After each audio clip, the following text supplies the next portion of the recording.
Boys and girls, here's Dick Tracy.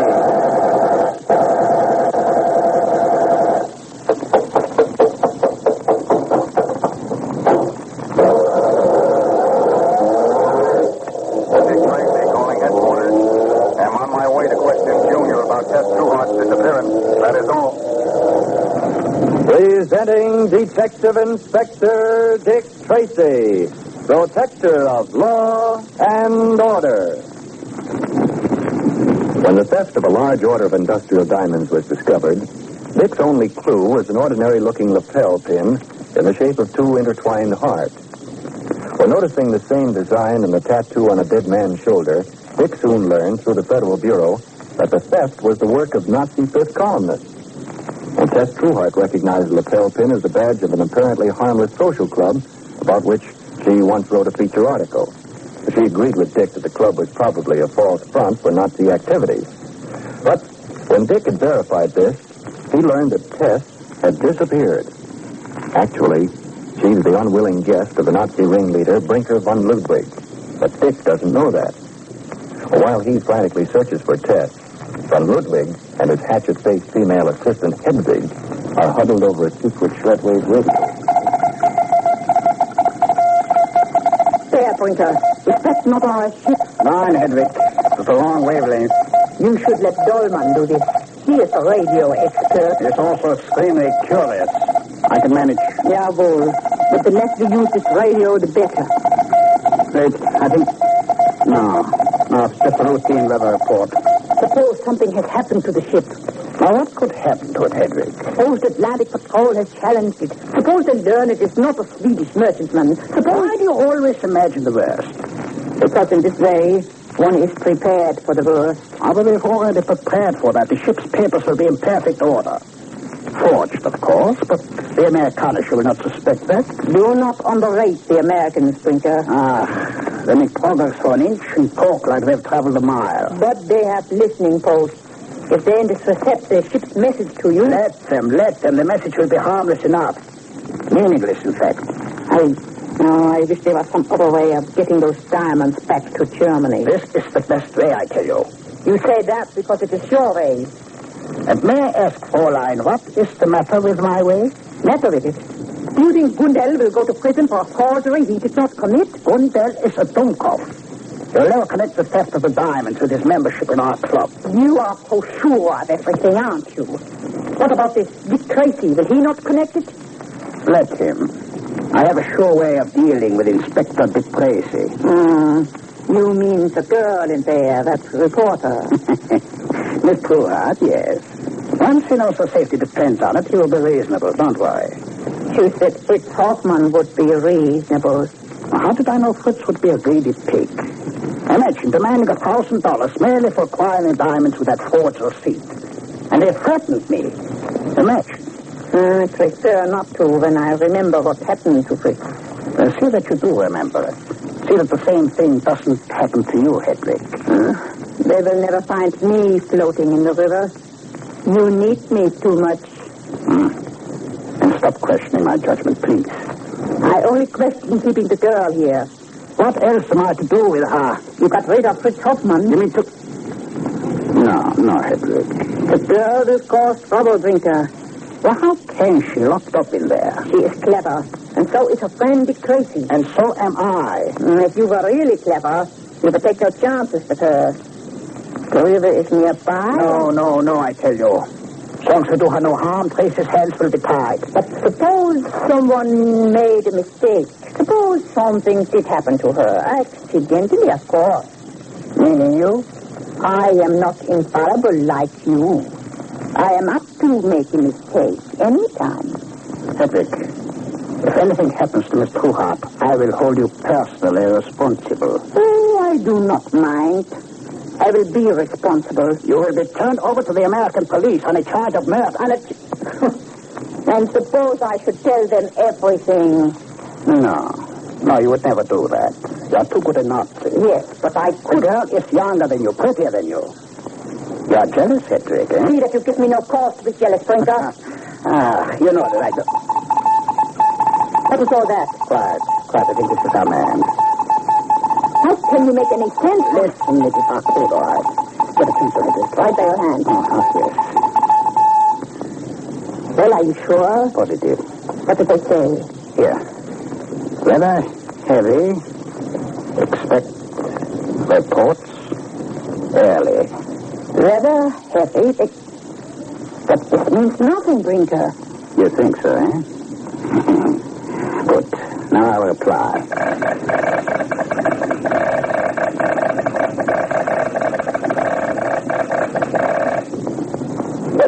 This is crazy, I tell you. All you said was clouds indicated towards you. Patience, patience. You will see. All right. They're answering. Will you be quiet? Will head east now. So, good. Write this down, Frederick.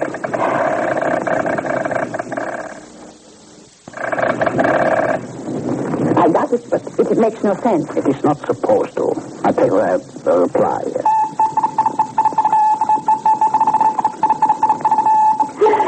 I have it, Breaker. Have overlooked west. Yes. Now, 4 more words and we sign off.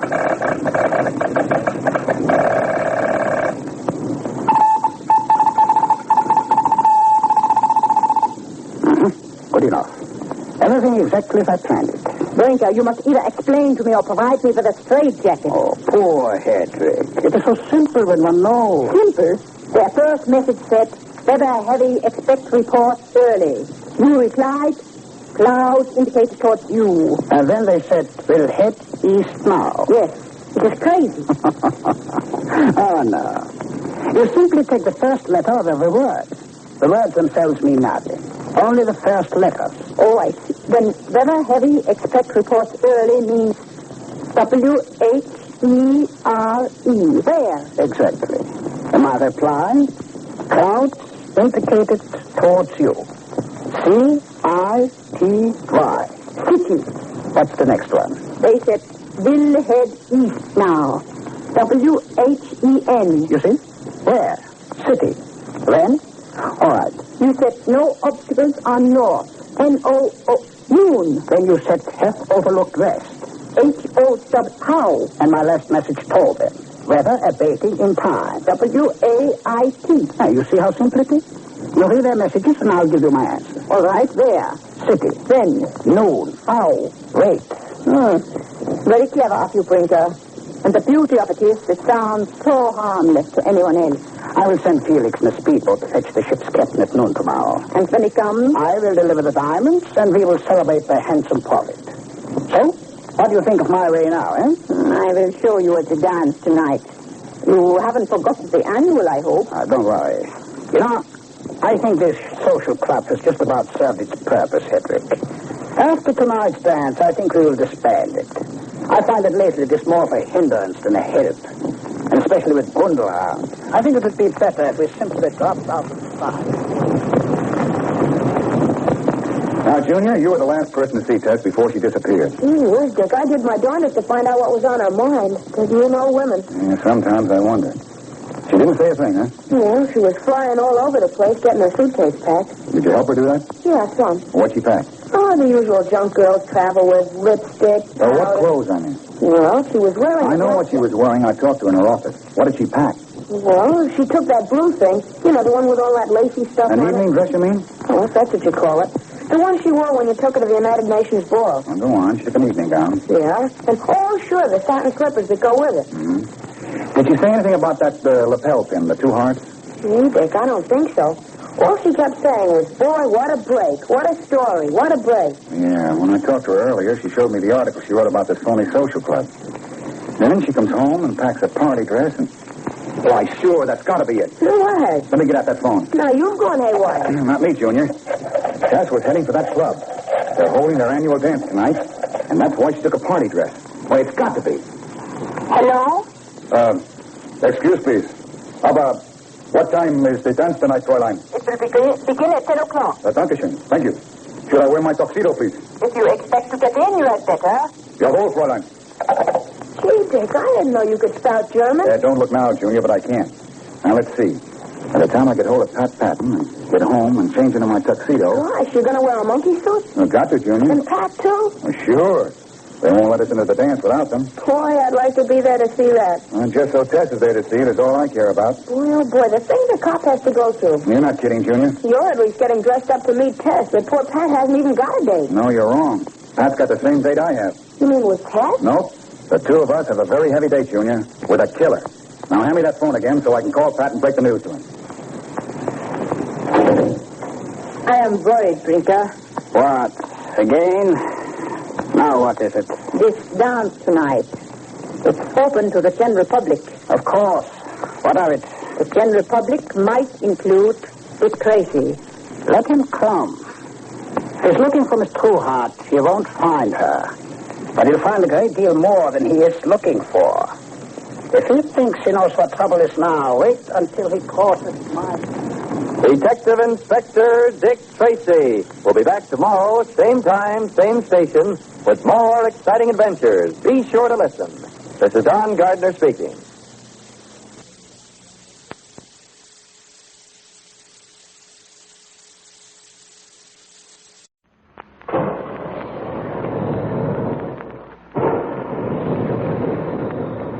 Calling all adventure fans. Calling all Dick Tracy fans. Stand by. Dick Tracy is on the air.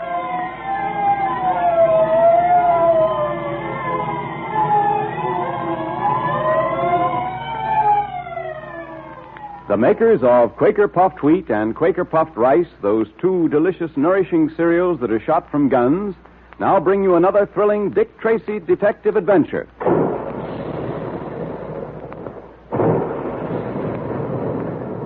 And there go the big guns, reminding us all that puffed wheat and puffed rice actually are shot from guns right in the Quaker plant.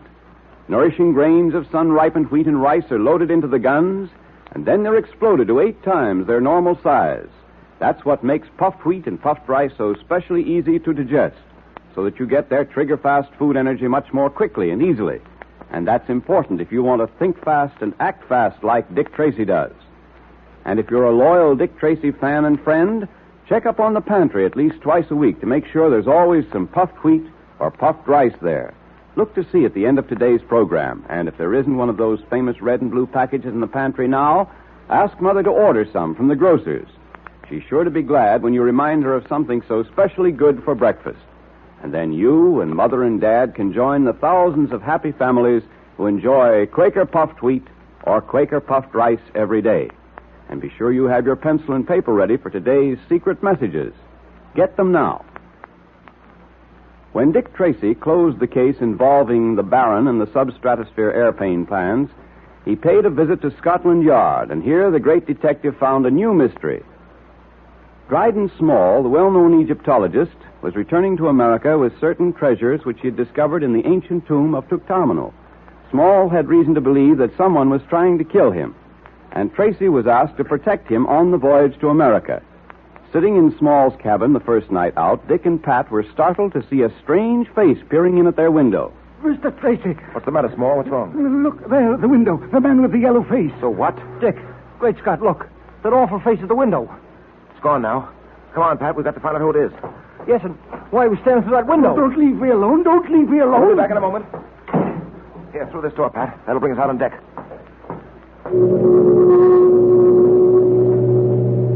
I don't see anyone. No, neither do I. We'd probably waste our time if we tried to find out who it was now. It's got too much of a head start, and it's too dark to recognize anyone. Come on, we might as well get back to the cabin. There are a few questions I want to ask Dryden Small. You know, Dick, there's something about that tomb digger rubber that I don't like. Well, we're here to protect him, not to make a friend of him, Pat. What I want to know is why he was so secretive. He hasn't told us the whole story by any means, Pat. What's your theory, Dick? What do you think he's trying to conceal? Well, I'm not sure. But I think perhaps he stole something from Tutankhamun's tomb, something which might be considered very sacred. And those who consider it so are trying to get it back. That's only a wild guess. Well, it doesn't sound so wild to me. Well, Mr. Small, we couldn't find a trace of your friend with the yellow face. Mr. Tracy, I must say I'm surprised. You promised me protection, and then you run off and leave me alone. Why, I might have been murdered. Oh, nonsense. We were nearby. Nothing could have happened to you. I wish you wouldn't treat this so lightly. You may not realize it, Mr. Tracy, but I'm in very serious danger. I don't treat any of my obligations lightly, Mr. Small. I tell you, the people who are after me are very clever. Not only that, but they have at their command all the forces of evil and black magic. Oh, so it's black magic now, is Yes, black magic and worse, perhaps. A curse has been set on me. I know it. I feel it. I'll never escape from it. Never. Small, precisely what are you taking back to the States with you? Oh, not a great deal. Some ancient pots and utensils used by the pharaohs, a fragment of the Great Seal, and also the mummy of Tutankhamun's second son. The mummy is stored in the hold of the ship, isn't it? Yes. And what else are you bringing back with you? Nothing but those things I told you about. Are you sure of that? You don't believe me, do you? To put it bluntly and briefly, no. You think I'm holding back something from you, eh? Well, I'm not. Do you hear? I've told you everything.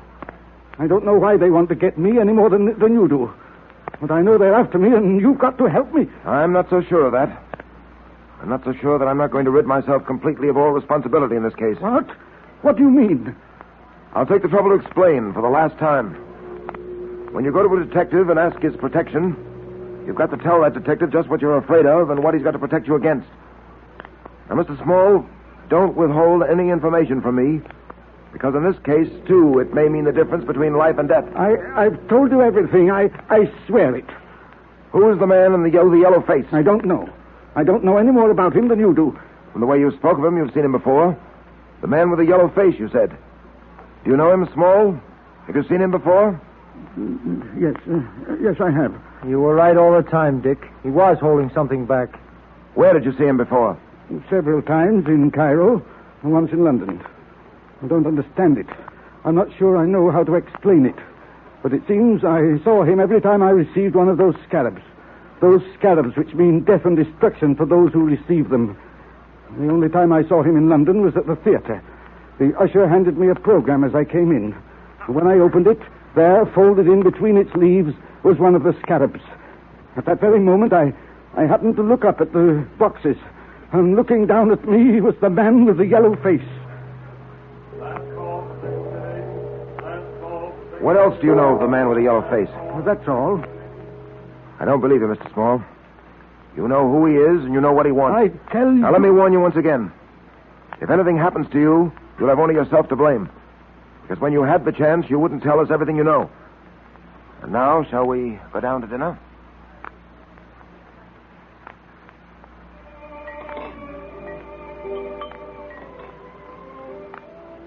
Coffee, sir? Oh, yes, please. By the way, Small, do you still carry that pearl-handled pistol? Yes, and I shall never part with it. If you ask me, it's much too dainty to be any good. I'm afraid it isn't very much to depend on. This pearl-handled revolver has been with me a long time, Mr. Tracy. I intend to hold on to it. Hello.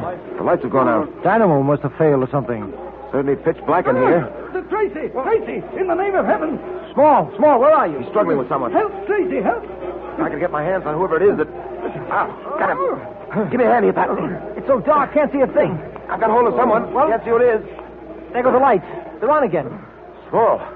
Why, I was holding you all the time. Who do you think you were holding? Well, all I could do in the dark was to reach out and grab. My throat, it hurts. Someone tried to choke me. Yes, there are marks in your throat, all right. Grabbing hold of me did one thing, anyway. It scared him off. Yes, Small. This time he was scared off. I wonder if I'll always get to you in time. I can't protect you from something that's nameless, you know. Something you won't tell us about. I've told you everything. Now, look here, Small. Tonight, you had an example of what might happen. And apparently you're still unconvinced that telling me everything you know is the only sensible thing to do. Now, for the last time, will you talk up? Well, how about it? I've told you the whole truth. Very well. I've done my duty. I've warned you.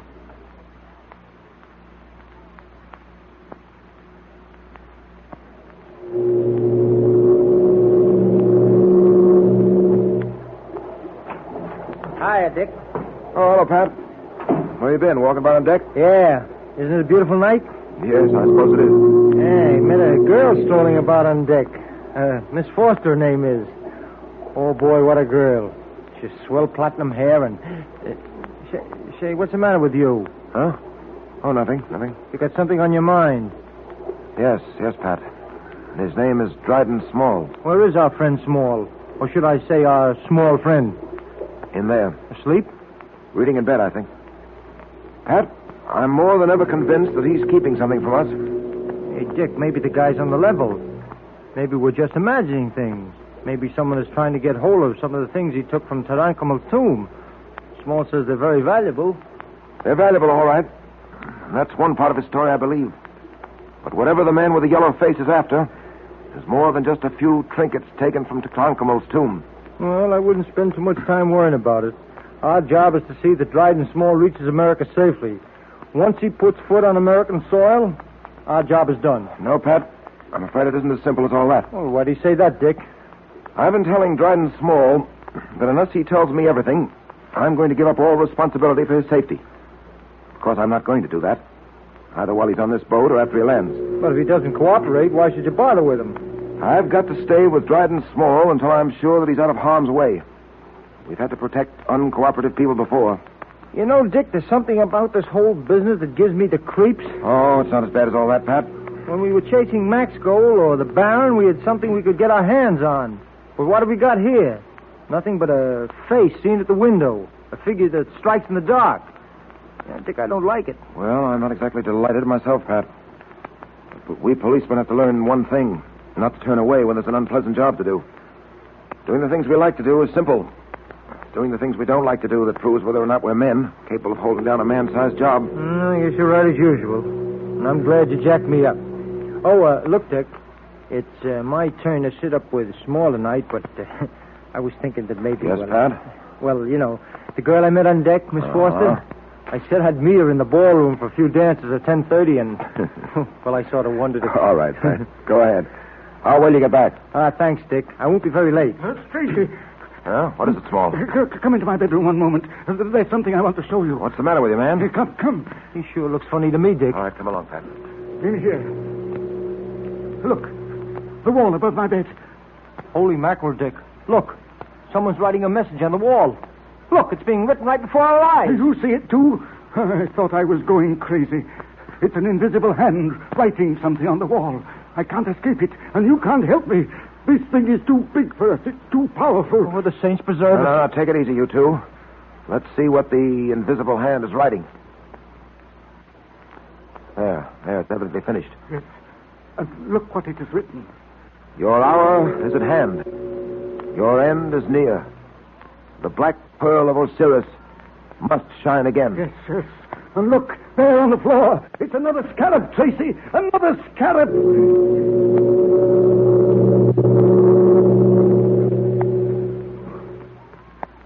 What is the meaning of the strange message on the wall? And how is it written? It's a puzzler, all right. But now it's time for the Dick Tracy Secret Service Patrol Meeting. The makers of Quaker Puffed Wheat and Quaker Puffed Rice, the specially delicious, nourishing cereals that are shot from guns, invite you to attend. The 19th meeting will now come to order, and today the members of the Dick Tracy Secret Service Patrol congratulate the Boy Scouts of America on their 28th anniversary. Let's all stand at attention, patrol members, as a tribute to that great boys' organization. Boy Scouts of America, we salute you. Fine, Junior. And now, patrol members, have you got a pencil and paper ready for the special secret code message? All right, Junior, let's have the message. Here it is. Prisoner 25, 9, 3, 20, 11. 26, 21, 8, 17, 16, 20, 8, 16, 3. 8, 18, 15, 4. Did you get it? I'll repeat it again just to make sure. Ready? It's prisoner 25, 9, 3, 20, 11. 26, 21, 18. 17, 16, 20, 8, 16, 3. 8, 18, 15, 4. Now you can decode that secret message with your Dick Tracy secret code book. And remember what it says, patrol members. It's important. You know, Dick Tracy wants you to be as good as he is at decoding messages. So we're sending you a secret message every day this week. Be sure you have your code book, a pencil, and some paper handy every day when you tune in on Dick Tracy. And listen, if you don't have a code book, join the Dick Tracy Secret Service Patrol now, so you won't miss all the swell secret detective activities and good times. Now, here's all you do to get your secret code book, your patrol pledge, and special badge. Just tear the tops off 2 packages of Quaker Puffed Wheat or Quaker Puffed Rice, or one of each. Be sure it's the top panel that says, 3 wrappings guard its crispness. Then mail the 2 box tops with your name and address to Dick Tracy, Box L, Chicago. And you have the time of your life in the Dick Tracy Secret Service Patrol. So ask Mother to get you some Quaker Puffed Wheat or Quaker Puffed Rice at the grocer's. Remember, they're the 2 delicious, nourishing cereals that are shot from guns to give you trigger-fast food energy.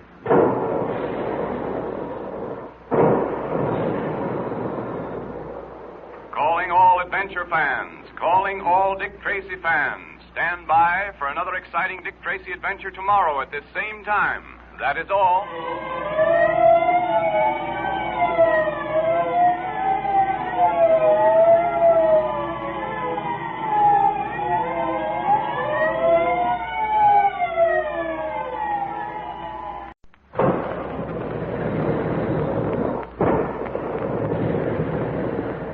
Calling all adventure fans. Calling all Dick Tracy fans. Stand by. Dick Tracy is on the air.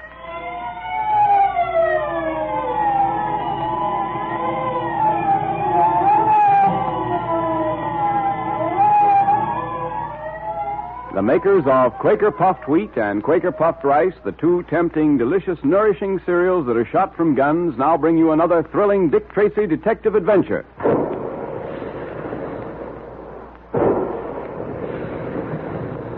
Big guns. Hear them? Well, the next time you have a big dish of crisp, nourishing Quaker Puffed Wheat or Quaker Puffed Rice for breakfast, remember the sound of the big guns, because those 2 delicious cereals are actually shot from guns. Sun-ripened grains of nourishing wheat and rice are loaded into the guns, and then these little kernels of grain are exploded to 8 times their normal size. That makes them look different and taste better than ordinary cereals. That special Quaker process makes puffed wheat and puffed rice specially easy to digest, so that you get trigger-fast food energy more quickly and easily. And you need lots of quick food energy if you want to be as fast on your feet as your friend Dick Tracy is. And here's a good idea. Puffed wheat and puffed rice are 2 different delicious flavors. So ask Mother to get a package of each at the grocer's.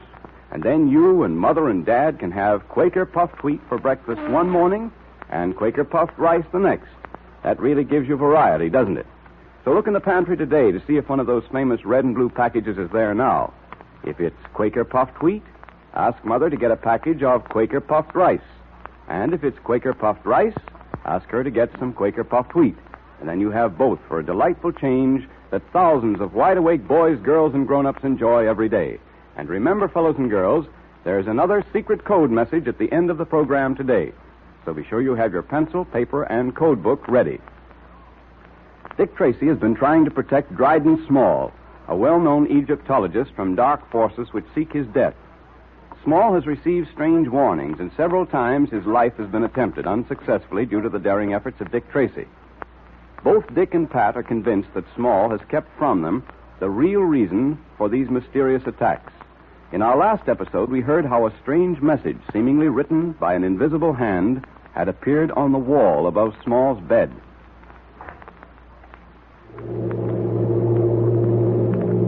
Let's see what the invisible hand is writing. Your hour is at hand. Your end is near. The black pearl of Osiris must shine again. Yes, and look there on the floor. It's another scarab, Tracy. Another scarab. Yes, so I see. Another symbol of death and destruction. Why don't you do something? But it's no use. You can't fight the supernatural. They told me there was a curse upon the tomb of Tutankhamun. I should never have gone into it. All the others who have been in it have come to sudden death. Oh, stop it, Small. There's nothing supernatural here. I know, but Dick, the writing on the wall, we saw the message being written. Yes, and now look, it's beginning to fade. Ghost writing, that's what it is.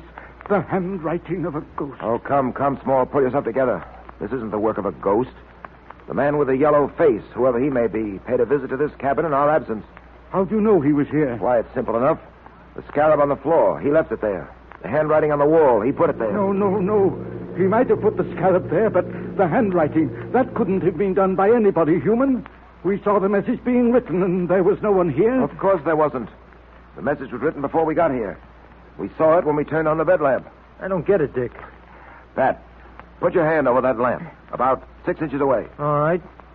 I've got it there now. What do you feel? Nothing but heat. Ah, precisely. Heat. The heat from the lamp. Do you recall ever having used heat in connection with invisible messages before, Pat? Oh, why, sure. Say, I get it.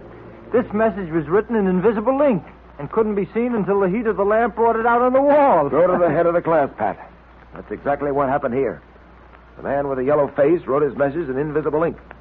Small came in, turned on the lamp, and in half an hour or so, the heat from the lamp brought the message out. There's your supernatural for you, Mr. Small. You make it sound simple. It is simple. If the rest of this case were as simple as that handwriting, we'd have no problem. But it's not simple, Small, because you choose to make it difficult. I choose to make it difficult? Yes. You refuse to tell us all you know about this. You refuse to tell us what we've got to know if we're to protect you against the man with the yellow face. There's a definite reason why you're being followed. There's a definite reason for these attempts on your life, such as the one in the dining salon tonight. There's some reason for these scarabs and that message on the wall. Now, what is it? I'm sorry, but I don't know any more than I've told you. And I've told you once, and I'll tell you again, that you're not being entirely truthful. Now, look here. I want you to tell me the meaning of that message about the Black Pearl of Osiris. Yeah, that was a queer one. What is the Black Pearl of Osiris anyway, Dick? I don't know about the Black Pearl, Pat. I do know, however, that Osiris was a god worshipped by the ancient Egyptians, and that even today there are certain secret societies which still worship him. Your knowledge of Egyptian history is remarkable, Tracy. Well, unfortunately, I don't know quite enough. But you know what I want to know, Small. What is the Black Pearl of Osiris? I demand an answer. I don't know, Tracy. I swear it. If I knew, don't you think I'd tell you? I feel rather faint. I wonder if one of you would mind going up on deck with me. Just for a little while. Well, I had a date with a... All right, Pat. You'll have to forget your date. I've got to see the captain at once. You'll have to stay with Small. Keep close to him on deck and don't let him out of your sight. Okay. I hope I get a chance to explain to that girl that I didn't mean to disappoint her.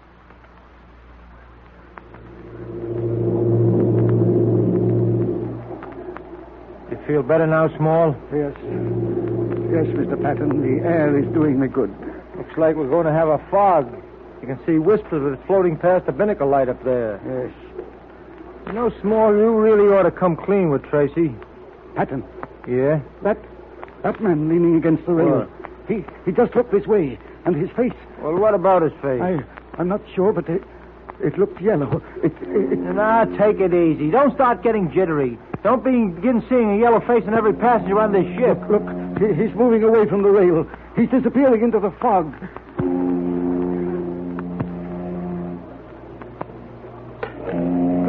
What was that? Something dropped at our feet. Yeah, I heard it. Let me see.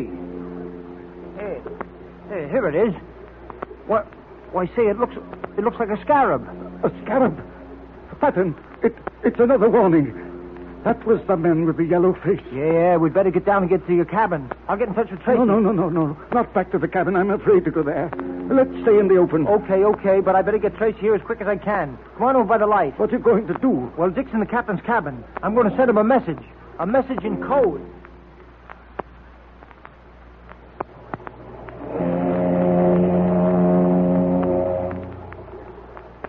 Well, come in, Mr. Tracy. Glad to see you. How are you, Captain? Worried, Tracy. Very much worried. I'm glad you're here. I don't like the things that have been happening on this ship of mine. Well, I'm sorry about the need for searching the ship, but you must understand, Captain, that at any moment one of your passengers may be, well, put out of the way. That isn't what I referred to, Tracy. There are other things that are wrong. Such as? Well, have you heard about what's been going on down in the hold? The hold? Mm-hmm. I know. What's happened down there? One of the crew, a fellow named Weeks, was found about an hour ago, totally unconscious. Unconscious? Yes, lying in the door of the storage room. He's not a strong fellow. As a matter of fact, he has a weak heart. That's why we have him down there. All he does is check the books and little odd jobs like that, you know. Yes, but what made him unconscious? Well, according to his story, Tracy, as he was approaching the storage room, he noticed the door was open, which was unusual. As he began to investigate, he suddenly saw, standing in the doorway itself, A strange-looking figure. The next thing he remembers, he was lying on a cot. The ship's doctor was working over him. Huh. He's not given to seeing things, is he? No, I don't think so. He's a stable, dependable fellow. At any rate, he's never seen things before. Well, in that case, I don't think it'd be a bad idea to investigate that storage room. Now, about the search for the man with the yellow face, Captain. Yes, I wanted to talk to you about that, Tracy. We don't seem to be making much progress. Matter of fact, Tracy, we're not making any progress at all. Yes, I was afraid of that. Oh, excuse me. Come in. There's a message for Mr. Tracy, sir. Oh, give it here. Where did you get this? It was given to me by a gentleman down on Deck A, sir. Thank you. Excuse me, Captain. Yes, certainly. It's a code message from Pat. Prisoner 20, 21, 12, 16, 7, 10, 18, 22. Will you excuse me, Captain? I've got to join Mr. Patton on deck immediately. Nothing wrong, is there, Tracy? I don't know. That's what I want to find out. And I've got to find out fast. Well, I'll go along with you, Tracy. I've got to go up to the bridge, and this will be on my way. Glad to have your company, Captain, but let's hurry.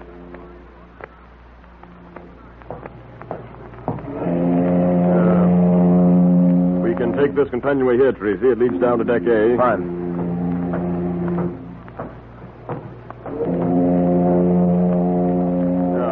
Here we are, Deck A. I don't see Mr. Patton, do you? No, but this fog is getting thicker. He may be down at the other end. Come on. Well, I'll leave you here, Tracy. Man overboard! Man overboard! Yes. Man overboard, Tracy. Get down there as fast as you can. I'll see to ordering the boats over the side. Right. Man overboard! Man overboard! Hey, you there. Where is he? Out there. Six Dick. Man overboard! Man overboard! Man overboard! Oh, Dryden's small. What's happened here? The man with the yellow face. Patton fought with him. Yes. What happened? Overboard. Patton was thrown overboard. What? Pat overboard? Wait, Tracy, what are you doing? Why are you taking off your coat? Why do you think? I'm going after Pat. Stop! Don't! Another man overboard! Another man! Tracy, they'll both be drowned. Patton and Tracy, too.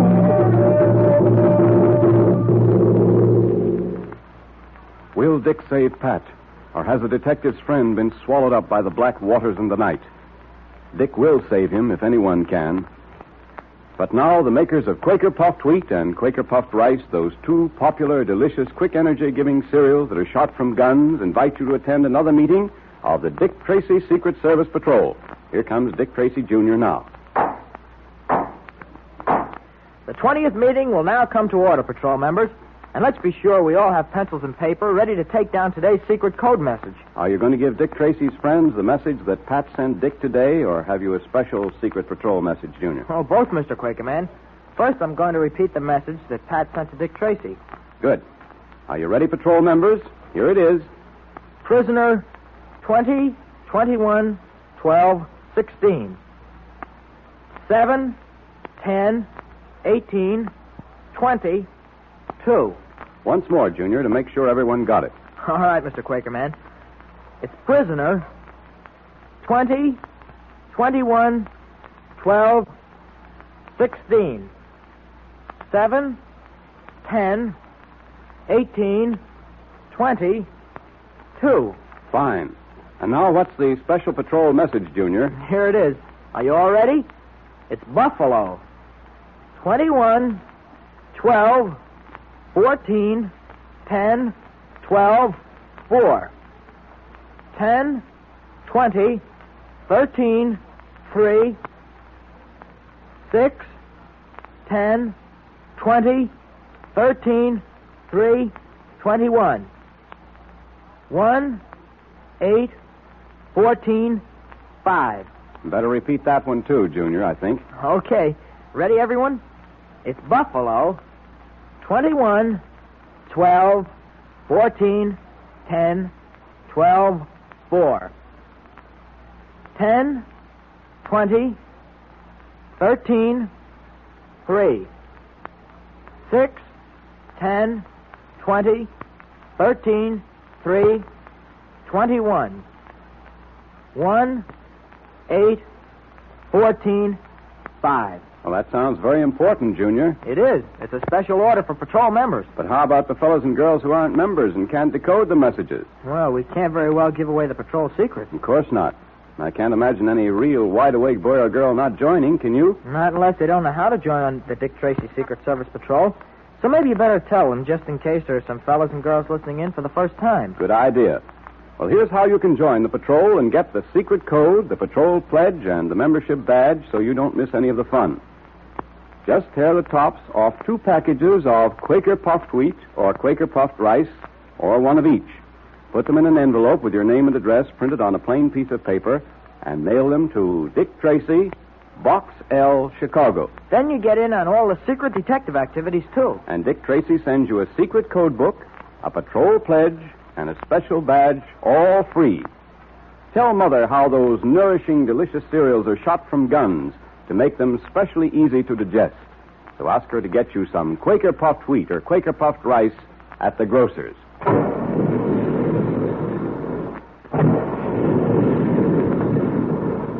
Calling all adventure fans. Calling all Dick Tracy fans. Stand by for another exciting Dick Tracy adventure tomorrow at this same time. That is all.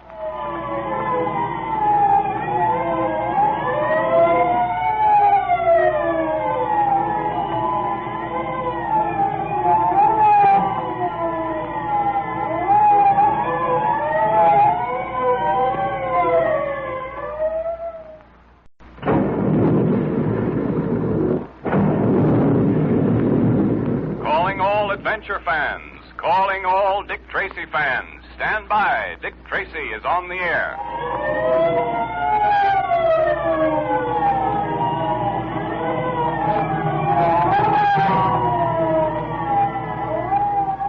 The makers of Quaker puffed wheat and Quaker puffed rice, those 2 tasty, nourishing cereals that are shot from guns, now bring you another thrilling Dick Tracy adventure.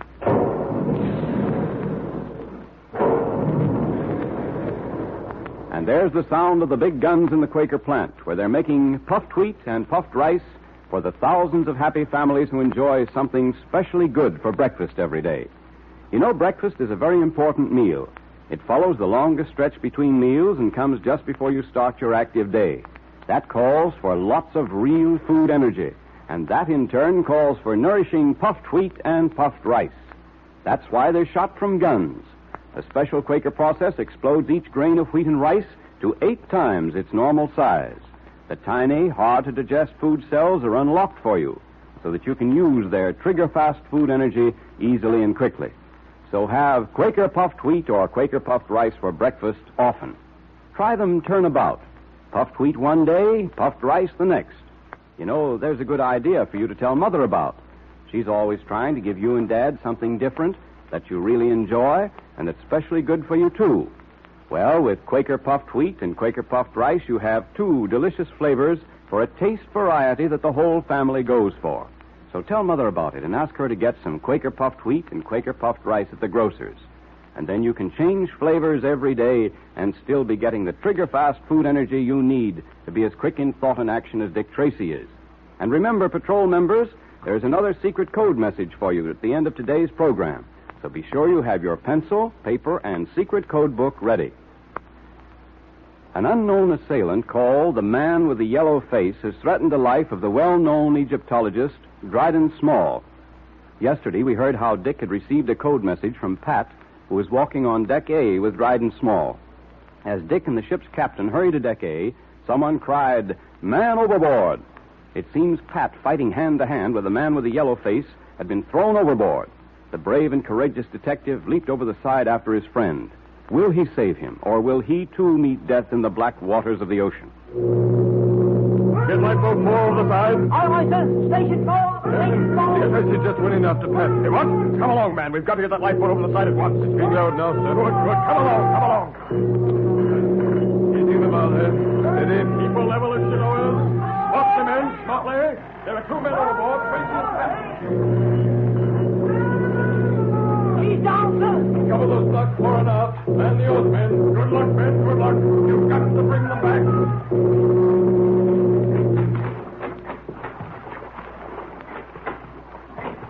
Thank goodness they're keeping their searchlights going. Right, sir. I don't see... Hold on, sir. They're circling to port. 2 points in the port bow, sir. This way. Help. That's Tracy and Pat. Full out, men. Right, sir. Side of them. Heave away there. Heave, boys. Heave. Stand by on the bow, bosun, to help them aboard. Aye, aye, sir. Oars? Yeah. All right, Mr. Tracy. We've got you, sir. We've got you. Take Patton. He's out. Right, sir, right. Pull him in, boys. Pull him in. Now, lend him a hand. There we are. All right, you're next, Mr. Tracy. Grab hold, sir. Grab hold. Easy. Up you come, sir. Up you come. Over. Thanks. There we are. Oh, that water's cold. How's Patton? He'll be all right, Tracy. He's suffering from cold and shock, most likely. But we'll get him back to the ship at once. And pull away together. Stroke. Stroke. Stroke. Well, Dick, I guess I owe my life to you once again. Someone else would have pulled you out if I hadn't been there, Pat. But no one else did. That's the point. Now that you're able to talk, Pat, tell me, what happened up there on deck? Well, Small and I noticed someone whom we took to be the man with the yellow face. Uh-huh. I immediately sent you that message asking you to come up on deck. Well, after the steward left with the message, Small and I walked aft along deck A when suddenly a figure slipped out of the shadows. He was on us before I could get set. Yeah. He knocked Small to the deck, and then I grappled with him. Dick, I've never met anyone so powerful in all my life. I couldn't do a thing against him. He was so strong that he actually picked me up bodily and heaved me overboard. I don't suppose you got a good look at him, Pat. No, Dick, I didn't. Everything happened so quickly. This man, Dryden Small, he knows why he's being hounded, Pat. He knows what the man with the yellow face is after. I'm convinced he also knows who the man with the yellow face is. Well, why don't we just wash our hands of the whole matter, Dick? Now, you know we can't do that, Pat, even though I told Small I would. There's something I can do. I can have this out with Dryden Small. So far, we've managed to protect him, but we can't go on this way. We've got to make that fellow realize that the closer we get to America, the more desperate our adversaries will become. Come on, we might as well have this out right now. Yeah, but the doctor said he was sleeping. I can't help that. I wonder who that is. Come in. Well, Captain, come in. I don't mean to disturb you, Mr. Tracy, but something terrible has happened. Well, what is it, Captain? The thing I've been dreading has come at last. You recall earlier this evening I spoke of one of the crew being found unconscious in the storage room. He was a man with a weak heart, I said. Yes, I remember. He's the man who claimed to have seen a figure standing in the door of the storage room. Yes, well, he insisted on going on with his work in the storage room. He's had another shock, Tracy. One that may be fatal. Another heart attack? Yes. From what I know, I'm convinced he was scared into his present state. I see. Where's the victim now? He's still down in the storeroom. The doctor is giving him first aid, trying to revive him. Pat, you stay with Dryden Small. Yeah? I'm going down to that storage room with the captain. Those two things may be linked up. I don't know how, but they may be. Okay, Dick. But don't worry about me. I'll be all right. Here, take my gun. You may need it since you lost yours overboard. All right, thanks. And don't let Small out of your sight. Oh, I won't. Come along, Captain. Right. If what you say is true, we may have to make new plans at once to trap the man we're looking for.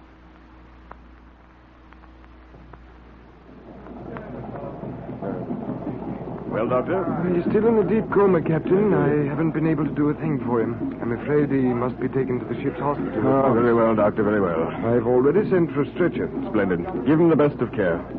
I tell you, Tracy, it was something the man saw. Captain, may I suggest that your men make a thorough search of the hold at once, especially the storage room? I've already seen to that, Tracy.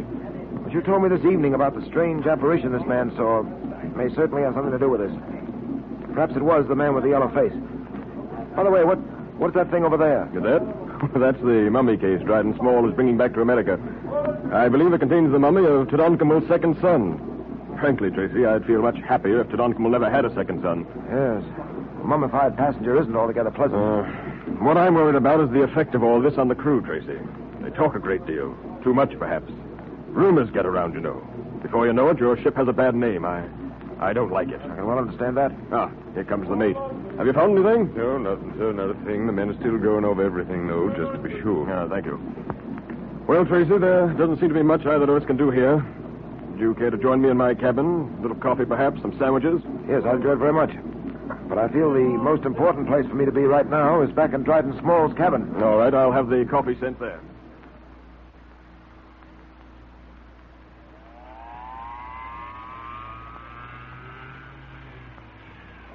Hey, deck, sir. This way, Captain. Dryden Small's stateroom is down this way. Yes. You know, Tracy, it certainly is reassuring to have you on board this trip. I'd hate to have all these bizarre things happening without you here to help clear them up. Well, I haven't cleared them up, Captain. No, but I know your reputation. I have absolute confidence in you, Tracy. Well, thank you. This is really one of the most puzzling cases I've ever encountered. Mm-hmm. I don't believe I ever had so little of a tangible nature to work with. There's so many things I'd like to know. I'd give a great deal, for instance, to know what the Black Pearl of Osiris is and where it is. I'd like to know why the man with the yellow face is so anxious to get hold of it. To make it brief, Captain, I'd like to know what it's all about. That is all that, eh? Well, I'll say this, Tracy. I'll be a very much relieved man when this ship docks at New York. I dare say. Well, here we are. Pat must be in the bedroom. Yes, he, I've told you this before. Wait a minute. Voice. Strange voice. Listen. I have no desire to discuss this matter with you at any length. All I ask from you is that you tell me where the Black Pearl is.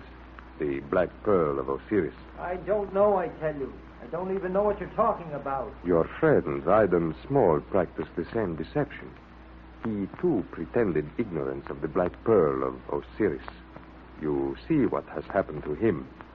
The same thing will happen to you. This pearl-handled revolver of his may not be very impressive looking, but I rather think if it is well aimed and skillfully handled, it can be deadly indeed. Now listen, I'm telling You you... will tell me nothing but what I want to know. Where is the Black Pearl of Osiris?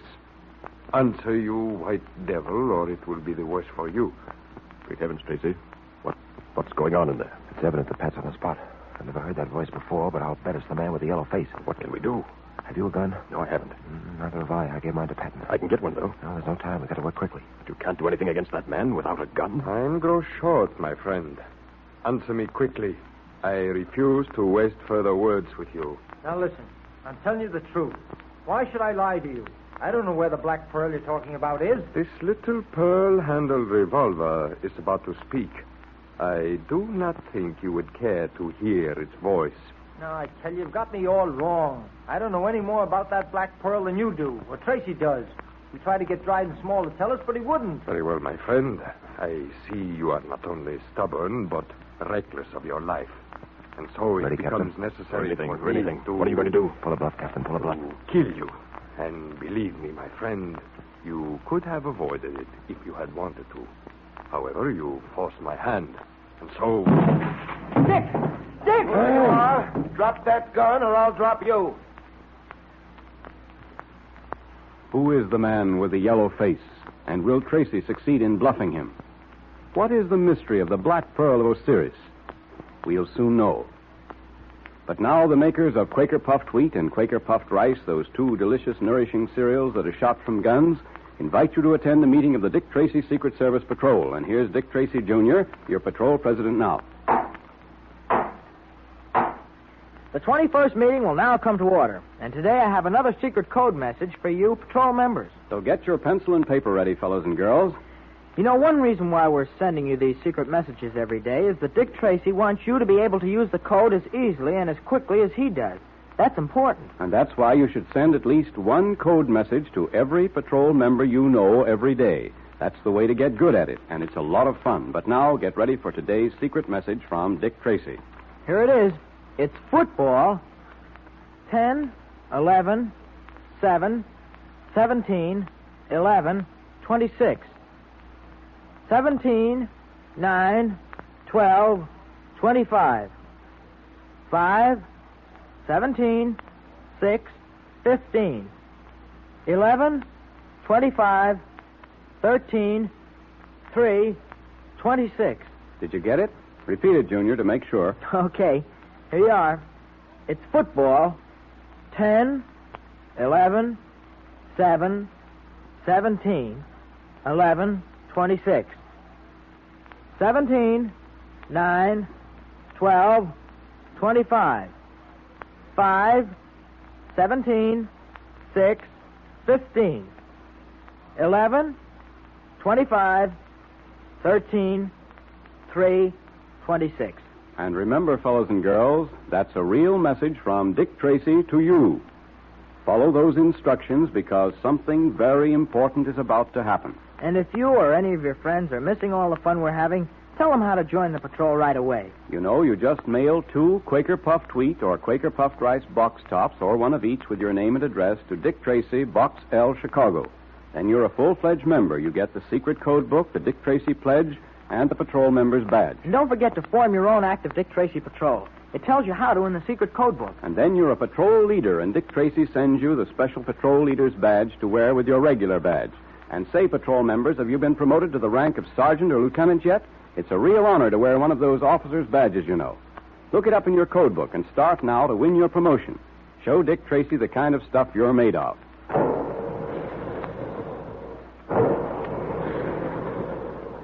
There go the big guns to remind you that Quaker puffed wheat and Quaker puffed rice are actually shot from guns to give you lots of trigger-fast energy in two different delicious cereals that thousands enjoy every day. And if there isn't any puffed wheat or puffed rice in your pantry now, be sure to ask Mother to order some for you at the grocer's.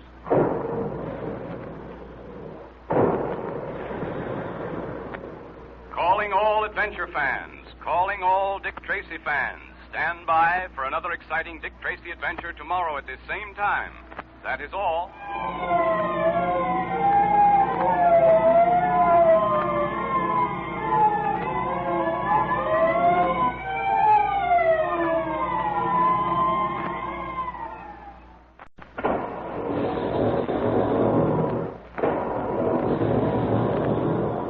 Calling all adventure fans, calling all Dick Tracy fans. Stand by. Dick Tracy is on the air.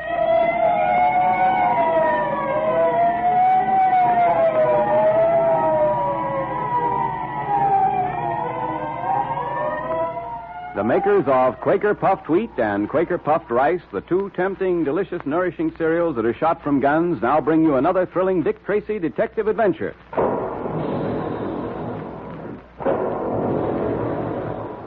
Hear the big guns? That's the way they sound when puffed wheat and puffed rice are shot from guns in the Quaker plant. Remember that sound the next time you sit down to a big dish of crisp, crunchy puffed wheat or puffed rice for breakfast. You see, when the nourishing grains of wheat and rice are shot from the big guns, they're actually exploded to 8 times their normal size. Each tiny, hard-to-digest food cell is unlocked, and that's why Quaker puffed wheat and Quaker puffed rice are so specially easy to digest, why you get their trigger-fast food energy so quickly and easily. And remember, patrol members, if you want to be strong, healthy, and alert like Dick Tracy is, you need lots of that same kind of food energy. So join the thousands of happy puffed wheat and puffed rice fans who enjoy puffed wheat one day and puffed rice the next. That gives you a delightful taste variety that Mother and Dad enjoy, too. So tell Mother about those 2 swell flavors and ask her to get some Quaker puffed wheat and Quaker puffed rice at the grocer's for you. And be sure to have your pencil and paper ready for a secret code message from Dick Tracy. Aboard the liner Marvania, bound for America, Dick Tracy and Pat have been trying to protect a certain well-known Egyptologist named Dryden Small from an unknown enemy called the Man with the Yellow Face. Yesterday we learned how one of the crew in the hold of the ship had been frightened by a strange apparition. Returning from the investigation, Dick overheard the Man with the Yellow Face threatening to kill Pat, whom he had left with Dryden Small. Tracy had no gun with him, so he was forced to try to bluff the Man with the Yellow Face into believing he did have one. Will he succeed? Whoever you are, drop that gun or I'll drop you. Ah, Mr. Tracy. Come in, won't you? I've got you covered, so don't try anything. Put down that gun. Thank you. No. This little pearl-handled revolver belongs to Dryden Small, a dangerous little toy, but rather attractive, so I prefer to keep it. Who are you? What's your name? I believe I have been called the Man with a Yellow Face. Rather an unpleasant, distressing name. I don't like it. My real name, and I hope that you will use it henceforward, gentlemen, is Humi Batik. Egyptian, huh? That is right. Dick, he wounded Dryden Small. He knifed him before I could get in here. I heard Small cry out. It was in self-defense. You see, Mr. Tracy, he was indiscreet enough to withhold something from me. Something I wanted very badly. The Black Pearl of Osiris. Ah, you know. You wounded Small because he wouldn't tell you where it was. What is the Black Pearl of Osiris? And why have you been following Small to get it? That gun you are holding in your pocket, if you actually are holding a gun there, Mr. Tracy, compels me to answer more or less. As I have said, my name is Humi Batik. I am the high priest of the cult of Osiris, a secret group dedicated to the worship of that ancient god. And what about the Black Pearl? Has it some religious significance? It has indeed. The black pearl is a very small pearl. But, as you know, black pearls are rare and therefore are of considerable value. Aside from its value in money, however, the black pearl of Osiris is priceless in our eyes, for it is really the heart of Osiris. How can a pearl black or white be anybody's heart? Oh, you interpret my remark too literally, Mr. Patton. Many, many hundreds of years ago, a statue of Osiris was molded from gold with eyes of diamond. When it was erected, it was decided that the statue must have a heart, and it must be something unusual, something worthy of that incredibly beautiful statue. Tutankhamun, the pharaoh of that time, had in his possession a small but perfect black pearl, and he gave this to the temple to be used as the heart of Osiris. I'm beginning to understand. That statue wasn't by any chance placed in Tutankhamun's tomb when he died, was it? Mr. Tracy, I bow to you. Yes, the statue was placed there. For hundreds of years, it was safe. Then came this infidel and stole the black pearl. But we knew, we who have guarded it for centuries, we knew that the heart of Osiris had been taken and that it must be returned at all costs. I have found it necessary to employ force, a thing I detest. But in my heart, I know that Osiris will forgive me, for I did it for him. Well, that's Osiris will, Batik. But undoubtedly you're aware of the fact that there is another law here on Earth which metes out its own justice. And so... No. Do not move toward me, I caution you. Believe me, I will gladly give myself over to you after I have returned the pearl. But I have not the black pearl. Until I do have it, you cannot have me. I'm afraid you're mistaken about that. Believe me, I sympathize with you, but... It is not your sympathy I want. It is the black pearl of Osiris. That is what I want, and that is what I will have. Put down that gun, Batik. You cannot frighten me. I am not sure whether you have a gun there in your pocket or not, but if you have, you had better begin firing it now, because... Look out, Dick. He's aiming at the light. Guard that door, Captain. The door, Captain. Don't let him get out. Go. Dick, you're hurt. You're hurt. Out of my way, Captain, or I will... After him, for heaven's sake, don't let him get away. Oh, my leg, I can't stand on it. Go after him. Don't let him get away. Yes, and by the Lord Harry Tracy, I'll have the whole crew out to look for him. Does that hurt, Mr. Tracy? A little, Doctor, not much. Not much, huh? I admire your nerve, sir, but you can't tell me that you aren't experiencing intense pain.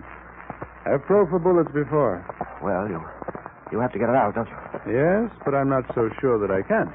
That thigh of yours ought to be x-rayed to find out the exact location of the bullet. The bullet must be a very small one to judge from the wound. Yeah, it was a very small revolver. Small pearl handle, one belonging to Dryden Small. Ah, yes, Mr. Small. I treated him for a few knife wounds an hour ago. He'll be laid up for a long time. Mr. Tracy, I don't like that man. He deserved everything he got. That hurt you, didn't it? No, it's all right. Please go on. Yeah. The crew are searching for Huey Batik, are they, Pat? Yeah, every available man. They'll find him, too. I wonder. Clever, that Egyptian. They searched for him before and couldn't find... Are they? All right, Doctor. Pat, I'm afraid our Egyptian friend is clever enough to find a safe place to hide. I wish I could be out with the crew hunting for him. What about that black pearl, Dick? The Egyptian seems sure Dryden Small had it. Have you any idea where it might be? No, Pat, I haven't. I can't help thinking that if only I'd known about this before... Dryden Small had told me the whole story, all this might have been avoided. That would have meant telling you that he stole the pearl of Osiris. Yeah. You always suspected him, didn't you? Well, I thought he was dishonest and evasive, but I didn't know anything definite. Mr. Tracy. Yes? I'm not going to probe for that bullet anymore. It's useless. Oh?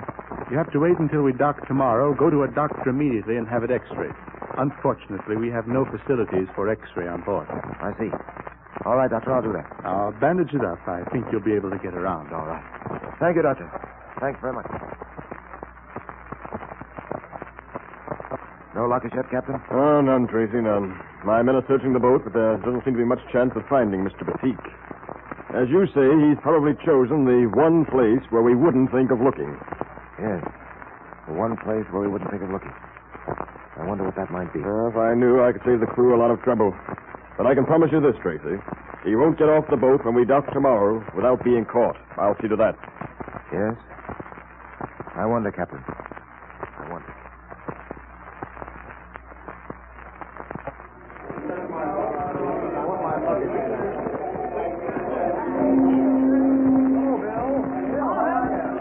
I've been watching the passengers go down the gangplank, Dick. And so far, I haven't seen anyone resembling Batik. No, neither have I, Pat. But he's going to try to get off this boat. You can bet on that. We have every gangplank guarded. Hey, Dick! Junior! Well, old man, I'm glad to see you. Oh, gosh, am I glad to see you, Dick. Oh, hello, Pat. Oh, thanks. Oh, Pat. It's okay, kid. I know when Dick's around, no one else exists. Tell me, Junior, how's the Dick Tracy Secret Service Patrol going? We got lots of members? Boy, I'll say we have. Hey, what are you looking for? Oh, a friend of ours, Junior. We thought he might be getting off the boat. Some gangster, I'll bet. Wrong that time, youngster? See anyone, Pat?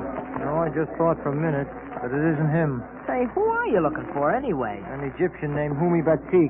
He's been hiding on boat. Wounded a man. He says he did it in self-defense. We've got to get him. Hey, Dick, are you limping? Well, Been shot, Junior. Shot by the Egyptian, huh? Yeah.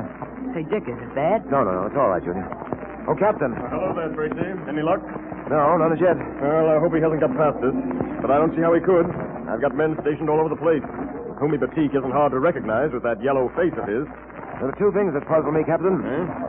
Where is Humi Batik hiding, and where is the Black Pearl? I searched Small's effects thoroughly and couldn't find it. Well, I'd give a good deal to know the answers to those questions myself. Say, Dick, isn't that a body they're bringing off now? Down by the hole there. No, that isn't a body, Junior. That's a mummy case containing a mummy which belonged to the guy who was wounded. A mummy? Oh, gosh. What would be the one place we'd never think of looking? What was that, Tracy? Captain, I may be crazy, but come on. Dick, where you going? I'm going down to have a look at that mummy.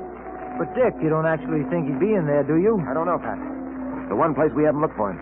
The one place no one would think of looking for him. My heavens, Tracy, I believe you're right. We'll soon know. Here, you. Yeah? Put that mummy case down, will you? Yeah, with pleasure. Boy, they sure built these things in the old days. Weighs a ton. All right, boys, put it down. Okay. There it goes. There we are. Well, I must say, Tracy, you certainly are thorough. Got to hand it to you. I would never have thought of looking in that mummy case. Well, remember, we're not sure he's in there. He may not be, you know. Yeah, there's something to that. But I have a hunch, Pat. A hunch that he is. All right, boys, pry out that lid. Okay. Tracy, okay. Draw your gun, Pat, and stand ready. Right, Dick. You may need it.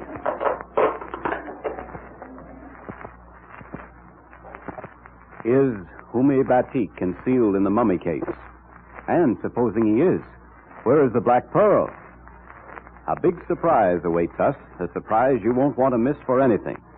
And now stand by for a meeting of the Dick Tracy Secret Service Patrol, brought to you by the makers of Quaker Puffed Wheat and Quaker Puffed Rice, those two nourishing, tasty cereals that are shot from guns. Here's Dick Tracy, Jr., your president now. The meeting will now come to order. And today we have another secret code message for you from Dick Tracy. Have you got your pencil and paper ready to take it down?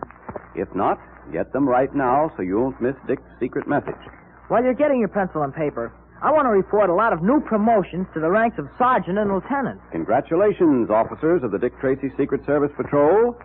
And if you aren't an officer already, start to win your promotion right away. It tells you how in your secret code book. All right, Mr. Quakerman. Here's the secret code message. You ready, everyone? It's prisoner 20, 6, 10, 16, 3, 21, 17, 16, 20, 8, 16, 3, 8, 18, 15, 4, 12, 21, 15, 13, 9, 14. That's a long one, Junior. I think you better repeat it. Okay, here it is again. It's prisoner 20, 6, 10, 16, 3, 21, 17, 16, 20, 8, 16, 3, 8, 18, 15, 4, 12, 21, 15, 13, 9, 14. That's real news for you from Dick Tracy patrol members. Be sure you decode that message. It's important. And with all the big things that are happening, be sure there's some famous Quaker puffed wheat and Quaker puffed rice in the pantry so you can get your box tops. Look today to be sure. And if there isn't any, ask Mother to get some at the grocer's, and then you and Mother and Dad can have puffed wheat one day and puffed rice the next for a delicious variety that really brightens up your breakfast. And don't forget those two swell cereals are shot from guns.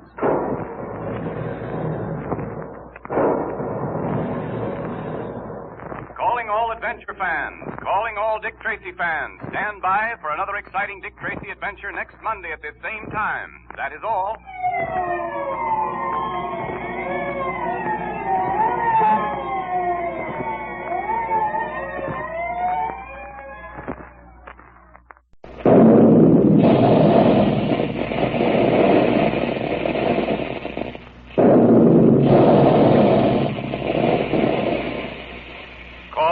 Adventure fans, calling all Dick Tracy fans. Stand by. Dick Tracy is on the air.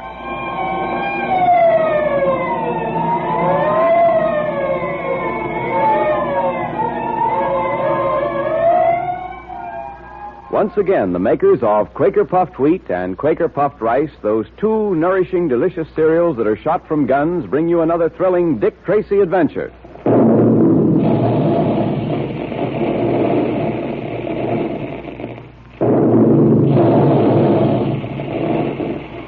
Hear those big guns? They're making puffed wheat and puffed rice, those two delicious cereals that are shot from guns right in the Quaker plant to give you nourishing wheat and rice in their most digestible form.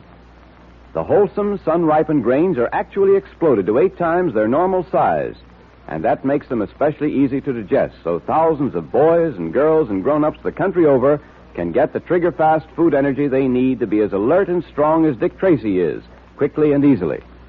And you get it in 2 swell breakfasts that taste even better than they look, and boy, they look good. Mother and Dad enjoy puffed wheat and puffed rice, too, because they're so different from ordinary cereals. The plump, crisp, nut-like grains of goodness fairly melt in your mouth. So join that great, happy family of thousands of puffed wheat and puffed rice fans. Ask Mother to get you some Quaker puffed wheat or Quaker puffed rice from the grocer. In our last episode, we learned how Dryden Small, the Egyptologist whom Dick Tracy had been trying to protect, was seriously wounded by Humi Batik, the man with the yellow face. Batik claimed that Small had stolen from the cult of Osiris a black pearl said to be the heart of the god of Osiris. Tracy, who had been shot in the leg while Batik was escaping, is trying to solve 2 problems. Where is Humi Batik, and where is the black pearl of Osiris? As we continue our story, we find ourselves at the pier where the SS Marvania has just docked. Tracy, Pat, and Junior have been watching the passengers disembark, trying to find Humi Batik, when suddenly... Well, I've got to hand it to you, Tracy. I would never have suspected that Humi Batik might be hiding in that mummy case. It would never have occurred to me. Well, we're not sure he's in there yet. He may not be, you know. Yeah, there's something to that. All right, boys, pry out that lid. Okay. Throw your gun, Pat. Stand ready. You may need it. Right. Well, we were wrong. The man with the yellow face isn't here. That's a mummy, all right, Dick. Yes, so it is. Stand back, Junior. Just to be sure, Pat, I think I'll put a bullet in it. No, Tracy. In the name of Osiris, I command you, stop. Dick, it's not a mummy after all. It's Batik, the man with the yellow face. I recognize his voice. Yes, and so do I. I rather suspected he'd be there. Unwind that sheet, boys. Okay. Come on, boys, come on. Hurry it up. Come on, pull it on the side there. Take the wrappings off his feet. Yeah, they're off now, Mr. Tracy. Thanks. Well, Batik, have you anything to say? What can I say, Mr. Tracy? You have captured me. I bow to you, sir. You had your duty to do as you saw it, Batik, and I had mine. If I was to be caught, I'm glad it was by you, Mr. Tracy. At least you understand and respect my purpose. One thing only do I regret. I did not find the black pearl of Osiris before you caught me. Take him to the tombs, Pat. Where are you going? Down to headquarters at once to see Dr. Goldman and get this bullet probed out of my leg. It's beginning to hurt pretty badly. That hurts, I know, Tracy, but I'll have it in a few moments. Go ahead, Dr. Goldman. I can stand it. Gosh, Dick, does it hurt that bad? You sure can take it. Well, you can take almost anything, Junior, if you make up your mind to it. One moment now, Tracy. I believe I've got the bullet. There it is. Peculiar-looking thing. Smallest bullet I've ever seen. Yes, I've never seen one quite like it. Cooper, the ballistics expert, would be very much interested in this bullet. I'm very much interested myself. The ballistics department's right across the hall. Why don't you call Cooper in? I'd like him to take this bullet and examine it for markings. Right. Here, I'll put this temporary dressing on. Be back in a moment. That bullet came from Dryden Small's gun, didn't it, Dick? Yes, Junior. Peculiar little gun. Say, Dick, have you got any idea where the Black Pearl of Osiris can be? Not the slightest, Junior. But I've got to find it. You don't feel towards this Batik fella the way you do towards criminals, do you, Dick? Well, he's wounded a man and must pay for it, Junior. He's a criminal, yes. But he, too, has certain rights. And I must do all in my power to recover for him and his people that which has been stolen from them. That Black Pearl is theirs. It's part of their religion. And I'm going to see that they get it back. Well, Tracy, I hear the doc has relieved you of a piece of lead. Didn't know you were going in for collecting them on your person. Cooper, come on in. Right. Yes, here it is. What do you think of it? Yeah. The queerest-looking bullet I've ever seen. Like to add it to my collection, if you don't mind, Tracy. Not at all, Cooper. But I'd like to have a report on it first, if you don't mind. Sure thing. I'll analyze it this afternoon and give you my detailed findings by this evening. Thanks a lot, Cooper. Well, Doc, if you'll just bandage that leg up, I'll be getting down to the tombs. I want to have a talk with Homi Batik.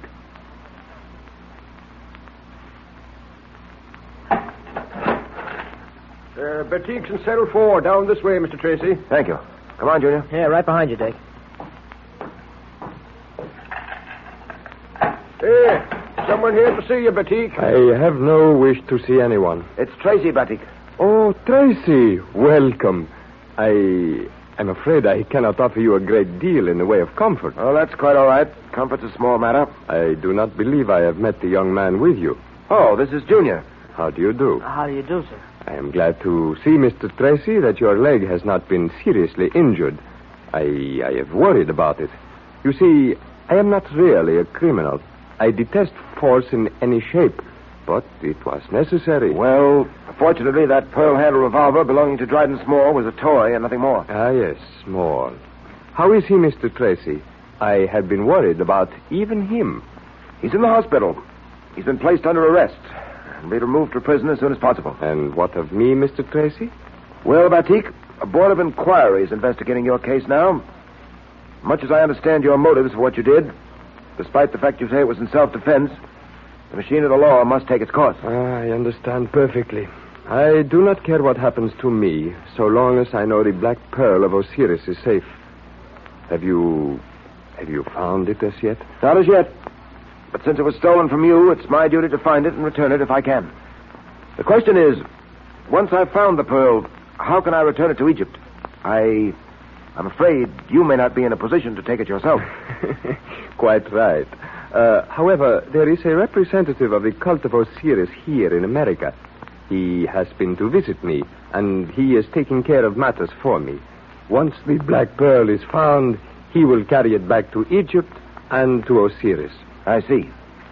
You know, Batik, for the life of me, I can't understand why Small stole that Black Pearl. It isn't valued that highly, in money at least. It has some monetary value, yes. But it has even a greater value to collectors of, shall I say, curiosities. I see. Here in America, there is a group of men who make their living by stealing treasures of art and other things, such as the Black Pearl. These men will stop at nothing to get that Black Pearl. And by the way, let me warn you against these treacherous forces if you should find the Black Pearl. From the moment you get the pearl in your possession, your life will be in danger. If these men are as powerful as you say they are, how did you intend to get the Black Pearl back to Egypt safely? And if I find the pearl, how will your friend hope to get it back safely? You see this ring on my finger, Mr. Tracy? Yes? Gee, that's a strange-looking ring. Has a scarab on top of it. Yes. This is the luck ring of Osiris. The luck ring? Yes. Wherever I am, whatever trouble I may be in, I have but to rub this ring, and Osiris will do what is best for me. You just rub the ring and you have good luck, huh? Precisely, my young friend. Then you placed complete confidence in this ring. You felt that it would protect the Black Pearl until you reached Egypt. Yes, I have every confidence in it, as should all who own one like it. But it is more than a ring of good luck, Mr. Tracy. Look. Gee, the top comes off. There's a secret compartment in the ring, huh? Ah, yes, a secret compartment made to fit the Black Pearl.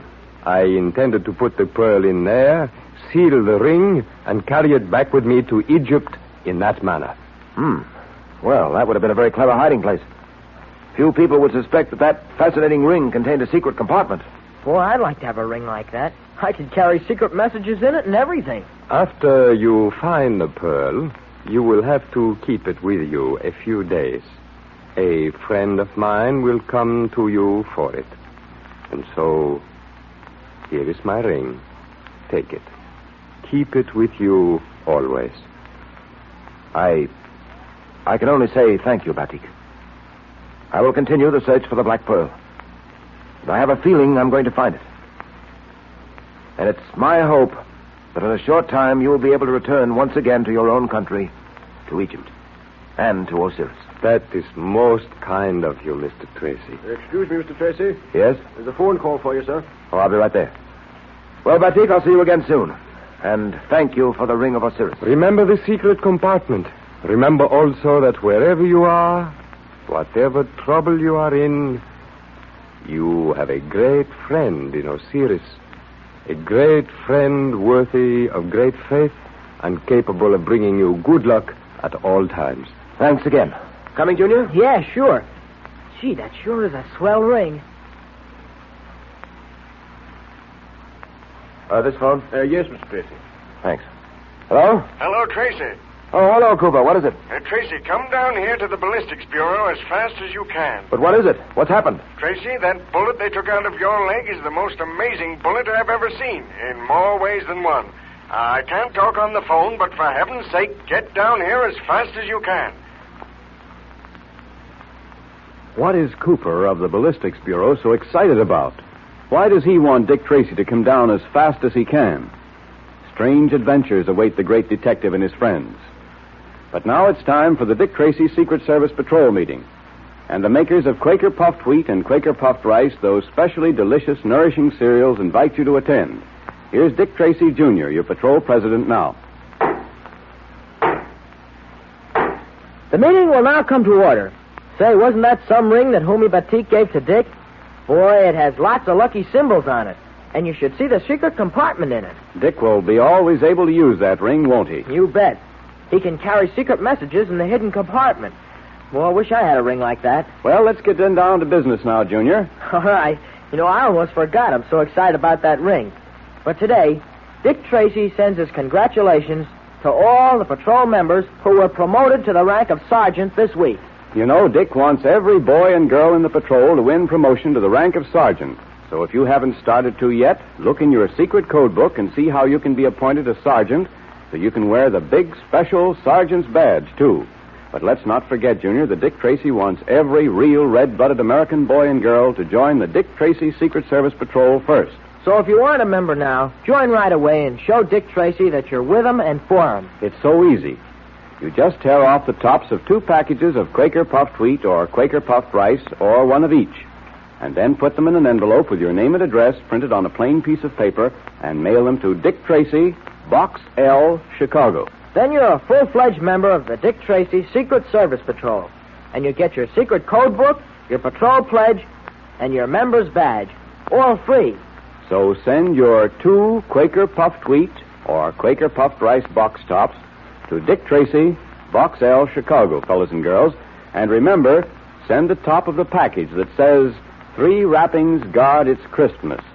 There's probably a package or 2 of Quaker Puffed Wheat or Quaker Puffed Rice in the pantry right now. Look to see. But if there isn't, Mother will be glad to get some Quaker Puffed Wheat or Quaker Puffed Rice at the grocer's, so ask her to get you some.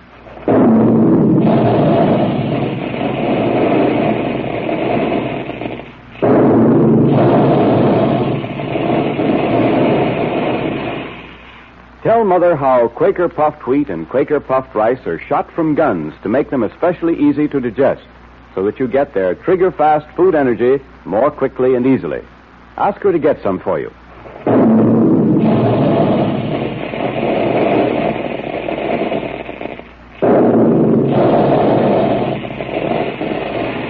Calling all adventure fans, calling all Dick Tracy fans. Stand by for another exciting Dick Tracy adventure tomorrow at this same time. That is all.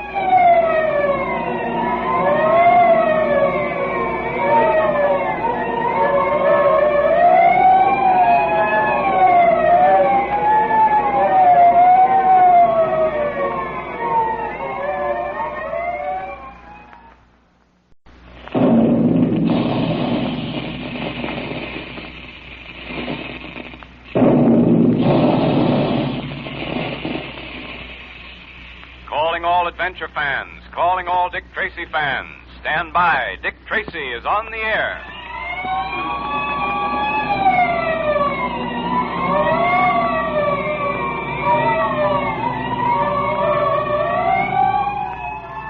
Now the makers of nourishing, delicious Quaker puffed wheat and Quaker puffed rice bring you the thrilling Dick Tracy detective adventures.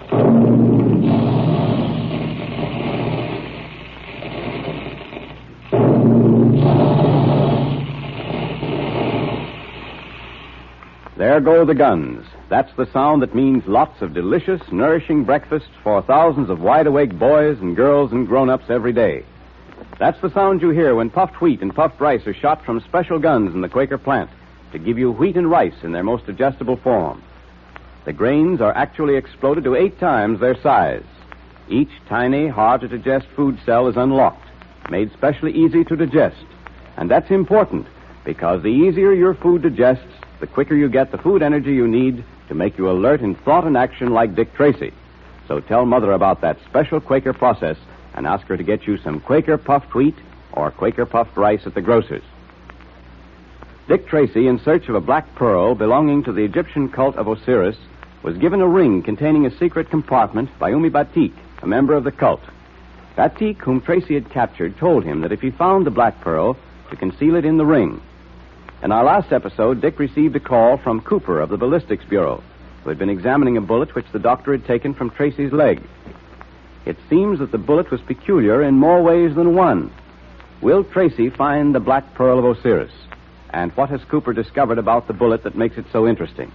Our scene, the Ballistics Bureau. Well, Cooper, what's all the excitement about? Tracy, I've been examining that bullet the doctor took from your leg. You mean the bullet that Humi Vatik fired from Dryden Small's tiny revolver? Why, has Tracy had any other bullets fired into him? No. Go on, Cooper. All right. Well, at first I was chiefly interested in examining and photographing the markings on it. And then I decided to open it to examine the lead more carefully for weight and material, you know. Yes, go on. That's the usual ballistic procedure. Yes, but this isn't what we usually find. I opened it. And here's what was inside. The black pearl of Osiris. Gosh. Then it is the black pearl, Tracy? Without a doubt.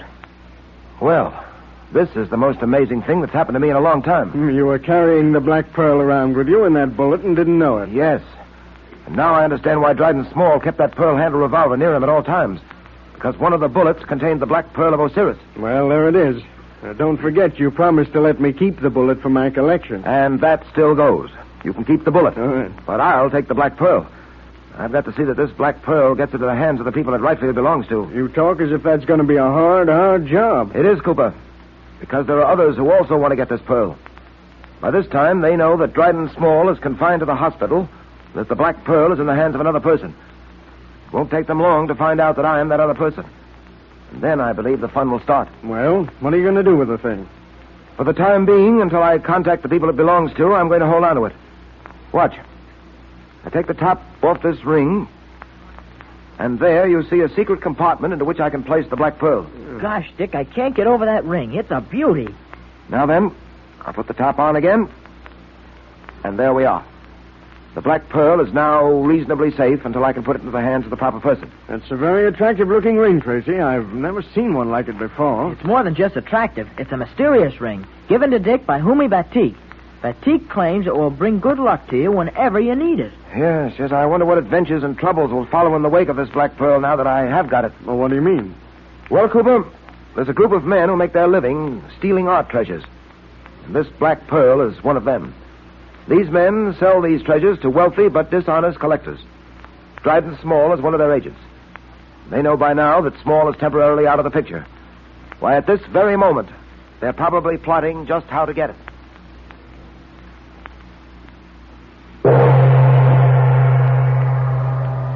Silence. The High Mogul will speak. Gentlemen of the society, we are met here this evening to discuss various matters, the most important of which is regaining possession of the Black Pearl of Osiris. With Small in the hospital, how are we going to find the pearl? Are any of you aware of the method Small used for concealing the Black Pearl? I devised the method. Until now, it was my secret, mine and Dryden Small's. That Black Pearl, gentlemen, was molded into a special bullet and placed in a special pearl-handled revolver for safe concealment. And who has that revolver now? Dick Tracy. That means, then, we're going to have a hard time getting it. The pearl-handled revolver no longer interests us. You mean the bullet has been fired? Exactly. And the pearl has been found by the Police Ballistic Bureau. It is now in the possession of Dick Tracy. It is being carried in a special secret ring made for it, called the Ring of Osiris. A secret ring? We have two objectives now. One, the Black Pearl of Osiris.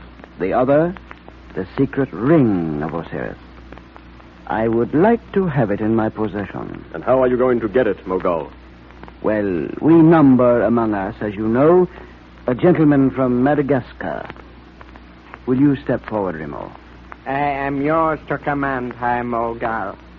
Remo, you came to us with a reputation. You are supposed to be extremely expert with the silken cord. Is that not so? I am proud of my reputation. Well, you will need all your skill and knowledge, for, let me warn you, Dick Tracy is no ordinary victim. He's a man of great physical strength and great mental resources.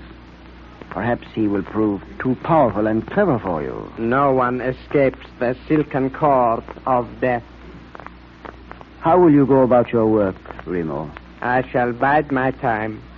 I shall hide in the rear of Tracy's car at such time when I know he will be alone in that car. But how will you know this? I shall climb to Tracy's window.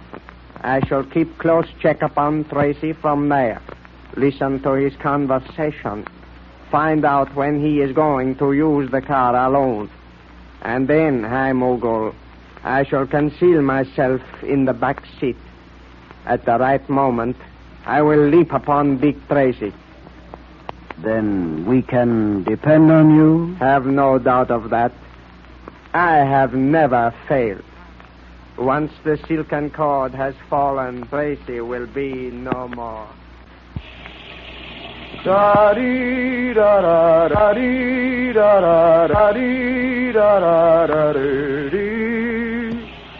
Dick, you're a great detective. But as a crooner, my oh my. I sing, my critical friend, not because I sing well, but because I feel well. Yep, I'm very happy tonight. Things seem to be breaking right. A little threat like the death hanging over your head doesn't mean a thing, does it? By this time, Pat, you want to know that threats may not mean a thing. Where's the large bath towel? Yeah. Oh, here it is. Besides, showing that you're scared of a threat doesn't happen to be my style. Oh, I can't help wishing this Black Pearl business was finished. You've got the thing in that ring there, haven't you? Yep, yeah, I have. Well, Junior's eyes shine every time he talks to that ring. By the way, do you really believe this ring brings good luck to the wearer? Well, we'll soon know just how lucky it is. By the way, Dick, when is that friend of Batik's going to come for the pearl? I don't know, Pat. Well, how will you know when he does come? He'll use the secret password that Batik and I have arranged. If he doesn't know the password, well... Then you know he's one of that gang Batik warned you about? Exactly. You know, Pat, this gang that Batik has told me so much about, I'd like nothing better than to get my hands on them, round them up, finish them for good. Well, it's a trick you've done before, Dick, with Blackie Moran and the Baron. Neither Moran nor the Baron were pushovers. Neither is this mob. Don't make the mistake of underestimating them. Is the car downstairs? Yeah. I drove it over because I got a date tonight. Hey, hold on. This is my night to use the car. Huh? You had it last night and the night before. Oh, but Dick, I got a date. Oh, sorry, old man, but so have I, with Tess. I was supposed to have the car last night, and I let you use it instead. Nope, I'm afraid I'll have to insist on having it tonight. Well, okay, Legree. You can have the chariot. You take so few nights off, anyway. I wouldn't be the pal I want to be if I said anything. See, I promised Tess I'd take her for a drive up the shore road tonight. Perhaps we'll stop off someplace and dance. How long has it been since you were on a dance floor, Dick? Why? I'll bet you're rusty and out of practice. Oh, I don't know about that. Wait a minute. What was that? What was what? I thought I heard something at the window. Oh? I'll have a look. Felt sure I heard something. Guess I was mistaken. No, Pat. You weren't. Huh? Look there. Where? That flower pot here in the fire escape has been moved. I remember putting it over on this side. Well, maybe someone else moved it. No, I don't think so. Look, the wet spot where the water soaked through. Yeah? If that pot had been moved an hour or so ago, the water would have dried up. It's still wet. That pot was moved less than 15 minutes ago, Pat. Well, what does it mean, Dick? It means, Pat, that I've been spied on. You mean someone's been at this window watching us? And listening to everything we've said. It started. What started? The attempt to get the Black Pearl of Osiris away from me. How do you know that, Dick? Wait a minute. Hello? Oh, hello, Tess. Yes, dear. I'll be right over. Yes, the car's waiting downstairs. Won't take me more than 10 minutes. All right, dear. What? Yes, I know I've been neglecting you, but... And it's nice if you understand. Yeah, it's a grand night for a drive. Right. Goodbye, dear. Now, listen, Dick, be careful, will you? Anything may happen. Don't worry, Pat. It'll be all right. But I am worried about you.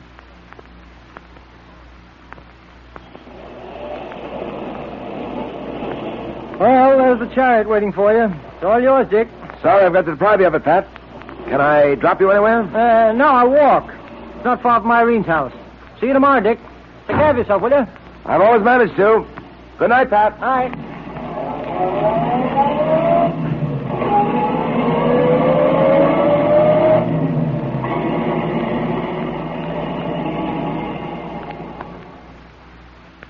We know, but Tracy does not, that Remo lies concealed in the back of Tracy's car while the detective drives to Jess Trueheart's home.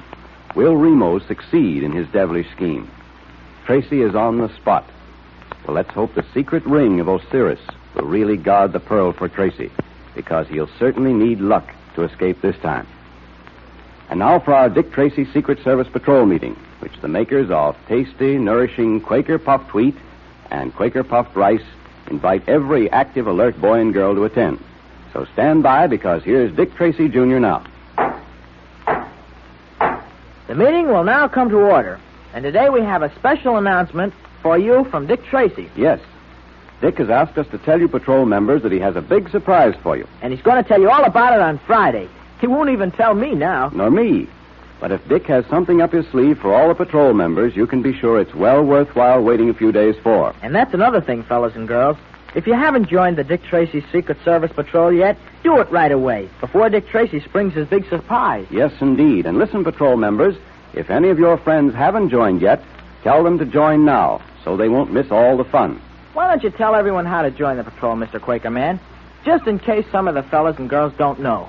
All right, Junior. Here's all you do, boys and girls.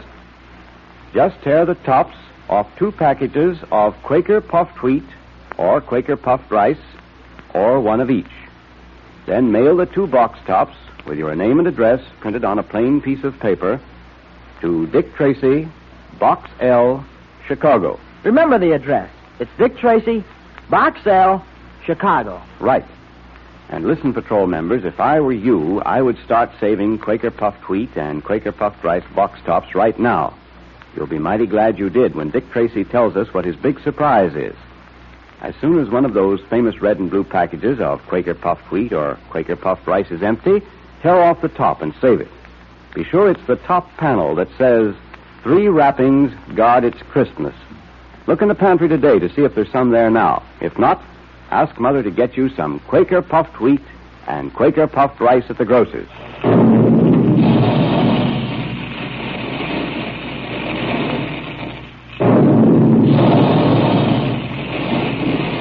Those 2 tasty, trigger-fast cereals are shot from guns, you know, to give you and thousands of other wide-awake boys and girls and grown-ups 2 of the most delicious, nourishing breakfasts you've ever enjoyed.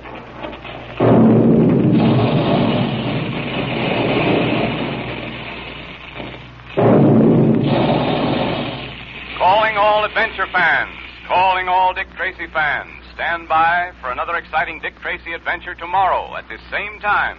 That is all.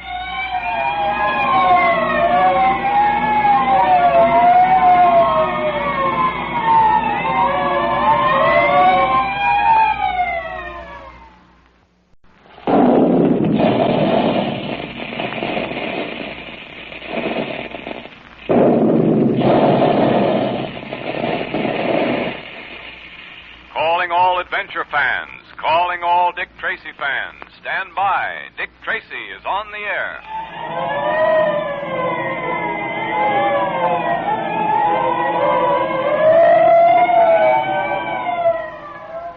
Now, the makers of Quaker Puffed Wheat and Quaker Puffed Rice, those 2 delicious, easy-to-digest cereals that are shot from guns, bring you another thrilling Dick Tracy adventure.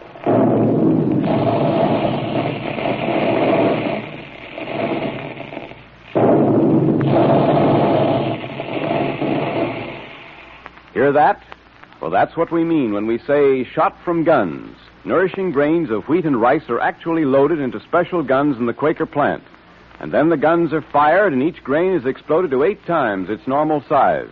That's why puffed wheat and puffed rice look and taste so different from ordinary cereals. But that's not all. If you could look inside a grain of wheat before and after it's shot from the gun, you'd see how each tiny, hard-to-digest food cell is shattered, so that all the goodness is unlocked. Then it's specially easy to digest, so that you get the trigger-fast food energy much more quickly and easily. And you need lots of that same kind of food energy to be as mentally and physically alert as Dick Tracy is. So join the thousands of happy boys and girls and grown-ups who enjoy a big dish of crisp, delicious puffed wheat or puffed rice every morning. Mother's glad, and so is Dad, to have you remind her of something that tastes so specially good. So look in the pantry. And if there isn't one of those famous red and blue packages there, ask Mother to get you some at the grocer's. The Black Pearl of Osiris, its theft is Dick Tracy's latest case, was found concealed in a bullet which had been fired into the leg of the great detective. Tracy now carries that pearl in his secret compartment ring, which was given to him by Humi Batik, a member of the Osiris cult. Yesterday, Remo, a member of the society trying to get the Black Pearl, lay hidden in the back seat of Tracy's car while he drove to Tess Trueheart's apartment. Will Remo succeed in his plan to overpower Dick Tracy? The great detective is just stopping outside the apartment house where Tess Trueheart lives. So, gotta pull up the emergency brake. This is a pretty bad hill. The car should roll it. No, you don't. You're quick, Tracy, but There. I surrender. You have me. Give me that cord. Silken cord, huh? Who are you working for? I have nothing to say. Perhaps you haven't now, but you will later. Can you drive a car? Yes. Then get up here and drive this one to headquarters. Remember, I've got a gun on you, so no tricks. So he wouldn't talk, eh, Dick? No, Pat. I couldn't get a thing out of him. No sense trying any further, either. When a fellow like that makes up his mind not to talk, you can't get a thing out of him. What I don't understand yet, Dick, is how did you manage to catch him? I could see him coming, Pat. I reached down to pull the emergency brake, and as I leaned back, Remo came up behind me with a silken noose. I saw him in the glass mirror on the dashboard. That was lucky. Lucky? Huh. I think it was lucky. Humi Batik would say it was the ring that did it. Yeah, most likely. Well, Pat, I'm afraid it's going to take more than luck to win out against the men who are trying to get their hands on this ring and the black pearl that it contains. Well, after tonight's experience, I can believe that all right. They were willing to kill you to get hold of it. This black pearl must be worth a small fortune. Hey, pardon me, Pat. Yes? There's a man to see you, sir. Who is he? What's he want? He says he comes from Humi Batik. Ah, send him in. This must be the fellow we've been waiting for, Pat. The agent from Humi Batik who's to take the black pearl back to Egypt. Oh, come in, please. Thank you, Mr. Tracy. You know who I am? You're a member of the cult of Osiris, is that so? The cult of the scarab? Yes, that is true. Batik tells me you have the Black Pearl. It is that I have come for. May I have it, please? I can't give you the Black Pearl just yet. Why is that? You have it in that ring on your finger, have you not? Batik told you to keep it in that ring. When I'm protecting something, I do it in my own way, thank you. But you were given that ring for that purpose? Perhaps I believed it'd be safer elsewhere. The Black Pearl, it is here in your office. I can have it for you in a little while. If you'd care to come back, let's say tonight about 6 o'clock, I can have it for you then. You should have kept the pearl in the secret ring of Osiris. There is danger otherwise. If you will return tonight at 6 o'clock, I'll be glad to turn the Black Pearl over to you at that time. Very well, Effendi. I shall return at 6 o'clock. And now, until that time, farewell. Dick, you didn't tell me you'd put the Black Pearl somewhere else. I thought you were carrying it in the ring. Yes, and I am, Pat. The Black Pearl is in this ring on my finger now. I didn't say it wasn't there. I merely let him think so. But why didn't you give it to him? He said Batik had sent him. He was lying. Batik didn't send him. Lying? How do you know that, Dick? Because he failed to complete the password. You may remember I used the phrase, the cult of the scarab. He was supposed to answer, no, the cult of Osiris the Great. He didn't, Pat. And so I knew he was a fraud. Then why'd you let him get away? Why didn't you hold him? Oh, we're not letting him get away. We're following him right now. I just wanted to give him time to get out of the office. Come on, Pat.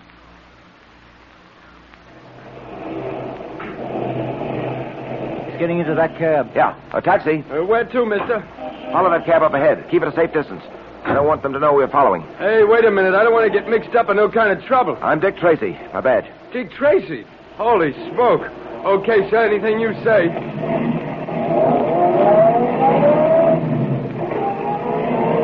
Not too close, driver. Stay as far behind as you can. Yes, sir, Mr. Tracy.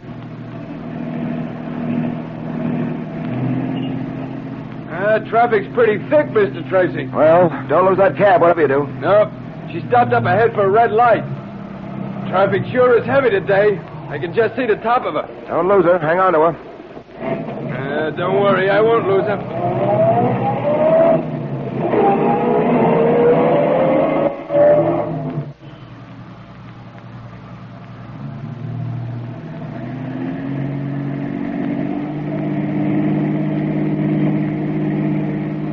Hey, that cab's pulling up to the curb.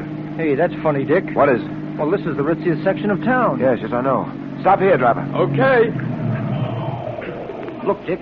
The driver of that other cab is getting out and opening the door of the cab. He looks excited. Yes, there's something wrong. Come on, Pat. Come on. Hey, wake up, will you, mister? Wake up. Hey, come on, guy. Hey, what's wrong? What's wrong, driver? Gee, I don't know. This guy's out like a light. It's the guy who was in our office, Dick. Yes, I know. Let me have a look at him, driver. Okay. Yeah. He's dead, Pat. He's been shot. Dead? Are you sure, Dick? You mean to say the guy is dead? Gee, he was talking to me only a minute ago. What do you make of it, Dick? Merely confirms my belief, Pat, that we're not dealing with any ordinary gang. Someone very shrewd must be at the head of them. Shrewd enough to anticipate all eventualities. You mean he knew we might follow this guy? Apparently. He wasn't taking any chances. He realized the trick might not come off, and so he had this fellow watched. Those who were watching him realized we were following and managed to kill this man. Probably with an air rifle in that traffic jam we passed through not long ago. Hey, listen, buddy, I ain't going to get in no trouble, am I? Nothing to worry about, driver. You say this is the address he gave you? Yeah, this is the address all right there. Well, in that case, we're all right, Dick. This must be the headquarters of the gang. I doubt it, Pat. I doubt it very much. He probably gave the wrong address. We'll have a try at it anyway. I'll have every house in this block investigated by the special squad. But I doubt if anything will come of it. I doubt it very much.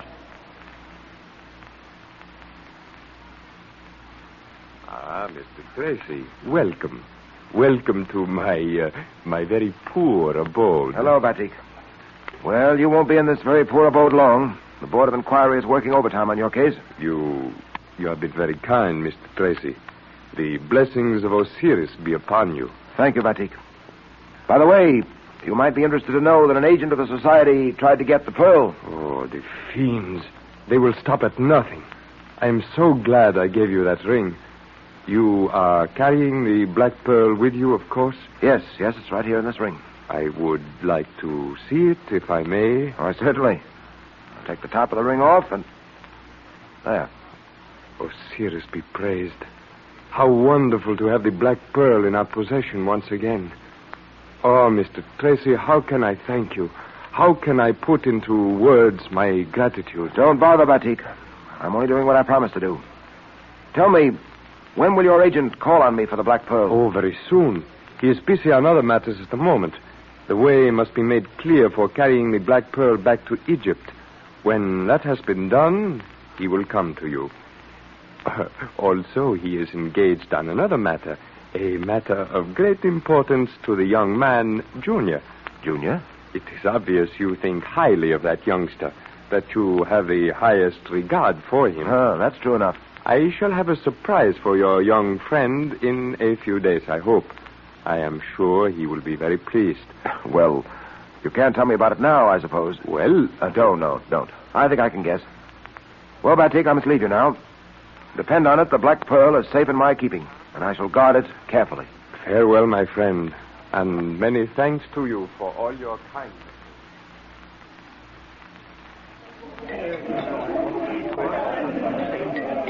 Gee, this is a swell place to eat, Dick. Are we going to have lobster tonight? Not for you, Junior. Huh? Lobster's just a trifle too hard on a young system like yours. Oh, listen, I'm not a kid anymore, Dick. Well, if you can't have lobster, Junior, Dick and I won't have it either, eh, Dick? Right. We'll have a couple of chops instead. By the way, Junior, Hooting Batik told me he'd have a surprise for you in a few days. A surprise for me, Dick? Gee, I wonder what it can be. Well, I dare say you'll find out soon enough. He's a swell guy. Hope nothing happens to him, Dick. So do I. I'm going to make it my business to be in court when the trial comes up. I'm sure you'll be able to help, won't you, Dick? Nothing came of our search this afternoon, as you know, Dick. We went through every house in that block.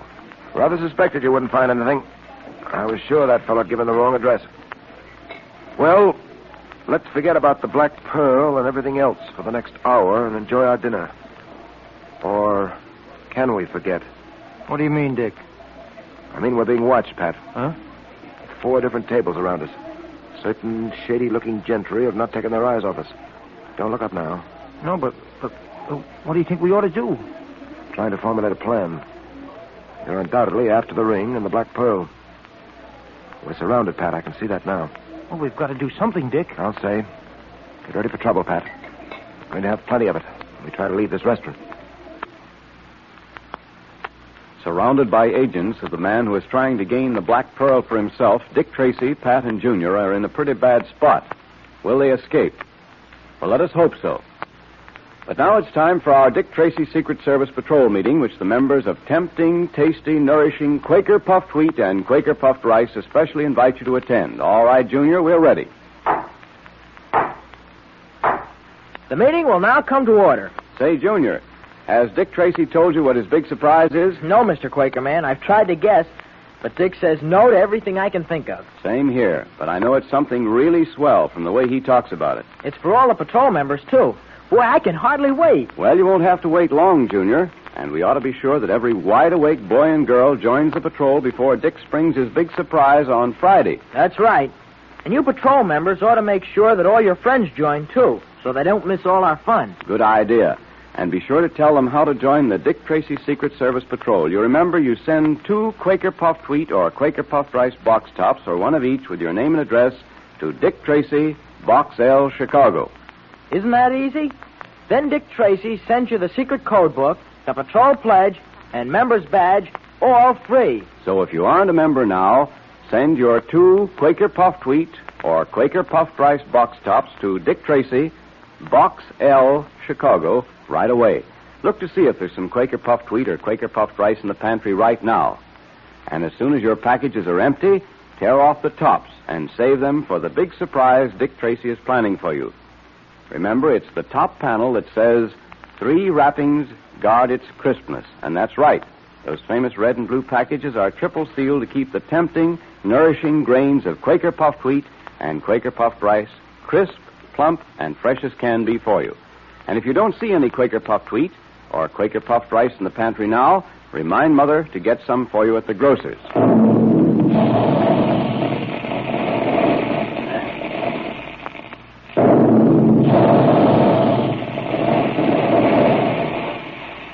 Tell Mother how Quaker Puffed Wheat and Quaker Puffed Rice are shot from guns to make them especially easy to digest as well as especially good to eat. She's glad to have you tell her, and you'll be able to start saving your box tops for Dick Tracy's big surprise.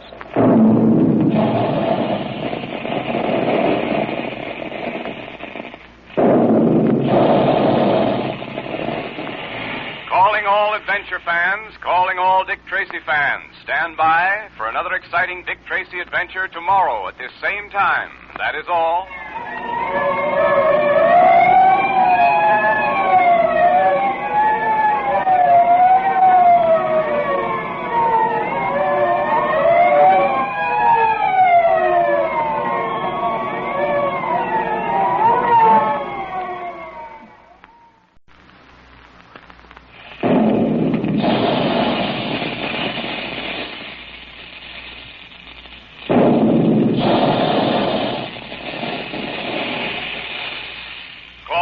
Adventure fans, calling all Dick Tracy fans. Stand by. Dick Tracy is on the air.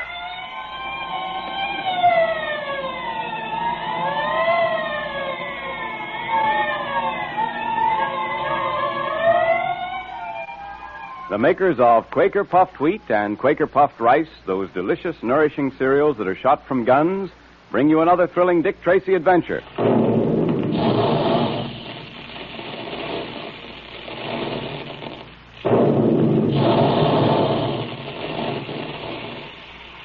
That's the way the big guns in the Quaker plant sound when they're making puffed wheat and puffed rice. Remember that the next time you sit down to a big dish of crisp, crunchy puffed wheat or puffed rice for breakfast. That special, careful Quaker process, plus the fact that puffed wheat and puffed rice are triple sealed in moisture-proof packages, keeps Quaker puffed wheat and Quaker puffed rice firm, crisp, and plump for you. And that's why they taste so much better than ordinary cereals. Puffed wheat and puffed rice are especially easy to digest, too.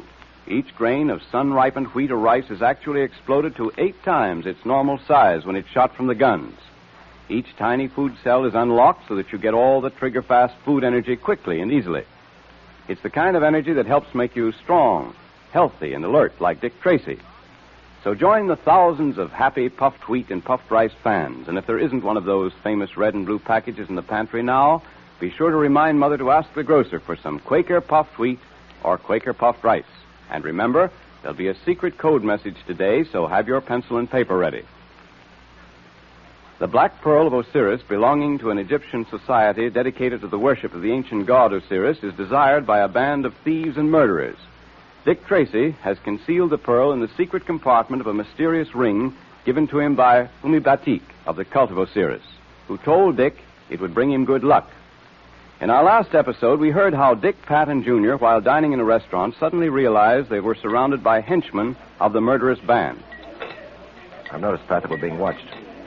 4 different tables around us. Certain shady-looking gentry have not taken their eyes off us. Don't look up now. No, I won't. What do you think we ought to do? Well, I'm trying to formulate a plan. We're undoubtedly after the ring and the Black Pearl. Yes, we're surrounded, Pat. I can see that now. We've got to do something, Dick. I'll say. Get ready for trouble. We're going to have plenty of them. We try to leave this restaurant. Go on with your dinner, both of you. Pay no attention. Pretend you haven't noticed a thing. What? This dinner's got to end sometime, Dick. Yes, I know, Junior. By that time, let's hope we'll dig up an idea that'll get us out of here safely.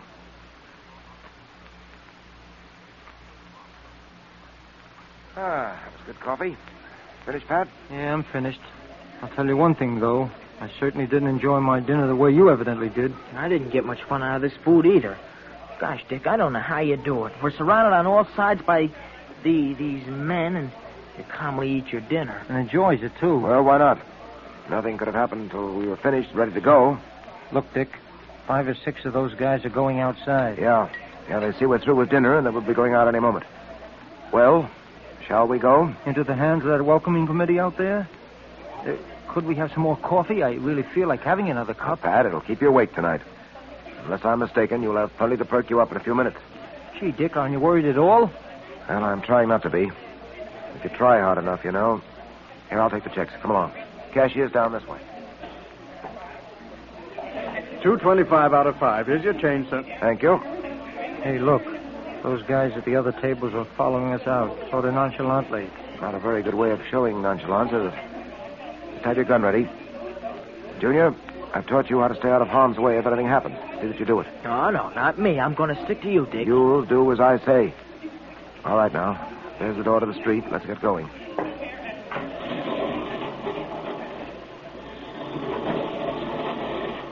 Well, there's the car. Yeah, and a couple of fellows leaning against the fenders. Come on. Just a minute, buddy, just a minute. This your car? Yes, do you mind? Maybe you don't know it, buddy, but this is my private parking place, see? I usually parks me car here. Well, that's very interesting. Step aside, please. Wait a minute. Where do you think you're going? What's the matter, Joe? This guy getting tough? Yeah, looking for a paste in the jaw. So happens I wasn't looking for anything. However, I see that you very possibly are, and so... Hey, you can't do that. Get in, Pat. Junior, quick. Come on. Get him, boys. Get him. Here they come, Dick. Let him have it, Pat. Keep behind me, Junior. That's the old featherweight. The ring, Dick. They're trying to get the ring. Keep slugging and stop talking. Get him, you guys. The cops, they're coming, Dick. Yeah. Swinging kind of wild, aren't you, big fella? Here's the way to do it. Run, you guys. Run. It's the cops. Jesus. They're running away, Dick. So I see. Well, they're taking a few of our souvenirs on their jaws. Yeah. Hey, what's been going on here? Street fights, eh? Well, we'll soon... Hello, Donovan. Lovely evening, isn't it? Tracy, well, what the devil... All right, is you? Donovan, it's all right. The boys are chasing those rascals. They'll bring him in all right. Good. Meantime, I've got hold of someone's coat. I grabbed one of those yeggs by the collar, and he slipped out of the coat, leaving it in my hands. I wish we had gotten the fellow in the coat. Perhaps we will, Pat. Oh, Dick. Oh, great Scott, Dick. What's the matter? Your finger. Look. The ring. The secret ring of Osiris. It's gone. Gone. Gee, then so is the Black Pearl. Oh, they got it. They got it after all. No. They didn't get it, Pat. Because you see, you have it. I have it. Now, listen, Dick. This is no time for gags. Feel in your pocket. The right-hand pocket. Huh? Let me see. Well, I'll be a cross-eyed owl. It is the ring. How'd it get in my pocket? I put it there. I slipped it off and put it in your side pocket. I knew they'd try to get the ring. They were sure I was wearing it. I didn't think they'd suspect you. Yeah, that certainly was fooling them, all right, Dick. Two of them made for the hand that was supposed to be wearing the ring. I'm afraid they were a little disappointed when it folded into a fist. Yeah, I'll bet they were, Dick. If only we knew where we could get our hands on that gang. If we had some idea as their hideout. We do have, Pat. Or rather, we will. What do you mean? We've got the clue we've been looking for. And now, once again, we can take the offensive. I much prefer it as a fighting move to watching and having to be on the defensive. What is the clue you're talking about, Dick? This coat, Pat. The coat I took away from one of those gangsters. Well, I don't get it. How can a coat help us find the gangster's hideout? Well, of course, I'm not sure it will, but I'm going to have a try. Come on, let's get down to my private laboratory at headquarters. Why your private laboratory? There are certain things there I need, Pat, including a vacuum cleaner. A vacuum cleaner? Hey, as I said before... I know. You don't get it, but you will.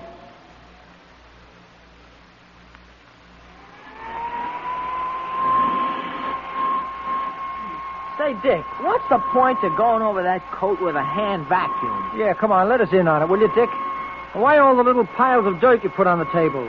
Why don't you put them all in one big pile? Well, you see, Pat, each one of those piles of dirt is labeled. Now, this pile here came from the right-hand pocket of the coat. Yeah? This one came from the left-hand pocket. This pile here is the dust I took out of the back of the coat.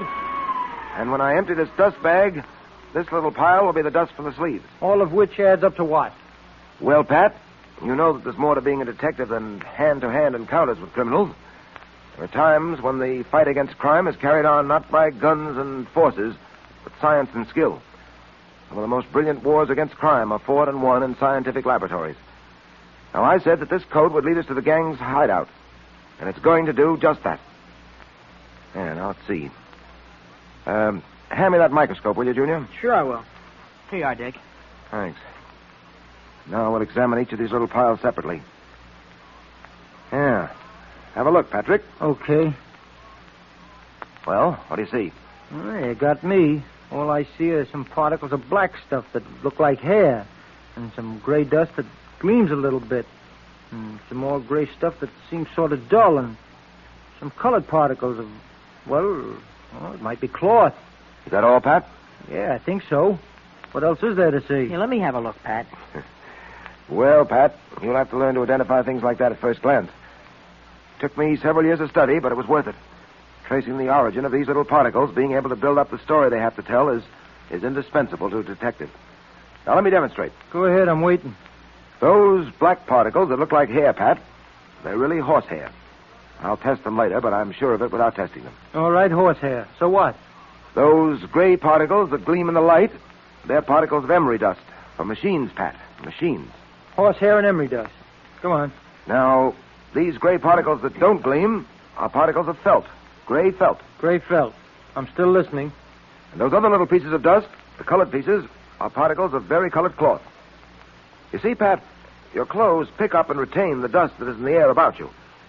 Examine the clothes of a man who works, let's say, for a coal company. And his clothes will contain coal dust. A man who works in a coffee factory will have particles of coffee beans in his pockets and in the dust of his coat, and so on. Okay, but where does all this get us? Well, Pat, don't you see? We've taken from this coat particles of horsehair, emery dust, felt, and colored cloth.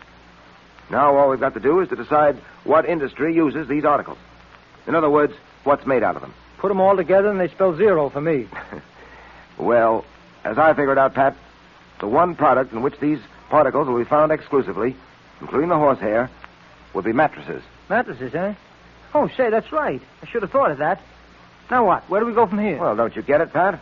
All this means is that the gang we're after probably has its hideout in or near a mattress factory. Well, I'll be darned. Say, Dick, that's amazing. And a lucky thing it was that you got that coat. Well, don't let's get too excited about this. We may not be right. But we've got to find out how many mattress factories there are in this town. And we've got to check every one of them.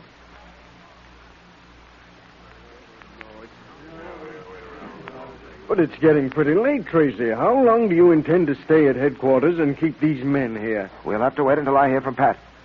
We've discovered that there are only 3 mattress factories in town. There are 3 squads out now. Pat's in charge of the squad on Clay Street, and he's going to report back to me the moment he gets what we're looking for. And what are you looking for? Proof that one of those factories is being used as a hideout by the gang we're after. Factories are being watched very closely. They're supposed to be shut at this time of night. If the boys see anyone prowling near one of them, entering the building, they'll know that that's the one we want. Will Pat telephone? Yes. I told him to use the code. We're taking no chances on a slip-up. Swell idea. Well, Tracy, I hope you're right about this mattress factory business. I know you're a bug on scientific detection and all that, and you've always been right in the past. We'll just have to wait and see. Yes? Patton speaking. Go ahead, Pat. Buffalo, 14, 1, 11, 18, 21, 4, and hurry. Right. Let's see that code book. Buffalo, 14, 1, 11, 18, 20... Wait a minute, that's the end of that word. Buffalo, 14, 1, 11, 18, 21, 4. Just what I've been waiting for. All right, men, let's get going. Is Dick Tracy on the right trail at last? Will he bring the thieves to justice? And what was the code message that Pat sent over the phone? Well, you'll know in a minute, because it's time for our Dick Tracy Secret Service Patrol meeting, brought to you by the makers of Quaker Puffed Wheat and Quaker Puffed Rice. Those 2 specially delicious, specially nourishing cereals that are shot from guns. Okay, Junior. The meeting will now come to order. So get your pencil and paper ready, patrol member, because Junior is going to repeat the secret code message that Pat sent Dick Tracy today. Are you all ready? Here's the message. It's Buffalo, 14, 1, 11, 18, 21, 4. Better repeat it, Junior, so all the patrol members are sure to get it. Okay, Mr. Quakerman. Are you ready, members? It's Buffalo, 14, 1, 11, 18, 21, 4. Now, when you decode that secret message, you'll know where Dick Tracy is headed on the trail of the High Mogul. And here's some extra good news, patrol members. Dick Tracy is going to tell us all about that big surprise tomorrow. Isn't that great? So be sure you're listening in, patrol members. Believe me, it's something you just wouldn't miss for anything. Do you know what it is, Mr. Quakerman? Yes, Junior, but I promised Dick I wouldn't tell a soul. Come on, you can tell me. No, Junior, you'll have to wait till tomorrow, too. All I can say is start saving Quaker Puffed Wheat and Quaker Puffed Rice box tops right now, because you'll certainly wish you had when Dick Tracy tells you what that big surprise is. Boy, I can hardly wait. And here's another thing, boys and girls. Every box top you save also means a lot of delicious, quick energy breakfast for you and Mother and Dad. So have Quaker Puffed Wheat one day and Quaker Puffed Rice the next, the way thousands of boys and girls and grown-ups do. And that gives you a grand taste variety, because there are 2 different delicious flavors of the famous cereals that are shot from guns.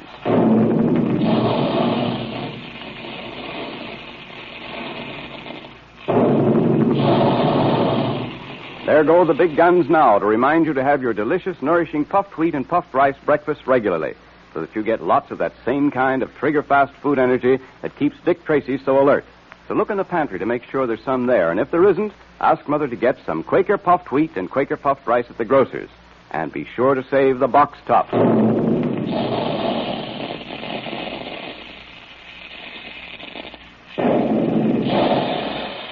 Calling all adventure fans, calling all Dick Tracy fans. Stand by for another exciting Dick Tracy adventure tomorrow at this same time. That is all.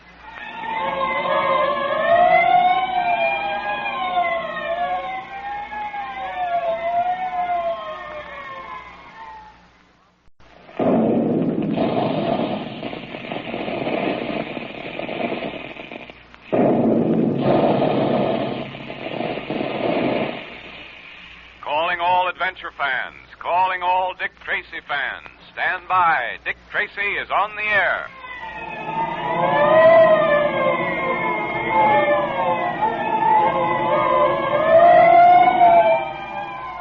Now, the makers of Quaker Puffed Wheat and Quaker Puffed Rice, those two nourishing, delicious cereals that are shot from guns, bring you another thrilling Dick Tracy detective adventure.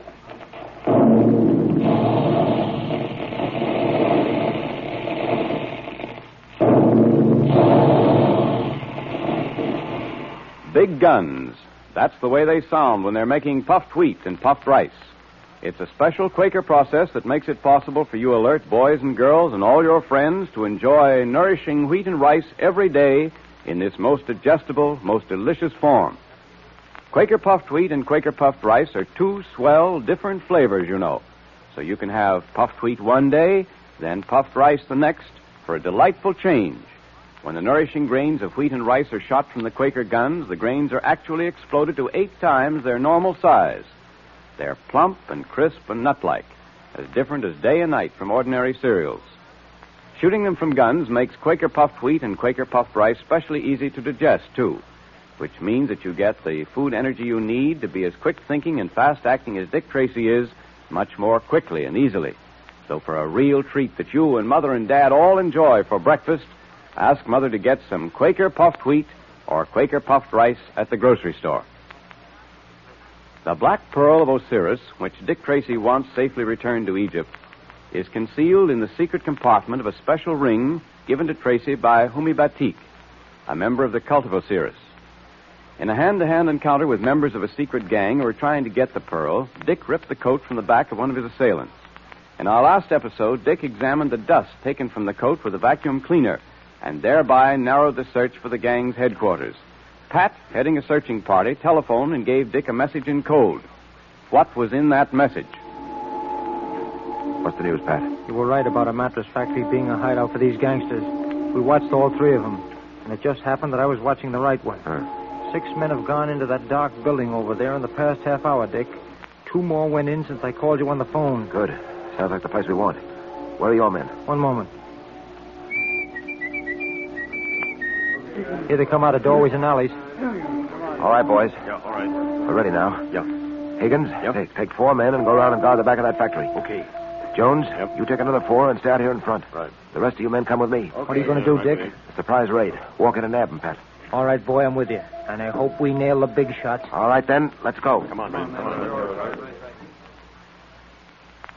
Try that door, Pat. Right.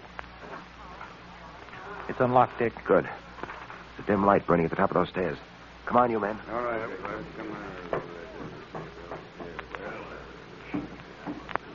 They're in there, Pat. You can hear them talking. What do we do? Follow me. I'm going to surprise them. When I give the word, all of you rush at that door and break it in. Right. All set? Yep. Then now. Get him up fast. Get around there, you. Go on, move. Well. May I inquire what this means? Are you the head of this mob? I don't quite understand. This is a factory. These men are my employees. We'd met here tonight to discuss something pertaining to to new shipments. Will you be good enough to explain your violent entrance? Certainly there's no call for a raid by the police. I'm sorry, it won't do. I have a fair memory for faces, and I can positively identify at least 4 of these men as the ones who attacked my friends and myself earlier this evening. Yeah, and so can I. Why, this is preposterous. You can't get away with this. We'll see about that. You, I suppose, are the High Mogul I've heard about. I'm afraid I don't know what you're talking about. Oh, don't you? Oh, no, I'm now, sure my suggestion to you, Mr. High Mogul, is to relax, because we're taking you and your friends down to headquarters. And so, if you're smart, you'll talk now, when it might do you some good. All right. All right, I'll talk. You bet you will. And talk fast. You got the High Mogul, all right. He used to be the owner of a couple of art galleries, but they folded up. Now he's in the game of stealing art treasures and paintings, priceless books, anything some collectors will pay a high price for. Go on. Well, Dryden Small was a member of the gang, although the Mogul is really the brains. Small was going on a trip to Egypt, and the Mogul arranged with him to steal the heart of Osiris at Black Pearl and bring it back. Well, you know the rest. Yes, that's all the information we want out of you. Have that confession typed and bring it in for him to sign. Right, sir. Now, listen now. I get a break out of this, don't I, if I turn state's evidence? You'll get as much of a break as I can give you. I'll take it, Dick. Hello? Yeah? Oh, just a moment. For you, Dick. The tomb. Oh, thanks, Pat. Tracy speaking. Batik wants to see me. See me and Junior. What's he want with Junior? Oh, you don't know, huh? All right. We'll be down in a little while. Pat, I've got to go down to the prison. Homie Batik wants to see me and Junior. Says it's urgent. Have this bird sign that confession and then send him down to the tombs. Right. I'll look in on the High Mogul while I'm down there, too. I want to have a talk with that fellow anyway.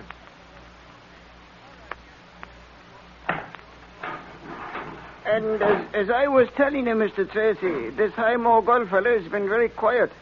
Not a peep out of him all day. He just lies there in his cot in cell 15. He doesn't say a thing. He doesn't even stir. I see.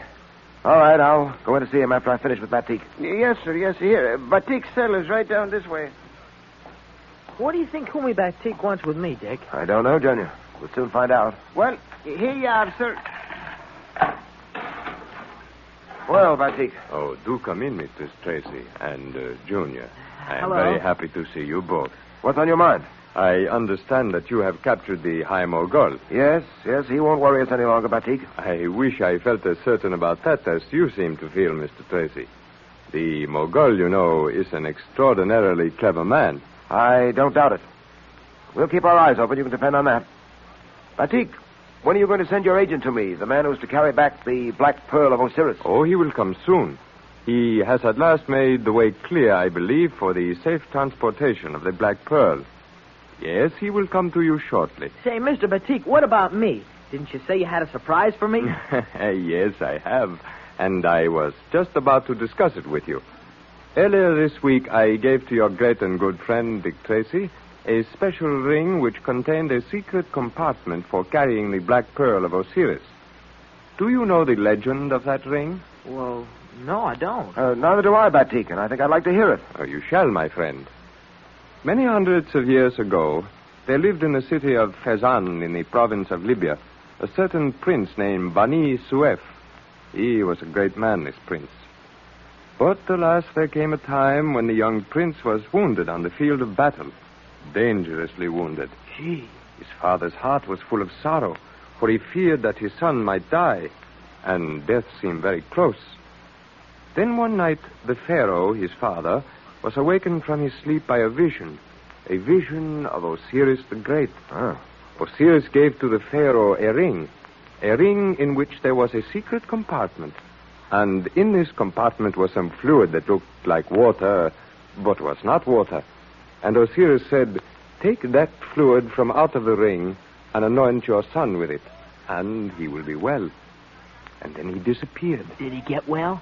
Then the Pharaoh leaped from his bed and rushed into the room where his son lay dying. He opened the secret chamber of the ring and anointed his son with the fluid, and lo, the eyes of the young prince opened. The fever left him. Once again, he was strong and healthy. Gosh. And all was well. That, Junior, Mr. Tracy, is the legend of the secret ring of Osiris. It's a wonderful story. Gee, I'll say it is.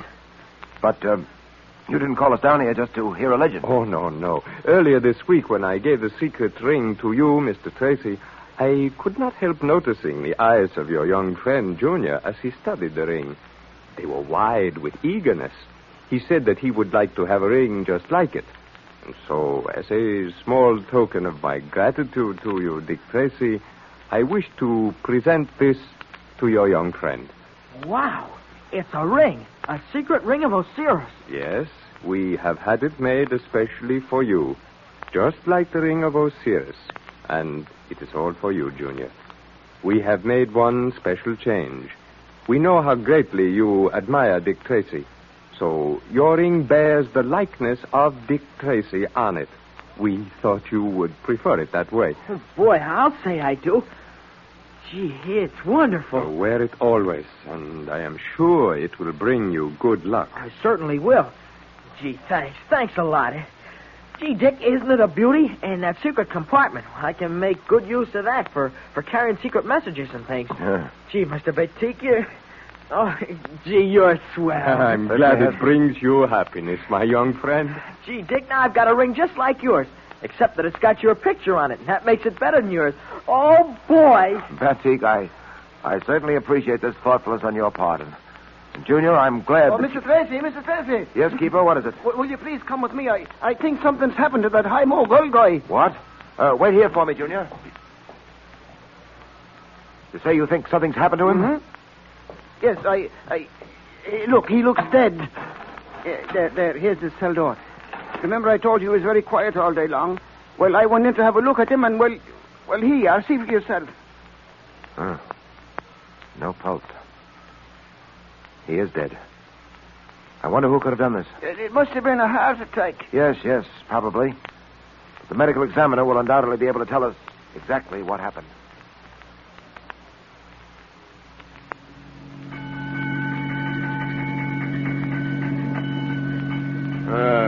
Hospital again, Joe? Yeah, we're taking this fellow over to the police hospital, to the medical examiner. Oh. Someone kill him? No, but he died in a strange way. Just passed out in his cell. Oh. They didn't even know he was dead for a few hours. Gentlemen.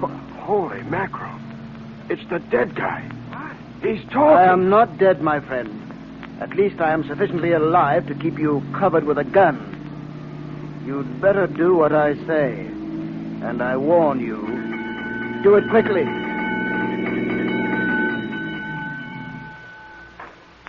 What is the answer to the riddle of the High Mogul's miraculous recovery? And what will happen if he makes his escape? Well, that's a surprise. And get ready for another one, because it's time for the Dick Tracy Secret Service Patrol Meeting, brought to you by the makers of delicious, nourishing Quaker Puffed Wheat and Quaker Puffed Rice. And here comes Dick Tracy with Junior to tell you all about the big surprise he has for you. The meeting will now come to order. Okay, Dick, we're all ready for that big surprise. Well, I don't know whether you can stand another surprise, Junior. You were nearly bowled over when Hooting Batik gave you that secret ring. Say, let me see your ring, Junior. Here it is. Isn't it a beauty? Mm-hmm. See the swell picture of Dick on it? And here's the secret compartment. You see how it works? Say, that's great. You're a mighty lucky boy. Gee, you can carry secret messages in there, just the way Dick keeps the Black Pearl of Osiris. Junior, how do you think the patrol members would like to have secret rings just like yours? What? The patrol members? Secret rings for him? You mean a real secret ring like this for every patrol member? Holy smoke! Well, that's emphatic, if not clear. But I gather you think they'd like them. Oh, I'll say they would, Dick. Anybody'd give anything for a secret Dick Tracy ring like this. Well, I've talked to the Quaker man about it, and he says that our friends who make Quaker Puffed Wheat and Quaker Puffed Rice will do everything they can to help. That's right. They're glad to make it possible for all the patrol members to get secret Dick Tracy rings free with Quaker Puffed Wheat and Quaker Puffed Rice box tops if we can find a jeweler to make the rings, and we're looking into that now. So save some Quaker Puffed Wheat and Quaker Puffed Rice box tops over the weekend, boys and girls. You know, when Dick Tracy makes up his mind to have secret rings made for all of you, you can count on it. And believe me, when you see one of those beautiful gold-plated rings, you'll want one. Listen Monday and learn how to get your secret Dick Tracy ring free. In the meantime, get your Quaker Puffed Wheat and Quaker Puffed Rice box tops. Don't send any in yet. Wait till we tell you on Monday. But look in the pantry for those famous red and blue Quaker Puffed Wheat and Quaker Puffed Rice packages. Tear off the tops as soon as they're empty and save them so you can get a beautiful secret Dick Tracy ring free. And if there isn't any Quaker puffed wheat or Quaker puffed rice in the pantry now, ask Mother to get you some at the grocer's. Then you and Mother and Dad can join the thousands of happy families who enjoy those 2 nourishing, delicious cereals that are shot from guns to give you quick energy.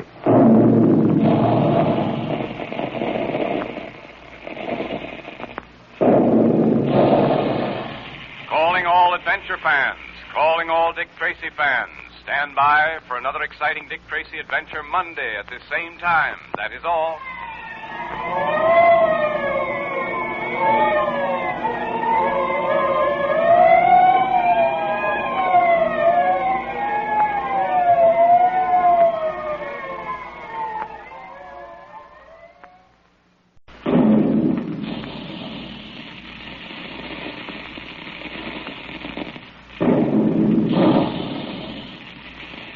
Calling all adventure fans, calling all Dick Tracy fans. Stand by. Dick Tracy is on the air.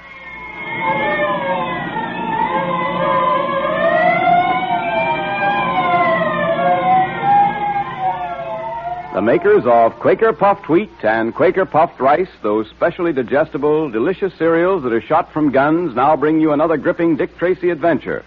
And now listen. Today, Dick Tracy tells you how to get a genuine Dick Tracy secret ring, free.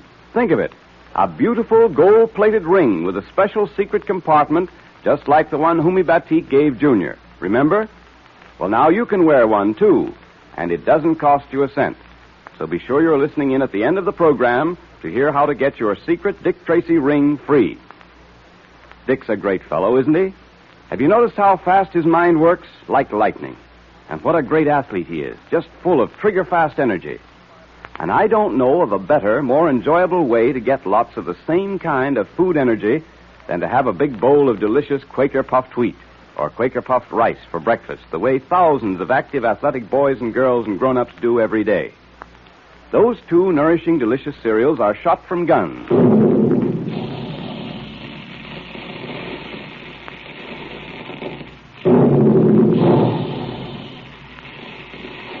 Each grain is actually exploded to 8 times its normal size. That makes Quaker Puffed Wheat and Quaker Puffed Rice specially easy to digest, so that you get their trigger-fast food energy much more quickly and easily. So for a real quick energy breakfast that tastes extra good, ask Mother to get you some Quaker Puffed Wheat and Quaker Puffed Rice at the grocer's. With the capture of the Mogul and head of a society of art treasure thieves, it seemed that Dick Tracy had brought to a close another interesting case. The Mogul was behind bars, and Tracy still had in his possession the Black Pearl of Osiris, sacred gem of an Egyptian cult dedicated to the worship of Osiris. But then the Mogul died in his cell. At least an examination showed that he was dead. But while he was being taken to the office of the medical examiner, a strange thing happened. Hey, Joe, did you hear something move behind us? Nah, I was sure I did. You mean back there? Yeah. Relax, brother. There's no one back there except a dead man. Gentlemen, don't be alarmed. Joe, it's the guy what's dead. I mean... You mean the man you thought was dead.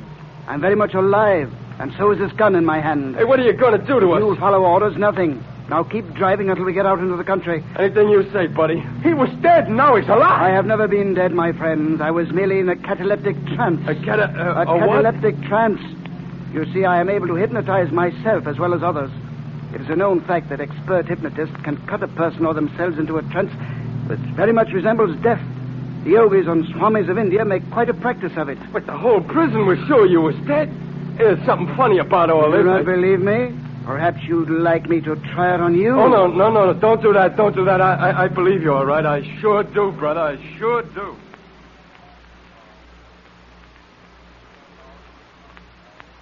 Escaped. And after we all were sure he was dead. Yep. Dick, this Mogul fellow must be a wizard to be able to fake an act like that. Well, there's nothing so very unusual about auto-hypnotism. Unfortunately, I didn't think of it in connection with the Mogul. He's clever and well-informed, which should put us on our guard. Every man on the force has instructions to keep his eyes open for the Mogul. Have you heard anything yet, Dick, from the Board of Inquiry? You mean about Homi Batik? Yeah. Yes, Pat. I've been kept posted. They're still going over the evidence in the case. I had a report this morning indicating that the board, from the evidence available, is coming to the conclusion that Dryden Small was definitely in the wrong. He was guilty of several criminal offenses. Small is recovering from his wound, too, isn't he? Yep. All of which seems to indicate that Batik will be released shortly. Well, I'm glad of that. I'm glad they feel the same way as we do about Dryden Small. Gosh, Dick, when we consented to escort that fellow home from England, we never thought we'd get all mixed up in a thing like this. The Black Pearl of Osiris, Egyptian high priest like Humi Batik, art treasures, thieves like the Mogul and his gang, the secret ring of Osiris. Say, that reminds me. Did I show you mine, Pat? Hey, quite a number of times, Junior. But I must admit it's worth showing, especially with that swell likeness of Dick on it. Hey, that'd make a swell ring for any boy or girl to have. Say, I can't wait to hear what the members of the Secret Service Patrol who got rings like this will say about it. And the special compartment. Gee, I know they're going to think it's a beauty, Pat. Oh, incidentally, Dick, you still have that black pearl safely hidden in that ring you're wearing, haven't you? I certainly have, Pat. It's going to stay there until I can give it into the safekeeping of Humi Batik or one of his agents. You know, Pat, this case of the Black Pearl of Osiris and the gang that's after it has opened up an entirely new field for investigation. You mean the fake art treasures? Yes, the papers have been full of it. The manufacture of fake and imitation works of art, which are sold as the genuine articles, has become a problem. The moment we're finished with this Black Pearl business, we'll have another job in our hands, cleaning up this other racket. Oh, it's a vicious racket, too, no question about it. These racketeers imitate pictures by the old masters and sell them for terrific amounts. The price you'd pay for an original. Yeah. Tracy speaking. Yes? Nothing yet, huh? All right, Brooks, but keep on it. Scatter your men and see that every inch of the ground is gone over thoroughly. Right. Sergeant Brooks. Still nothing. Looks like the Mogul has really escaped us, Pat. Yeah, he's taking it on the lam, all right. What did you say, Junior? I said he's taking it on the lam. Now, where did you pick that up? What? The phrase, take it on the lam. Oh, I don't know, Dick. Oh, yes, I do. I heard Blackie Moran say it once. I see. Well, I don't want you to say it again, Junior. Why not, Dick? Because it's slang, Junior. Slang of a kind that shouldn't be used by anyone, especially a boy like yourself. Well, Dick, I don't see anything wrong with slang. I don't do anybody harm when I say it. Take it on the lam. Oh, yes, you do. Yes, you do, Junior. You do a great deal of harm to yourself. I don't understand, Dick. Well, I'll try to explain, Junior. Now, I'm not going to go into the technical definition of slang, but for our purposes, we might say that slang, the kind of slang you just used, is the language of the gutter. It's the language used by people who have no education, no background, just like Blackie Moran and his gang. After all, until people get to know you well, they judge you by what you say and how you say it. Oh, gee, I never thought of it that way, Dick. Well, I wish you would, Junior, because it's very important. You see, slang is the mark of a lazy brain. Well, gee, Dick, I've heard other kids use slang words and things. I know you have, and that's because they don't listen to their parents and their teachers. Parents and teachers object to slang because they know how great a handicap it is in life. Because it's not only unpleasant to hear, but gives people the idea that a boy is a hoodlum, a roughneck. And that may not be true at all. Boys like you may have picked up a slang expression and failed to realize how wrong it was to use it. I see. Well, I'm sorry, Dick. Don't be sorry, Junior. Just make a firm resolve not to use slang again. Whenever you're tempted to use slang, always stop and try to think of another way of expressing yourself. The truth of the matter is, you know, that as a member in good standing of the Dick Tracy Secret Service Patrol, you have to know how to express yourself clearly, concisely, and forcefully. There's only one way to do that, by precise English. Never by the use of slang. Excuse me a moment. Sure. Tracy speaking. Board of Inquiry? Yeah, I see. Well, that's splendid. I'm glad they reached that decision. Thank you very much for calling. Board of Inquiry, Dick? Yes, Pat. I'm happy to say they've exonerated Humi Batik and have issued an order for the arrest of Dryden Small. Small is to be removed from the hospital into a prison cell the moment it can be done safely. That's fine. Batik will be anxious to know about their decision. I think I'll call at the prison now and let him know. Mr. Tracy, this is most wonderful news. Most wonderful. I don't know how to thank you, how to tell you how deeply grateful I am. Well, there's no reason for you to thank me, Batik. I had nothing to do with it. The law took its course. Since you weren't guilty of any willful wrongdoing, you're not found guilty. The law has decided that you don't deserve punishment. And you have the pearl, Mr. Tracy? Yes, I have it with me. Safely concealed in the secret compartment of the ring you gave me. And I'd suggest that you let me keep it until you're free and ready to sail.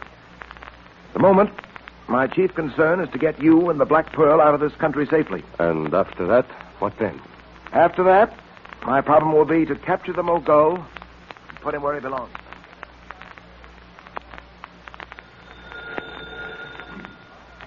Hello. Oh, hello, Tess. No, Dick went down to the prison about an hour ago to see Humi Batik. Uh-huh. Oh, I'm just writing a few letters. No, not love letters. All right, Tess, I'll tell him you called. Now, let's see. What was that address again? Do not worry yourself unduly about the address, Mr. Patton. You will have no need for it. What? The Mogul? Yes, the Mogul. Don't look so surprised, my friend. What are you doing here? I want the Black Pearl of Osiris. No doubt you've heard of the Black Pearl of Osiris. I haven't got it. I know you haven't.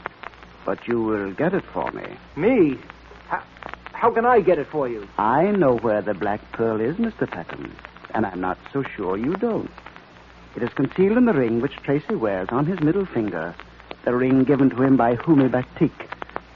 I must have that pearl, Mr. Patton. And you will get it for me. I don't know what you're talking about. You will, because I will explain to you very carefully. But, pardon me.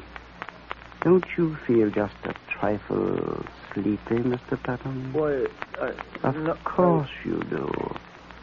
Sleep, Mr. Patton. Sleep. Sleep. Sleep. And now, Patton, you are completely under my influence. You understand that? I understand. I will now give you certain commands, and you will carry them out. You will be unable to help yourself. You will find that you are forced to do what I command you to do while you are in this hypnotic trance. You understand? I will not be able to help myself. I must do as you command. Mm-hmm. You will go about as if you were not hypnotized. But all the while you will be under my influence. And now, Patton, this is what I command you to do, so that I may be able to get my hands on the Black Pearl of Osiris. What devilish scheme has the Mogul thought of now? He has hypnotized Pat. Will he succeed in getting the Black Pearl of Osiris? Or will the great detective Dick Tracy outwit him again? We'll soon know. But now it's time for your Dick Tracy Secret Service Patrol meeting, brought to you by the makers of delicious, nourishing Quaker Puffed Wheat and Quaker Puffed Rice. And here comes Dick Tracy himself with Junior to tell you how to get your secret Dick Tracy ring free. Hello there, boys and girls.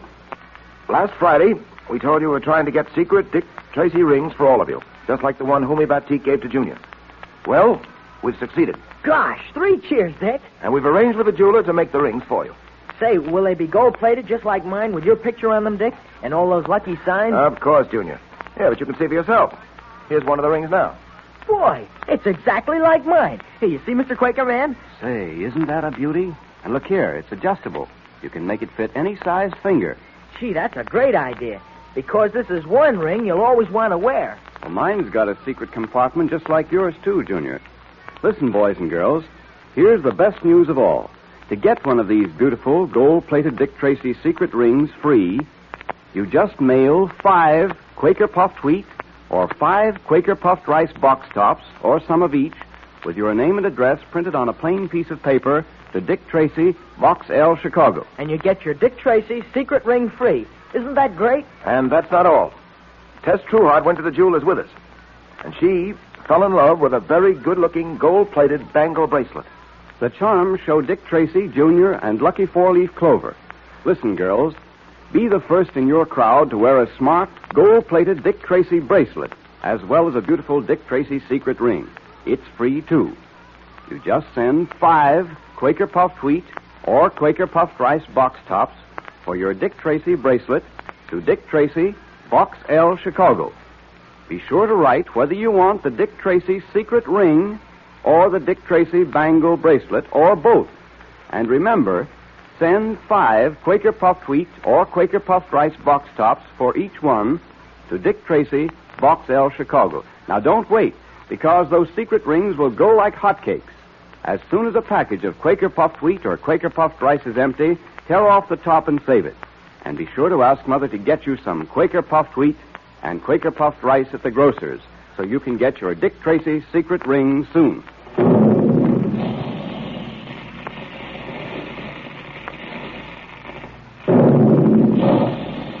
Calling all adventure fans, calling all Dick Tracy fans. Stand by for another exciting Dick Tracy adventure tomorrow at this same time. That is all.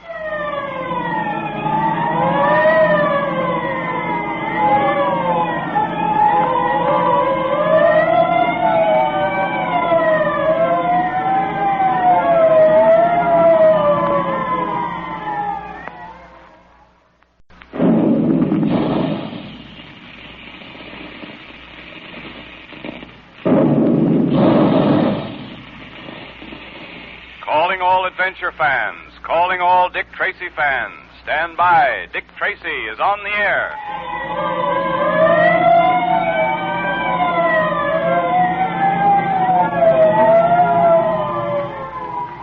Now, the makers of Quaker puffed wheat and Quaker puffed rice, those specially delicious quick energy cereals that are shot from guns, bring you another exciting Dick Tracy adventure. Say, don't you wish you could go on some of those adventures with Dick Tracy the way Junior does? Wouldn't that be keen? You'd have to be on your toes, though, ready for anything. And you'd certainly need lots of trigger-fast energy to keep up with Dick and Junior. Of course, you get lots of trigger-fast food energy in those grand-tasting Quaker puffed wheat and Quaker puffed rice breakfasts that thousands of alert, active boys and girls and grown-ups enjoy so much every day.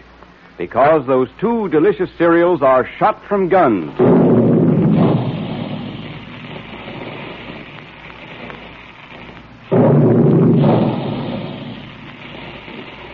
When the sun-ripened grains of wheat and rice are shot from these special Quaker guns, each grain is actually exploded to 8 times its size. All the tiny, hard-to-digest food cells are unlocked so that you get their food energy much more quickly and easily. So be sure you get lots of Quaker puffed wheat and Quaker puffed rice for breakfast. The oftener the better. And make sure there's some in the pantry now. If there isn't, ask Mother to get you some Quaker puffed wheat and Quaker puffed rice at your grocer's. Dick Tracy has been guarding a mysterious pearl, the Black Pearl of Osiris, from the Mogul and his society of thieves who make their living by selling valuable works of art and other priceless objects.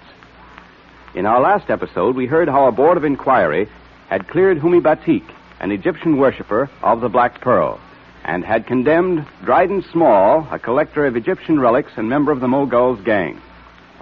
Small is now in a hospital recuperating from certain injuries. While Tracy and Junior went to tell Humi Batik the good news, the Mogul surprised Pat Patton in his apartment and placed him under a hypnotic spell. It was through this method that the Mogul hoped to gain possession of the Black Pearl of Osiris. Will he succeed? We'll know in a moment. And now, Patton, you are completely under my influence. You understand that? I understand. I will now give you certain commands, and you will carry them out. You will be unable to help yourself.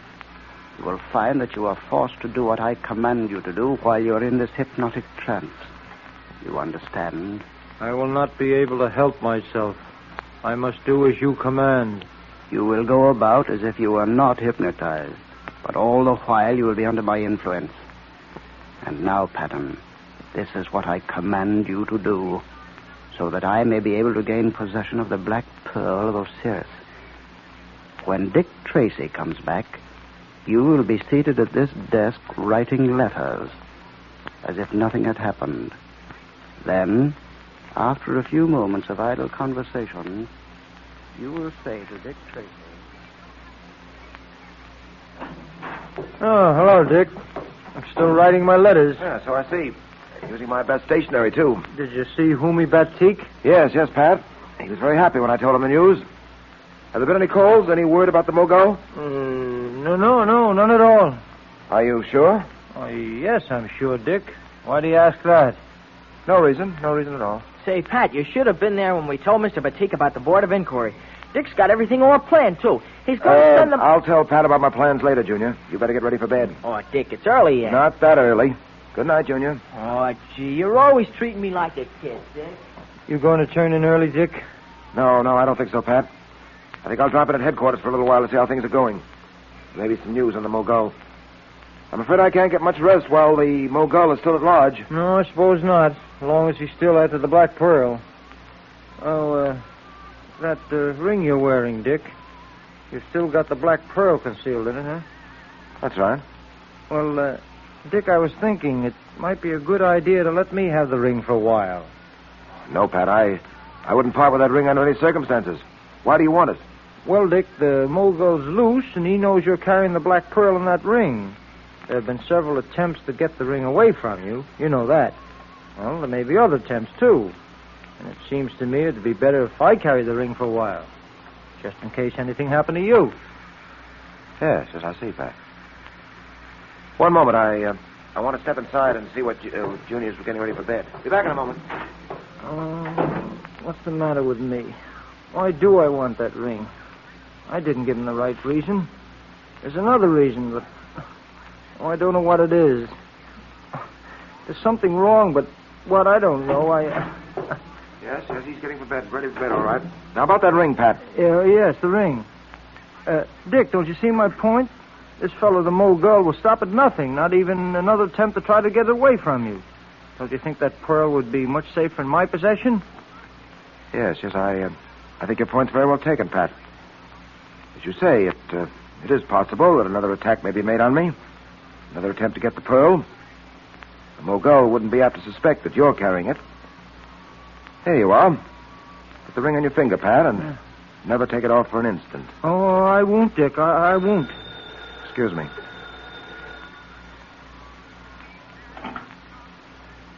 Tracy speaking. What's that? Escaped. But how? Why weren't you on your toes? Well, why didn't you stay on duty? I see. Well, you'll hear about this later. What is it, Dick? What's happened? Dryden Small has escaped from the hospital. Small escape?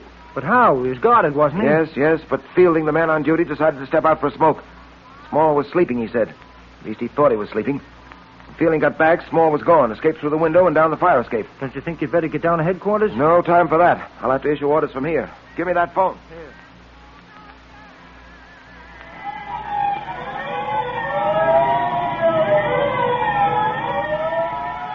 Wanted, Dryden Small, Egyptologist for grand larceny. Height 5 feet 8, gray hair, blue eyes, wears glasses, escaped from City Hospital at 11 p.m. Make all reports to Dick Tracy at headquarters. That is all.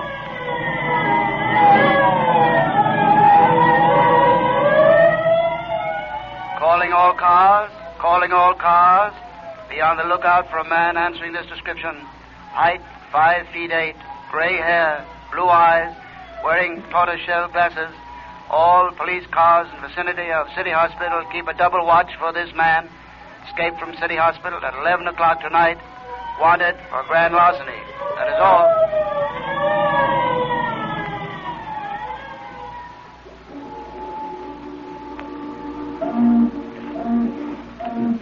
That you, Patton? Yes, Mogul. What do you want? Step in here, into this doorway. Is that your car at the curb? Yes, but never mind that. Where's the ring? You got it from Tracy, didn't you? Oh, yes. You make an excellent subject for a hypnotist, Patton. Give me the ring. Yes, Mogul. Just a moment. Like, get it off my finger. Did you have any trouble getting it from Tracy? No, I guess I said what you told me to say, and he gave it to me. Here it is. Oh, good. Oh, I've wanted it a long time, and I've wanted to get this ring and the pearl it contains. It will bring me a fortune, Patton. You've been a fine hypnotic subject and done an excellent job, old boy. Now listen to me. Listen carefully. It's now almost midnight. At the stroke of 12, you will wake up out of your hypnotic trance. You will remember nothing of what has happened. You will be unable to remember what you did with the ring or to whom you gave it. One moment, my friend. Tracy! Yes, Tracy, and I've got you covered. Put up your hands. Oh, he tricked me. Patton wasn't under my spell after all. Oh, yes. Patton was under your spell, all right. But I sensed that something was wrong. He wasn't himself. He didn't act normal somehow.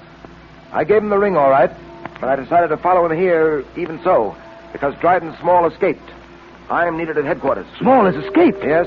The police are looking for him now. Just as they're looking for you, my friend. Oh, you're very clever, Tracy. I'm afraid I may have underrated you. I'll know better in the future. You're not going to have very much of a future. I wouldn't be too sure of that, Tracy. Custody, and I was ungracious, and I was who had me in your custody, and I was ungracious, or shall I say, clever enough to escape. I should have thought of that cataleptic trance trick when you posed as dead. However, it's going to take more than a trance to get you free this time. What's that? Steady, Pat, steady. You're all right. Where am I? What are we doing here? How did we get here? You've been hypnotized, Pat. You're just coming out of it. Hypnotized? Me? What? Why, I don't remember anything at all, Dick. That's because I ordered you not to. Oh, this beats me. I don't know what it's all about. Well, I'll explain to you later, Pat. Meanwhile, we've wasted enough time. I'll trouble you for that ring, Mogul. Oh, yes, to be sure. The ring. The secret ring which contains the black pearl of Osiris. Yes. Hand it over and be quick about it. Well, under the circumstances, I suppose I'd better. There seems to be nothing else I can do at the moment. There is nothing you can do. Perhaps there is nothing he can do, Mr. Tracy. But I can do a great deal. Small! Dryden Small! How did you get here, Small? Very simple. After I made my escape from the hospital, I went at once to the Mogul's secret headquarters. I got there just in time to see him drive off. I followed in a taxi and stayed out of sight to see what was going to happen. Very clever of you, Small. I was never so glad to see anyone in my life. Thanks. Fortunately, I was on the spot and I saw everything. I saw Patton hand the ring over to the Mogul. You saw me hand over the ring? I saw you arrive, Tracy. Watched you as you slipped along in the shadows, keeping the Mogul covered. Isn't it too bad that you had no idea that I, too, was slipping along in the shadows, keeping you covered? Oh, good work, Small. If I had planned it myself, I couldn't have planned it any better. I intend to be well paid for what I've done, Mogul. Remember that? You will be well paid. Don't worry. Well, now, if you gentlemen are through congratulating each other and talking about the division of spoils, you might tell me what you intend to do with Patton and myself. Well, thanks to Small, Tracy, I still have the secret ring and the black pearl it contains. And as for you and Patton... Yes? As for me and Patton? Well, I think the best thing to do in your case, the best thing to do from the point of view of Mr. Small and myself, would be to put you and Mr. Patton out of the way for good. Yes, it seems to me that would be the best and only thing to do, Mr. Tracy. And we might just as well do it now. Will Dick Tracy and Pat escape from the Mogul? Faced by pistols in the hands of both the Mogul and Dryden Small, they seem to have very little chance. And what about the Black Pearl? Will the Mogul keep it in his possession? Time will tell. But now it's time for our Dick Tracy Secret Service Patrol meeting, brought to you by the makers of delicious, nourishing Quaker Puffed Wheat and Quaker Puffed Rice. Shot from guns to give you quick energy like Dick Tracy's. The meeting will now come to order. And boy, am I excited. Aren't you? About those swell Dick Tracy secret rings, I mean? I certainly am, Junior, and I have been ever since I saw them. In fact, I've got one myself. Look. Gee, that looks great. You'd never know there was a secret compartment in it, would you? Well, not unless you're in the know. That's a wonderful place to keep secret messages and notes. But another thing I like about this secret ring is the picture of Dick on it. You can be mighty proud to wear that ring, Junior. I am, and I'm going to wear mine the rest of my life. Well, you can. That ring is certainly made to last, and you can even adjust the size to fit your finger as you grow bigger. Say, look at the way it shines in the light. Well, that's because it's a fine gold-plated ring, Junior. And just think, every boy and girl can get one free. So tell the fellas and girls how to get their Dick Tracy secret rings now, will you, Mr. Quakerman? All right. Well, now here's all you do to get your Dick Tracy secret ring, boys and girls. Start eating delicious Quaker Puffed Wheat and Quaker Puffed Rice. The cereal shot from guns to give you trigger-fast energy. Then just tear the tops off 5 packages. Mail the 5 box tops with your name and address printed on a plain piece of paper to Dick Tracy, Box L, Chicago. Say, let's not forget those good-looking Dick Tracy bangle bracelets. That's right. You girls can get a beautiful bangle bracelet as well as a Dick Tracy secret ring free. It's one of those smart new bracelets with pictures of Dick Tracy and Junior and a lucky 4-leaf clover on the charm. It's gold-plated, too, just like the secret ring. And you just mail 5 Quaker Puffed Wheat or Quaker Puffed Rice box tops for the Dick Tracy bangle bracelet. State whether you want the secret ring or the Dick Tracy charm bracelet. Remember, you send 5 Quaker Puffed Wheat or Quaker Puffed Rice box tops for one of each to Dick Tracy, Box L, Chicago. So tear the tops off the packages of delicious, nourishing Quaker puffed wheat and Quaker puffed rice as they're empty. And if there isn't one of those red and blue packages in your pantry now, ask Mother to get you some Quaker puffed wheat and Quaker puffed rice at the grocer's. Look for the store that displays the Dick Tracy headquarters sign.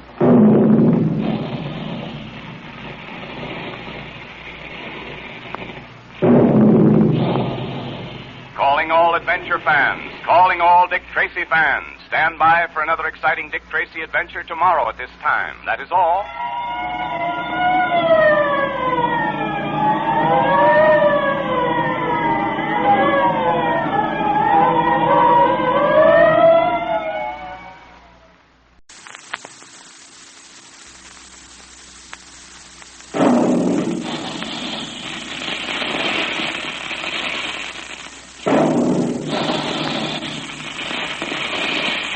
Calling all adventure fans, calling all Dick Tracy fans. Stand by. Dick Tracy is on the air.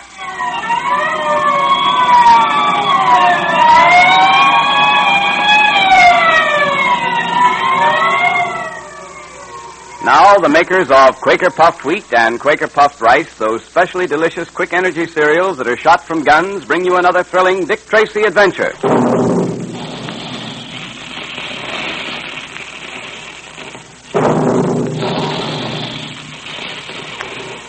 Remember the sound of those big guns, boys and girls. It means trigger-fast food energy, the same kind of quick energy that helps keep Dick Tracy so alert and so physically fit. That's the way you like to be, isn't it? Especially if you want to be a good athlete. You need lots of the trigger-fast food energy that Quaker puffed wheat and Quaker puffed rice can give you.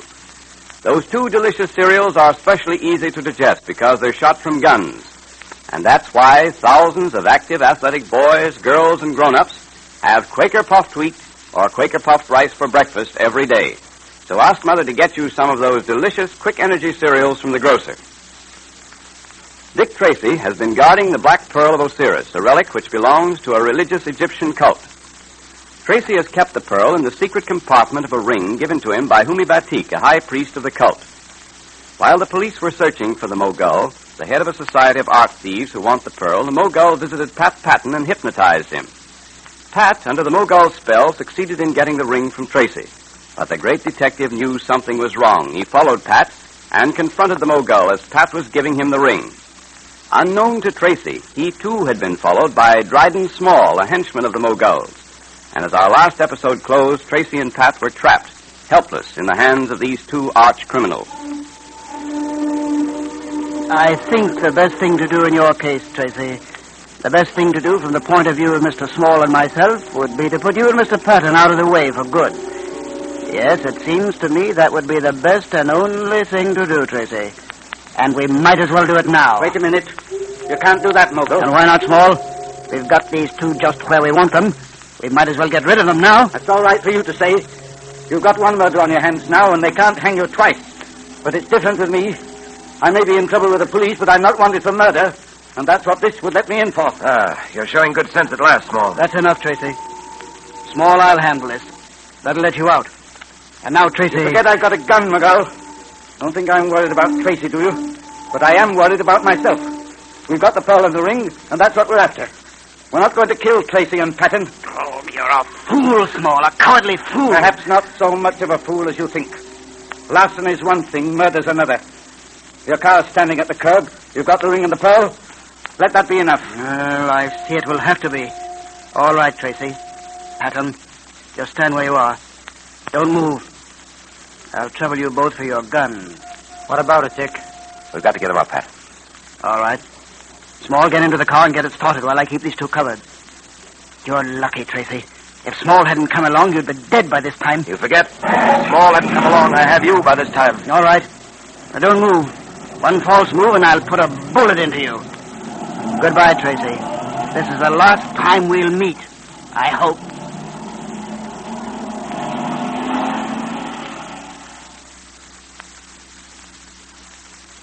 Oh, but Dick, I couldn't sleep. I just had to wait up for you. Well, that's all right, Junior.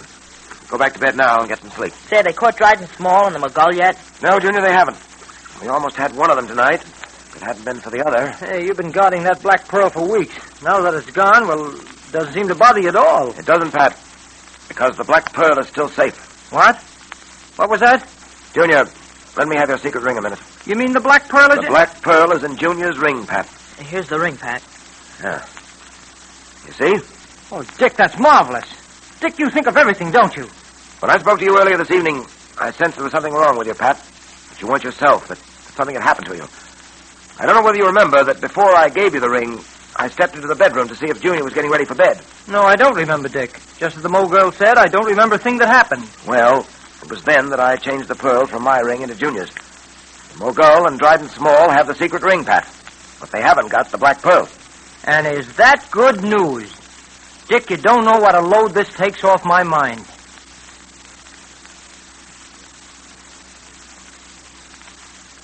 Well, Mr. Tracy, indeed welcome. Thank you, Batik. I've come to tell you that everything's been arranged. You sail tonight for home, and you'll have the Black Pearl of Osiris with you. Well, that makes me so happy. And I owe all this to you, Mr. Tracy. Forget it, Batik. By the way, Mr. Tracy, I just noticed you are not wearing your ring. No, I'm afraid my secret ring is now in the possession of the Mogul. But the Black Pearl... It's safe. Have no fear. I'll deliver it to you tonight on the boat. Your departure must be kept secret. I've arranged to have you taken aboard tonight. But what of the Mogul and Dryden Small? You have still to catch them. I'll catch them. Don't worry about that. Perhaps I can help you, Mr. Tracy. You've done so much for me. Surely there is something I can do for you in return. No, thanks just the same, Batik. Although I do appreciate your offer. Well, perhaps at another time there will be another way in which I can help you. There must be. For I have determined to pay back the debt I owe you, Mr. Tracy. And someday I shall.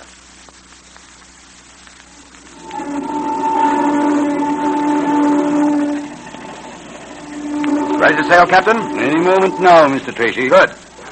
Well, Batik, Pat and I will leave you now. I don't think anyone knows that you're freed from jail or that you're leaving for Egypt. No, the fog tonight helped us get you aboard secretly, all right. You have both been most kind. The young man, Dick Tracy, Jr., I would have liked to say goodbye to him. You will remember me to him? I certainly will, Batik. He's at home now. I don't like to keep him up too late. About the Mogul and Small, do you know where they are? Have you had any word, any clue? No, none as yet. But we're not going to let that discourage us. We're going to keep after them, and we'll get them, I'm sure of that. I hope so. However, I suppose it will not matter to me very much now. The Black Pearl is safe in this ring on my finger, and I am leaving for home. Well, it will matter to us, Batik. You see, this Black Pearl of yours has uncovered another sort of crime. A racket involving, among other things, the stealing of art treasures and selling them to a few unscrupulous collectors. And what do you intend to do about it, Mr. Tracy? I'm going to put a stop to it, Batik. And my first move will be to get my hands on Dryden Small and the Mogul. And you think they are responsible? That once you have them, the case will be closed, eh? No, I'm afraid that'll only be the beginning. I'm convinced that this racket is not limited to these two, or that it's just a local affair. It's national, perhaps international. I've discovered that many of these so-called art treasures have been sent here from abroad and distributed by the agents here in this country. You think so? We're ready to sail, Mr. Tracy. Good. Well, goodbye, Batik. No, not goodbye, my friend. Only, as we say in Egyptian, mahu nahoni. Say, what does that mean? Well, it means auf Wiedersehen, au revoir, until we meet again. And so, mahu nahoni, my very dear friend.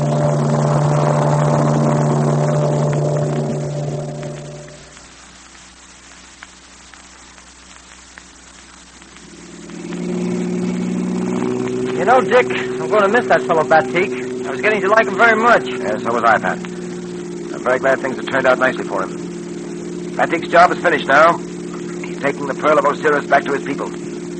I wish I could say the same about our job. You mean we've still got to get hold of the Mogul and Dryden Small, huh? Yes, that for one thing. I'd like to have seen their faces when they opened that ring and found it didn't contain the Black Pearl. They don't know that the pearl itself is now on its way back to Egypt.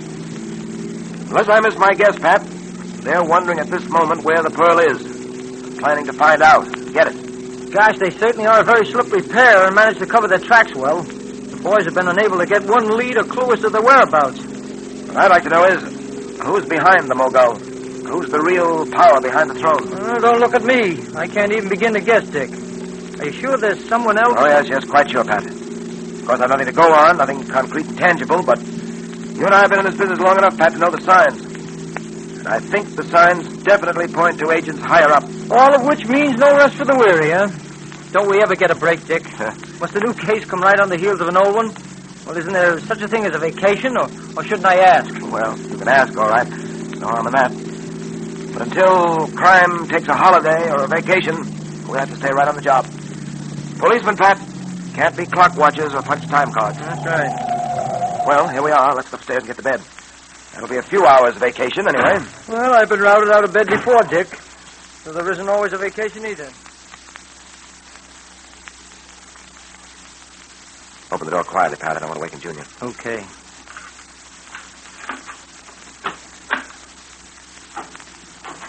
Well, here we are. Snap on the light, Pat. Right. Oh, I'm so tired, I think I could sleep for a week. Going right to bed, Dick? No, I want to finish the last chapter of the book I'm reading. Not a detective story, is it? No. It's a textbook, Pat, on scientific investigation. You want to read it. There's a lot of interesting data in it about analysis of fingerprints, dust, and other pieces of evidence you may have. Yeah, well, some other time, perhaps. Tonight I'll leave all that to you. I'm going to bed. Well, pleasant dreams, Pat. Don't wake Junior. Don't worry, I won't. Dick! Yes? Come here, quick! What is it, Pat? Something wrong? I'll say there is. It's Junior. He's not here, Dick. He's gone. What has happened to Junior? Has he become a victim of the Mogul and Dryden Small? And what can Dick Tracy do to save him? Well, we know he'll do everything he can. But here comes Dick Tracy now to take charge of the Dick Tracy Secret Service Patrol meeting. And the Quaker Oats Company, makers of delicious, nourishing Quaker puffed wheat and Quaker puffed rice, invite every wide-awake boy and girl to attend. The meeting will now come to order. All right, Dick, you're in charge. Thank you, Mr. Quakerman. I just want to tell all you boys and girls how happy I am at the great way you're sending in for Dick Tracy's secret ring. I expected that the minute I saw the secret ring, didn't you, Dick? Yes, but the boys and girls haven't seen it. You've really got to see it to appreciate it. Yes, but we told them about the secret compartment, that it's exactly like the one you kept the Black Pearl of Osiris in. Oh, yes, and we said it's plated with 14-karat gold, that it's adjustable to fit any size finger, and that it's a fine, heavy, well-made ring. But I still maintain that you've got to see that ring really to appreciate it. Well, of course, the fact that there's an excellent picture of you on the signet wouldn't make the boys and girls want it either. They'll want it in spite of that, Mr. Quakerman. That's a great ring, and I want every boy and girl to wear one. So get your free Dick Tracy secret ring now. Just mail 5 Quaker puffed wheat or Quaker puffed rice box tops with your name and address on a plain piece of paper to Dick Tracy, Box L, Chicago. And don't forget, you girls can be stylish and smart with a new gold-plated Dick Tracy bangle bracelet, as well as a Dick Tracy secret ring. It's a beauty, girls. The charms show pictures of Dick Tracy and Junior and a lucky 4-leaf clover. It's free, too, just like the secret ring. You send 5 Quaker puffed wheat or Quaker puffed rice box tops for the Dick Tracy bracelet and 5 Quaker puffed wheat or Quaker puffed rice box tops for the secret ring to Dick Tracy, Box L, Chicago. Enclose your name and address printed on a plain piece of paper and state whether you want the ring, the bracelet, or both. And don't wait until they're all gone, boys and girls.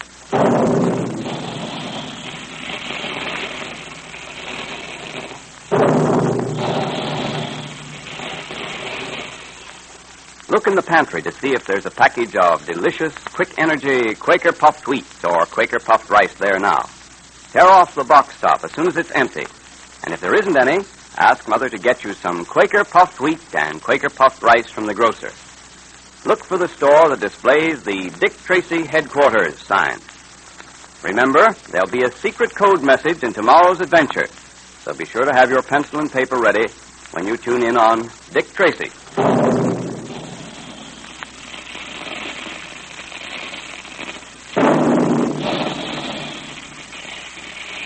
Calling all adventure fans. Calling all Dick Tracy fans. Stand by for another exciting Dick Tracy adventure tomorrow at this same time. That is all.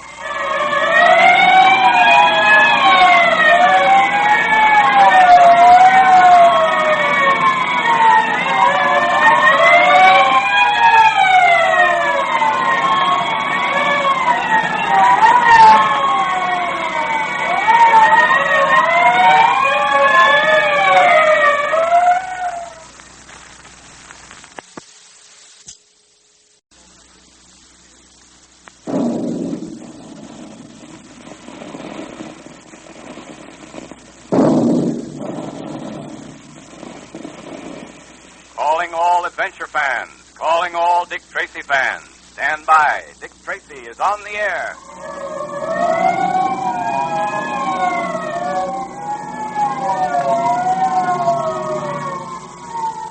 The makers of Quaker Puffed Wheat and Quaker Puffed Rice, those two specially delicious quick energy cereals that are shot from guns, bring you Dick Tracy in another thrilling detective adventure.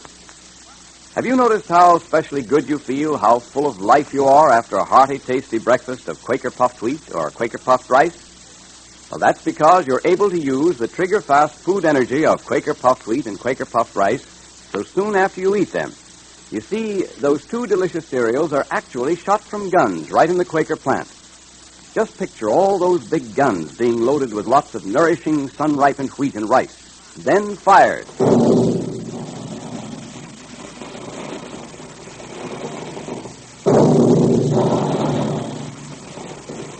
Now, each grain of wheat and rice is exploded to 8 times its size. The tiny, hard-to-digest food cells are all unlocked, made specially easy to digest so that you get the trigger-fast food energy you need to be active, healthy, athletic like Dick Tracy much more quickly and easily. Thousands of wide-awake boys and girls and grown-ups have Quaker Puffed Wheat one day and then Quaker Puffed Rice the next day for variety.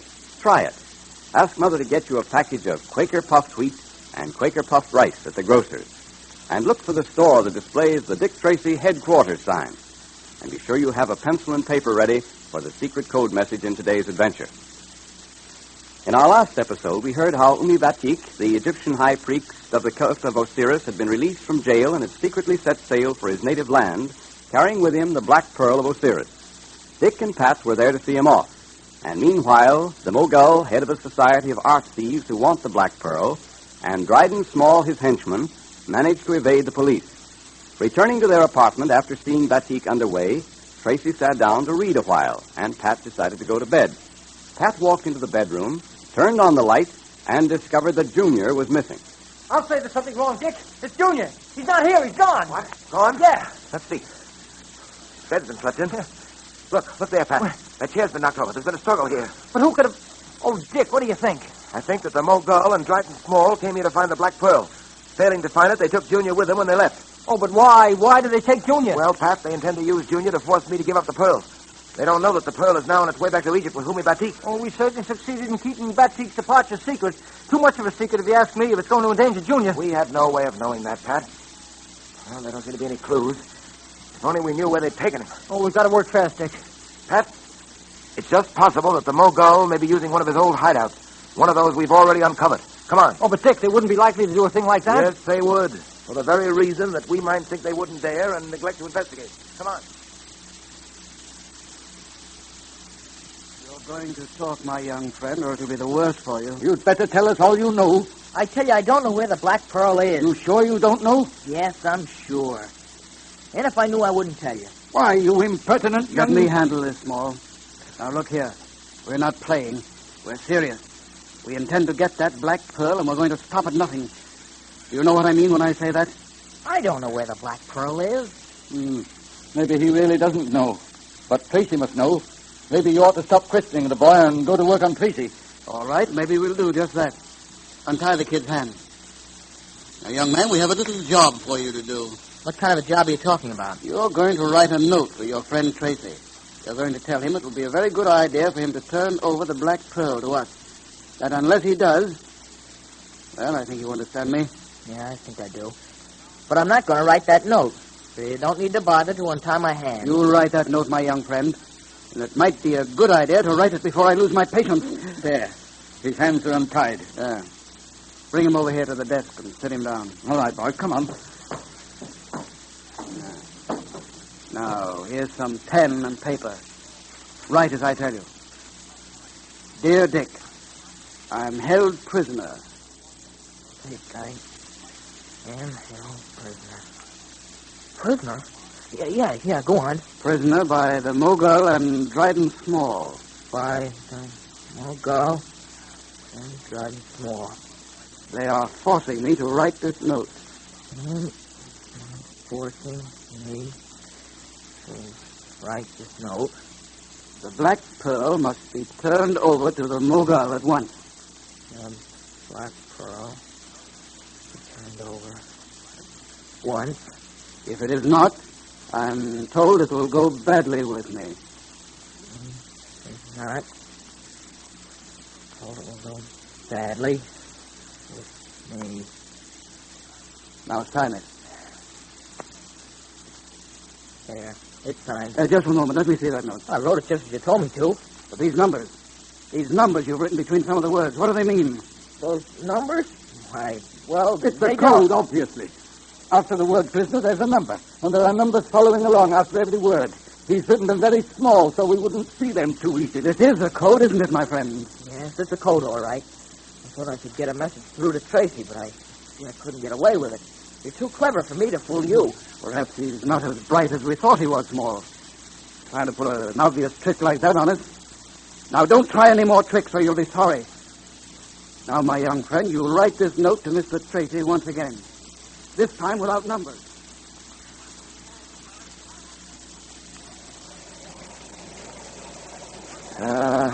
Messages have been coming through all day on that teletype. Still no clue to Junior's whereabouts. Oh, I'm getting sick with worry over that kid.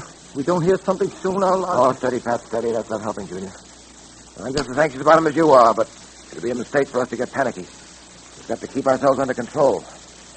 We're doing all we can. We can't do any more at the moment. Mr. Tracy? Yes? Letter just came for you, sir. Brought by messenger. Thanks. This may be something, Pat. Let's see. It is, Pat. It's a note from Junior. Oh, good. Look here. Dear Dick, I'm held prisoner. Prisoner. By the Mogul and Dryden Small. Black Pearl. If you don't give it to them, it will be the worst. Let me see that. Oh, note they forced the boy to write. That's all it is. Well, where are they keeping him? How are we going to get to him? It doesn't help us at all. I'm afraid it doesn't. The contact, anyway. Let me hold that note up to the light. I want to have a look at the watermark. Here it is. Oh, Dick, aren't we wasting time? Pat. Yeah? I think... Yes, I'm sure. We've got something. Have you really, Dick? Is it a clue? Right after the word prisoner. See that mark on the paper? Oh, yes.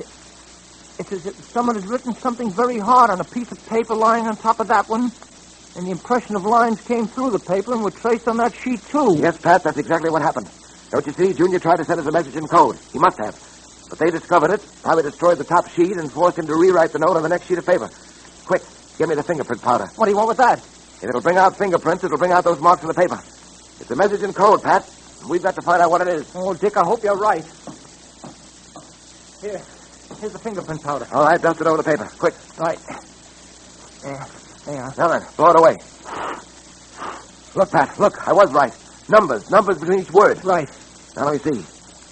Prisoner, 8, 18, 23, 16, 8, 13. We've got it, Pat. Get Sullivan on the phone. Order a squad of men. Right there. Has there been any answer to the note we sent Tracy, Mogul? No, not yet. He'll probably reply by the way of the newspapers. That's the only medium he can use. Don't you think I ought to go out and have a look around? No, you can't do that. Someone's got to stay here with the boy, and I can't do it.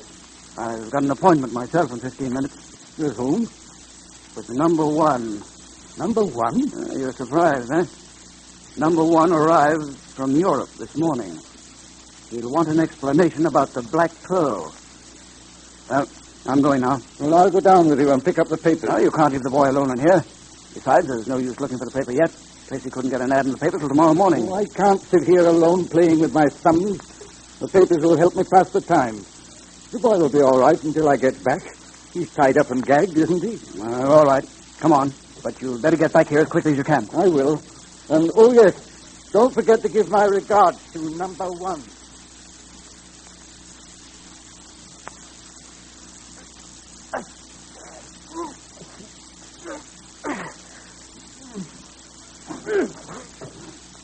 Well, my young friend, they seem to have tied you up rather neatly. Let me take that gag out of your mouth. Nasty things, gags. There you are. Gee, thanks a lot. Say, who are you? I come mysteriously, and I go mysteriously. I have come this time to help you escape from those who seek to hold you prisoner. We must be quick. The gentleman called Small may return at any moment. Let me untie your hands. I don't know who you are or how you got here. I sure am glad. Thanks. Gosh, you sure are dressed in a queer way. Big black cape, which you're holding over your face, and a big black hat. Can't see your face at all. Who are you, huh? Don't be too curious. Does it matter so much who I am, so long as I help you? There. Your hands are unbound. Thanks a lot. Say, what's that? Police sirens. Ah, yes, they're searching the houses in this block looking for you. And Dick got my note. He's come. Yes, and quicker than I expected. The police must not find me here, especially Dick Tracy. Well, who are you? Can't you tell me that? Never mind who I am. All I want to do is to aid you and your friend, Dick Tracy. I go now as mysteriously as I came. Think of me as the unknown. The unknown. Who is the unknown? And who, incidentally, is the person the Mogul spoke of as number one, the person with whom he had an appointment? Well, let's hope Dick finds out soon. But now let's get ready for today's meeting of the Dick Tracy Secret Service Patrol, brought to you by the makers of those delicious quick energy cereals, Quaker Puffed Wheat and Quaker Puffed Rice. Be sure you have your pencil and paper ready for the secret code message, because here's Junior now. The meeting will now come to order, patrol members.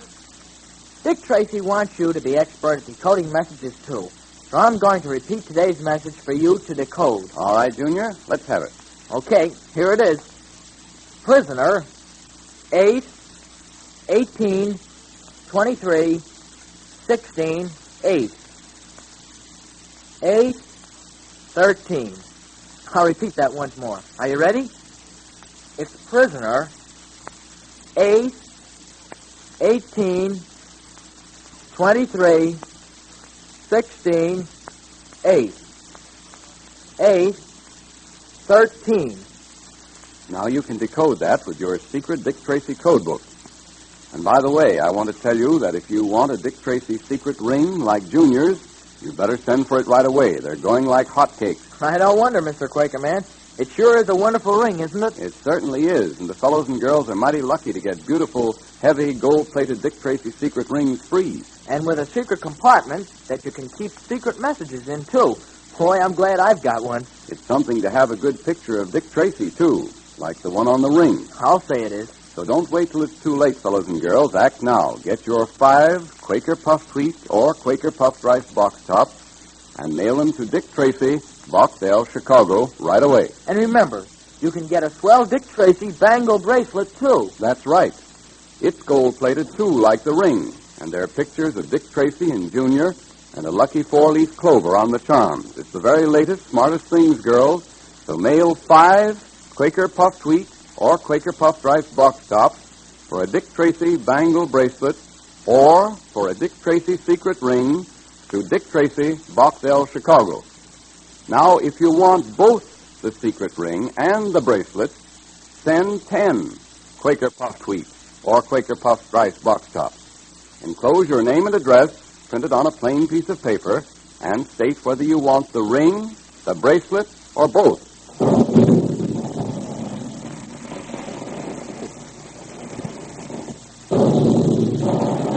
Shot from guns. That's the way Quaker Puffed Wheat and Quaker Puffed Rice, those two delicious quick energy cereals, are made to make them specially easy to digest. So be sure there's always some Quaker Puffed Wheat and Quaker Puffed Rice in your pantry. Ask Mother to get some from the grocer.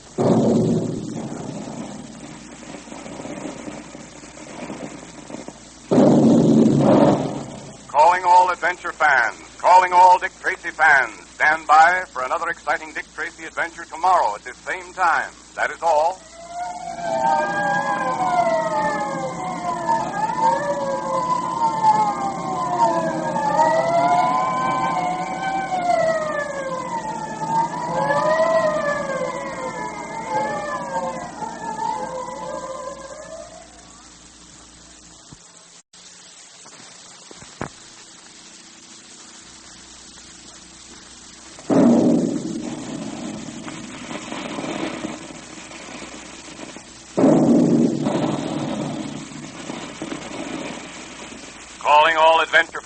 calling all Dick Tracy fans. Stand by. Dick Tracy is on the air.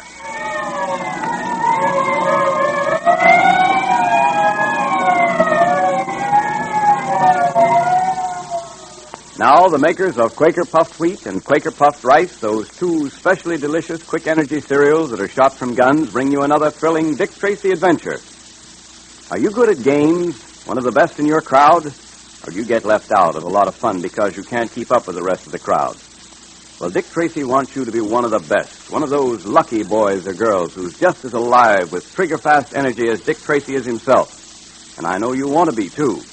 And that's why you always hear the big guns on these thrilling Dick Tracy programs.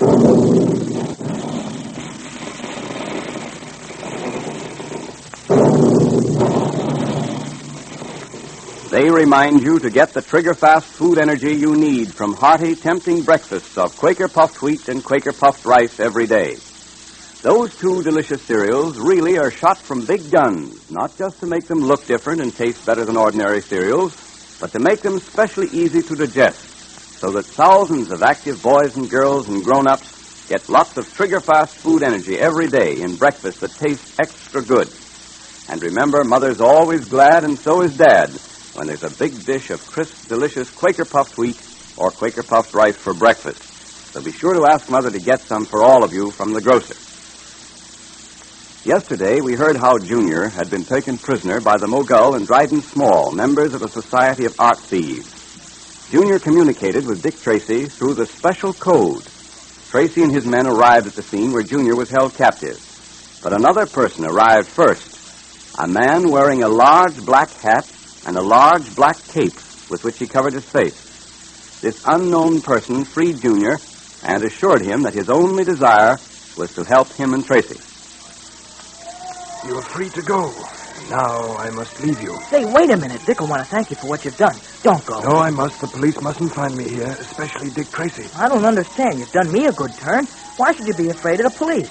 And who are you? I go as mysteriously as I came. Think of me as the unknown. Gosh, now I wonder who he was. The unknown, he called himself. Well, anyway, he helped me. If it hadn't been for him, I'd still be tied and gagged. He must be all right. Oh, gosh, they're looking for me. I gotta get out into the street.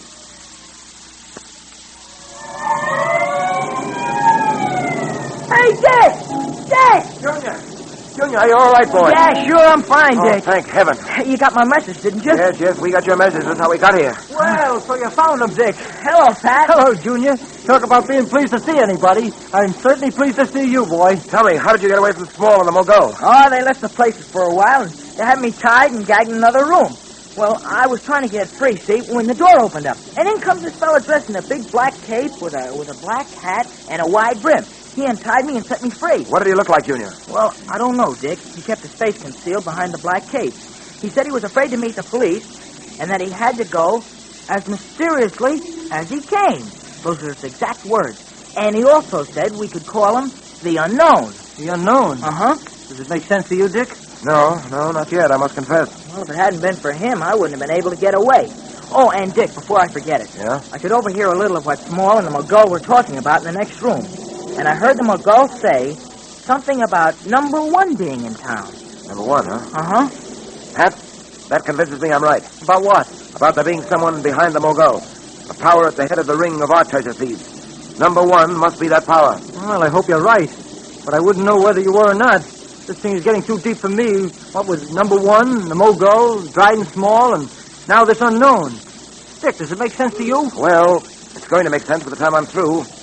I'm going to find out the relationship between this whole crew and their connection with the art treasure racket. There's only one thing to do, and we're going to get started on it right now. Started doing what, Dick? We're going to get in touch with every art dealer and every collector in town.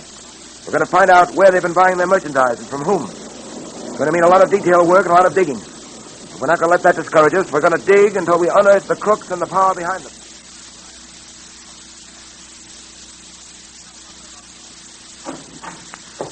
Hello, Pat. Hi. Any messages? No, none at all. Where were you today? Well, I've spent the day talking with art dealers and wealthy collectors. Those I could get to see, anyway. Pick up any helpful information? No, not yet, Pat. But I'm hoping to. It'll take a little time, of course. We'll have to examine a mass of data and go through a great many records. I had a very interesting interview with Mirzo Bredwick. Mirzo Bredwick? With a name like that, he ought to be interesting. Who is he?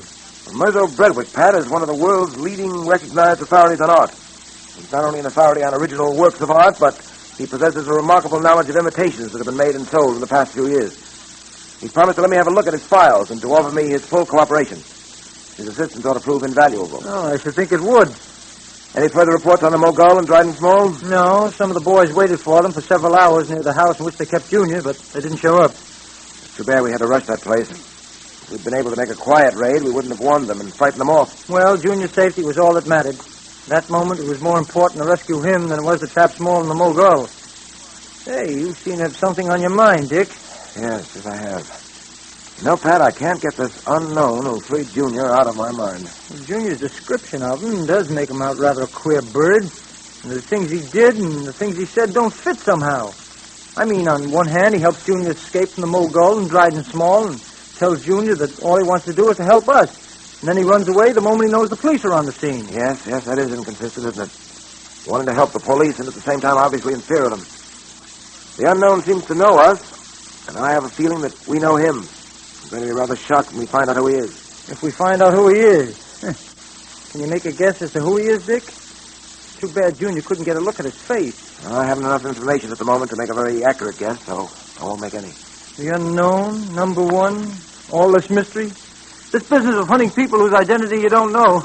I don't like it. I don't either, much. But then, whether we like it or not, we've got a job to do.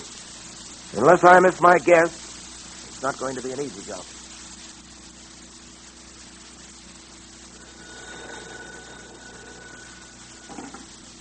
Hello? Yes? Oh, it's you, McGill. Yes, this is Small. You say number one wants to see me? Oh, what's it about?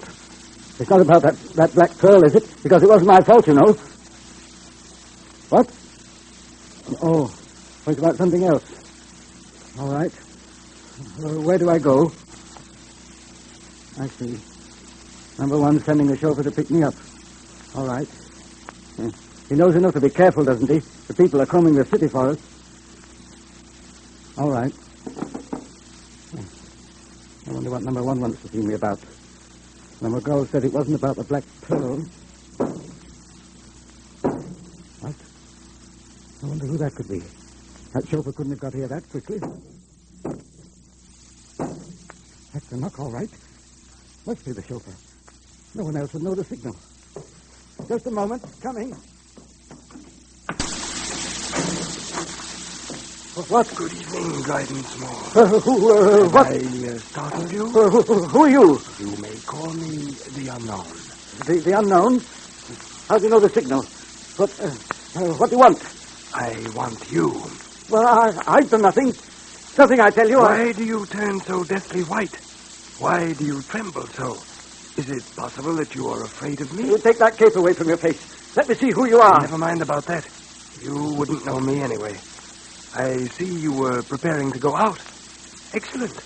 We shall go out together. Where to? Where do you want to take me? Why be so curious, Dryden Small? We will be together, will we not? Surely my company will be a delight to you. I don't know who you are, but you'd better get out of here. I've got a gun. I, too, have a gun under my cape. I have had it pointed at you all the while we talked. Come. Do not hurt my feelings by refusing to accompany me. I may begin to resent it. You wouldn't want to stir up my resentment, Dryden Small, would you? Now, will you come quietly? I'll come. Of course you will. I knew you wouldn't want to hurt my feelings. And that's the layout as I see it, Pat. At the head of this huge ring of art thieves and art counterfeiters is a single controlling power. That sinister power is known to his confederates as number one. This ring, I'm convinced, is not limited to local operations. It's a gigantic, widespread international organization. Hey, you make it sound like a man-sized job just staring us in the face. However, I'm not going to be very much help to you. I haven't got your endurance, you know, and even you aren't a man of iron. Although I'll bet many a crook has learned to think so. Hey, what do you say? Let's go home. Yeah, not a bad idea. Come on. Well, I'm dead. How about stopping for a cup of coffee? Fine. Wait till I get my coat. All right. Everything seems to be in order. Put that light out in there, will you, Pat? Okay. All right. Let's lock up and get going. I thought we were through for the day. I hope this doesn't mean more trouble. Well, trouble or not, we've got to answer it. Tracy speaking. Hello, Mr. Tracy. I'm glad I caught you at your office. Who is this? What can I do for you? This is the unknown, Mr. Tracy. Oh. Well, I'm indebted to you, I believe, for what you did last night for my ward, Dick Tracy, Jr. Not at all. It was a great pleasure to me. I called to tell you that it would be best if you went to your home as quickly as possible. My home? But... There's a surprise waiting for you there. That's all I can say at this time. Goodbye. Who was that? The unknown. Come on, Pat, come on. We've got to get to the apartment as quickly as possible. What do you think it is? I don't know. But he said it would be a surprise. That unknown promises to be something of a surprise himself, it seems to me. Well, here we are. We'll know in a moment. Switch on the light, Pat. I don't see anything. No, nothing in here. Try the bedroom. Not a thing. Can't understand this. He said... Wait a minute. What was that? Dick, there's someone in that closet. We'll soon know who or what it is. Small.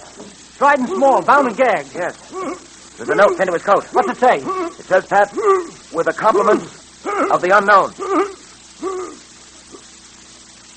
Who is the unknown? Do you know?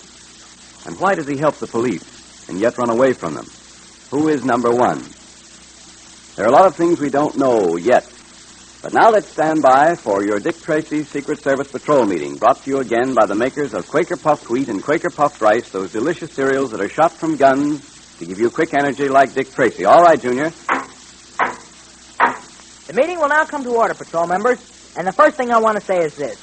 If you haven't sent for your Dick Tracy secret ring yet, do it right away before they're all gone. If you could see the way the letters are pouring in for those secret rings, you would be amazed. And if you see some other boy or girl wearing a Dick Tracy secret ring and then can't get one because they're all gone, you'll be mighty sorry. It's really a beautiful ring, too. Your friends certainly envy you when you wear it. It's plated with 14-karat gold, and the big, handsome signet with Dick Tracy's picture on it is really a secret compartment for carrying secret messages and notes. That's where Dick kept the Pearl of Osiris. And I'll bet that's where you keep your girl's picture, Junior. Oh, I haven't got a girl. Well, that's too bad, because lots of boys do have a girl, and because now you could tell her how to get one of those smart new Dick Tracy bangle bracelets. Yes, sir. I could help her get a Dick Tracy secret ring and a Dick Tracy bracelet, too. Well, then it's too bad you're such a confirmed bachelor, Junior. Think what some girl is missing. Oh, I don't know. Thousands of girls and boys are getting their swell Dick Tracy secret ring or Dick Tracy bangle bracelets free. You're right. Now, here's all you do, boys and girls. Just tear the tops off 5 packages of Quaker Puffed Wheat or Quaker Puffed Rice as soon as they're empty, and mail the 5 box tops to Dick Tracy, Box L, Chicago, for either the secret ring or the bangle bracelet.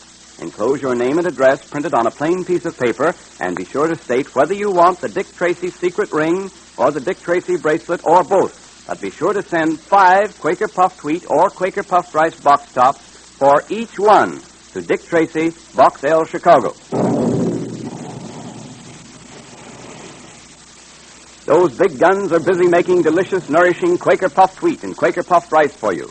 Eat some every day and send your box tops right away. Look for the store that displays the Dick Tracy headquarters sign.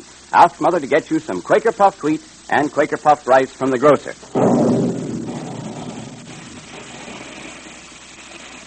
Calling all adventure fans, calling all Dick Tracy fans. Stand by for another exciting Dick Tracy adventure Monday at this same time. That is all.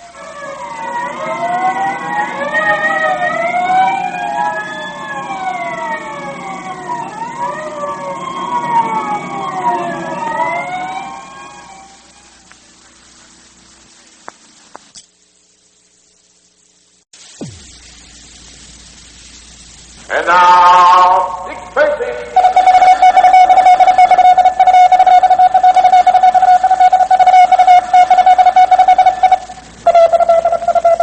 This is Dick Tracy. Stand by for action. Let's go, man.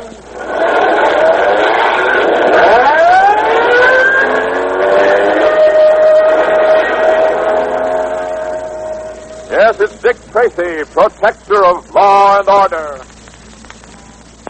Boys and girls, aside from the actual trees destroyed in forest fires, can you think of what else is destroyed? Well, fires destroy the life-giving qualities in the soil besides killing the seeds which would ordinarily grow into more trees. They kill the wildlife that's part of every forest, the birds, animals like deer, squirrels, rabbits, chipmunks, and many, many others. Think of this. If there were nothing but forests in the states of Connecticut, Delaware, Massachusetts, New Hampshire, New Jersey, Rhode Island, and Vermont, and all those forests were destroyed, there wouldn't be as much as was destroyed by fire in just the year 1943. No country, not even the United States, can afford to lose that much lumber. And 70% of the fires were caused by human carelessness. Now, here's what you can do to help prevent fires when you're out in the woods. After using a match, blow it out, break it in two, pinch the burnt end until you're sure it's dead. You can be certain the match will be harmless because you won't care to pinch a burnt end while it's still hot. And make sure you put out any fire you might build before you leave it. In this way, you'll do your part in conserving our forests. And now, Dick Tracy. I walked out onto the center of the stage and called to the stage manager. Vitamin. I said to him, "Me good man, I know the line. What is the name of the play we are doing?" Vitamin. Yes, my love? Tracy is asleep, dear. Asleep? Gad, do you mean to say that I've been telling that story to myself all this time? You didn't seem to mind, darling. Oh, yes, I didn't, did I? What? Tracy, old man, wake up. Wake up. What's up? You, Tracy. You've been asleep. Oh, I'm sorry. What time is it? 2:30, old man. Oh, good heavens. I've got an early conference with the fire commissioner in the morning. I've got to run. May I have my coat and hat, Vitamin? Of course, old man. I'll get it for you. Well, I had a nice time at your party, Snowflake. Oh, even if you did fall asleep. Oh, I'm sorry, Snowflake. But that series of fires we've been having in the city lately has kept me going day and night. You see, we suspect there are more than accidents. Here's your hat and coat, old fella. Oh, thanks, Vitamin. Well, you're a wonderful cook, Snowflake. Oh. Well, thanks again for asking me over to dinner. Good night. Oh, the telephone. Pardon me. This is the Flintheart apartment. Flintheart speaking. Hi, Flint. Let me speak to Tracy, will you? Why, Gravel Gertie. Who'd you think it was, Greer Garson? Let me speak with Tracy. They told me he was at your flat. Well, yes, he is Gertie. Hold on, I'll get him. It's for you, old man. Gravel Gertie. Here. Oh, thanks, Vitamin. Hello, Gertie. Look, Tracy, I've been trying to call you ever since the big fire started Big today. fire? Where? Over here on River Street, 101. Where all those warehouses is. Well, how long has it been burning? About a half hour, Tracy. It looks pretty bad. I got an idea everything ain't strictly on the up and up, see? You see, I'm worried that my junkyard will burn up and Well, don't tell me about it over the phone. I'll be right over.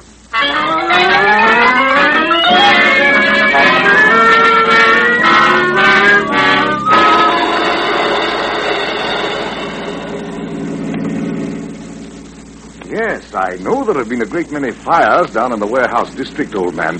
But what makes you suspect foul play? Fires like that don't just happen, Vitamin. There's some reason behind all this. Did you hear that, Tracy? You must be getting close. Look at the sky up ahead, Vitamin. Gad, hadn't noticed. The fire mix is as bright as midday. Vitamin, 6 people have died since those fires started. I'd like to get my hands on the one who's causing them. Oh, I see, old man. Isn't that a woman standing in the middle of the street just ahead up there? Oh, yes. It's Gravel Gertie. Stop the car, Vitamin. Gertie! Gravel Gertie! Is that you, Tracy? I've been waiting here for you. Oh, what is it, Gertie? I think I got an idea about why them fires are being started, Tracy. You have? Yeah. You see that shack? Well, that's mine. And you see that yard piled high with scraps and junk? Well, that's also mine. Just read that there sign up there, will you? Gravel Gertie, dealer in junk and factory scraps. I buy and sell anything. You're in business? Yeah, Tracy. And I'm doing okay, see? Factory scraps and junk. What's the matter with it, Flinthead? Nothing at all, me dear woman. Then shut up. And stop making with the raised eyebrow department. Well, what did you want to tell me, Gertie? I want to get over the fire. Well, this. Some guy wants to get this here place away from me. I can't understand why. Look, Flint Brain, I told you before to shut up.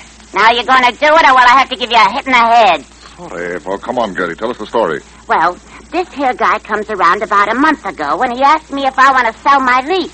He wants to buy up the property around here, see? Go on. I tell him I ain't interested. And then he gets sore. Yes? First he offers more money. Then he starts making with the threats. Well, what did he say? Like what? Like he was going to have this here piece of property or else. That he needed it. Also, he says he needs some other property along the river here where the warehouses is, and he's going to get hold of that, too. That he had ways to get it. I see. What's his name? Oh, wait now. Got his card here. Yeah, I got it in my pocket. Now, let me see. Oh, yeah, here it is. J.P. Doom, Real Estate, 209 River Street. Why, that's only a block or two from here. J.P. Doom. I know that name. I don't quite follow all this, old man. Do you suspect this Doom person of setting the fire? I don't know yet, Vitamin. There's that possibility. He's a shady character, mixed up in politics. What could he hope to gain by getting this property, old sleuth? Boy, Flint, top of you, then. Look, there's been so many fires around this here neighborhood, you can't get insurance no more. Property owners is getting scared, so they sell out at this guy Doom's price. So he gets what he wants. And what he wants is that river property. You know, Vitamin, there's a rumor afoot that the city is going to put the new superhighway through here. Well, in that case, Doom will be able to name his own price and get it. Are you going to the fire now, Tracy? No, Gertie. We're going to investigate the office of J.P. Doom.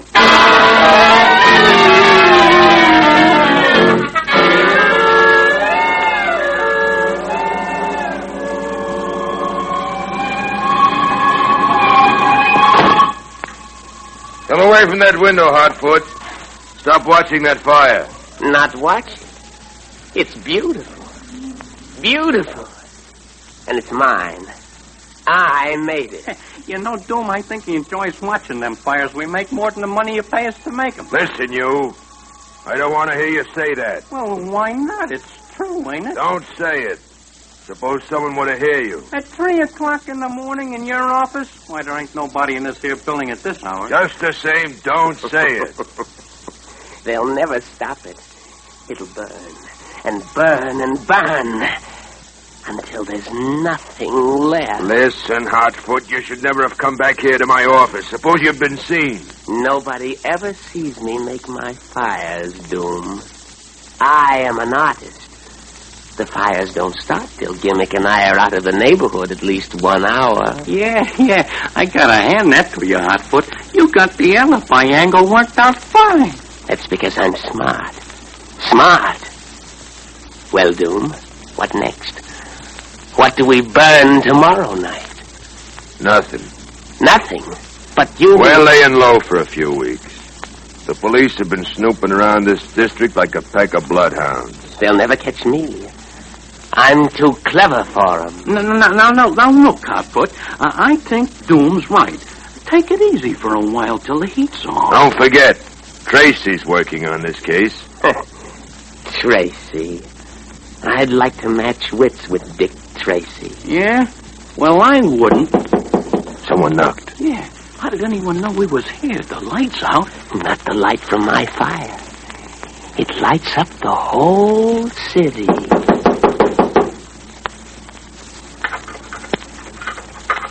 He's trying to unlock the door.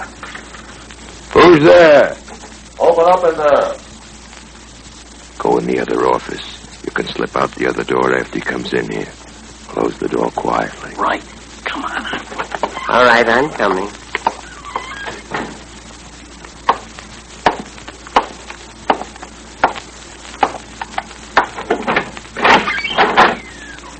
Yeah? J.P. Doom? Yeah. What do you mean by trying to break into my office? I'm Dick Tracy of the police. I thought I saw some men come in here. Thought I'd investigate. Oh. I see. Come in, Mr. Tracy, come in. Oh, thanks. Come in, Vitamin, and shut the door. Right-ho, old sleuth. There's no one here but me, Mr. Tracy. Rather late to be at your office, Mr. Doom, isn't it? Why, yes, Mr. Tracy, but when I heard there was another fire down here, I came right over. Like fires, Mr. Doom? Like 'em? I know, Mr. Tracy. But you see, I own considerable property down here. And you're trying to buy more? Yeah. Anything criminal in that, Mr. Tracy? Depends on the method you use, me fine fella. Vitamin. But Tracy, Gravelgertie said he made threats. Vitamin. Let me handle this. Oh, yes, quite proceed, old man. Well, Mr. Doom, you heard what Mr. Flintheart said. I assure you, Mr. Tracy, I never threatened Gravelgertie. I tried to purchase a lease, yes, but that's all. Well, Mr. Doom, it's your word against hers. But I'm going to get to the bottom of this whole business. Surely you don't suspect me of having anything to do with these terrible fires? I don't know, Mr. Doom. I don't know yet. But I'm going to find out. Come on, Vitamin. Right behind you, Tracy, old tracer. Oh, by the way, Doom. Yeah? Perhaps you've heard the rumor that the city is putting the new superhighway through that property you've been trying to buy up. Could that have anything to do with the fires? Yeah. Gravelgertie, huh? Who's there? Don't get excited. It's us, Hotfoot and Gimmick. I thought you'd gone. Hotfoot wanted to hear what Tracy had to say, so we listened. It's just as well you didn't go, boys. Oh, yeah? Remember? I said no fires for a while? Yeah. Well, that's out. I know. You want to get rid of Tracy, right? Yeah. But first we've got to get rid of Gravelgertie. It would be a most unfortunate accident if... Her place would burn down. Yes. It would be most unfortunate if her place would burn down. With her in it.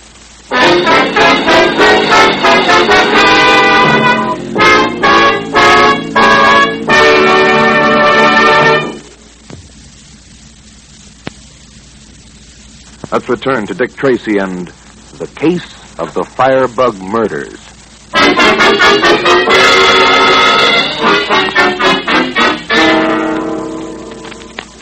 Oh, my darling Nellie Gray, they have taken her away. Such a mess. And I'll never see my Nellie anymore. A man's work from sun to sun. A woman's work is never done. Ain't it the truth?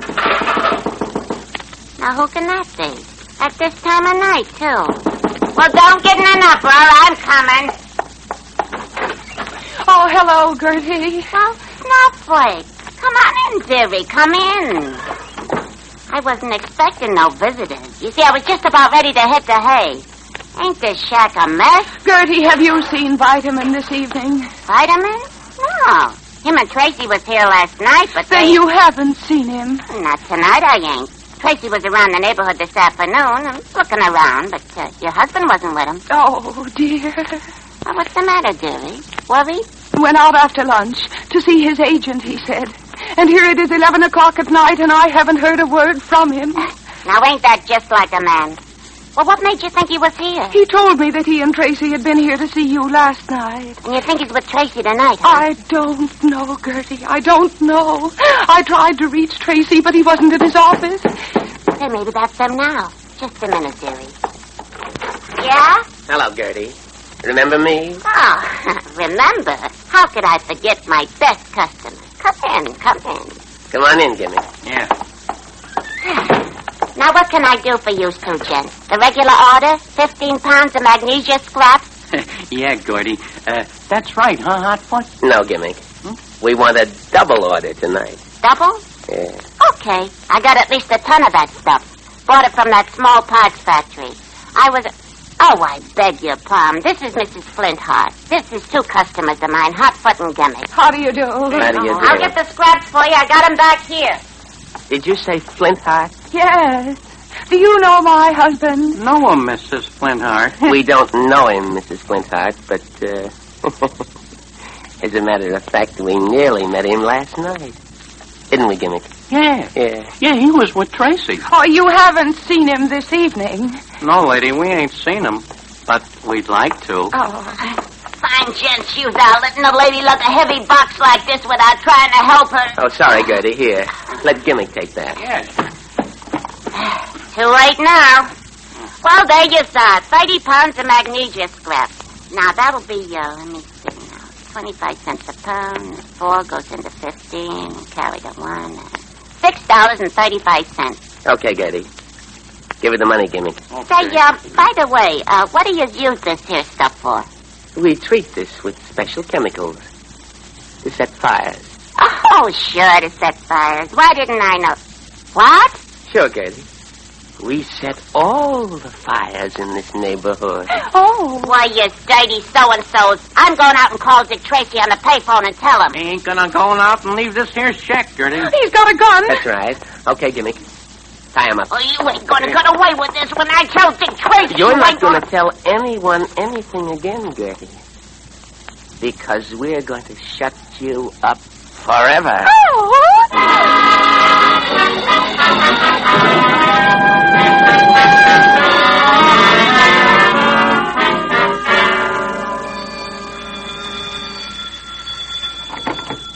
Police headquarters, Tracy speaking. Oh, Tracy, old man, found you at last. I've been trying to get you for the last 20 minutes. Well, I just got back to my office, Vitamin. What is it? Snowflake's not at the apartment. What happened? She go home to Mother? Oh, no, nothing like that. She thought I was with you and went out to find us. I've been with me theatrical agent all day. I forgot to call her and tell her. Well, she'll be home soon, Vitamin. Good night. I'm going home and get some rest. Wait a minute, Tracy. She's gone to Gravel Gertie's shack. Left me a note saying that. Gravel Gertie's? I'm worried, old man. Remember you told me last night that you were going to keep a watch on Gertie's place for fear J.P. Doom would try to get even with her for telling you... About his threats. It completely slipped my mind. I've been so busy today. Do you think there's any danger, old man? I'm afraid maybe there is, Vitamin. Oh, what shall I do, Tracy? My poor dear wife is there. Vitamin, meet me in front of your hotel in 5 minutes. We're going to Gravel Gertie's, and I hope we won't be too late.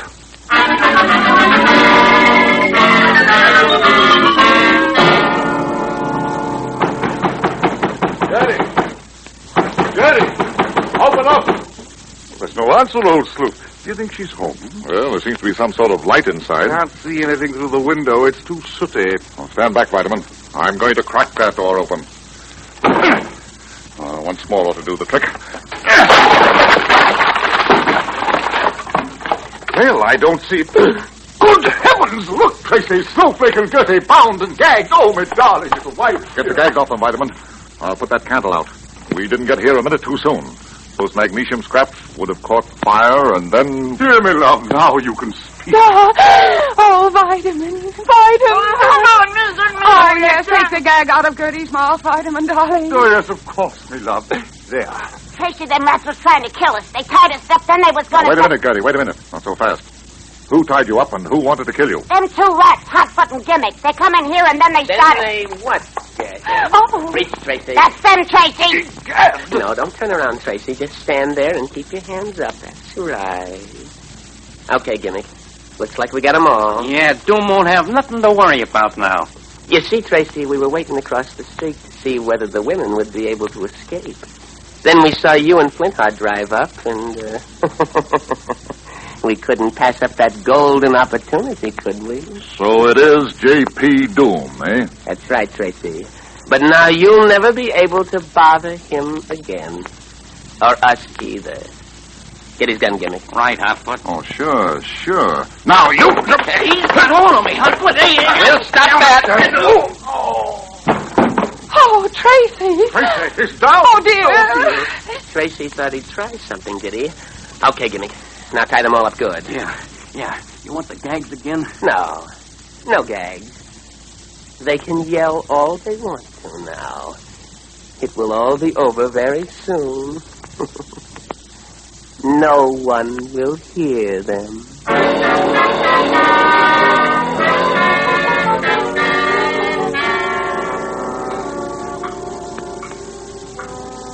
How is Tracy, my dear? I can't see him. They have me tied to this chair, and I'm facing the other way. He's still unconscious, Vitamin. Tracy, please wake up, Tracy. If I ever get out of this here place alive, I'm going to make them 2 rats rich they were never born. The candle is rapidly running out. Or is it the sands of time? Tracy, Tracy! That there candle's getting mighty low, close to that there magnesia. Out, brief candle. Life is but a walking shadow. A poor player who struts and frets his weary hour upon the stage, and then is heard no more. Ah, shut up. Ain't it bad enough to have to die? Do you have to make with a torture, too? Why, me good woman, I was hoping... Tracy, he's waking up. Oh, my head. Tracy! Oh, where am I? We're all here in Gertie's shack. Tied up, waiting for the end, old man. What's that? In a moment, the candle will ignite the magnesium scraps, and then we... Oh, I've got to get these ropes off my hands. Tracy, it's no use. We've been trying to get our own ropes off for the last 20 minutes while you were unconscious. Yeah, can't be did, Tracy. In my language, there's no such word as can't. It's impossible, old friend. Well, I certainly did a good job. We've got to get out of here before that candle burns. I've got it. Got what, old Houdini? I wonder if I can roll over to the candle. Tracy, what are you going to do? I'm going to try to burn the ropes off my hands by holding them over the candle flame. Good idea, Tracy. But careful with the candle. If it gets knocked over into them scraps, this place will go up so fast we won't know what happened. I've got to take that chance. Got it yet, old smoke eater? There. Now. Oh, hurry, Tracy, hurry. The candle's so low. The stuff will catch fire in a minute. Come on, burn through. Burn through. The ropes have got to burn through.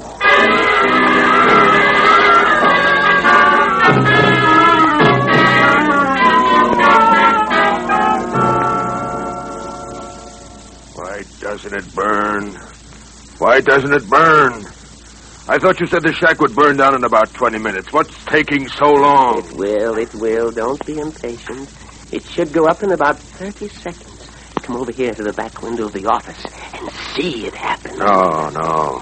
I don't want to see it. You come over here, Gimmick. Come on. It'll make quite a sight. No, I don't want to see it either. The candle is very short, and what a blaze it will make. The shack is full of oily waste rags and magnesium scraps. It'll be the biggest blaze I've ever set. Come away from that office window. Someone might see you. What are you so nervous about, Doom? You're getting everything just the way you want tonight. Tracy and the others out of the way. And now you're in the clear. What about my conscience? Conscience? Have you got a conscience? Oh, no, cut it out. This ain't no time to argue. We all gotta hang together now. We're in pretty deep. Hang together? Yeah. What an unpleasant way of putting it.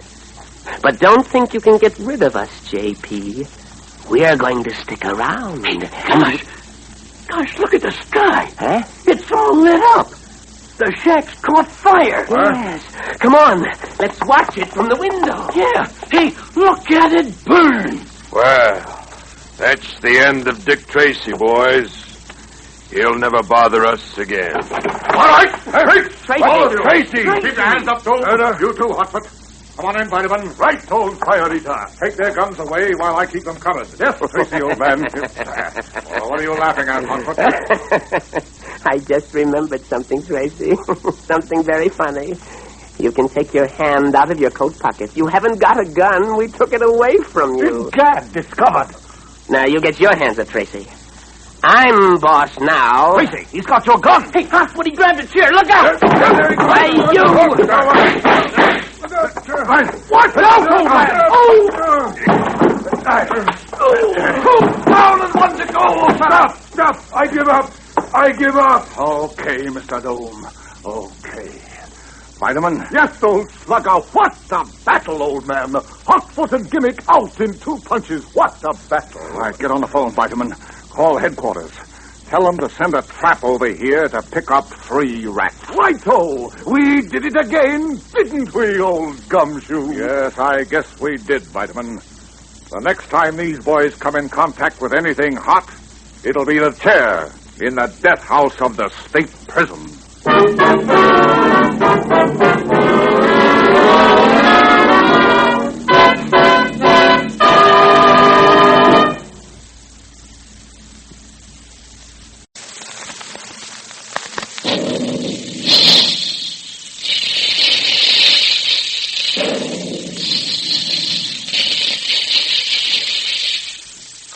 Adventure fans, calling all Dick Tracy fans. Stand by. Here comes Dick Tracy now.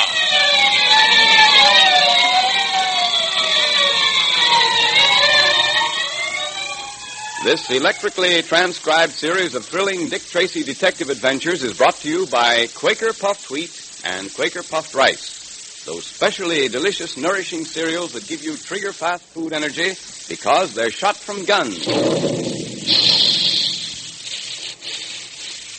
Remember the sound of those big Quaker guns the next time you sit down to a tempting dish of crisp, crunchy puffed wheat or puffed rice for breakfast. And remember the special Quaker process and moisture-proof package that makes Quaker puffed wheat and Quaker puffed rice so firm and plump, so much more delightful than ordinary cereals. Puffed wheat and puffed rice are specially easy to digest, too.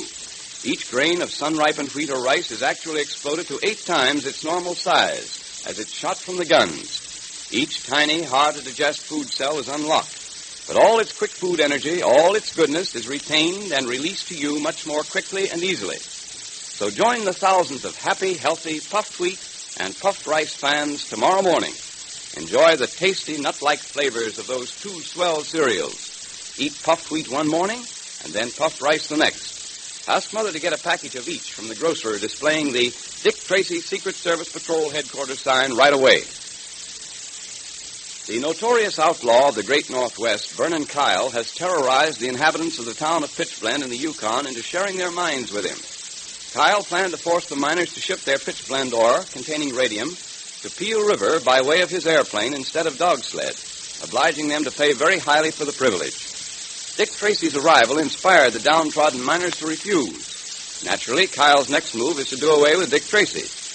In our last episode, Dick was sitting in the cabin of Captain McKean of the Northwest Mounted Police when he noticed a sinister figure lurking at the window. Dick immediately started talking to Junior in code. What was Dick saying? Hey, why all this talk about football? If you fellas have run out of things to talk about, well, we can deal some three-handed bridge. Well, Captain, Junior and I are just brushing up on... Now, Junior, now! Dick, you fired that shot. And without turning around. Quick, outside. Tracy, did you expect to hit anything firing over your shoulder like that? Talk later, McKean. Come on. Oh, my shoulder. My shoulder. Lucky for you, it only was your shoulder.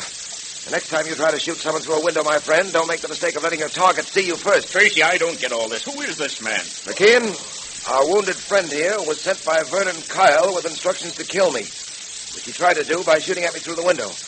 Fortunately, I caught a glimpse of him in the mirror over the mantelpiece. Yeah, and it's a good thing I ducked when I did, too. I'll say it was. Dick, that was some shooting. Well, it was a long chance, Pat. Fortunately, it worked.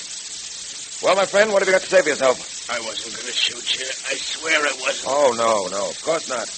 You were carrying this rifle and pointing it at me through the window in a spirit of good, clean fun. Well, what are you going to do with this fella, Dick? I think we better lock him up, McKean, after you see that he gets first aid.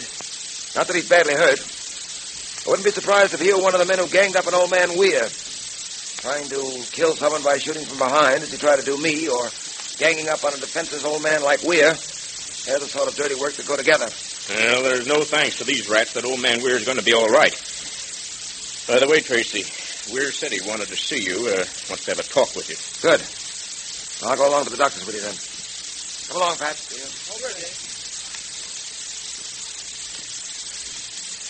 Well, Weir, I'm glad to see you're feeling so much better. Thank you, Mr. Tracy. The doctor's taken excellent care of me. I thought I was a goner after the way Torp and his mob beat me up.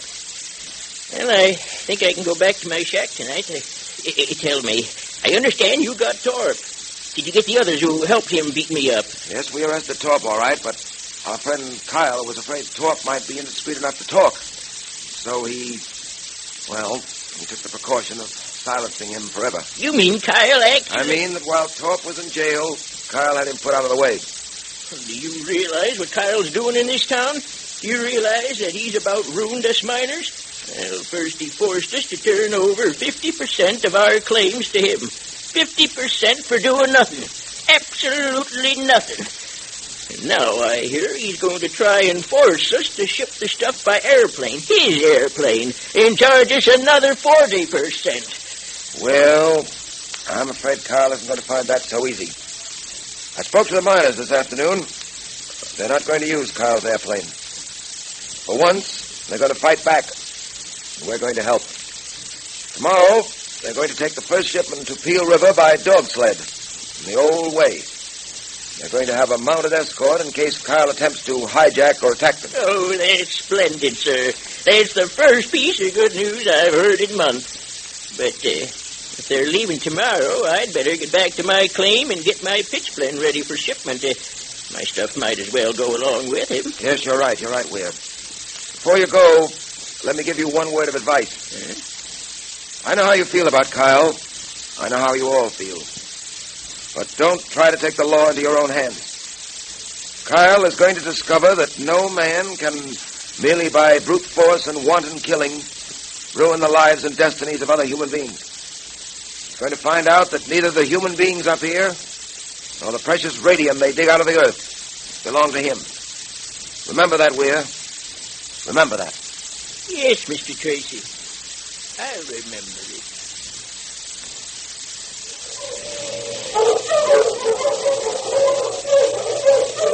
Well, Tracy, the dog sleds are about ready to start for Peel River. Still feel you want to send Patton along with them? Yes, I do.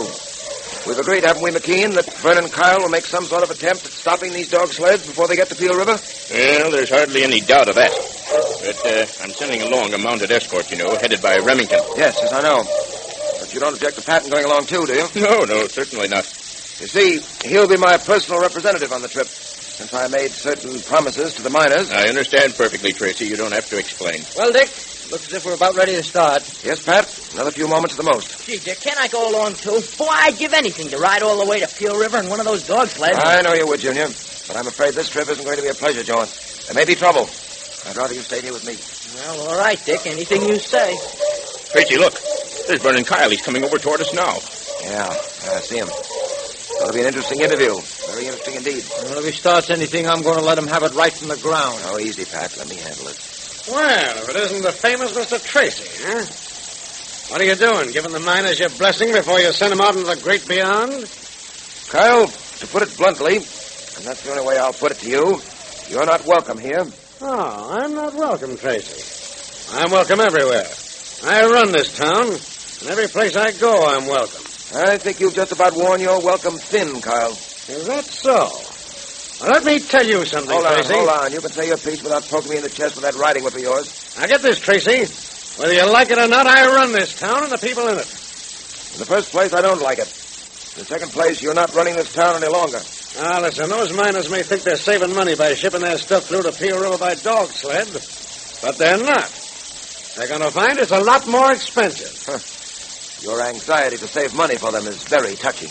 I don't like your tone, Tracy. In fact, there's a lot I don't like about you.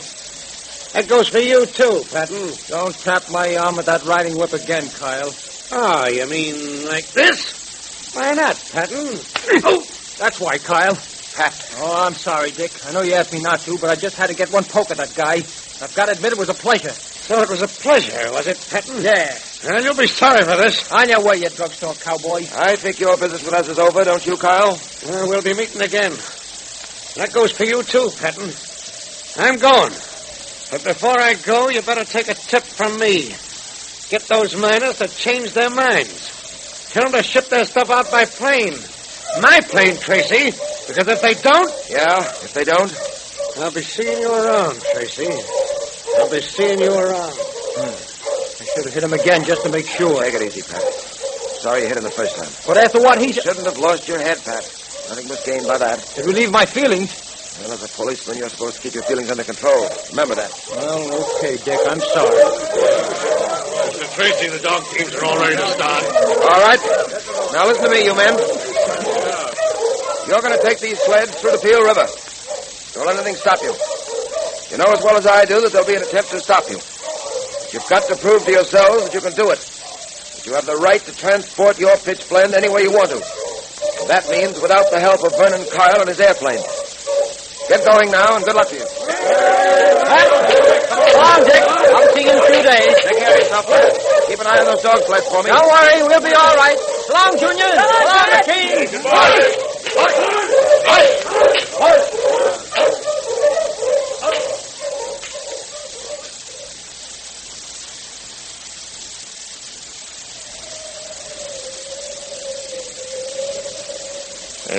terrible night, Tracy. Bitter cold, and there's a high wind blowing. Think it'll snow? No, the moon's out. Big frosty moon at that. You can see it right over the brow of that hill up there. No, I was just thinking of those dog sleds and those men out there in this biting wind. Yes, I know. Well, they'll be all right, I'm sure. Well, Tracy, I must admit that since you've come up here, things have changed. Vernon Kyle isn't quite the braggart he used to be. I'm afraid I haven't done much more than hold him in check up till now. Hey, Dick, did you hear that? What was it? It was a human cry, Junior. Sounds as if there's a horse coming, too. He's coming for the cabin, whoever he is. He's gone past. Gosh, look, Dick. It's a hooded figure, galloping across the moon. I heard something hit the door. Let's see. It's a knife, Tracy, a knife stuck in the door. Yep. There's a note attached to it. What's this mean, I wonder? We'll read it and see. It says, "You cannot win alone against the snake that calls itself Vernon Kyle. I will help you." Signed, the Purple Rider. The Purple Rider? Gee, I wonder who he is. The Purple Rider? Who is the Purple Rider? And what further adventures await Dick Tracy in the wilderness of the great Northwest? Will Pat and the dog sled get through safely to Peel River? That's hard to tell. But now let's stand by for our Dick Tracy Secret Service Patrol meeting, brought to you by Quaker Puffed Wheat and Quaker Puffed Rice, those two specially delicious, nourishing cereals that are shot from guns to give you trigger-fast food energy. And here comes Dick Tracy, Jr., our patrol president now. The meeting will now come to order. Say, Junior, wasn't it great the way Dick got that code message to you today? It sure was. Everybody thought we were talking about football. You never know when that secret code's going to come in handy. Right, Mr. Quakerman. And you know, another swell thing about being a patrol member is that you know the secret handshake. Didn't Dick Tracy use that secret handshake to let you know who he was when he was disguised as the Apache, Junior? Yes, and boy, was I surprised. You know, a lot of patrol members use the secret handshake all the time to recognize each other and to find out whether other fellows and girls belong to the patrol without saying a word. And that's the right way to use it, too. Listen, boys and girls, if you're a member of the Dick Tracy Secret Service Patrol or of the National Girls Division, use the secret handshake the way you should. Read your code book. It's full of swell things to do. And if you haven't joined the patrol or the National Girls Division yet, join now so you can get in on all the fun we have together. That's right.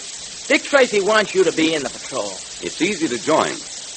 You just tear the tops off 2 packages of Quaker Puffed Wheat or Quaker Puffed Rice, and then print your name and address on a plain piece of paper. If you're a boy, write boy at the top of the paper. And if you're a girl, write Girls Division. Put it in an envelope with your 2 box tops and mail it to Dick Tracy, Box L, Chicago. Then you're a pal of Dick Tracy's, too. And we have a great time together. And Quaker Puffed Wheat and Quaker Puffed Rice breakfast taste just wonderful. These 2 delicious cereals are shot from guns to give you trigger-fast food energy. So look in the pantry today. And if you don't find any of those famous red and blue packages, ask Mother to get you some of each at the grocer's right away.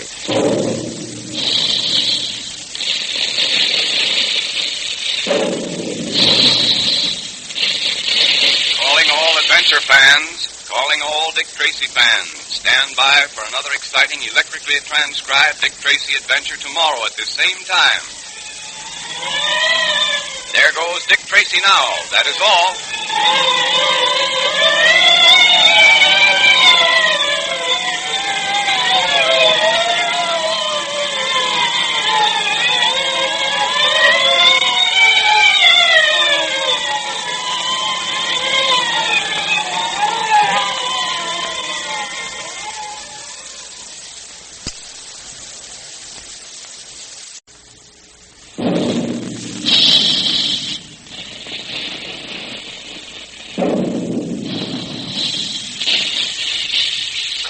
Adventure fans, calling all Dick Tracy fans. Stand by. Here comes Dick Tracy now.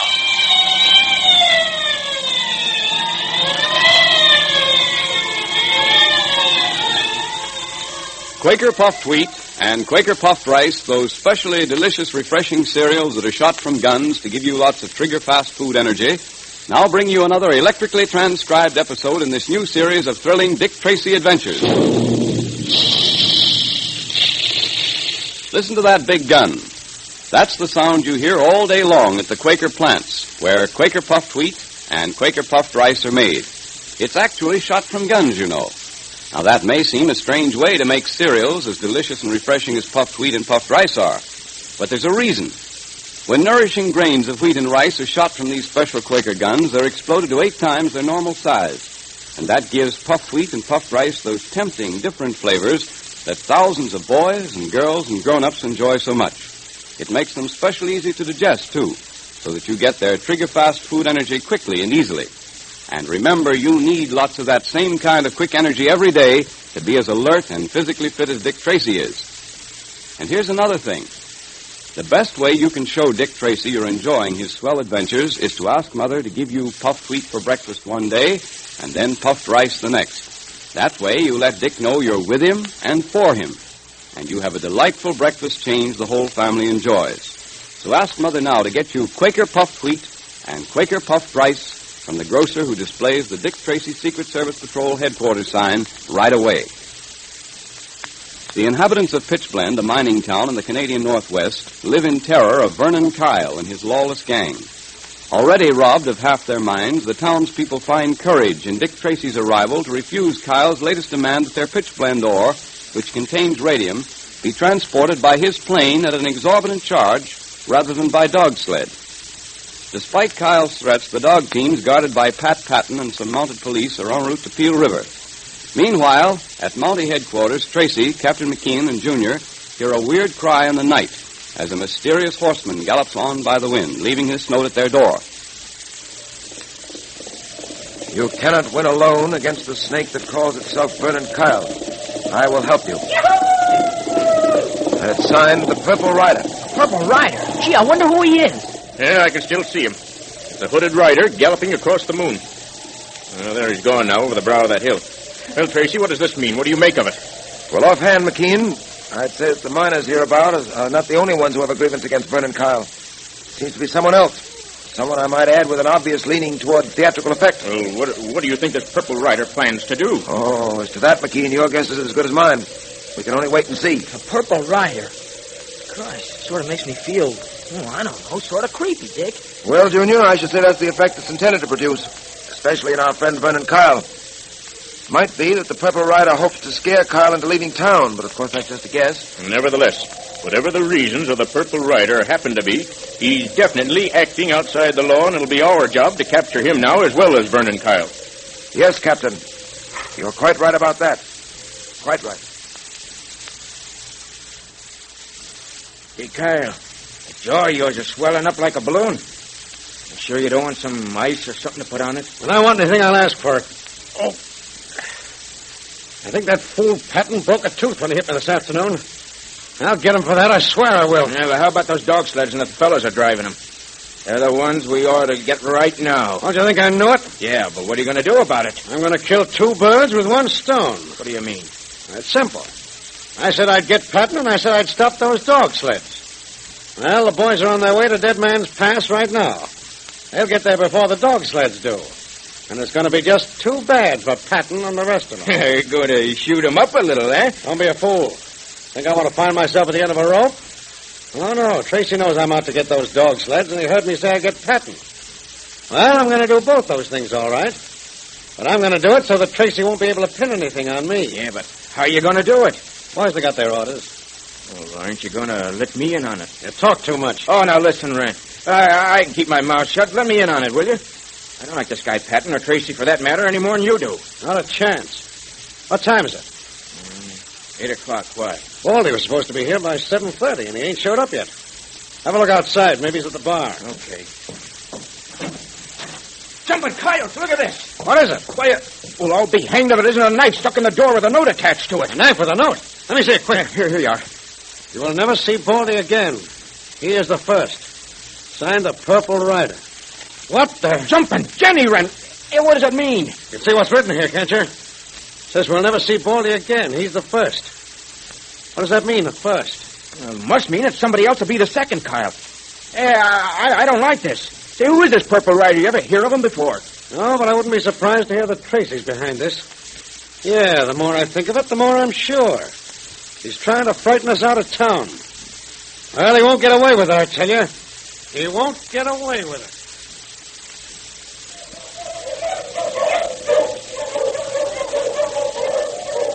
Mush! Get along there. Oh, boy, this wind sure is sharp and cold. It goes right through these firs. Sure does. We're used to cold nights up here, but we don't get many like this, I can tell you. You boys going to make camp for the night? Later on, Patton, after we get through Dead Man's Pass. That's the halfway mark, you know. Yeah. Hey, you know, it's funny. I always had the impression that you men rode in your dog sleds. And all you've done since we left Pitchblend is to run behind them and steer them. That's right, Patton. Of course, sometimes we hop on the runners in back for a little rest. But most of the time, we run along with the dogs. Yeah, I noticed the dogs keep up a mighty steady pace. Yes, Patton, that's right. They last longer that way. Conserve their strength. I see. Say, what's that howling I hear? Them's wolves off in the hills, howling at that big white moon up there. Yeah, sort of weird sound, isn't it? Hey, get used to it. Ah, there's Dead Man's Pass up there. Yeah, I see. Just a narrow pass running between those cliffs, huh? Yep. Once through there, we can pitch camp for the night and sit down to a good mess of pork and beans. Hey, you men. Dead Man's Pass straight ahead. Get a move on. Right behind you.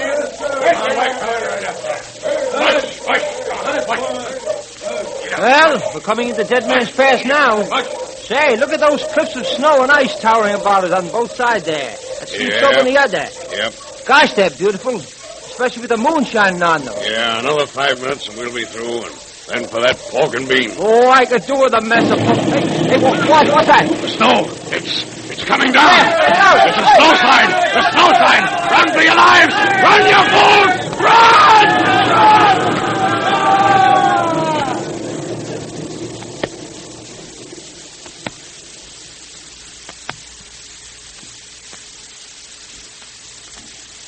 Well, Tracy, I think it's about time for me to be hitting the hay. How about you? Well, not for a while yet, McKean. I want to finish this chapter on radium before I turn in. Well, if you're going to stay up, maybe I'll stay up a little while and finish another pipe. Well, now, please don't feel you have to play host. We get so few visitors up here in the wilderness, I'm glad to have a chance to chat about things. I know just how you feel. Say, are those wolves howling? Yes, baying at the moon, I guess. Not a sound you city folks have often. Yeah, up here in the loneliness, we're used to it. I suppose so. It certainly has a lonely quality, hasn't it? You can imagine what it's like out there in those frozen wastes. You know, this country makes a man feel like... Oh, what can that be at this time of the night? There's only one way to find out. Right. All right, I'm coming. Jack! Okay. In the name of heaven, hurry. Hurry, man. Well, what's happened to you? Dead Man's Pass. The dog sleds. The snow slide. What? Avalanche. Hurry or it'll be too late. Did you say a snowslide? Yeah. Every sled buried beneath the snow except mine. I was in the rear. I was just about to enter the pass when what had happened. For heaven's sake, hurry. Tracy, what'll we do? Round up as many men and dog teams as we've got. We've got to save those men. Yes, but can we? Buried beneath the snow. Don't talk, man. Act. Round up your men.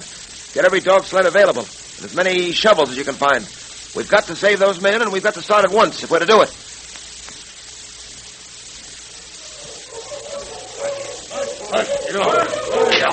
Hell, heaven help us to be in time. Push, you dogs. Get along there. Push those dogs to their limit. Don't let up. The lives of the men may depend on those animals. It's strange, Tracy. Very strange. Oh, what is, McKean? There's never been a snowslide at Deadman's Pass.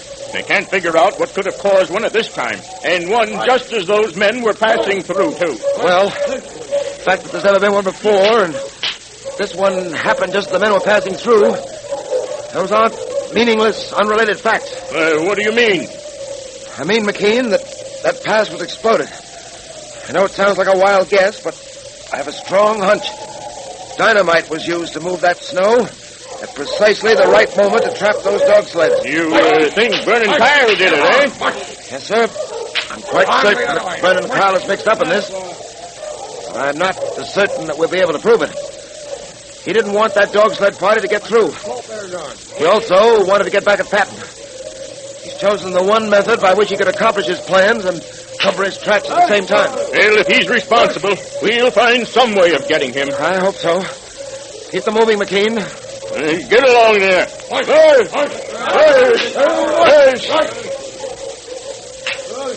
And Tracy, we've got to save those men.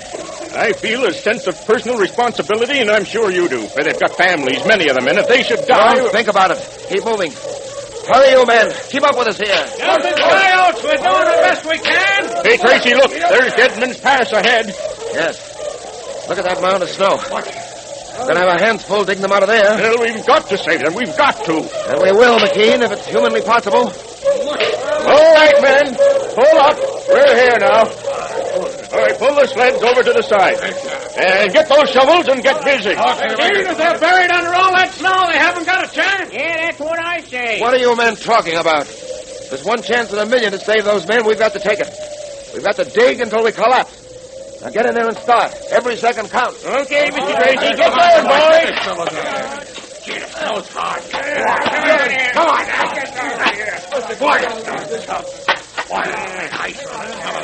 Hey, having it, boys. Here's one of them. Come on. Help me pull them out. Say, he's frozen. Come on. Who is it, Tracy?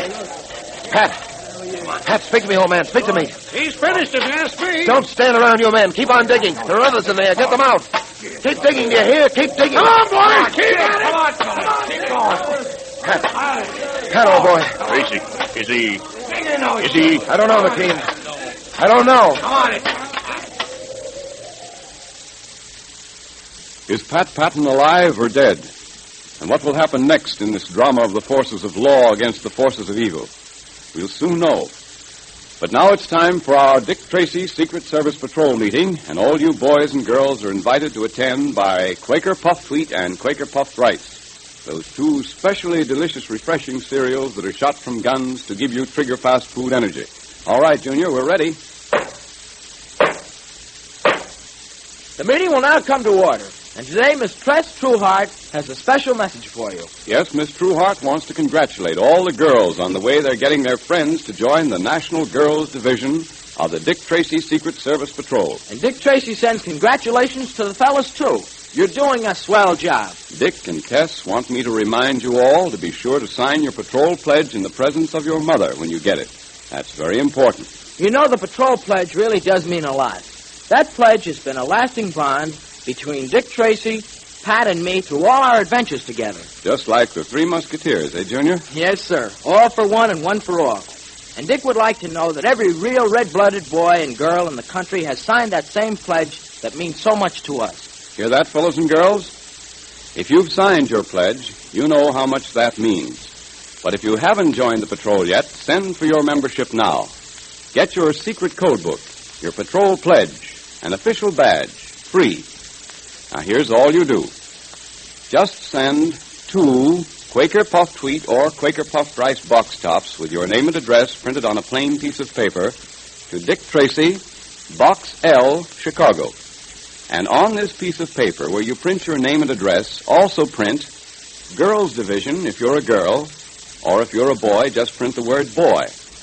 Remember, Quaker Puffed Wheat and Quaker Puffed Rice are the 2 specially delicious cereals that give you trigger-fast food energy because they're shot from guns. So ask Mother now to get you some of each from the grocers right away.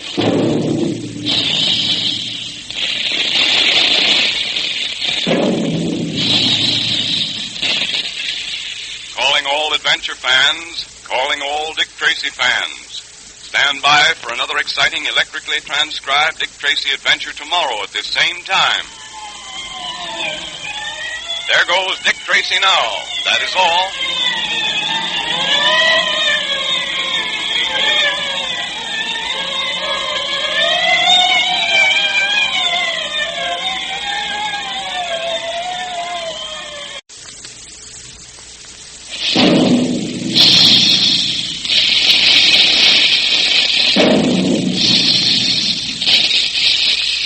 Calling all adventure fans, calling all Dick Tracy fans. Stand by. Here comes Dick Tracy now.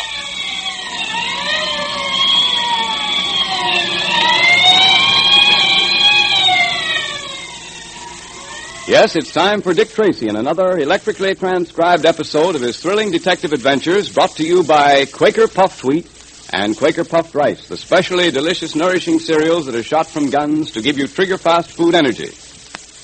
Well, spring's on the way. Days getting longer. There's lots more time now for patrol activities and fun outdoors. And that means that you need lots of trigger-fast food energy to keep wide awake and fast on your feet, the way Dick Tracy wants you to be. Big guns. Hear them? Dozens of times every day, those special Quaker guns are actually loaded with sun-ripened grains of nourishing wheat and rice. Then these hard-to-digest little kernels of grain are exploded to 8 times their normal size. And that not only makes them look different and taste better than ordinary cereals, that special Quaker process makes puffed wheat and puffed rice specially easy to digest, so that you get trigger-fast food energy more quickly and easily. So have puffed wheat one morning, and then puffed rice the next, for a delightful variety. Look in the pantry now to see if you have any of those famous red and blue packages. And if not, ask Mother today to get you some Quaker puffed wheat and Quaker puffed rice from the grocery that displays the Dick Tracy Secret Service Patrol headquarters sign. Dick Tracy has been trying to bring to justice the notorious outlaw of the great Northwest, Vernon Kyle. In our last episode, we heard how the mysterious Purple Rider had kidnapped one of Kyle's men. But Kyle and his men made good their threat to stop the dog sleds carrying loads of pitchblend from getting through to Peel River by causing a snowslide, just as the dog teams were passing through Dead Man's Pass. The mounted police were frantically trying to dig the men out. Pat Patton was the first to be discovered, and from his condition, it would seem that the rescuers may have arrived too late. Tracy, is Patton, is he? I don't know, McKean, I don't know. Keep your men on it. Keep them digging. They've got to find those miners and save them if they can. Dick. Pat. Dick. Thank goodness you're alive. Oh, it's cold. Well, the boys are building a fire. I'll get you over to it. Yeah, fire. Very close to the fire. Oh, I'm cold. So cold. Well, not too close, Pat. You'll have to take it by easy stages.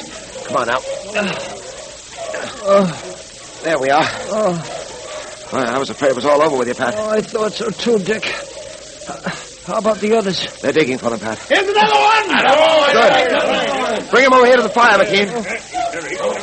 Hard to carry. All right, let ahead, boys. He's breathing, though. He'll pull out of it all right.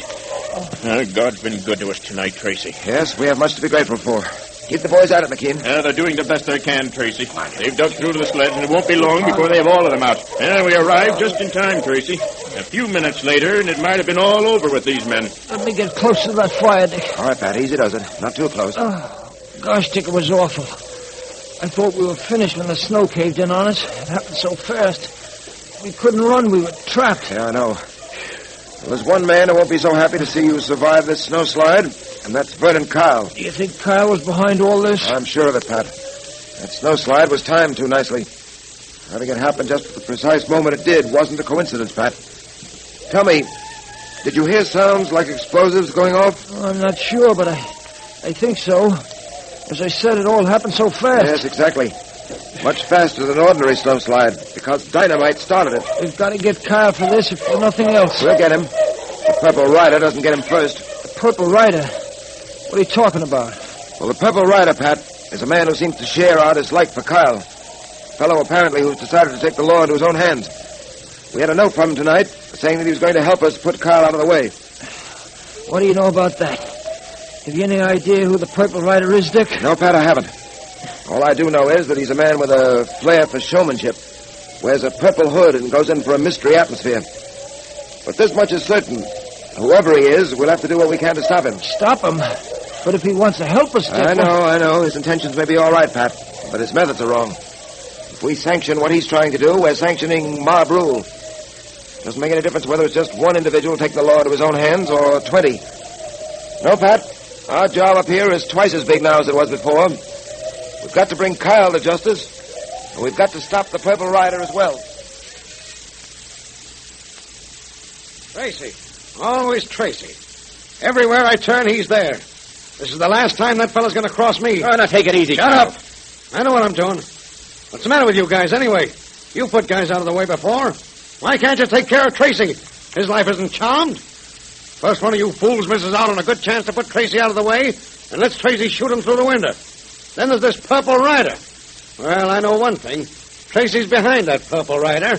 And by the time I'm through, I'll know more. And now this dead man's past business. You made a mess of that, didn't you? Oh, we tried. Shut up, I said. All right. I know the sleds didn't get through, but that isn't enough. I wanted to get those miners. I wanted to teach them a lesson. And Patton. I wanted Patton out of the way. Well, can we help it if Tracy was told about the snowslide? Can we help it if the Mounties got there in time and dug those men out? Snowslide? You call that a snowslide? They were able to dig Patton and the miners out in 15 minutes. You had enough dynamite to blow Dead Man's Pass and everything in it to the moon. Why didn't you do it? Well, we did the best we could. The best, huh? Well, if that's your best, I better get me another gang. A gang that isn't scared at the sound of Dick Tracy's name. Oh, now, boss. Hand me my cigarette case out of my coat there. Okay, boss, I'll get it. Everything goes wrong, everything. I wanted to teach them miners they couldn't get away with using them dog sleds when I wanted them to use my plane. Here's your cigarette case, boss. Them miners get away with this, the next thing you know, they'll decide they don't want me for a partner anymore. With Tracy behind them, encouraging them to stand up and fight, they may get the idea they can win out against me. Well, if they do, they're crazy. I'll put the screws on. I'll show them what it means to... Carl, what is it? What happened? Hey, you look pale. My cigarette case. Look. Well, what's the matter with your cigarette case? A note. A slip of paper pasted inside. What do you know? It says Baldy is gone. Another will follow him tonight. Expect me at 9 o'clock. And it's signed... The Purple Rider. The Purple Rider? Look, I'm getting out of here. Yeah, me too. I don't like that. Here we are, all of you. I don't know how this note got inside my cigarette case, who put it there, or how he did it. But you can bet your boots it was put there by somebody who's human, just like the rest of us. There ain't nothing to be frightened about. You boys stick to me and... Hey, there. It's him. It's the Purple Rider. Let me out of here. Let me out of here. Here we are, all of you. It's not 9 o'clock yet. It can't be the Purple Rider. Throw your guns. I got mine. Okay. Bill, open that door. Me? Yeah, you heard me. Open that door. Sure. Good evening, gentlemen. Tracy. It's Tracy. Holy mackerel. And I thought it was... Who did you think it was? Don't mind that. What are you doing here, Tracy? What do you want? We've come to have a quiet little talk with you, Kyle. Sort of informal. All right, Pat, I'll handle this. Kyle, I suppose you know why I'm here. I don't know, and I don't care. I'm here to warn you and to have a showdown. That's very nice of you. All right, save your sarcasm. Kyle, you're beginning to... Now, wait a minute, Tracy. You listen to me. I'll do the talking. Kyle, you've terrorized the miners long enough. You've extorted 50% of their profits, even though you didn't rate a penny. What's more, you've assumed that you can play fast and loose with radium, one of the rarest, most expensive, and most precious elements, an element which civilization needs. You're going to find that you made a serious mistake, and the day when you're going to make this rather shocking discovery is very close at hand. Now, I'll tell one. If that's all you've got to say, Tracy, you can... Dick, let me take a poke at that No, take it easy, Pat. Now, Kyle, I've warned you. If you're wise, you'll heed that warning. If I'm wise, huh? Well, you've done a lot of talking. Now, I'll tell you something. And get this, Greenhorn, and get it straight. You and me tangled once before. You happened to win out then, but that don't mean it'll happen again. I run this town, see? I've run it for a long time. And I'm not going to be forced out by a tenderfoot from the city, even if his name happens to be Dick Tracy. So you come here to warn me, huh? Listen, you hang around here much longer, Tracy. You keep pushing your face into things that ain't your business, and you might not get back to the big city alive. Hey, do you hear what I hear, Dick? And it goes for you, too, Patton. I owe you something special. I haven't forgotten that sock on the jaw. You caught me off my guard then. Well, you're not off your guard now, so... Easy, Pat, easy. You heard him, Dick. He wants another chance. All right, forget it. Quite a scrap of that shadow of yours, Tracy. Maybe one of these days, him and me will have the pleasure of meeting private. Any time at all, Kyle. Tracy, you don't think you can scare me out, do you? And another thing, all this hocus-pocus. If you think this Purple Rider bluff scares me, you're crazy. I know he's one of your men. So, you think the Purple Rider is one of my men, do you? Yeah, you're not kidding me. I don't know what you've done with Baldy, but you better see that he turns up real quick, alive and safe. Yeah, and you better cut out sending me them notes. Notes, huh? So you've been getting a few notes, too, have you? Yeah, you know I have. Found this one in my cigarette case. May I see it? You don't have to see it. You wrote it. You came a little early tonight, Purple Rider. You said you wouldn't come until 9 o'clock. I see. So now you think I'm the Purple Rider. A few seconds ago, you were supposed to be someone working for me. Well, for your information, Kyle, I'm not the Purple Rider, and I don't know who he is. But I do know this. He's out to get you, and he will if he isn't stopped. which puts me in a peculiar position. I'm out to bring one man to justice, that's you, and to stop another, the Purple Rider, who's trying to do the job for me. Stop him? I don't believe it. I didn't suppose you would. The difference between the Purple Rider and me is that I'm out to get you in the name of the law, and the Purple Rider, whoever he is taking the law into his own hands. And his motive is revenge. It's 9 o'clock now, Kyle. Well, what of it? The guy that calls himself the Purple Rider, he said he'd be here at 9. And he'd take one of us guys away with him. I wouldn't worry about that. You're looking at the Purple Rider right now, and his name is Tracy. Well, how do you know he's the Purple Rider? Tracy just told you he was, and you ain't got no proof that he... Who kicked that door open? Who? Jumping Jenny Wrens, look! Standing there in the door. Dick, look. Yes, Pat. It's the Rider. The Purple Rider. And he's got the drop on us. Who is the Purple Rider? And what will happen next? Can you guess? It's a puzzler. Now, all you wide-awake Dick Tracy fans are invited to attend our Dick Tracy Secret Service Patrol meeting brought to you by Quaker Puffed Wheat and Quaker Puffed Rice. The delicious, nourishing cereals that give you trigger-fast food energy because they're shot from guns. All right, Mr. President, we're ready. The meeting will now come to order, and today we have great news. Whoa, Junior. Just a second here. Here comes the president of the National Girls Division of the Dick Tracy Secret Service Patrol. Oh, hello, Miss Trueheart. Hello, Junior and Mr. Quakerman. Hello. I just had to run out today and tell you all the good news. Oh, great. What is it? Well, we've been checking the new memberships in the Girls Division, and what do you think? I don't know what. The National Girls Division was only started 9 days ago, and already the girls' membership has more than doubled. Isn't that wonderful? Oh, I'll say. It certainly is, Miss Trueheart. Congratulations. The girls are the ones to be congratulated, Mr. Quakerman. All the wide-awake girls who love fun and adventures, who stand for law and order, and who do things are joining and telling their friends to join. All the regular fellas are joining the patrol, too. And it's swell to see them join and then be promoted to sergeant, then lieutenant, captain, and then to inspector general. The girls are starting to win their promotions to the officers' ranks, too. We had a lot of applications this week. Dick and I are very proud of all our patrol members and the great work they're doing. And you're just as proud when you're a patrol member, so don't miss another day of the fun. Join now and get your secret code book, your patrol pledge, and official badge all free. It's easy to join the Dick Tracy Secret Service Patrol or the National Girls Division. You just tear the tops off 2 packages of Quaker Puffed Wheat or Quaker Puffed Rice or one of both. Print your name and address clearly on a plain piece of paper, and if you're a boy, be sure to write Boy at the top of the piece of paper, and if you're a girl, write Girls Division. And then mail it with your 2 box tops to Dick Tracy, Box L, Chicago. And then you're a full-fledged member of a great nationwide organization of hundreds of thousands of the finest, keenest boys and girls in the country. So look to see if there's some delicious, refreshing Quaker Puffed Wheat or Quaker Puffed Rice in your pantry now. They're the different, nourishing cereals that give you trigger-fast food energy like Dick Tracy has, because they're shot from guns. And if you don't see those famous red and blue packages there, ask Mother today to get you some Quaker Puffed Wheat and Quaker Puffed Rice from the grocer right away.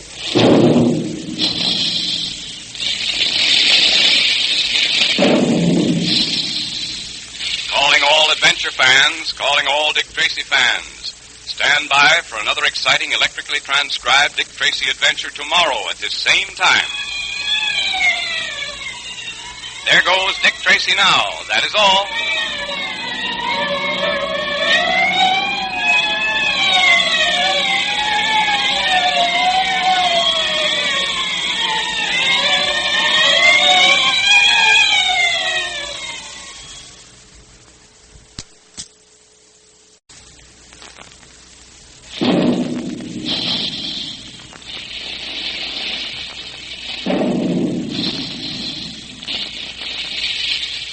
Calling all adventure fans, calling all Dick Tracy fans. Stand by.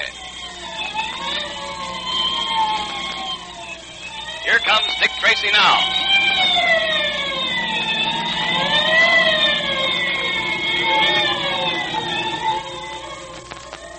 Dick Tracy, that fearless detective you read about in your daily paper, is with us again in another thrilling, electrically transcribed adventure brought to you by Quaker Puffed Wheat and Quaker Puffed Rice. Those two delicious, ready-to-eat cereals that are shot from guns to give you lots of trigger-fast food energy.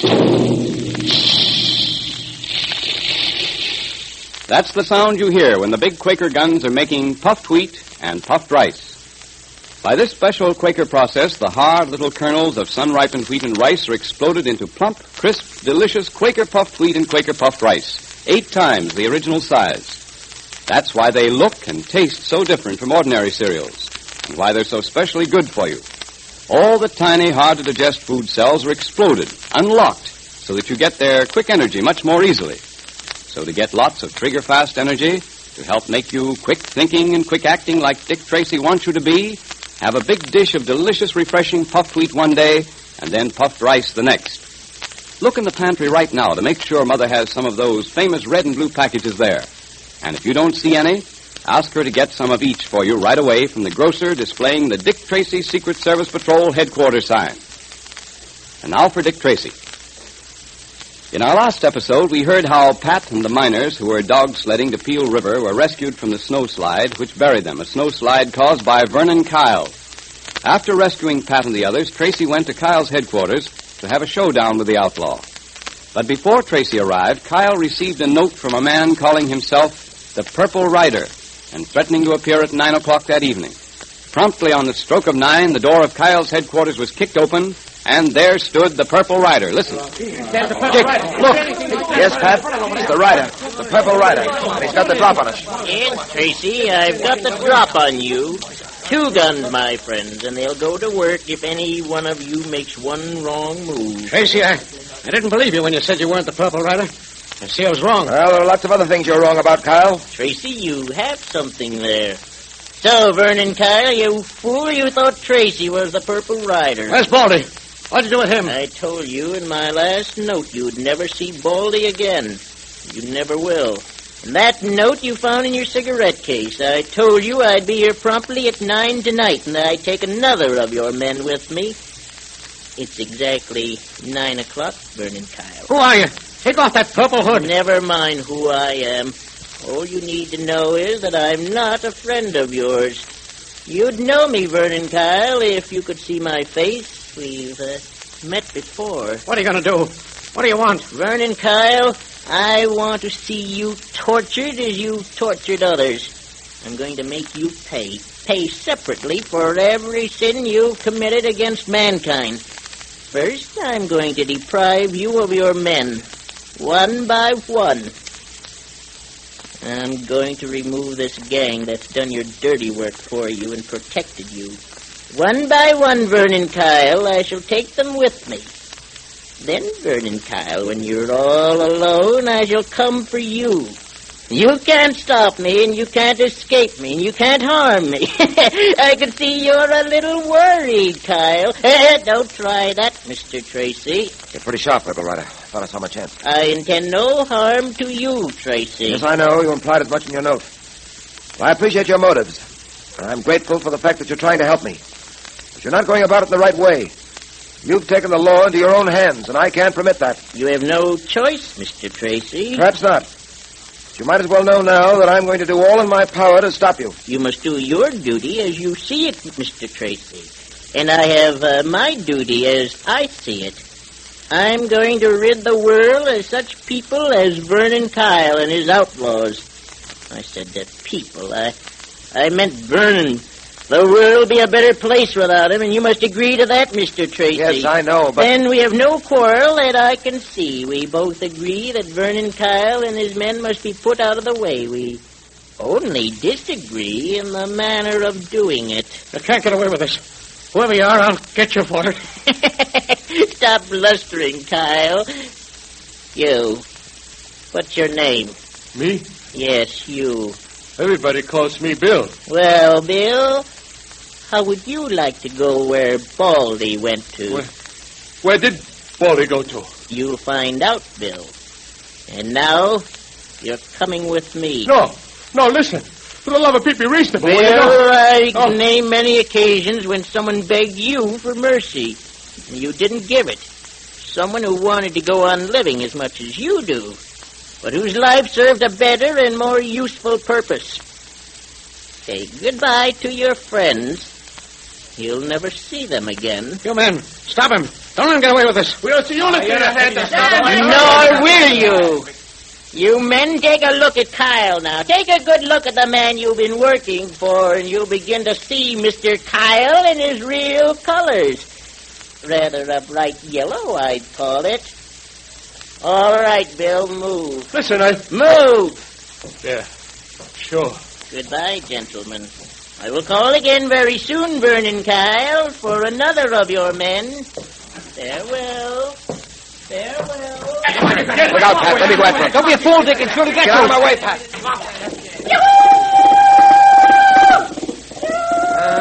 Too late now. He's gone. Well, Kyle, you don't look very comfortable. It's all a trick scheme to frighten me away. Well, you won't get away with it, either of you. A lot of hocus-pocus, and you know it. I'll get that purple rider before he gets me. Mark my words, Tracy.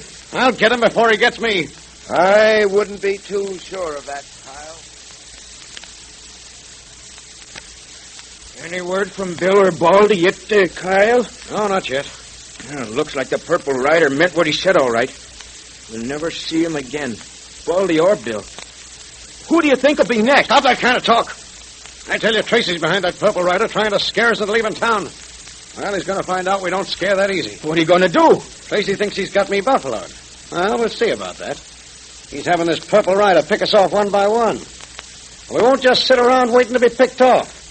Maybe we'll do some picking off ourselves. You mean you're going to... If Tracy can send someone around to capture people so can I.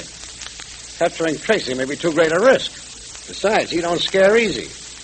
He may have an iron nerve, but there's one thing he wouldn't be able to hold out against. And that's the kid. No, I don't get you, boss. I suppose we were to get hold of that kid, huh? Grab him while Tracy wasn't around. How do you suppose Tracy would feel then? What do you think he'd do? Gee, I don't know, boss. Well, I'll tell you. Tracy's crazy about that kid. If we held the kid where Tracy couldn't get to him, he'd do anything we wanted him to do. We'd be able to twist Tracy around a little finger. And that's just what we're going to do. And listen to me. Yeah, go on, Vern. You know that hideout up in the hills about 3 miles? You mean the one on the edge of the precipice? Yeah, that's the one. You're going to get hold of that kid, Junior, and take him up there. And you're going to keep him there till I tell you what to do with him. Sure, but how are we going to get a hold of that kid? That's simple. Every afternoon, Captain McKeon takes that kid out riding. I know, because I've seen them together lots of times. Well, now, this is what you're going to do.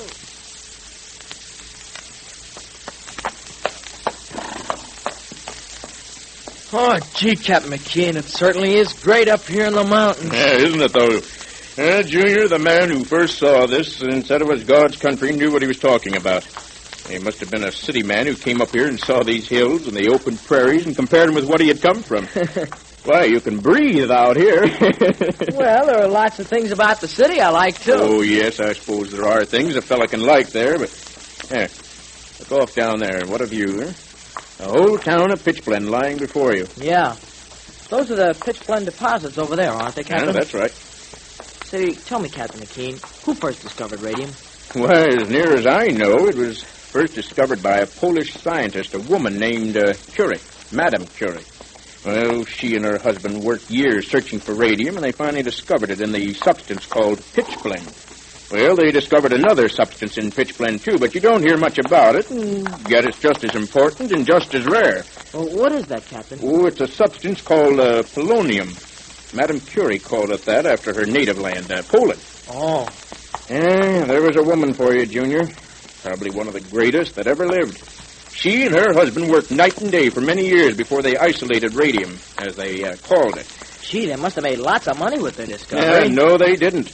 They gave their discovery to the world, Junior, and didn't ask a penny in return. They felt that radium was too important for the world's happiness to be used just for personal profit. And that's the real scientific spirit, you know. That's the kind of spirit Vernon Kyle and his men haven't got. Yeah, Kyle thinks radium was brought into the world for his own special benefit. Yeah. He thinks he can turn it into a personal racket. But he'll find out he can't get away with it. Well, youngster, the sun's going down. I think we'd better start back, Tracy will start to wonder what's happened to us if we don't. Okay. I'll race you to the foot of the hill. No, you won't. You're getting to be a good rider, but you're not that good. Now, you wait a while before you try and gallop a horse downhill. Well, I remember what you told me about riding a horse downhill. To lean back and throw my weight against his haunches so he won't trip or stumble. That's right, but you'll have to get more accustomed to the saddle before you try that at a gallop.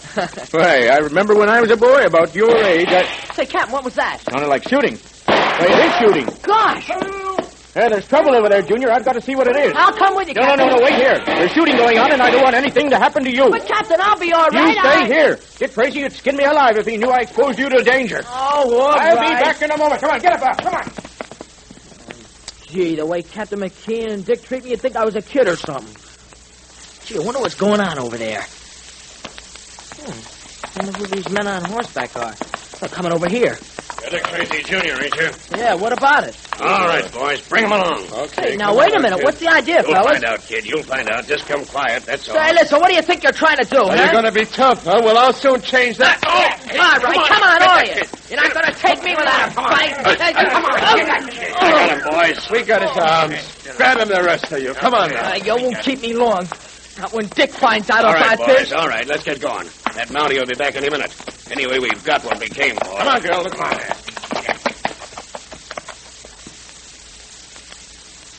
With Junior captured by Vernon Kyle and his gang, the situation indeed has become desperate. What will be Tracy's next move? And by the way, do you know who the Purple Rider really is? Now, you see if you can figure it out. And now, fellows and girls, you're all invited to attend our Dick Tracy Secret Service Patrol meeting, brought to you by Quaker Puffed Wheat and Quaker Puffed Rice, those specially delicious cereals that are shot from guns to give you trigger-fast food energy. And Pat Patton is acting president today in Junior's absence. The meeting will come to order. And today, Dick Tracy has a special assignment for you patrol members. I'll read it to you. Listen. To all members of the Dick Tracy Secret Service Patrol and of the National Girls Division, on this day, April 14th, 1938, you are officially appointed to the rank of Patrol Safety Officer. In that capacity, you are to use your influence to promote safety among the boys and girls in your neighborhood. To do this, first, set a good example yourself by obeying traffic lights, by not playing in streets, alleys, roads, or other thoroughfares, and by looking both ways carefully before you cross a street. Second, caution other fellows and girls who endanger their lives by playing in the streets or by being careless at crossings. This is a definite and important patrol activity to which you are now officially assigned Dick Tracy, Commander-in-Chief. So wear your official members or officers badge to show that you're a duly appointed safety patrol officer. And if you haven't got the official Dick Tracy Secret Service Patrol badge yet, join now. It's easy.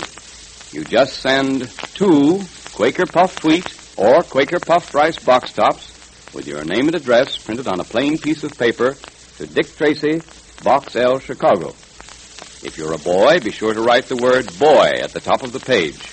And if you're a girl, write Girls Division and mail it with your 2 box tops to Dick Tracy, Box L, Chicago. Then Dick sends you your official badge, your secret code book, and patrol pledge. And at the same time, you're getting lots of trigger-fast food energy every day from your swell breakfasts of Quaker Puffed Wheat and Quaker Puffed Rice, because those 2 different delicious cereals are shot from guns. So ask Mother now to get you some Quaker Puffed Wheat and Quaker Puffed Rice at the grocer's right away.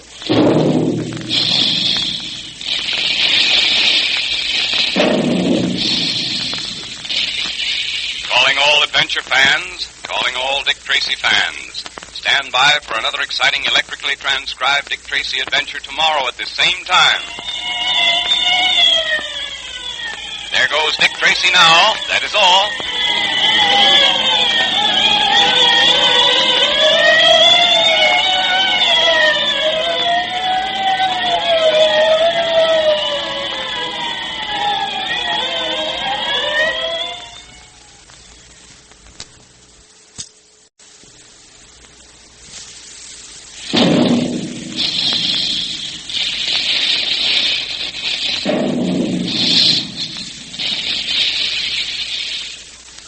Adventure fans, calling all Dick Tracy fans. Stand by.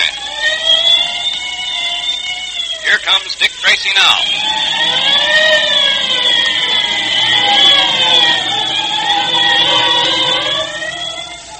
Quaker Puffed Wheat and Quaker Puffed Rice, those specially tasty, nourishing cereals that are shot from guns to give you lots of trigger-fast food energy, now bring you another episode of this electrically transcribed series of thrilling Dick Tracy adventures. You know, Mother and Dad enjoy Quaker Puffed Wheat and Quaker Puffed Rice just as much as you do. They're different from ordinary cereals. The plump, crisp, nut-like grains of goodness fairly melt in your mouth. And they give you trigger-fast food energy because they're shot from guns.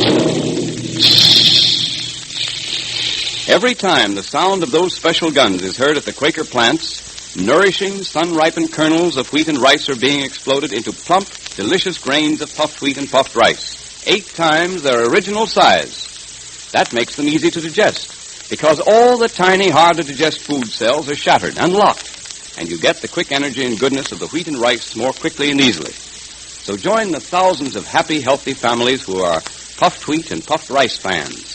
Look in the pantry now to make sure there are some of those famous red and blue packages there. And if there aren't, ask Mother to get one of each from the grocery displaying the Dick Tracy Secret Service Patrol headquarters sign. Then invite Mother and Dad to enjoy these 2 swell breakfasts with you. Have puffed wheat one day, and then puffed rice the next for a delightful change. And listen, be sure to have your pencil and paper ready for a secret code message. Get them now. In our last episode, we heard how the Purple Rider, having made his appearance at the headquarters of Vernon Kyle, took one of the Desperado's men away with him. Kyle, believing that Tracy has some connection with the Purple Rider and is trying to frighten him into leaving town, decided to turn the tables and capture Junior. Late that afternoon, Junior was riding with Captain McKean in the mountains when shots were heard in the distance and a call for help. McKean went to investigate, and while he was gone, Kyle's men set upon Junior and carried him off to their mountain stronghold. Put another log on that fire, Curly. You can't seem to get this place warm. Listen to that wind howl. Well, what do you expect? 3 miles up in the mountains on the edge of a precipice?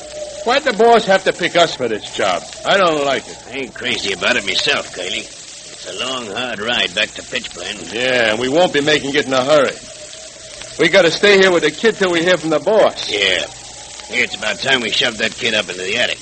Give me those ropes so I can tie him up. Right, and I'll take this gag out of his mouth. Come on, kid. There we are. Okay. Oh, thanks.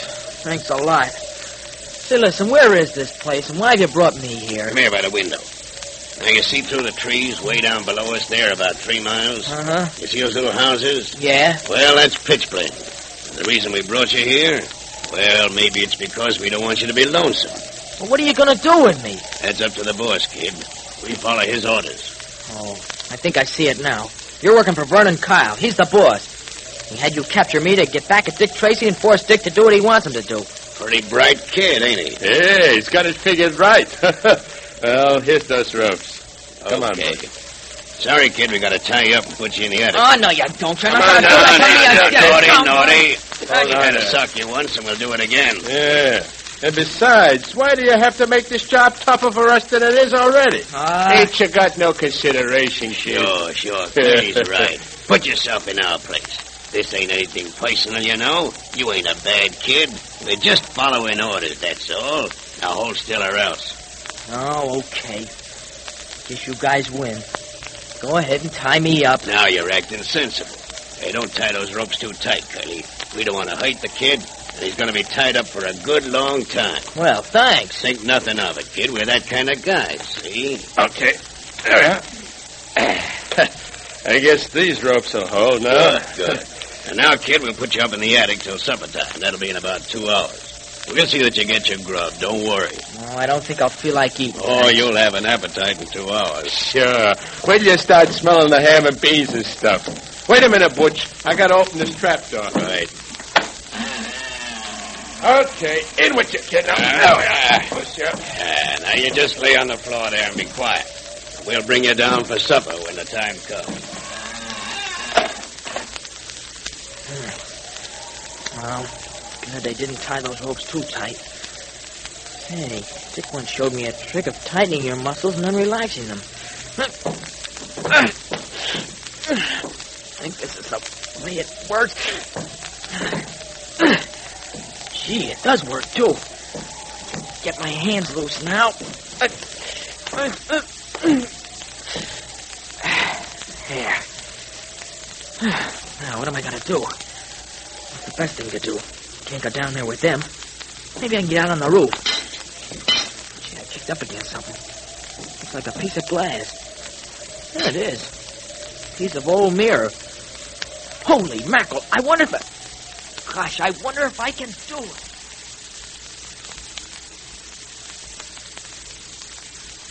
You think Kyle's got hold of him, Dick, eh? I know he has, Pat. That's why I'm on my way down to see him now. If he or his men have harmed Junior... They'd better not. That's all I've got to say. When did you find out about this, Dick? Only 10 minutes ago. McKean came down from the mountains without Junior. He was thrown away by the sound of those shots and had to leave the youngster for a little while because he didn't know what he was going to get into and didn't want to expose Junior. When he came back, Junior was gone. First, McKean thought Junior had come home by himself. Dick, maybe that's what did happen. Maybe Kyle hasn't got the youngster at all. Maybe Junior did start to come home alone and got lost. And maybe he's taken a longer way home. Oh, I know better. Junior would have waited for McKean. He didn't. And that makes me sure something has happened to him. I'd be very much surprised if Kyle isn't behind this. And I don't expect to be surprised. Well, here we are at the hotel. Yeah, let's go in. That's Kyle's private office over there. Come on. Okay. Tracy, what the... I want to have a talk with you, Kyle. Well, I don't want to talk to you. What have you done with Junior? With who? You know whom I'm talking about. My ward, Dick Tracy, Jr. Where is he? I still don't know what you're talking about. Well, what do I want to do with him? Well, I could make a good guess, Kyle. But I'm not going to do any guessing because I know you've got him. You produce that boy right now, or I'm going to search this place from top to bottom. Go ahead, search it. You got a warrant, of course. He's got us there, Dick. You did. Why didn't we think of bringing a warrant? Isn't it too bad you didn't think of bringing it? I'll tell you what I'll do. I'll wait till you go back to headquarters and you get McKean to swear one out for you. Anything to keep you out, you know. You're not so clever, Kyle. Even if the boy isn't here, that still doesn't mean you haven't got him. You think you've got me just where you want me, don't you? Well, haven't I? Of course, I'm not admitting anything, but I wouldn't be at all surprised if you never saw that kid again, unless... Unless what? Unless you decide to see things my way. Why, you flannel-mouthed... Pat. And, just what is your way, Kyle? Tracy, I've worked a long time to get this town in line. Hasn't been an easy job either, but now I've got everything just the way I want it. I don't like the idea of any change, see? I've got a 50% interest in every pitchblend claim that's been discovered within miles of here. And when the boys get sensible and start shipping their stuff out on my planes, I'll have more than 50%. Things were working out fine for me, Tracy. I never had any trouble. The miners would never have dreamed of continuing to use dog sleds when I wanted them to use my planes.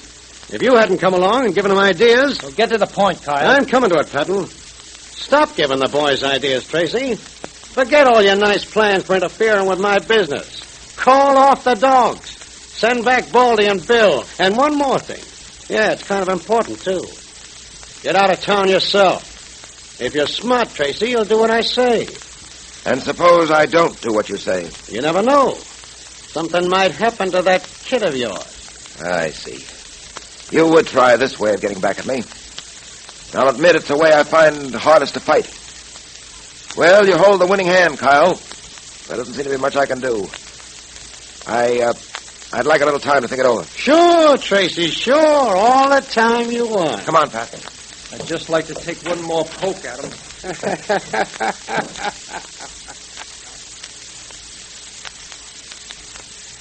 Why didn't you just let me knock him around a bit and force him to tell us where Junior is? No, that's not the way to do things, Pat. We've got to do things according to the law. We can accomplish the results we want, too. There's more than one way of bringing Kyle to justice. All we need is a little time to figure a way out. Well, if there is a way, I don't see it. All I know is that they've got Junior. You don't doubt that now, do you, Pat? Well, how can I? Kyle admitted it. Well, he almost did anyway. Here we are at Mountie headquarters. Want to go in and get that warrant? Yes, and... One moment. What was that? What was what? Up there in the mountains. I thought I saw something flash in the sun. There it is again. Yeah, I saw it, too.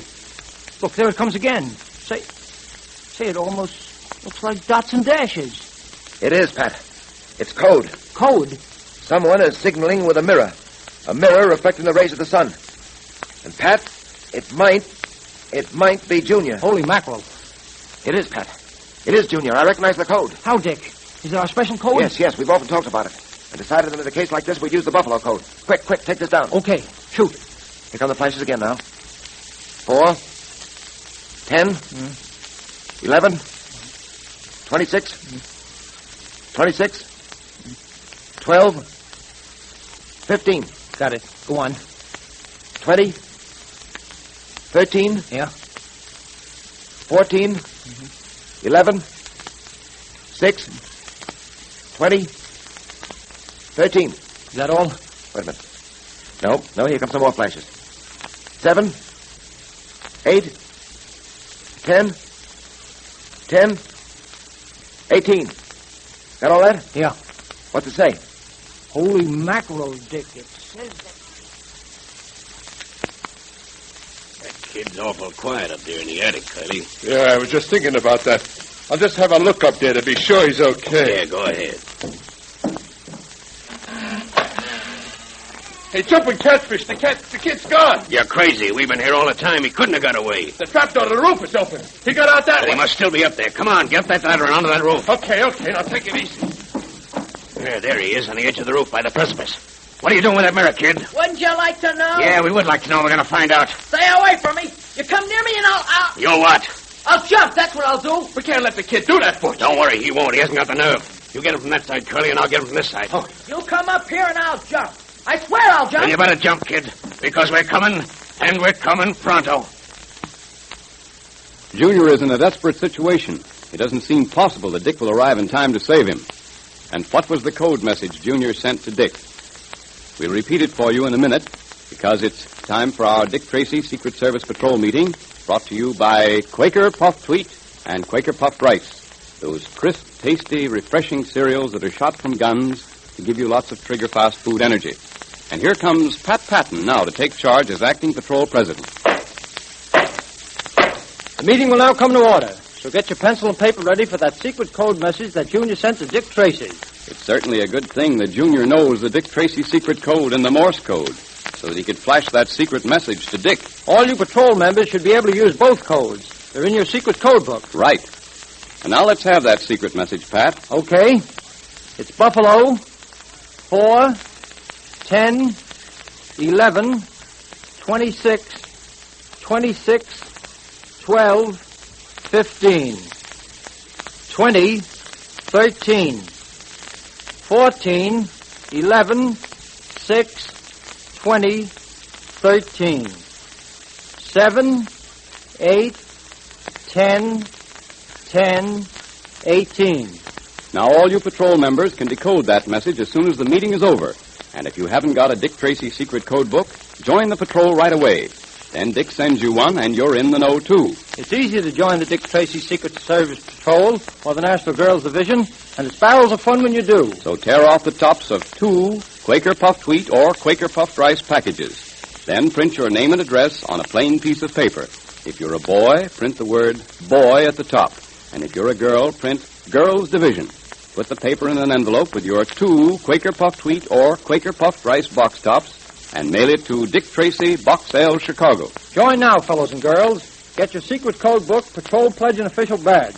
You'll have the time of your life. And you certainly enjoy those delicious different breakfasts of puffed wheat one day and then puffed rice the next. Remember, they're shot from guns to give you lots of trigger-fast food energy, to keep you alert and keen like Dick Tracy is. So ask Mother now to get you some delicious Quaker Puffed Wheat and Quaker Puffed Rice from the grocers right away.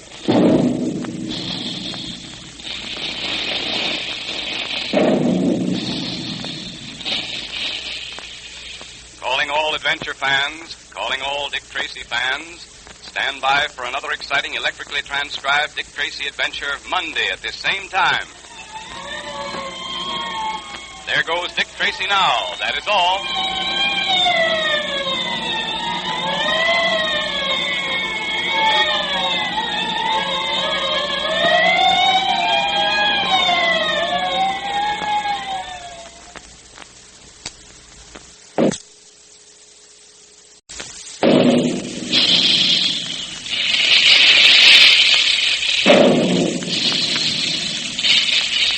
Calling all adventure fans, calling all Dick Tracy fans, stand by. Here comes Dick Tracy now.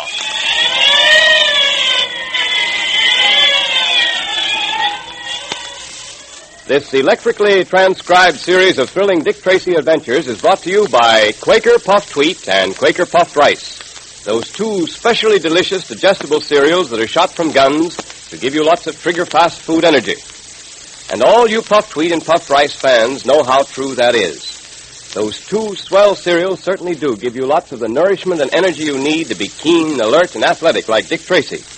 Yes, and they give it to you quickly and easily because they're so specially easy to digest. Now, you've seen grains of wheat and rice. They're chock full of energy, but there's so much of it packed tightly into each small grain that they're hard to chew and digest.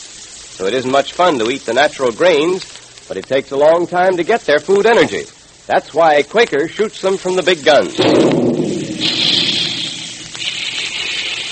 That special Quaker process explodes the small, hard grains to 8 times their normal size. And what a difference that makes. Now they're plump, crisp, nut-like, and specially easy to digest. Now you can get all their trigger-fast food energy the way thousands do in delicious, refreshing, puffed wheat and puffed rice breakfasts. So make breakfast more fun. Have puffed wheat one day, and then puffed rice the next. Ask Mother to get a package of each right away from the grocer that displays the Dick Tracy headquarters sign. Well, Dick Tracy is trying to bring to justice the notorious bad man of the great Northwest, Vernon Kyle, who owns practically the entire town of Pitchblend and runs it as he sees fit. In our last episode, we heard how Kyle decided to stop Dick Tracy by capturing Junior and holding him in a mountain cabin. This he succeeded in doing, but Junior, ever resourceful, managed to communicate with Dick in code. As the episode ended, Junior had been discovered sending the code from the roof of the shack, and his position was indeed a perilous one. Listen. I'll jump, that's what I'll do. Wait a minute, don't do that. We can't let the kid do that, Butch. Don't worry, he won't do it. He hasn't got the nerve. There's a sheer drop of 2,000 feet down that precipice. You go after him from that side, Curly, and I'll get him from this. You come near me and I'll jump. I mean it. I tell you I'll jump. And you better go right ahead and jump, kid, because we're coming. And we're coming pronto. Stay right where you are. Don't come any nearer, I warn you. Butch, what are we going to do? What do you think we're going to do? Keep moving toward the kid. We got to get him. Okay. Maybe he was signaling for help. Maybe Carl want us to let that kid jump or get killed. That'd be better than if we let him escape alive. Yeah, but Butch, look out, that rope. What? Holy Joe, what is this? There's a lasso around my shoulders. Somebody's lassoed me. Butch. Hey, what? He's pulling me off the roof. Curly, give me a hand. Curly. What the devil? Dick Tracy down there.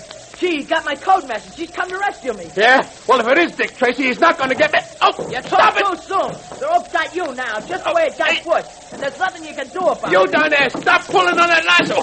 You're pulling me off the rope. You break my neck. There's something funny about this, though. Dick couldn't have gotten here this fast. That can't be Dick. Come down from that roof, Junior. It's safe now. Not Dick's voice, either. Wonder who it can be. Guess I better go see. What's the idea? Who are you anyway? Yeah, where did you come from? Where did he come from? I think I can tell you that, Butch. He's the Purple Rider. Good for you, Junior. You've never seen me before, but you've heard of me, no doubt. Are you all right, boy? Yeah, I'm all right. Hey, I guess I owe you plenty for helping me out like you did. You came just in time. I'm glad I did, Junior. Fortunately, I happened to be riding by on my way down to Pitchblend from my own little hideout up in the hills. Yeah, I'll say it was fortunate. It wasn't too much trouble after that to lasso these two gentlemen and pull them down from the roof. Cut out all the gab. What are you going to do with us? Don't be too impatient. What are you going to do with them, Ryder? Something your friend Tracy doesn't approve of, Junior. What do you mean? I'm after Vernon Kyle for my own reasons and in my own way. First, I intend to remove Kyle's men one by one. Finally, I shall remove Kyle. And then, my young friend, we'll have no more lawlessness and terror in the Yukon. What are you hiding behind that purple hood for? Take it off. Let's see your face. Don't be too curious, and never mind what I look like. I'm not going to waste any more time with you. Come on, let's get this over with. Wait a minute, buddy. Listen, we weren't going to hurt the kid. We had orders to watch him. Watch him? By forcing him to the edge of the precipice? You got us all wrong. It's like Butch says. The kid got away from us. We wanted to get him back. We didn't want to hurt him honest. Just two interested friends, eh? We ain't making this up. We knew the kid wouldn't jump, and we had to get him back. Forget it. The Yukon will be well rid of you two. Come along, Junior, and see me hang these rogues. Now, wait a minute. You can't do that. That's murder. Whoever you are and whatever your reasons may be, I know you're not a murderer. Perhaps you're right. Very well, friends, I will not hang you by the neck. I'll hang you by your belts. By our belts? The guy's out of his head. Not quite. As a matter of fact, I'll demonstrate I'm not only sane, but a man of my word. I said you men would hang. And hang you will, by your belts. Stand still, Butch, while I tie this end of the rope to the back of your belt. Listen, I don't know what you got against us. You do Kyle's dirty work, don't you? For me, that's an unpardonable offense. Now we throw this lariat over the bough of yonder tree. So. Then we wind this end around the pommel of my saddle. Ranger, my horse, moves off about 20 feet, and so up in the air you go. Hey, you can't get away with this. Cut it out. Let me down. You can't get away with it. I seem to be doing pretty well.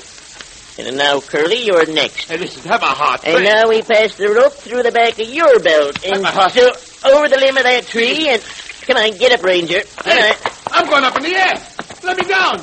Let me down. No, not for some time, my suspended friends. What are you going to do with them, Hader? I don't mind telling you that, Junior. I have 2 other members of Kyle's gang at my hideout. It's about a 2-hour ride from here. I'm going to go up, get those men, bring them down here, and I'm going to force them to walk off the side of that precipice. You can't do that. That's murder. I know that's murder. You call it murder. I call it justice. Justice? But you can't condemn these men without a trial. You can't take the law in your own hands. Up into the saddle with you. I'm not going with you. I'm not going to Don't let your usual good sense desert you. I said you're coming with me. All right. Put down the gun and I'll go. I said you were a bright kid. Up with you. Come on. There. Come on, get up, girl. Come on.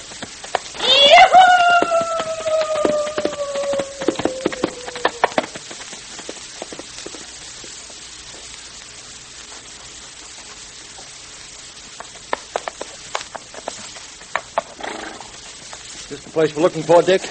Well, those flashes from Junior's mirror, that code message came from up in here somewhere. And we ought to find a cabin or some sort of hideout around here somewhere. Yeah, that's right.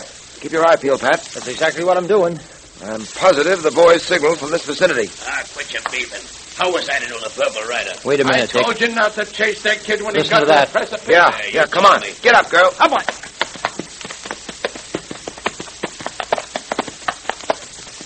Here we are, Dick. There's a cabin. Well, I'll be a cross-eyed owl. Look at those 2 hanging in midair. They're 2 of Kyle's men. Look, Curly, it's Tracy. Yeah, I see him. Yes, and you're going to see a lot of me from now on, and I'm not sure you're going to like it. Where's Junior? What have you coyotes done with the boy? Cut us down from here and we'll tell you. The kid's safe, I'll tell you that. One moment. Wait a minute, Dick. Let me do it. Let me get them down. So you want to be cut down, eh, Butch? Okay. Hey, wait, don't. There. Hey. Oh, me back. Oh, couldn't you let me down easy? Did you have to cut the rope? All right, you're next, Curly. Listen, Patton. Have a heart. That's a 15-foot drop. Don't cut that rope, Patton. Listen. Sorry, I'll have to cut it, Curly. Wait a minute. No. Oh. All right, get up. Now answer me. Where's Junior? He ain't here, Tracy. Well, where is he? Well, we don't know. Now, listen, I'm warning you. Talk fast. Where is he? Look, Tracy. He went away with the Purple Rider. The kid didn't want to go, but the rider made him. Yeah, and the rider said he'd be back. What's he coming back for? Well, he took Junior up to his own hideout. He says he's got 2 more of the gang up there. He said he was going to bring him back here and then make all of us walk over the side of that chasm there. Why'd he take Junior with him? Just a minute, Pat. Have you any idea where his hideout might be? All I can tell you is this. He went off that way, with Junior riding in front of him. Well, if he said he was coming back, Dick, don't you think the best thing to do is to wait for him? No, Pat, I don't.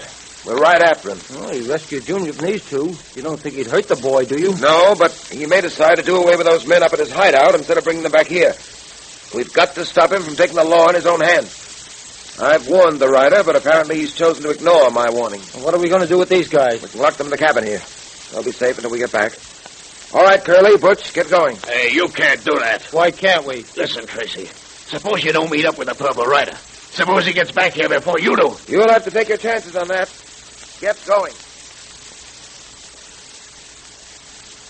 Well, Junior, I've got Shorty and his pal tied up outside. I'm ready to take them back to Kyle's hideout with us. Hey, now, wait a minute, Purple No, Rider. we haven't the time to wait. You're taking the law in your own hand, convicting these men without a fair trial. I know they're Kyle's men. I know that they deserve to be punished, but not by you. There's a legal right way of bringing these men to justice. That's Dick Tracy's way. This time, I'm going to save our friend Tracy a lot of trouble. Yes, and make a lot of trouble for yourself. If you hurt these men, then you're as guilty of breaking the law as they are. you'll become a fugitive of justice. Sorry to cut off this discussion, Junior. It's a waste of time. Tom, we'd better get back to Kyle's hideout. I want to get this over with before it gets dark. I'm sorry, but I'm not going to let you do it. Don't move, Ryder. What? Is that a pistol you've got in your pocket? What do you think? You're bluffing. Oh, no. Don't you believe it. And what's more, I'm a very good shot. Yes, I suppose you are. I shouldn't have left this extra gun around loose. Drop your guns, Ryder. And remember, don't try anything. I've got you covered, and I can shoot fast. All right. I only have one gun. What are you going to do with me? I'm afraid I'll have to turn you over to Dick Tracy. Come on, let's get going. We're returning to Pitchblend right now. Go on, Ryder, move. Wait a minute, I said move! All right. I'm going. Has Junior the upper hand, or has the Purple Rider a trick or two he may play yet? Well, Junior certainly turned the tables that time.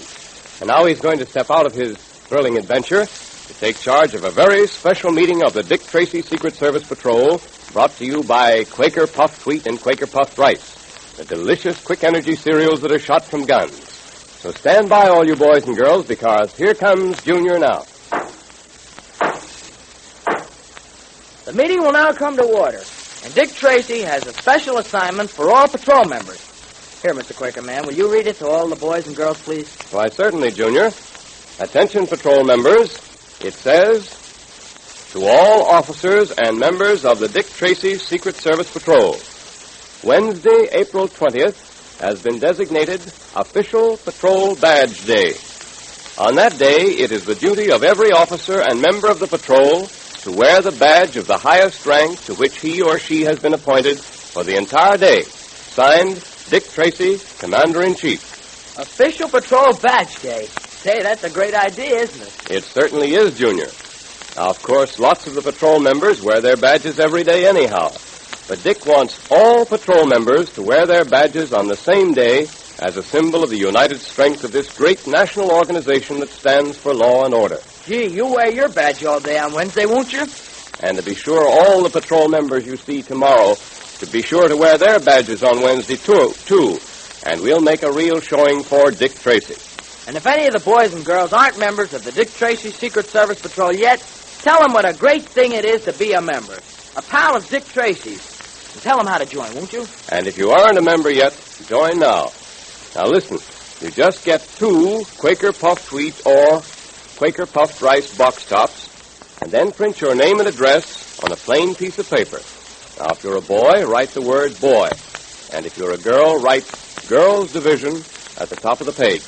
And put it in an envelope with your 2 Quaker Puffed Wheat or Quaker Puffed Rice box tops and mail it to Dick Tracy, Box L, Chicago. Then Dick sends you your secret code book, patrol pledge, and official badge.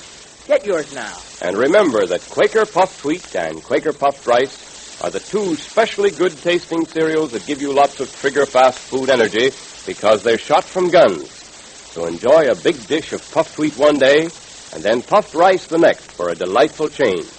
Ask Mother now to get you a package of each from the grocer's.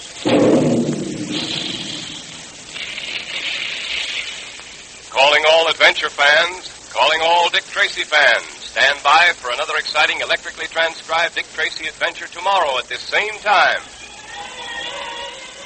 There goes Dick Tracy now, and that is all.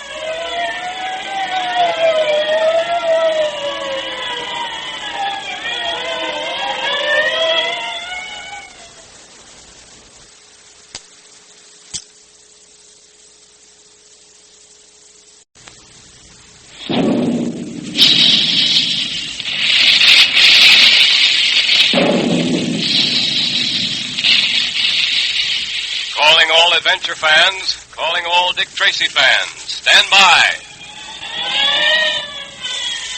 Here comes Dick Tracy now.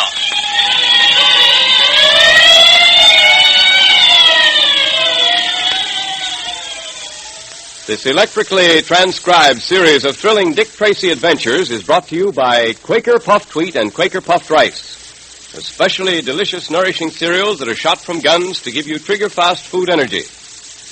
Dick Tracy, Jr. sure has lots of quick energy, hasn't he? Well, that's the way you want to be. Trigger-fast in thought and action. And you can be if you eat the right food, because all your energy comes from the food you eat. Now, you take puffed wheat and puffed rice, for instance. Those two swell-tasting cereals give you all the nourishment of wheat and rice in its most delicious, digestible form. That's because they're shot from guns. The grains of energy-rich wheat and rice are exploded to 8 times their normal size. Now, that changes them from small, hard kernels into crisp, tempting grains of wholesome goodness like magic. Now they're specially easy to digest. All the trigger-fast food energy is retained, and you can use it quickly and easily. It's great fun to have puffed wheat one day and then puffed rice the next, the way thousands of wide-awake families do. Try it. Ask Mother now to get you some Quaker puffed wheat and Quaker puffed rice right away from the grocer who displays the famous Dick Tracy headquarters sign. In our last episode, we heard how Junior was saved from Kyle's men by the mysterious Purple Rider who, leaving Kyle's men tied to trees, rode off with Junior. He intended to pick up 2 other members of Kyle's gang, held prisoner at his hideout, bring them back to the cabin, and force all to walk to their deaths over the side of the precipice. Meanwhile, Dick and Pat arrived at Kyle's cabin in answer to Junior's code message and found Junior gone. The Purple Rider was about to return to the cabin when Junior, fighting for law and order, turned the tables on the mystery man. What are you going to do with me, Junior? I'm afraid I'll have to turn you over to Dick Tracy. Come on, let's get going. We'll return to Pitchblend right away. Move, Ryder. Now, wait a minute. I said move. All right. All right, I'm going. I'm sorry I had to do it, Ryder, but it was the only way. You see, you wouldn't listen to reason. There's only one way to reason with Vernon Kyle and his coyotes. Yes, but your way is not the legal way. Not Dick Tracy's way. You're a strange youngster. Oh, I don't think so. I'm only doing what Dick Tracy taught me. Even though you prevented me from doing what I set out to do, I can't help liking you. Yes, and I can't help being grateful to you because, well, after all, you did save my life. You won't believe this, but by preventing you from taking the law into your own hands... You're doing me a great favor. If you're taking me back to Pitchblend, let's get going. Right. I suppose you want me to unmask her. I suppose you want to know who I am. Yes, I do. But I'm not going to unmask you. That's Dick's job, not mine. Besides, I do owe you something, and if you want to remain a man of mystery, it's all right with me. My job, as I see it, is to turn you over to Tracy. It's Dick's job from there on. All right, shall we go? Jumping jellyfish. It's the kid. He's captured the Purple Rider. It looks that way, doesn't it, Baldy? Well, what do you know? Hey, kid, what are you going to do with us? I'm taking you back to Pitchblend and Dick Tracy, boys. Junior is very anxious to see that you boys get a fair trial. A fair trial, huh? If we get in a court of law and those miners are in the jury, we won't have a chance. I was going to save you the trouble. Never mind that. Listen, kid, I want to talk to you. You have nothing to say to me. All right, Ryder, up on your horse. I'll ride this one here. That's Pinto. He's a pretty wild Mustang. You sure you can ride him? Oh, I think so. Easy, boy. Easy, boy. I guess I'll be all right. All right. Hey. Get up, Ranger. Get up there, Pinto. Come on, boy.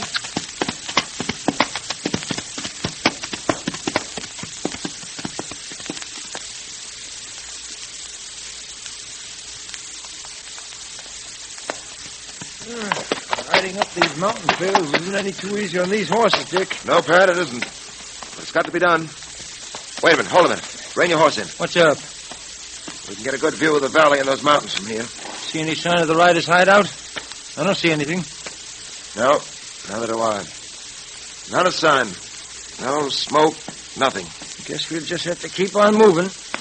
Yes, I suppose so. You're worried about Junior, aren't you, Dick? Yes, I am, Pat. I don't think the Purple Rider'd harm him. He's out to help us. Yes, I suppose in his own way he is, but he's going about it the wrong way. I haven't any quarrel with his motives, Pat. It's his method I object to. Yeah, I know. If only we could nail Vernon Kyle and his gang before the Purple Rider gets to him. No, for the Purple Rider's sake, as well as the miners of Pitchblend, I hope so. Dick, how much longer is it going to take to get the goods on Kyle? I don't know, Pat. Maybe a few days, maybe a week, maybe longer. One thing is certain. We're not leaving Pitchblend until we've broken Vernon Kyle's hold on the town. Well, he certainly has a hold on us. Stranglehold. Look at the way he's horned in on the miners' claims. Fleeced them of every cent he could get his hands on. That isn't the most vicious of his activities by any means. You're thinking of the radium? Yeah. And I don't like to think of what might happen if Vernon Kyle gained control of the radium industry in this part of the country. Radium's pretty expensive, isn't it, Dick? Expensive is hardly the word, Pat. I don't know whether you're aware of it or not, but 1 gram of radium is valued at $100,000. $100,000? Just for 1 gram? Yes, it's so rare, you see, Pat, and so difficult to get. Hundreds of tons of pitchblend yield a very, very small amount of radium. I can see now why you're taking this case so seriously. The world's radium supply would be practically cut off if Kyle gained control of the pitchblend deposits up here. Well, not quite that, Pat, but it would seriously cripple the supply. At any rate, we've got to stop Vernon Kyle. Well, just how are you going to do it? Kyle seems to cover his tracks pretty well. That's true. Our problem would be made so much easier if only we could get the miners and Pitchblend to testify in a court of law against Kyle. Well, can't we? I don't know. I've been around talking to many of them, Pat. Kyle has them all so terrorized that they're afraid to testify. Afraid to appear in court to say a word against him. Well, it's not hard to understand. Kyle's men have beaten miners up, dragged them out of bed in the middle of the night. Yeah, I know. It requires courage. Courage with which we'll have to imbue these men. If they're ever to beat Kyle. Well, maybe after we brought some of Kyle's men in as our prisoners, miners will see that Kyle isn't unbeatable. Maybe that'll give them the courage you've been talking about. Perhaps. And then again, perhaps it'll add to our difficulty. Oh, I don't see that, Dick. Well, when we return to town, bringing with us several of Kyle's men, he's going to take it in poor grace, shall I say. Oh, he isn't going to like it. Like it? What he'll undoubtedly do is to bring pressure on those miners. In desperation, he's going to try to make a quick cleanup. And that's going to mean a wave of dirty undercover work, terrorization, beatings, threats. But you know the sinister routine as well as I do. Well, are we going to stand by and let him get away with it? Hardly. Must be some way of getting the evidence we need against Kyle, Pat. Some way we haven't thought of. It'll turn up, I'm sure of that. We've always placed our faith in decency and justice. And we're not going to abandon our faith at this point. Hello, what's that? What's what? Look across the valley there. Where? Oh, I see. Looks like 4 horsemen. Yes, and one of them's the Purple Rider. And one of them's Junior. Who are the other 2? They must be Baldy and his pal. The men the Purple Rider kidnapped. Dick, isn't there something funny down there? Junior's riding the horse in the rear with the other 3 in front. It looks to me like... You're right, Pat. You're right.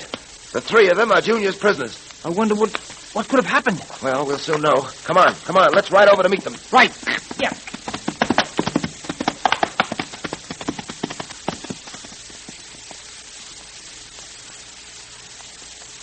Junior.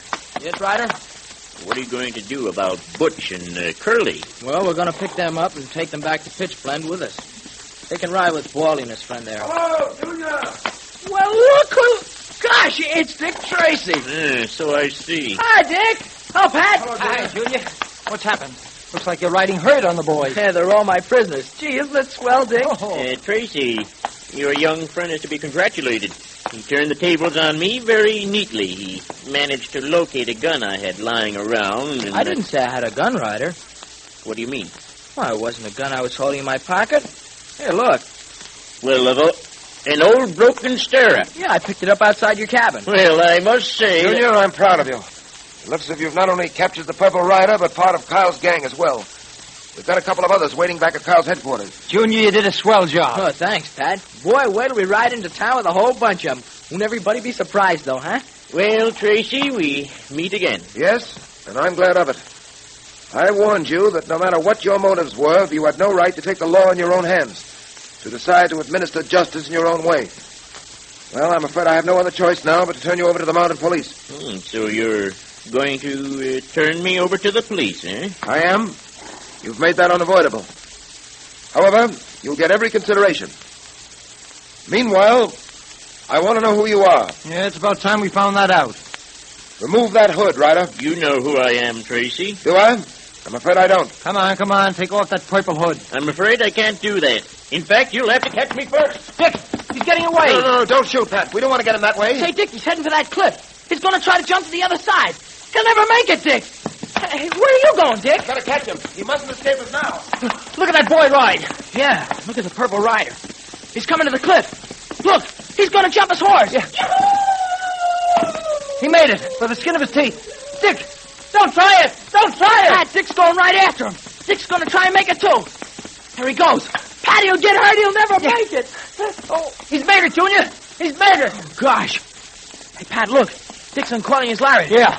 He's going to try and lasso the purple rider. Yeah. He's swinging the rope. He's letting it go. He's done it. He's pulled the rider from his horse.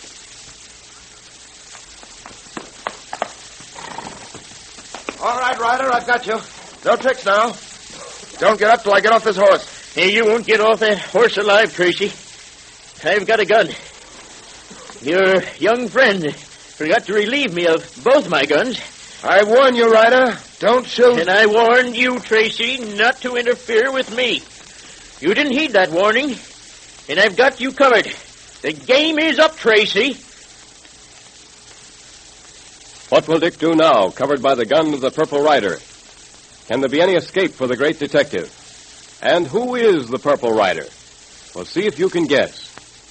And now we're all ready for our Dick Tracy Secret Service Patrol meeting, brought to you by Quaker Puffed Wheat and Quaker Puffed Rice, the delicious, refreshing cereals that are shot from guns to give you lots of trigger-fast food energy. The meeting will now come to order. And tomorrow's the big day, patrol members. It's official Patrol Badge Day. Yes, that's an official assignment, right from Dick Tracy himself to you. You see, Dick knows that you patrol members wear your badges most of the time.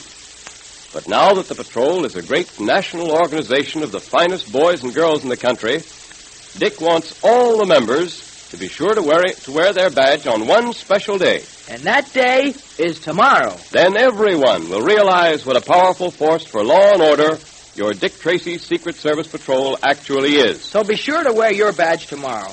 Wear the badge of the highest rank that you've been promoted to. And tell all the patrol members you know to wear their badges tomorrow, too. And if there are any that you didn't see today, will you call them on the phone right now? Right. And if any of your friends haven't joined the Dick Tracy Secret Service Patrol or the National Girls Division yet, tell them how easy it is to join and how much fun it is. And if you're not a member yet yourself, join the patrol right away. Now, Dick Tracy wants you to. Here's all you do. Just tear the tops off 2 Quaker Puffed Wheat or Quaker Puffed Rice packages. Then print your name and address on a plain piece of paper. Also write boy if you're a boy, or girls division if you're a girl at the top of the page. And then mail it with your 2 Quaker Puffed Wheat or Quaker Puffed Rice box tops to Dick Tracy, Box L, Chicago. Then you're a full-fledged member of one of the finest organizations for boys and girls in the world. Right. And you'll realize that tomorrow when you see all the patrol members wearing their badges. And you'll be mighty proud that you're wearing yours. And remember that Quaker Puffed Wheat and Quaker Puffed Rice are shot from guns to give you lots of trigger-fast food energy. So ask Mother to get you some Quaker Puffed Wheat and Quaker Puffed Rice at the grocer's right away.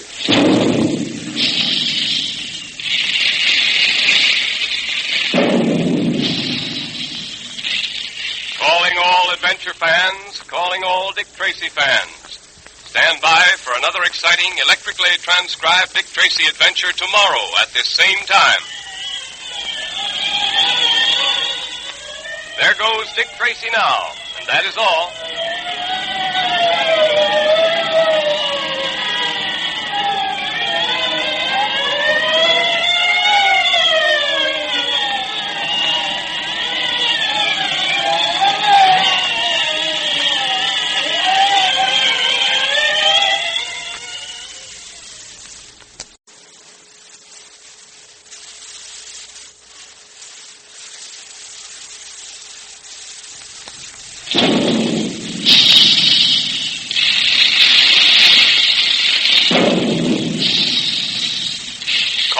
Adventure fans, calling all Dick Tracy fans, stand by.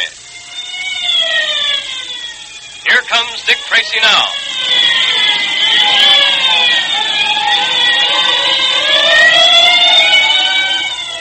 This electrically transcribed series of thrilling Dick Tracy adventures is brought to you by Quaker Puffed Wheat and Quaker Puffed Rice. Those two different delicious cereals that give you trigger-fast energy because they're shot from guns. That's why thousands of happy families enjoy puffed wheat one day and then puffed rice the next. When the selected grains of nourishing wheat and rice are shot from the big guns, they're exploded to 8 times their normal size. That transforms the small, hard-to-digest kernels into crisp, crunchy, nut-like grains of wholesome goodness. All their food energy is retained, but now they're specially easy to digest. You get the trigger-fast food energy you need to be keen and fit like Dick Tracy in breakfast that tastes like a million. Make breakfast more fun for the whole family. Ask Mother now to get you some Quaker Puffed Wheat and Quaker Puffed Rice from the grocer that displays the Dick Tracy headquarters sign.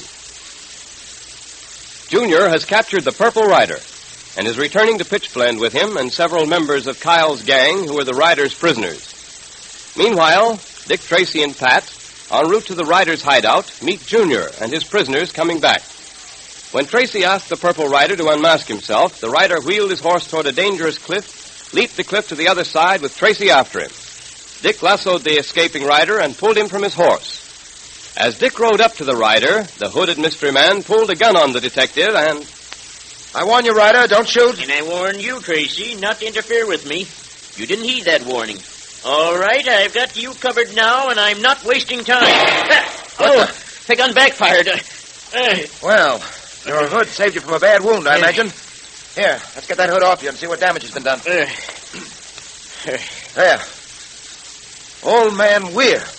So you're the Purple Rider. That's right, Tracy. Now you know. Huh. That gun gave you some bad burns when it backfired. Well, tell me, why did you attempt all this? Someone had to do it. None of those miners down in Pitchblend dared put up a fight, and I was as cowardly as the rest until Kyle's men beat me up the way they did. After that, I swore I'd get Kyle, and I would have. If it hadn't been for you. Well, a lucky thing I did stop you. Or you might have been wanted for murder this time, Weir. Well, that wouldn't have bothered me. I had to get Kyle out of the way. That's my job. A job I intend to do lawfully. So you're the Purple Rider, huh? Old Man Weir. I didn't think you'd really pull the trigger of that gun. If it hadn't backfired, I'm afraid I wouldn't be here now. I shouldn't have done it. I was crazy, I guess. All I knew at the moment was I had to get away. I couldn't let you take me. Well, you got me now. Yes, and I think we better get you down to Pitchblend as quickly as possible. You'll need first aid for those burns. I'll say this, whether you believe it or not. If I had hurt you, and if that gun hadn't backfired, I would never have forgiven myself. Oh, Dick! Dick! Everything all right? Yes, Pat. Look here. Meet me at the base of this cliff. You stay on your side, and I'll stay over here until we get to the bottom. No sense risking our necks trying to cross again. Okay. See you down below.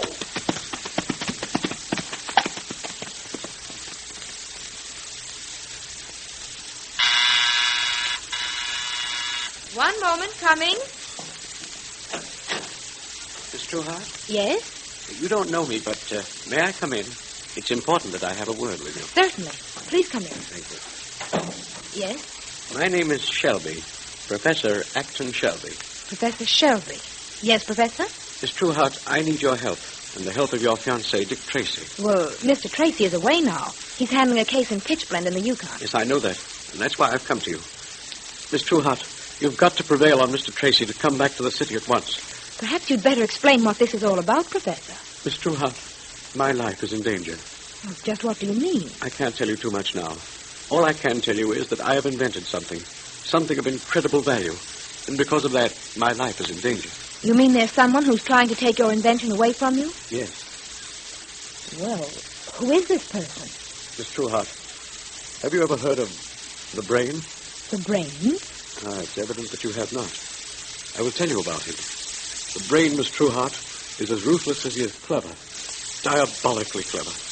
There's nothing he cannot get his hands on if he wants it badly enough. And he does want my new invention. Have you gone to the police about this? Miss Trueheart, if anyone is to protect me, if anyone is to save my invention for humanity, it must be only one person. And that person is Dick Tracy. I see. Well, I'll try to help you. How quickly can you get in touch with him? I'm afraid that would take a few days, Professor. You see, he's living in a primitive mining town now. There are no telegraph offices and no telephones. The best I can do is to write him a letter and explain your situation. Then I beg you do that. Tell him to come back just as quickly as he can. I'll try to hold out against the brain until he gets here. But I must have his help. No one else will do. I understand. Very well, Professor Shelby. I'll write to Mr. Tracy immediately. Oh, thank you. Here's my address. Will you get in touch with me the moment you hear from him? Certainly I will. Good. And now, good night, Miss True. Good night. I'd better write to Dick at once. And I think perhaps I'd better write in code.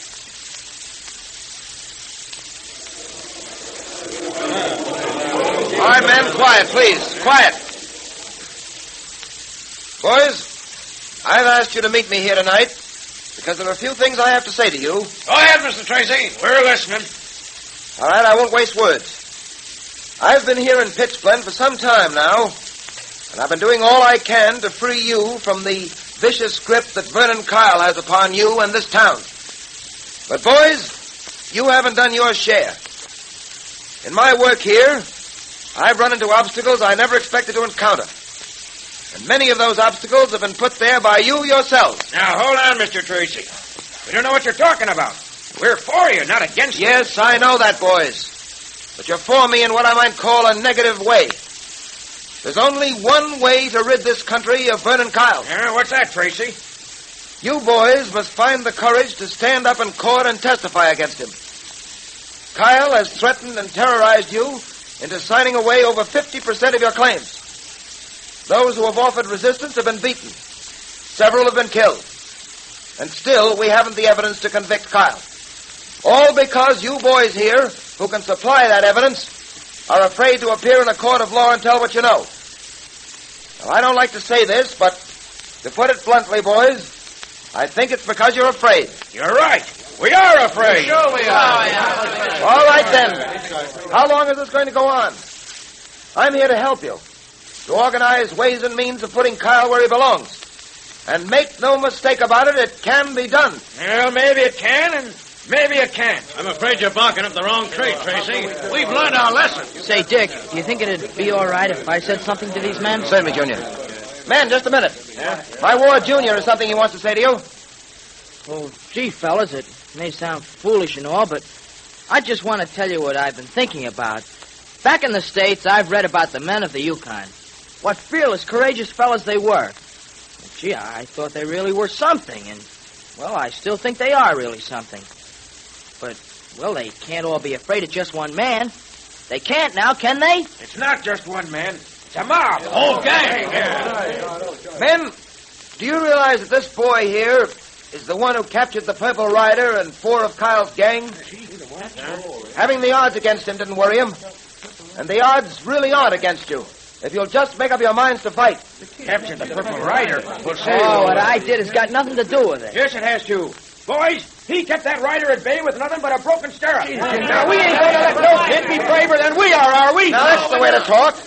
No one on earth can lick an old sourdough of the Yukon once he makes up his mind to fight. Here, you tell him, Tracy. Yeah, we've let Kyle get away with murder, but it's got to stop. We'll show the kid. Let's get Kyle for Junior, fellas. Come on. Let's go down and get Kyle right now. Let's drag him out of that Morning Star Hotel of his and string him up. No. Wait a minute, boys. Wait a minute. That's not the way to do it. Mob violence isn't the answer. What is the answer? Go into court and testify. Swear that Kyle terrorized and threatened you.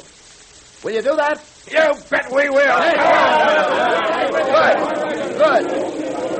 I'll go down right now and get Kyle myself. Come along, Pat. Right with you, Dick. What about me, Dick? You wait here, Junior. If I'm not back in half an hour, you get the Mounties together. I'll need them. Right. And good work, Junior. You certainly inspired them to act. That was a fine speech. Speech? Did I make a speech? Gee. All right, Pat. Let's get going. Right.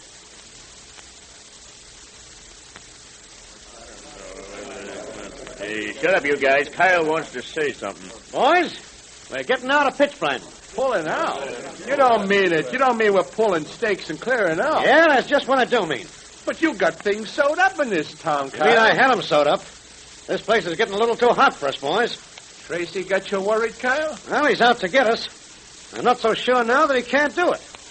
Those miners are having another meeting tonight. Yeah, and there was a time when they'd be scared to have a meeting. Well, what we'll do is clear out. Lay low for a while. We got plenty of money. Well, I'm sick of this boig myself anyway. When do we leave? As soon as I give the word.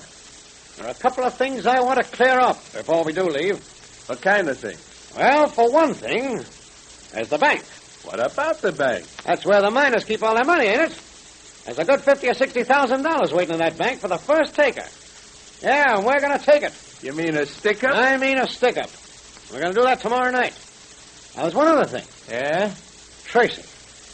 I'm going to get Tracy about the last thing I do. He's been the cause of all this trouble. He's the guy that forced me out of Pitchblend. Nobody does that to Vern Kyle and get away with it. Hello, boss. I got something for you. Yeah, what is it, Chuck? I was just down at the post office getting the mail, and I happened to see this letter addressed to Tracy. Oh. I slipped it in my pocket when the postmaster wasn't looking. Yeah. A letter, huh? Return address, Tess Trueheart, 19 Grove Street. Yeah. Say, maybe we better have a look at this. What will happen now? With Tracy on his way to arrest Kyle and Kyle vowing vengeance against the great detective, almost anything can happen. And what about that intercepted letter from Tess Trueheart? Well, here's a pleasant surprise. Here comes Miss Trueheart with Junior now to attend our Dick Tracy Secret Service Patrol meeting, brought to you by Quaker Puffed Wheat and Quaker Puffed Rice, those specially delicious, nourishing cereals that are shot from guns to give you lots of trigger-fast food energy. The meeting will now come to order, and today we're all happy to have Miss Tess Trueheart, president of our National Girls Division, with us. Thank you, Junior. I just had to be here on official patrol badge day. Say, wasn't it a great sight to see all the patrol members wearing their badges at the same time? It was thrilling, Junior. And didn't the new Girls Division badges look smart? Well, they certainly did, Miss Trueheart. But the most impressive thing was to see what exceptionally fine boys and girls we have in the patrol. Yes, and to see how many swell fellas and girls belong to the patrol. It looked as though every real, wide-awake, adventure-loving boy and girl in the country was a member. Well, hundreds of thousands of them do belong to the patrol, but there are thousands who haven't joined yet. And Dick Tracy wants every courageous, red-blooded boy and girl who stands for law and order to be a member of his patrol. You bet. So listen, patrol members. Let's show Dick Tracy the sort of stuff we're made of. Let's get all our friends to join the patrol now. And if you aren't a member of the Dick Tracy Secret Service Patrol or the National Girls Division, join now. Be one of the fine boys or girls that Dick Tracy is so proud of. You know, it's very easy to join. There are probably some of those famous red and blue packages of Quaker Puffed Wheat or Quaker Puffed Rice in your pantry right now. Now, just tear off the top panel that says, 3 wrappings guard its crispness. And then print your name and address on a plain piece of paper, and also print the word boy if you're a boy, or girls division if you're a girl, at the top of the page. Put it in an envelope with 2 Quaker Puffed Wheat or Quaker Puffed Rice box tops, or one of each, and mail it to Dick Tracy, Box L, Chicago. Now, if there isn't any Quaker Puffed Wheat or Quaker Puffed Rice in the pantry now, ask Mother to get you a package of each at the grocer's right away. Remember, those 2 delicious cereals are shot from guns to give you lots of trigger-fast food energy.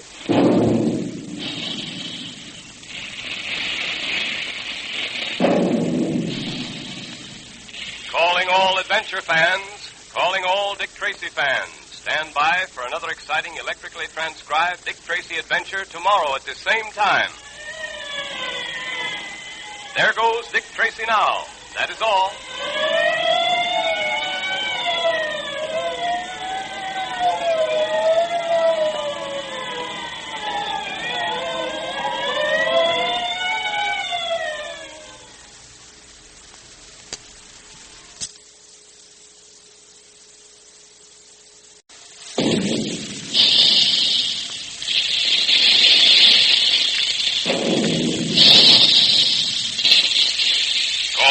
Adventure fans, calling all Dick Tracy fans, stand by. Dick Tracy is on the air.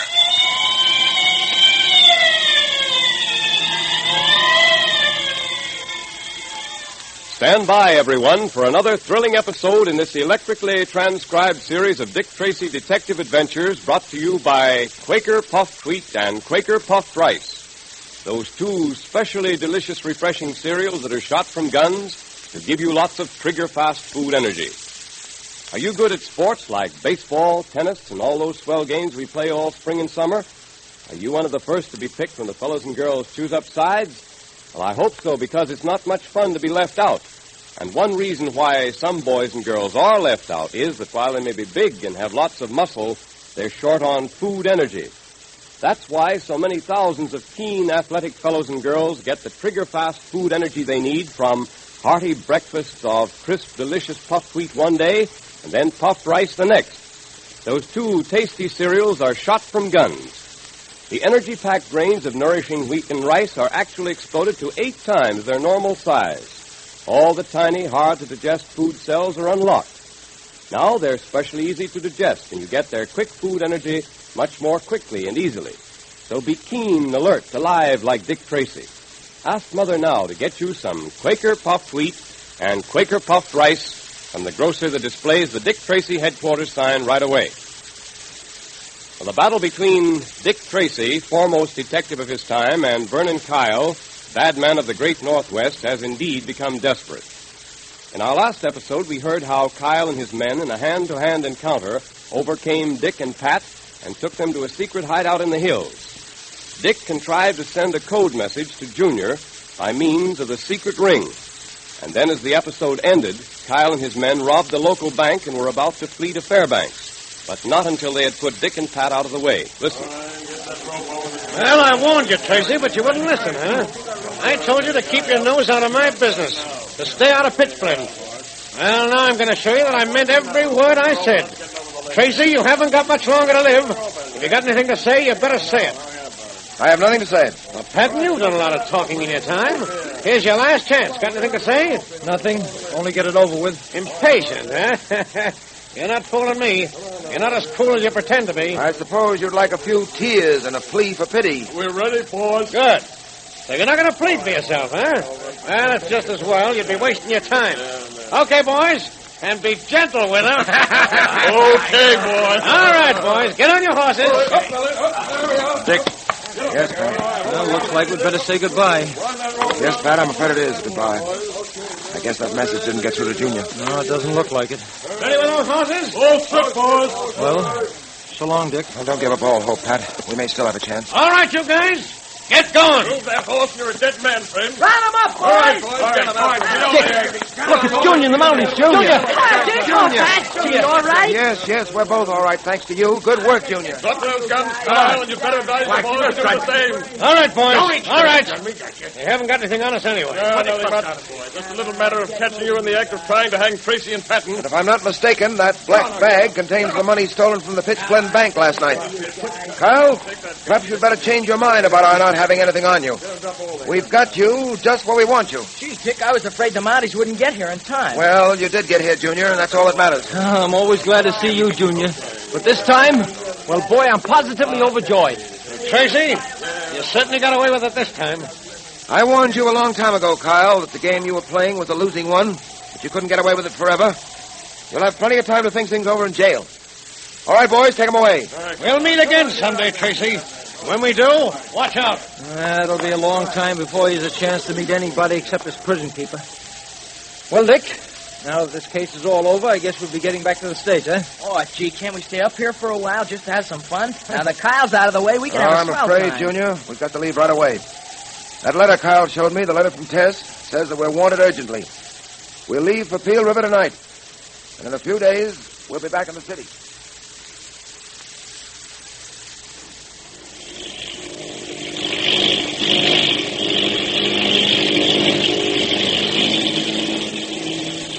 Well, Dick, you can see the lights of Newark in the distance. Yep. Another few minutes, we'll land. I'll be happy to see Tess again after all these weeks. That letter of hers worries me. I wonder what's up, Dick. We'll find out when we meet Tess, Junior. There's something to do with a man named Acton Shelby, an inventor. Calling Flight 72. Calling Flight 72. Calling Flight 72. Go ahead, Flight 72. Special message for Dick Tracy aboard Flight 72. Dick, do you hear that? Listen. A message received here at Newark Airport addressed to Dick Tracy. Quote, it is urgent. that you come to Washington, D.C. tonight. We are in great need of your assistance. Have wired Chief Brandon and secured leave of absence for you. Do not let anything stand in your way. You must be in Washington tonight. Unquote. Signed, Wyndham Norwich. Hey, Dick, what does that mean? Must be pretty urgent if they have to get the message to us this way. That's quite true, Pat. Wyndham Norwich is one of the biggest men in the country. Chairman of the board of at least a half a dozen giant corporations. And a power to be figured with politically. Well, this calls for rather an abrupt change in plans. I'll have to take off again the moment we reach Newark. That means I haven't time to see Tess and find out what this Shelby business is all about. Have you any idea as to what Norwich might want of you, Dick? Not the slightest. Obviously, it must be something very important, or Norwich wouldn't have a message sent through to the plane. Oh, pilot. Yes, Mr. Tracy? We'll be landing soon, won't we? Yes, sir. Another few minutes. Good. Will you radio the ground station to have a special plane ready for me? I'll have to take off for Washington almost the moment we land. Very good, sir. Flight 72 calling Newark. Flight 72 calling Newark. Flight 72 calling Newark.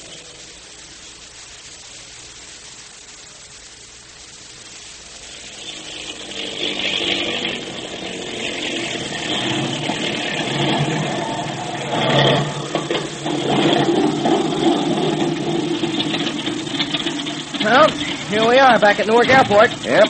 Come on, Pat, Junior. All right. Mr. Tracy! Mr. Tracy! Yes, what is it? You received the message relayed through to you in the plane? From Norwich, yes. Now, they just came through, sir. Well, let's have it, please. Here you are, sir.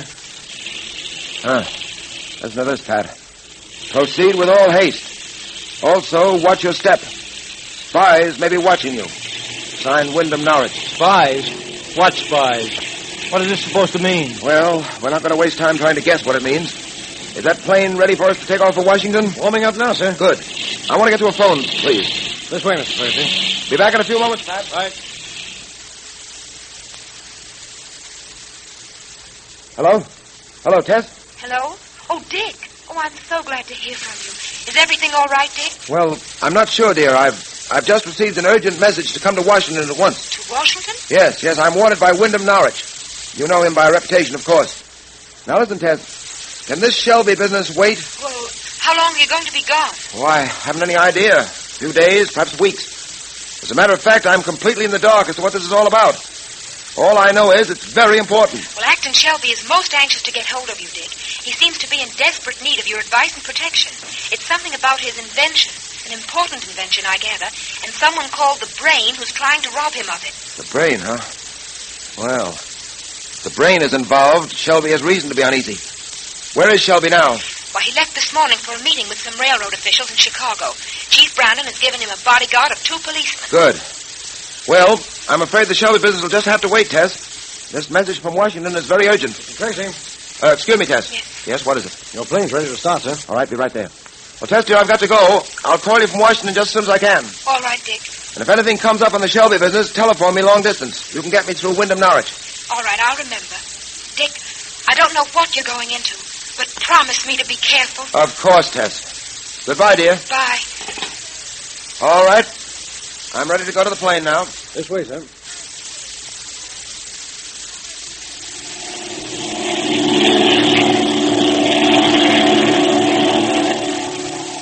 Dick, the more I think about it, the more stirred up I get about these messages that you've received. I've been trying to make out what they mean. What do you suppose Wyndham Norwich wants with you? I don't know, Pat. But there can be no question about its importance. I'll say. First a radiogram to your plane, and then another warning you to be careful, saying the spies may be on your trail. If that isn't the way a big case begins, I don't know the signal. Well, who could these spies be, Dick, do you know? Haven't any idea at the moment, Junior. All I can say is goodbye to that rest I've been looking forward to. Well, there'll be time to talk a rest, Pat. Any summons from Wyndham Norwich is bound to be important. He has no time for anything but vitally important matters. Calling Flight 43. Washington, calling Flight 43. Washington, calling Flight 43. Flight 43. Go ahead, Watson. Message for Dick Tracy, aboard Flight 43. Quote, you are in a dangerous position, and I feel it necessary to warn you once again to exert all the caution at your command. My messages to you have been picked up by the enemy. I am afraid they may try to prevent your safe arrival here in Washington. Be on the lookout. Unquote. Signed, Wind of Norwich. That is all. Another warning from Norwich, huh? Yep. And a man of Norwich's standing isn't scared of his shadow, you know. Gosh, Dick, looks like we're in for... Oh, gee, what are we in for? It's all so mysterious. The enemy intercepting messages and trying to prevent our arrival. Yeah, and who is this enemy? We don't even know that. It certainly sounds as if Norwich expects plenty of trouble. Say, look, there's the Washington airport down below there. You see the lights on the runway? Yes, Junior. We'll be in a few moments. Mr. Tracy? Yes, pilot? I'm afraid there's something wrong, sir. Something wrong? Well, then don't let the others hear you. No use worrying them. What is it, pilot? The undercarriage of the plane is stuck. I can't seem to let it down. What's that? Did I hear you say the undercarriage is stuck? Say, if something's wrong, Dick, we want to know about it, too.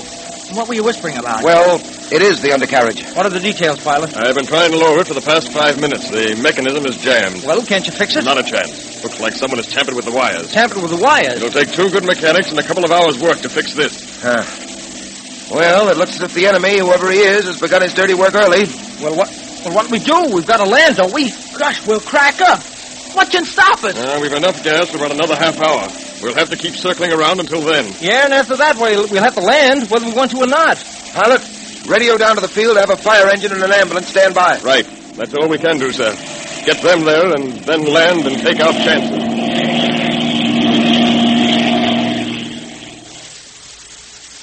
What a situation to be in. Who tampered with the airplane's undercarriage? Will our friends crash when the pilot tries to land his crippled plane? And what is the meaning of the mysterious message from Wyndham Norwich? And now you're invited to attend our Dick Tracy Secret Service Patrol meeting by Quaker Puffed Wheat and Quaker Puffed Rice. These specially delicious, refreshing cereals that are shot from guns to give you trigger-fast food energy. And it looks like a big day for us, all right, because here comes Tess Trueheart, President of the National Girls Division, with Junior, our patrol president, right now. The meeting will now come to order. And today we're happy to report that last week was a banner week for the Dick Tracy Secret Service Patrol. Thousands of the finest boys and girls in the country joined the patrol. And believe me, Dick Tracy is mighty proud of you fellas who are joining the Dick Tracy Secret Service Patrol. He's proud of all you girls who are joining the National Girls Division, too, and so am I. Say, let's give all the new members a special salute, shall we? Fine. Members of the Dick Tracy Secret Service Patrol and of the National Girls Division, we salute you. And now Dick Tracy wants me to ask you a question. Listen, have you joined the Dick Tracy Secret Service Patrol or the National Girls Division yet? If not, join now, boys and girls. Show Dick Tracy that you're with him and for him. Show him that you're on your toes, that you love real adventure, and that you stand for law and order. Right. And share in all our swell secret detective activities with us. It's great fun. As soon as you join, Dick Tracy sends you your Dick Tracy Secret Code Book, your official badge, and special patrol pledge, all free. So join right now. It's easy. You just get 2 Quaker Puffed Wheat or Quaker Puffed Rice box tops, or 1 of each. Print your name on a plain piece of paper, write the word boy or girl at the top, put it in an envelope with your 2 Quaker Puffed Wheat or Quaker Puffed Rice box tops, and mail it to Dick Tracy, Box L, Chicago. And then you're a full-fledged member, and you also enjoy Quaker Puffed Wheat and Quaker Puffed Rice, those specially delicious, nourishing cereals that are shot from guns to give you lots of trigger-fast food energy. So ask Mother now to get you some Quaker Puffed Wheat and Quaker Puffed Rice at the grocer's right away.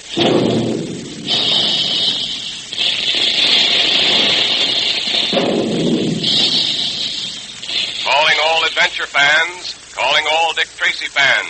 Stand by for another exciting electrically transcribed Dick Tracy adventure tomorrow at this same time.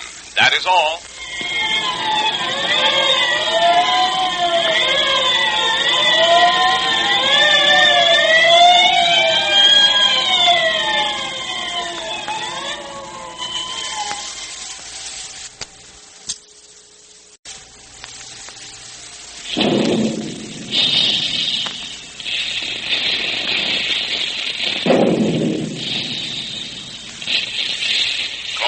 Adventure fans, calling all Dick Tracy fans. Stand by. Dick Tracy is on the air.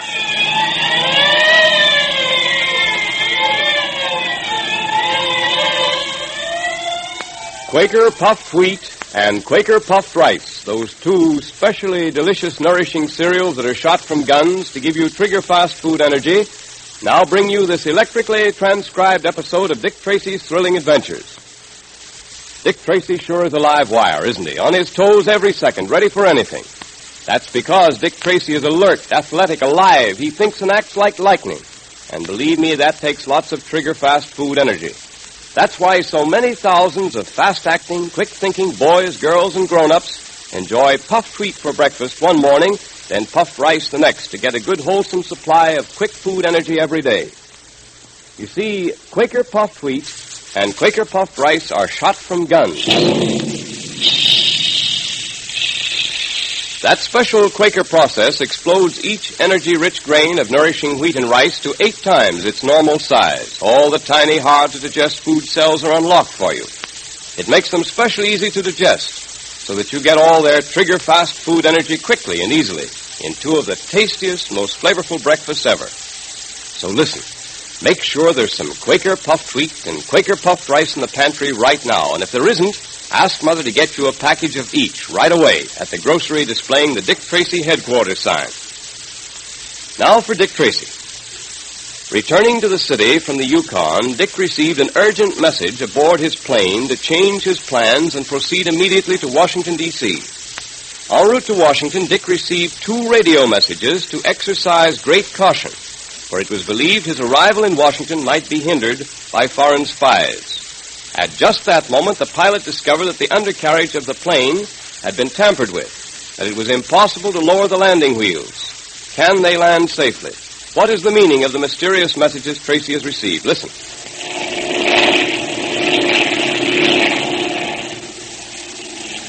We're about out of gas, Mr. Tracy. Yes, so I see. And it won't be long before we'll have to land. Yes, I know. I can see the fire engines and ambulance waiting for us down there on the field. Boy, I'm glad they've got such swell floodlights down there. They've got good floodlighting, all right. But this is one of the most difficult fields to land at in the whole country, and no undercarriage. Say, why don't you let Dick Tracy handle the controls? Tracy? Gee, if anyone can bring this plane in safely, Dick can do it. Sure. Well, Mr. Tracy has chartered this plane. I'll naturally take orders from him. Very well, pilot. Then I will take over if you don't mind. Calling Flight 43. Calling Flight 43. Flight 43, go ahead. The field has been cleared for your landing. Emergency equipment standing by. Come in when you're ready, and good luck. Thanks. Hey, Dick, the motor. Yep. We've used the last of our gas, Junior. Well, gentlemen, it's now or never.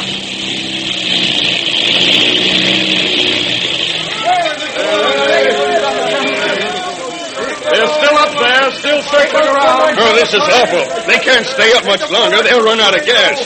But how can they land without a landing carriage? They've got to try it, that's all. Oh, Doctor! Just arrived. Where's Dr. Bronson, the airport doctor? Out there on the field with emergency equipment waiting for them to come in. I hope they can make it. I'm going out to join Bronson.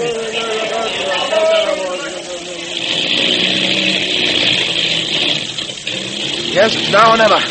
I'm going to try and volplane in and pancake to a landing. Do you think we can make it, Tracy? We've got to make it. Oh, those lights down there. The lights of the airport. They're coming up to meet us awfully fast. Hey, Pat, you think we'll make it? Oh, we'll know soon enough. All right, brace yourselves now. We're going to hit. Right. Gosh, hold on a minute, Junior. Another minute or so and we'll know. It's coming. Brace yourselves. Yeah. Here we go.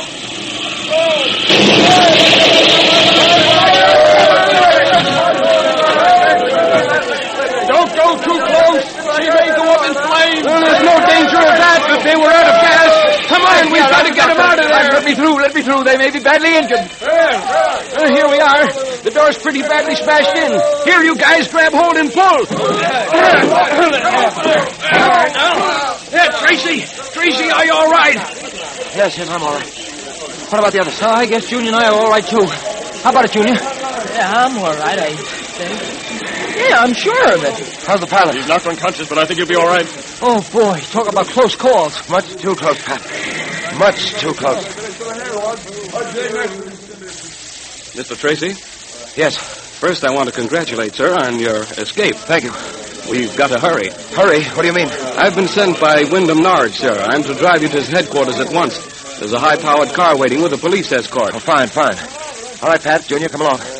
Look here, I still don't know what this is all about. I'm sorry, sir, but I can't help you. Wyndham Norwich is the only one who knows what this is all about.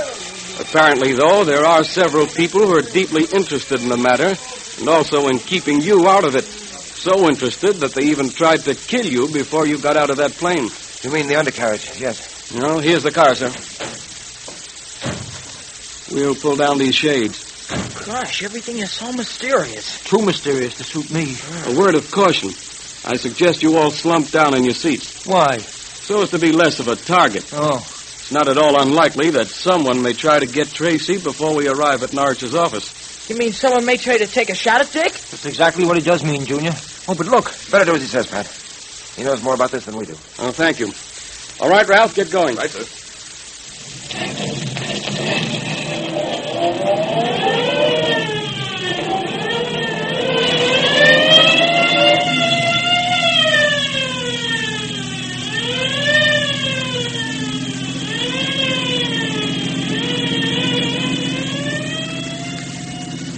Will we be there soon? Yes. We turn at this next corner, and then a short run of a few blocks after that. That'll bring us to Mr. Wyndham Norwich's headquarters. This isn't what I'd call a pleasure cruise. Huddling down the seat here, what with the speed this car is traveling, I can think of a more comfortable way of riding. Oh, we're almost there now, Mr. Patton. Here's where we make the turn. Ralph, what the steering gear? It's stuck. What? I can't come out of the turn. Hey! I can't get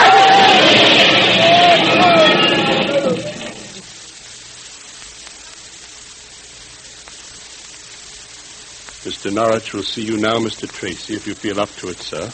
Yes, I'm all right. Just a little shaken up. It's amazing the luck you've had, sir. First that airplane landing, and then this. I'm glad nothing happened to you and your friends in that car crash. This way, sir. Right. Yes? Dick Tracy to see Mr. Norwich. This way. Yes, what is it? Dick Tracy to see Mr. Norwich. One moment, please. Come in, please. Dick Tracy, Mr. Norwich. Congratulations, Tracy. On what, Mr. Norwich? You actually got through. Only a man in a million could have done it. It confirms my judgment. Proves that I was right in selecting you for the job that's got to be done. Sit down, Tracy. Thank you. Well, I dare say you're anxious to know what this is all about. Anxious is an understatement, sir. I'll come to the point at once. To begin with, let me assure you that I should never have put you through all this trouble if the matter at hand were not so very urgent, so thoroughly important. There's a terrific task ahead of you. A task that must be accomplished without delay. You are the man who's going to do it. And I wouldn't ask you if I didn't feel that in the entire United States today, there was anyone better equipped for it than yourself. Well, I hope I can justify your confidence. And now, may I know what this task is? Well, first, Tracy, I must explain that in my many capacities, I've learned how necessary it is to frequently dispatch copies of secret plans and documents, commercial secrets which are vital to the progress and safety of our country. Foreign agents are as interested in America's commercial secrets as in the government's diplomatic secrets. Yes, I know. We've used every device known to man, such as secret codes and invisible inks, to protect these invaluable plans and documents. But it's appalling how often such papers are intercepted by foreign agents and adventurers. Yes, I know a little about that, Mr. Norwich. I have dedicated myself to developing some means of absolutely protecting our precious secrets from the prying eyes of the foreign agents. And I need your help, Mr. Tracy. Well, I'm glad you called on me, sir. I'm at your service. I've heard of certain research that you are doing in the field of scientific detection. In fact, I read certain papers written by you on the subject of a formula you were working on for a secret detection fluid. A fluid so ingenious that it would be of invaluable help in crime detection. Have you ever completed your research on that matter? I'm sorry to say I haven't, Mr. Norwich. I've recently been up in the Yukon and have had to suspend my laboratory work. However, I believe that with just a little more time, I'll have that fluid. What's more, I believe it'll do even more than I originally believed possible. I believe the article said that it would print photographs on plain white paper and that it could be used as a secret ink that could not be developed by means of heat, X-ray, or any known chemical reaction. That's right. Such an ink would be invaluable to us, Tracy. A secret ink with a new theory. One that no commercial or foreign spy would know how to develop. Is this really possible, Tracy? Yes, I'm sure it is, Mr. Norwich. I almost have it now. I feel that the final discovery lies almost within the grasp of my hand. Then nothing must postpone your completing your formula. I shall turn over to you a complete laboratory right here in Washington. You'll have everything you'd possibly need for your experiment. My own chemical experts will work with you under your direction. Incidentally, I need hardly warn you that already certain spies and agents are trying to prevent the invention of this new secret fluid. Yes. You can understand why. You really have two jobs, Tracy. One, to invent this new secret fluid. The other, to protect yourself against the people who will try to prevent you. Yes, I've already had 2 examples of what they'll try to do, sir. One other thing. No one must know. That is, no one but Mr. Patton and your young friend, Junior, what it is that you're working on. Patton and Junior can be trusted. No one else can. For that reason, I deem it best to call the ink nothing but Q11. Q11? Quite right. You are working on Q11. Whatever that may be, no one need know but ourselves. Tracy, I'm depending on you. You are the only man we can trust. The only man with the ability necessary for this job. I know you won't fail. I can only say, sir, that I'll do my best. And if I am successful, you'll have even more than you're counting on. More than a new invisible ink.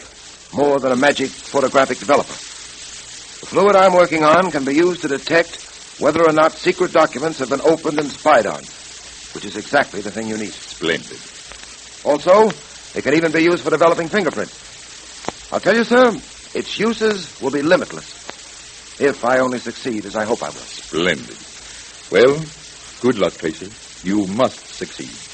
I look forward to the successful completion of Q11. Q11. That is the secret formula Dick Tracy must invent, a formula for a new secret fluid that will protect America's commercial secrets from foreign spies.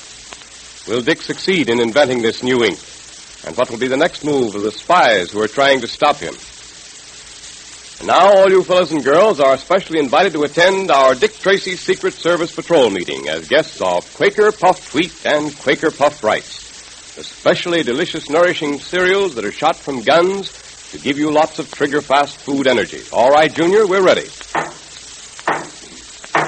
The meeting will now come to order. And say, Dick sure is facing a mighty serious situation now, isn't he? He certainly is, Junior. But Dick knows that he has the finest boys and girls in the country solidly backing him to win, and that helps a lot. I'll say it does. That's why Dick Tracy wants you to join the Dick Tracy Secret Service Patrol, if you haven't already. He wants you to wear the official patrol badge to show everyone that you're the same sort of fearless, alert, keen-minded person that Dick Tracy is himself. And believe me, you're mighty proud when you wear that badge. It really stands for something. So listen. Join the Dick Tracy Secret Service Patrol, or the National Girls Division, right away. And join Dick Tracy, Pat, and me in all our swell secret detective activities. Dick Tracy sends you your private copy of the Dick Tracy Secret Code Book, your official patrol badge and patrol pledge, all free. And you have the time of your life. Now, here's all you do. Just tear the tops off 2 Quaker Puffed Wheat or Quaker Puffed Rice packages. Print your name and address on a plain piece of paper. Be sure to write the word boy or girl at the top. Then mail it with your 2 Quaker Puffed Wheat or Quaker Puffed Rice box tops to Dick Tracy, Box L, Chicago. Show Dick Tracy you're with him and for him. Join now. And remember that Quaker Puffed Wheat and Quaker Puffed Rice are the 2 different delicious cereals that are shot from guns to give you lots of trigger-fast food energy you need to be keen and alert like Dick Tracy. Ask Mother now to get you some crisp, refreshing Quaker Puffed Wheat and Quaker Puffed Rice from the grocers right away.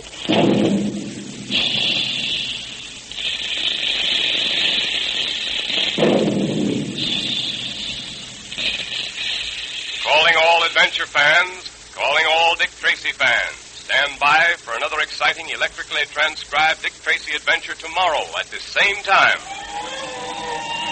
There goes Dick Tracy now, that is all.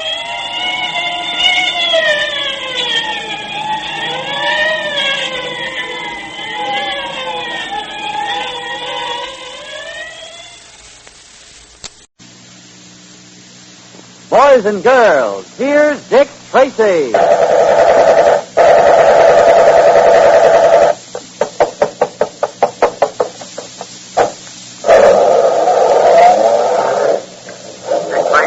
Headquarters. All patrols be on lookout for Mrs. Johnson's assistant, Doc Benson. That is all. Presenting Detective Inspector Dick Tracy, protector of law and order. Boys and girls, if you want to do thrilling, adventurous things like your favorite detective Dick Tracy does, just remember that detective work takes plenty of energy. Sure, most exciting things take energy. Baseball, football, swimming. It's the boys and girls with plenty of energy who win out at all those. And listen, one really fast way to get energy is just by eating delicious chocolatey Tootsie Rolls. For just one Tootsie Roll alone gives you more energy units than you use hiking a whole mile. And there's no long waiting for that energy either. Tootsie Rolls change into energy almost as fast as lightning. And what's more, Tootsie Rolls are made with good, wholesome milk. And you know what a wonderful bodybuilder that is. So next time you have a nickel for candy, get the 3-in-1 value. Energy plus food value plus fun. Get chocolatey, long-lasting Tootsie Rolls. Get the big jumbo-sized Tootsie Roll for only a nickel. Or any time you have only a penny, get the fun-to-eat penny size. Either way, you sure get a lot for your money in a Tootsie Roll. And now, Dick Tracy. For Dick's quick thinking has outwitted the arch-criminal, Mrs. Johnson. She planned to loot and pillage one whole section of the city. But because Dick was on the job, her efforts ended in the arrest of all 40 of her underlings. But of these 40, one man's story alone differed from the others. His name was Doc Benson, a genial but notorious bank robber. Dick's friend, the prosecutor, thought that Doc Benson might lead them to Mrs. Johnson herself. So against Dick's advice, the prosecutor released Benson, and Dick had him shadowed. But as Dick had predicted, in a matter of hours, Doc Benson had slipped out of sight. Well, if Dick only knew about it, he'd be very interested in a cheap furnished apartment.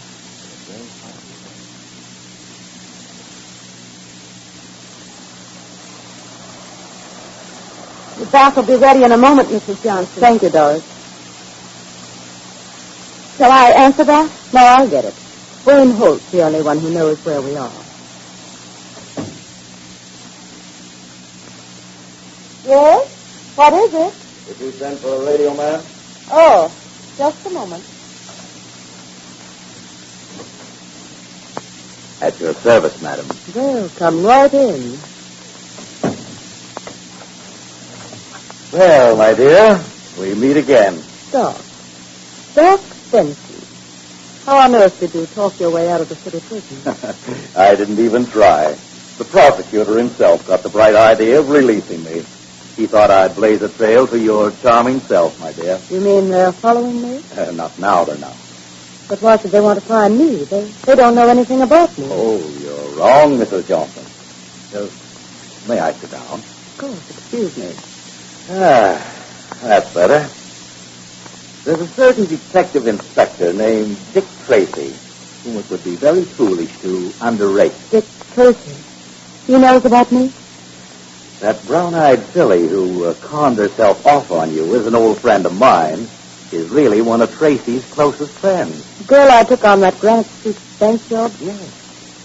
Somehow she managed to tip off her friend Tracy. That's why your little party was spoiled. Oh, this Dick Tracy is the one I can thank for my troubles, is he? For some of them, Mrs. Johnson. But, how'd you know about that girl, Doc?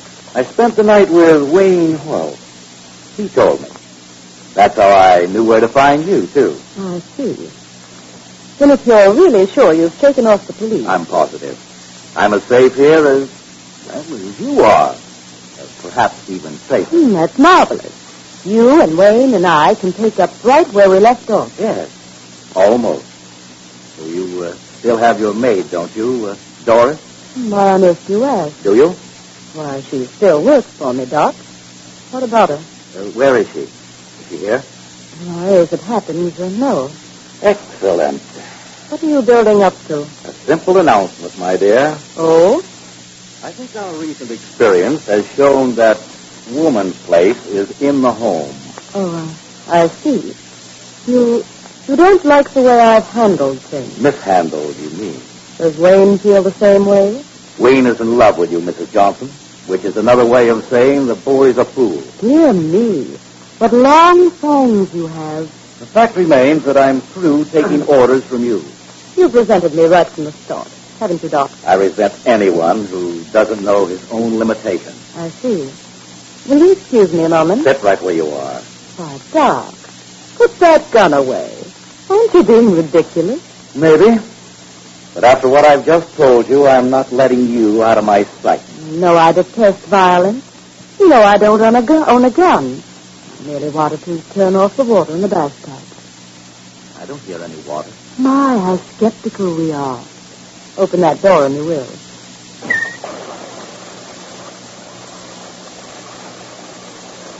I see I owe you an apology, my dear. Accepted, my dear. Well, I'm willing to forego my bath, but do you mind if I put a dress on? Your negligee is most becoming, but suit yourself. Thank you. I shan't be long. Mrs. Johnson, I couldn't help hearing and turn the water off first. What in heaven's name are you doing with that gun? Where did you get it? It was Benny Smith's gun. I heard what Mr. Benson just told you, so I... Get it, child. Let me get dressed. A brown tailored suit, I think. Yes, ma'am. But you look out for that, Mr. Benson. He's out for himself alone. Who of us isn't? I'm not. You? Oh, I know you can turn me in any time you like. But you didn't turn me in when you caught me. That means you're my friend, Mrs. Johnson. Why, of course I am, Doris. But we've agreed to forget all about your short-lived criminal career. Yes, ma'am. Which blouse will you wear? The red, I think. That's Mr. Benson out there. He ain't no friend of yours. No. I didn't realize he felt so strongly about it. That man's jealous. He wants to be boss. And any time you got two bosses, you got trouble. But that gun isn't the way to settle it. The only way to out-talk a gun is with another gun. Hand me my pocketbook, dear. My lipstick's in it. Thanks. When a man like Mr. Benson gets through, he's all through. That man wouldn't think 1, 2, 3 of leading the law to you. Then why didn't he do it, Doris? How do you know he didn't? Yes. He may have something there. You take my advice, Mrs. Johnson, and let's sneak out of the back way right now. No, we'll need a little time. Have we any adhesive tape? Yeah. In the medicine cabinet. Good. Now, give me time to get him interested. I understand, ma'am. And I know. No violence, right. Put that against the wall so he won't see us. Who are you talking to in there? No one. Oh, I had the radio on. Oh, I see. Where do you think you'll go from here, Mrs. Johnson? Is it as bad as that, Doc? I can't even stay in the same town, is that it? Not unless you're willing to take orders instead of giving them, which I strenuously doubt. You're right. I certainly won't take orders from you. At the moment, you'll take anything I care to hand out. But the moment's past, Mr. Benson. Don't turn around. Oh. You lied, Mrs. Johnson. Doris was here. As you can tell from that gun in your wrist. Doris is bluffing. You don't own a gun. No, but Benny missed it. Remember, Benny? All too well. Put your hands up, Doc. All the way up. Now, keep them there until I get your gun. It's in his right-hand coat pocket. And you make sure he hasn't got another one. Good idea, Doris. Oh, but I assure you... Stand still, you. Sorry. No, he had only this one. Take it, Doris. Is it loaded? Of course it is. Wait till I make sure. Yes, it's loaded. Now, give me Benny's gun, Doris. Okay. What are you going to do, Mrs. Johnson? I think you need a rest, Doc. A nice, long rest. So, when your friend Dick Tracy finds you, and also finds the gun that killed Knuckles Jordan... I see. Perhaps you're more clever than I thought. Oh, definitely. Lower your hands now and put them behind you. Doris, I've got the adhesive tape right here. Give it to me. It'll be a bit uncomfortable, Doc, but only for a little while. And make it good and tight, Mrs. Johnson. If he gets himself loose too soon, you and I'll never get it.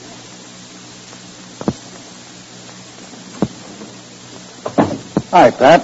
Where you been? In with McHenry. Trying to cheer the poor guy up. Has he seen sick? How was he on Mac? Well, a little rough the first time from what I gathered, but not so bad the second time. Now, that's good. After all, it was the prosecutor's own idea to release Doc Benson. Well, from what Mac told me, I wouldn't remind the prosecutor of that. Right. Now, the entry in that checkbook we saw in Mrs. Johnson's apartment was for 112. And there's sort of a loft building near where Doc Benson disappeared. Yeah, and its address is 112. Mac told me. But, of course, there's a 112 on nearly every block. I know, Pat. But why should Benson disappear near one particular place? Huh? Shall I get it? No, I'm right here. Dick Tracy speaking. Don't leave your office until a telegram arrives. What? Who's this? Just a friend. Pat, put a trick on me. Right. Now, what was that about a telegram? Don't leave your office until it comes. Hello? Put a tracer on extension 35. Well, if you don't care to give me your name, how will I know it's your telegram? You'll know it all right, Inspector. Goodbye. Wait, don't hang up. Well, short was quick. Don't give me no alibis. Pat, it was a woman's voice. I don't think she gave them time to trace it, Dick. Probably just a crank anyway. Why? What'd she say? Oh, something about a telegram. Me not to leave the office until it came. Huh? You did? Are you sure? Yeah, swell, Silverman. That was good work, thanks. So? They're pretty sure that call came from a booth in a drugstore on West Lark Street. West Lark? That's where Doc Benson disappeared. Say, maybe that dame wasn't just a nut. Maybe there really is a telegram. We'll see what Dick Tracy learns from Mrs. Johnson's telegram in just a moment. But first, girls, here's Dick Tracy with a special message just for you. You know, you girls can do exciting things, too. These days, they're even hiring girl firefighters. So if you want to grow up to do adventurous work like that, just remember you'll need plenty of energy. And the way to get it is by sleeping 8 or 10 hours every night, drinking lots of milk, eating healthful vegetables, and plenty of wholesome energy food. Now, you do that, and take it from me, the boys won't have a thing on you. Well, thanks, Dick Tracy. And remember, boys and girls, Tootsie Rolls are real energy food. For 1 penny Tootsie Roll alone contains more energy units than you use riding your bike 3 whole miles. And it's fast energy, too. The minute you eat a delicious chocolatey Tootsie Roll, you can almost feel new pep in your muscles. Tootsie Rolls are made with nourishing milk, too. So tonight, right after dinner, get a fun-to-eat Tootsie Roll. Remember, a penny Tootsie Roll is still only a penny. A nickel Tootsie Roll is still only 5 cents. And now, back to Dick Tracy. Read that thing again, Dick.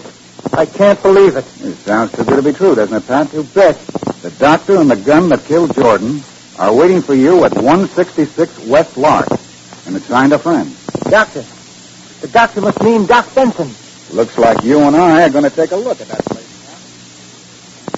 You'll hear more thrilling adventures of Detective Inspector Dick Tracy tomorrow, same time, same station. This is Don Gardner speaking. For Tootsie Rolls. Mothers, if you're tired of coaxing your child to eat vegetables and drink milk, do this. Put fun-to-eat Tootsie Rolls on the table as an extra dessert and see if your problem isn't solved. And this pleasant way to encourage good eating habits has a twofold advantage. For Tootsie Rolls themselves are good, healthful food. Made with milk and enriched with dextrose, they're a quick energy food everybody needs. You'll like them for mid-afternoon energy pickup. And they're fine for your husband's lunchbox. So get Tootsie Rolls for the whole family. Only 5 cents buys the big jumbo size. Dick Tracy comes to you from New York. This is the Blue Network.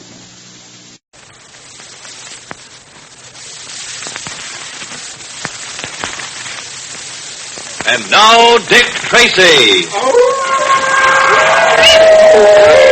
The wolves are closing in, Marcus. Nothing much we can do now, Junior. Nothing but wait for the end.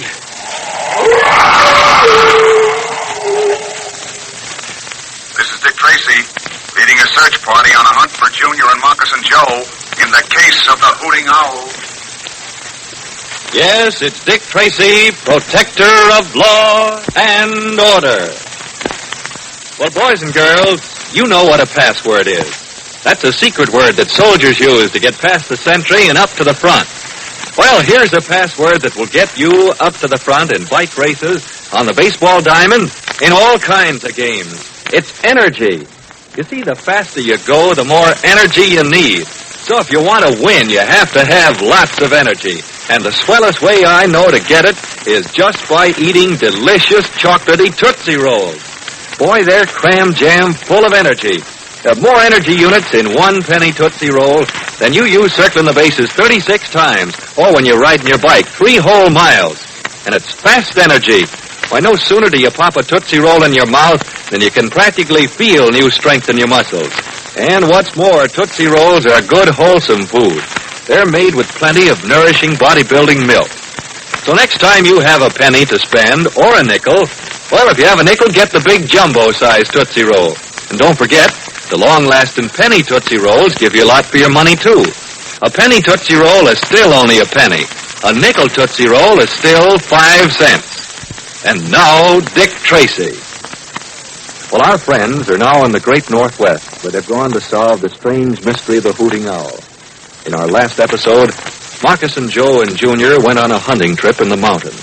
Moccasin was badly hurt in a fight with a mountain lion. Then, as our last episode ended, a fierce blizzard was raging, and Junior, while trying to cut firewood, began to grow sleepy, a sign of approaching death by freezing. Well, let's join Junior and Moccasin Joe in the mountains. The storm rages. Moccasin lies on the ground in the snow. Junior stands nearby, his arm lifting wearily as he tries to cut some pine branches. Listen. You mustn't go to sleep, Junior. You hear? Got to keep awake. Sure, Moccasin. Sure. But you are falling asleep. Can see the way you're acting. Your head is nodding. Your arm as it cuts that wood, slowing down. Junior, snap out of it. Won't fall asleep. Won't keep awake. Going to sleep fast, and you don't know it. Oh, if I could get up from here. Got to get up. Crawl over to it. You mustn't go to sleep. Don't worry about me. Be all right. Just feel a little sleepy. That's all. That's the first sign of death by freezing. Junior, you mustn't. You hear me? You mustn't. Can't help it, Moccasin. Feel very sleepy. Just gonna lie down. Lie down for a little while. No, Junior. Don't lie down in the snow. Junior. Great heavens, he's asleep. Asleep in the snow. Lying there with the snow covering him fast. Got to do something. Got to get to it. Maybe I can crawl to him. Maybe. There. A little more. Just a little more. Oh, pain. Got to reach him. There. Now, if I can slap his face, just slap him hard, break him up. Junior, come on, lad. Snap out of it. Junior. Wake up here. Boy, wake up. No. Sleepy. I'm asleep. You can't sleep. Won't let you. Wake up. Go away, Marcus. Let me sleep. You sleep, too. Good to sleep. Feel tired. But you can't. Got to keep awake. Keep awake till help comes.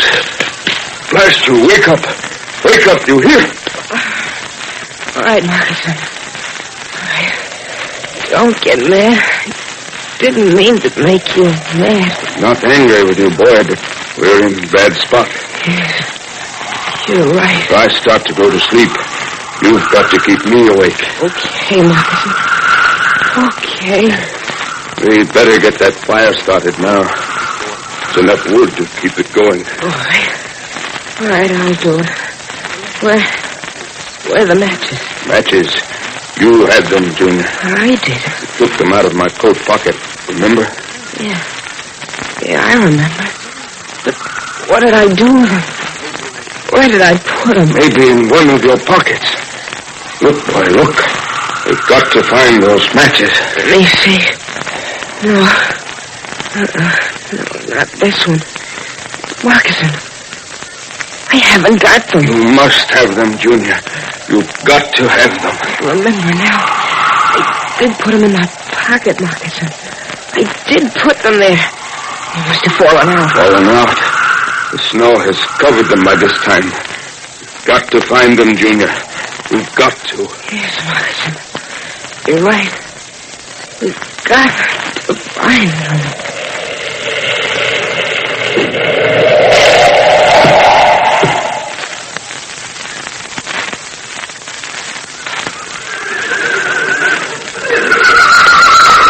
All right, men, hold up. This is the base of the mountain. Hey, look, Tex. Moccason's horse Rainbow stopped at this spot.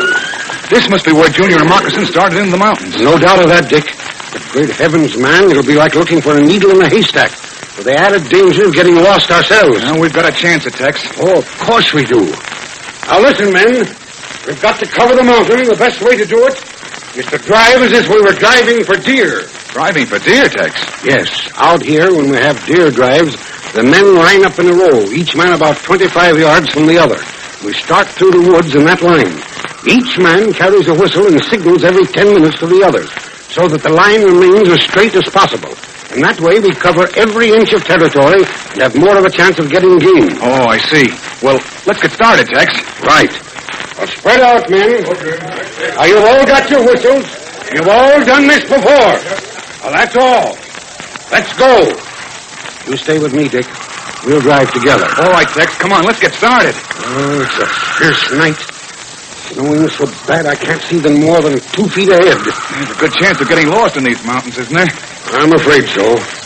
I've got a hand axe with me, though, and I'm going to blaze the trail. All right.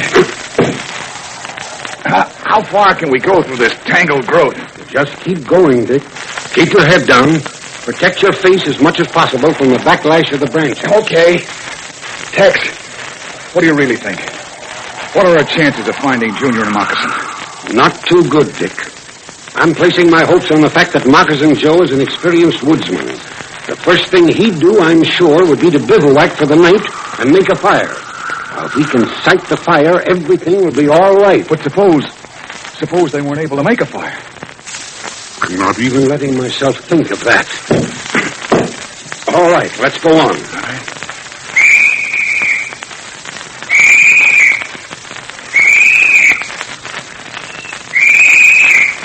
That's the boys signaling. All right, Dick. Keep moving ahead. How will we know if anybody finds something? Well, he'll blow the usual signal. 3 short, quick blasts on the whistle. I see. Well, there's plenty of hard climbing ahead of us. And what with this blizzard and all, we're going to need all the strength we've got.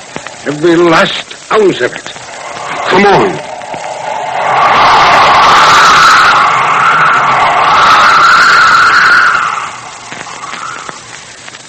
Matches are gone, Moccasin. Can't find them. You sure, Junior? Covered every inch of ground.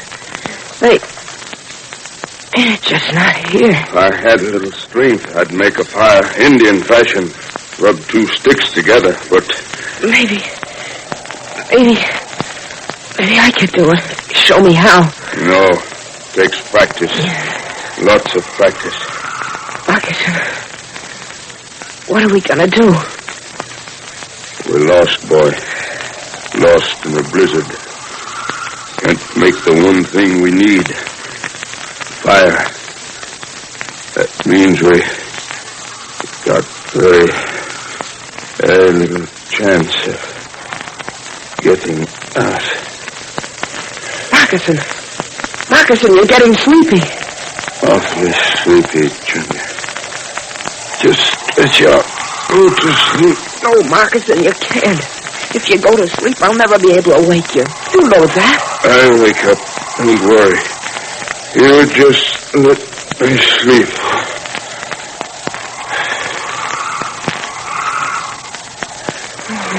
His eyes are closed. And I'll have to slap his face the way he slapped mine. Moccasin, wake up. Do you hear, Moccasin? Wake up! Yes. Well, stay awake, Junior. Stay awake. He don't blame you for wanting to sleep.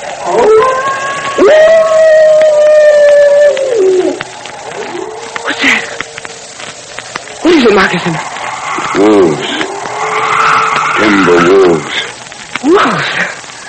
Gosh, Moccasin. Where's your bow? It's right here. How many arrows have you? Let me see. 1, 2, 3. That's 3 of them. 3. Well, That's something.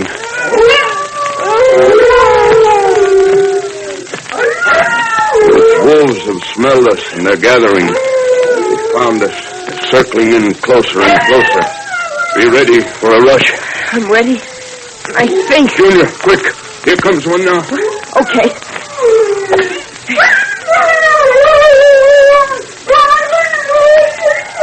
Good boy. You hit him. Yes, but Moccasin, I didn't kill him.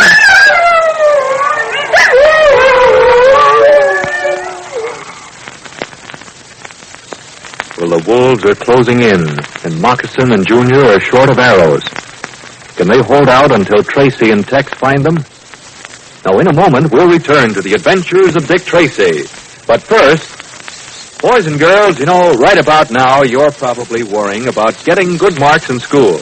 Well, now listen to this. Studying is just like anything else. It takes energy. And if you want to be sure to pass those exams, well, you'll need plenty of energy. So drink all the milk that Mom gives you, get plenty of sleep, eat lots of healthful vegetables, and plenty of nourishing energy food. And then you just take it from me, well, you just can't miss. And remember, too, boys, Tootsie Rolls, chocolate Tootsie Rolls, are real energy food. You bet they are. 1 penny Tootsie Roll alone contains more energy units than you use in studying 2 whole hours. And Tootsie Energy is fast energy, too. Yes, sir, there's no long waiting for it. You can fairly feel chewy, chocolatey Tootsie Rolls change into pep almost the minute you eat them. What's more, they're made with wholesome, nourishing bodybuilding milk. So tell Mom all about how good for you Tootsie Rolls are. Then see how fast you get your Tootsie Penny every day. Or maybe you want to get the big jumbo size for only a nickel. Either way, you sure get a lot for your money in a Tootsie Roll. And now, back to Dick Tracy. Keep a sharp eye, Junior. Soon another of them will be rushing in. Here comes another. There. Good shot, Junior. But I've only got 1 arrow left. Well, Junior and Moccasin are in a pretty serious spot. Will Dick Tracy and his searching party arrive in time? To find out what happens, gang, be sure to be with us tomorrow, same time, same station. Tune in and follow the adventures of Dick Tracy. This is Don Gardner speaking. Say, mothers, when youngsters refuse to eat vegetables, drink milk, try this easy mealtime psychology. Put chewy, chocolatey Tootsie Rolls beside their plate as an extra dessert. Then notice how quickly they clean up their plates and empty their glasses. And the benefits are twofold, because Tootsie Rolls are a fine, wholesome energy food themselves, rich in dextrose and health-building milk. So get several big jumbo-sized nickel Tootsie Rolls. Nibble them yourself to help ward off housework fatigue, or put them in your husband's lunchbox. Keep Tootsie Rolls on hand for the whole family.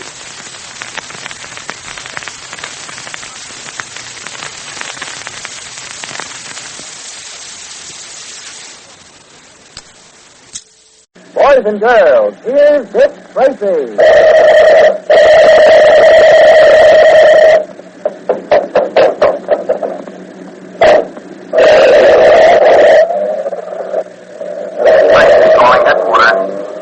Presenting Detective Inspector Dick Tracy, protector of law and order. So, boys and girls, listen carefully to today's urgent message from our United States government to you. You know, if you want to lead the parade in the great national Stop Waste campaign to help win this war, here are 5 things that you can do. 1, take care of your clothes and make them last longer. Hang them up every night, and always wear your rubbers and raincoat in wet weather. 2, take care of your playthings. Put them away where they can't get lost or broken. 3, be careful of Mom's furniture. Don't jump on the chairs or sofa with your feet. 4, be careful to turn out all the lights not in use and turn the gas and the water faucets clear off. And 5, be careful not to waste the fuel oil and coal that heats your home. Close the door quickly when you come in, and keep windows closed during the day if it's cold outside. Don't try to heat the whole outdoors. Remember, boys and girls, if you all do these 5 things to stop waste, you'll be using less and there'll be more left to send to our fighting men. So start helping to save waste today. And now, Dick Tracy. When September the Great, the celebrated Japanese artist, vanished from the circus mysteriously, it was learned that he had in his possession information which might be of some help to the Alliance. That is why Dick Tracy was more than usually interested in finding him, if he's still alive. Now, we know, although Tracy does not, that Chuckles, the famous clown, and Spaulding, the ringmaster, are actually espionage agents working for the Nazis. At Tracy's suggestion, Junior has taken a job at the circus. As our story continues today, we find ourselves one of the big shots with the young detectives. Listen. Holy mackerel, Mr. Stumbles. I've carried more pails of water for these elephants than I can count. Well, elephants drink a lot of water, Junior. Got plenty of space to store it in. Golly, Mr. Stumbles, don't they ever get filled up? Oh, sure, I reckon they're filled now. You don't have to bring no more water. And while we're about it, I wish you'd stop calling me Mr. Stumbles. Just Stumbles is enough. Stumbles? That's right. You see, Stumbles ain't my real name. I'm called Stumbles on account of I'm sort of big and awkward and always stumbling over my own feet. I guess that's why I like elephants so much. They're kind of big and awkward and stumbling too. Oh, you sure are a powerful man, aren't you, Stumbles? Yeah, I got a lot of spirit, but I ain't got much brains. I'm a very dumb guy. You sure don't think much of yourself, do you? Oh, I'm good for the work I do, but I could never do nothing else. Just feeding the elephants and the gorillas and the other animals is about all I'm capable of doing. By the way, it's time to feed the gorilla now. You want to help me? Yeah, I'll say. Yeah, like that. Okay, you see that bunch of bananas over there? Uh-huh. Well, bring them along. I carry this pail of milk. Hey, the gorilla eats bananas and milk? Yeah, that and cereal. Tons and tons of them, it sometimes seems to me. And lots of other stuff. Stuffing. Oh, you stumbled. Yeah, spilled a little of the milk, too. Well, Cecil won't mind, I guess. Cecil? Who's Cecil? The gorilla. You mean to say what Spaulding the ringmaster calls that mighty mastodonic denizen of the African jungles is called Cecil? Well, that's what I call him. You see, he likes me. With me, he's gentle as a baby. I used to know a fellow who was also kind of gentle like a baby, and his name was Cecil. So I called the gorilla Cecil, too. Oh, there's Cecil now, see? Oh, how could I miss seeing him? Golly, he practically fills up the entire cage. Yeah, he's a big fellow, all right. It's just like me. Big and powerful and dumb and awkward. Maybe that's why he loves me. I don't know. We're two of a kind. Oh, boy, he's big, all right. Must weigh at least 500 pounds. So you weigh about 200, don't you, Stumbles? Me, that's right. How did you know? We junior detectives train ourselves to know these things. Holy mackerel. Now, don't be afraid. He's just saying hello, that's all. Hello, Cecil.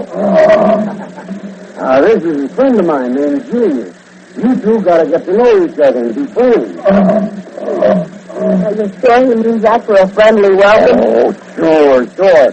Now, just let me get the cage open. Get the cage open? Sure. You can't make friends with no one unless you can shake hands with him, can you? You mean I'm going to shake hands with Cecil? Yep. Cecil, how you been doing? Oh, fine. That's good. And this is Junior. Junior's got some bananas for you. Shake hands with him, Junior. Look. Oh, what's the matter? You lose your tongue? No, it's my nerves. Elephants and giraffes, boy, ain't nothing to be afraid of. And you don't have to worry about Cecil if he's your friend. I'll shake hands with Cecil, huh? Yes, man. He's nice, you shake hands with him. Oh, my hand. Where's it disappeared to? His Cecil's holding it. Oh, look at that. He's putting an arm around your shoulder. Easy now, Cecil. He's not a big fella like me. I feel like I'm wearing a live fur coat. You know, I'm not afraid anymore. It's just like you said. He is like a baby. Oh, sure. He wouldn't hurt nobody unless it's mean to him or to somebody he likes. Then you should be. A fella got in a fight with me one day.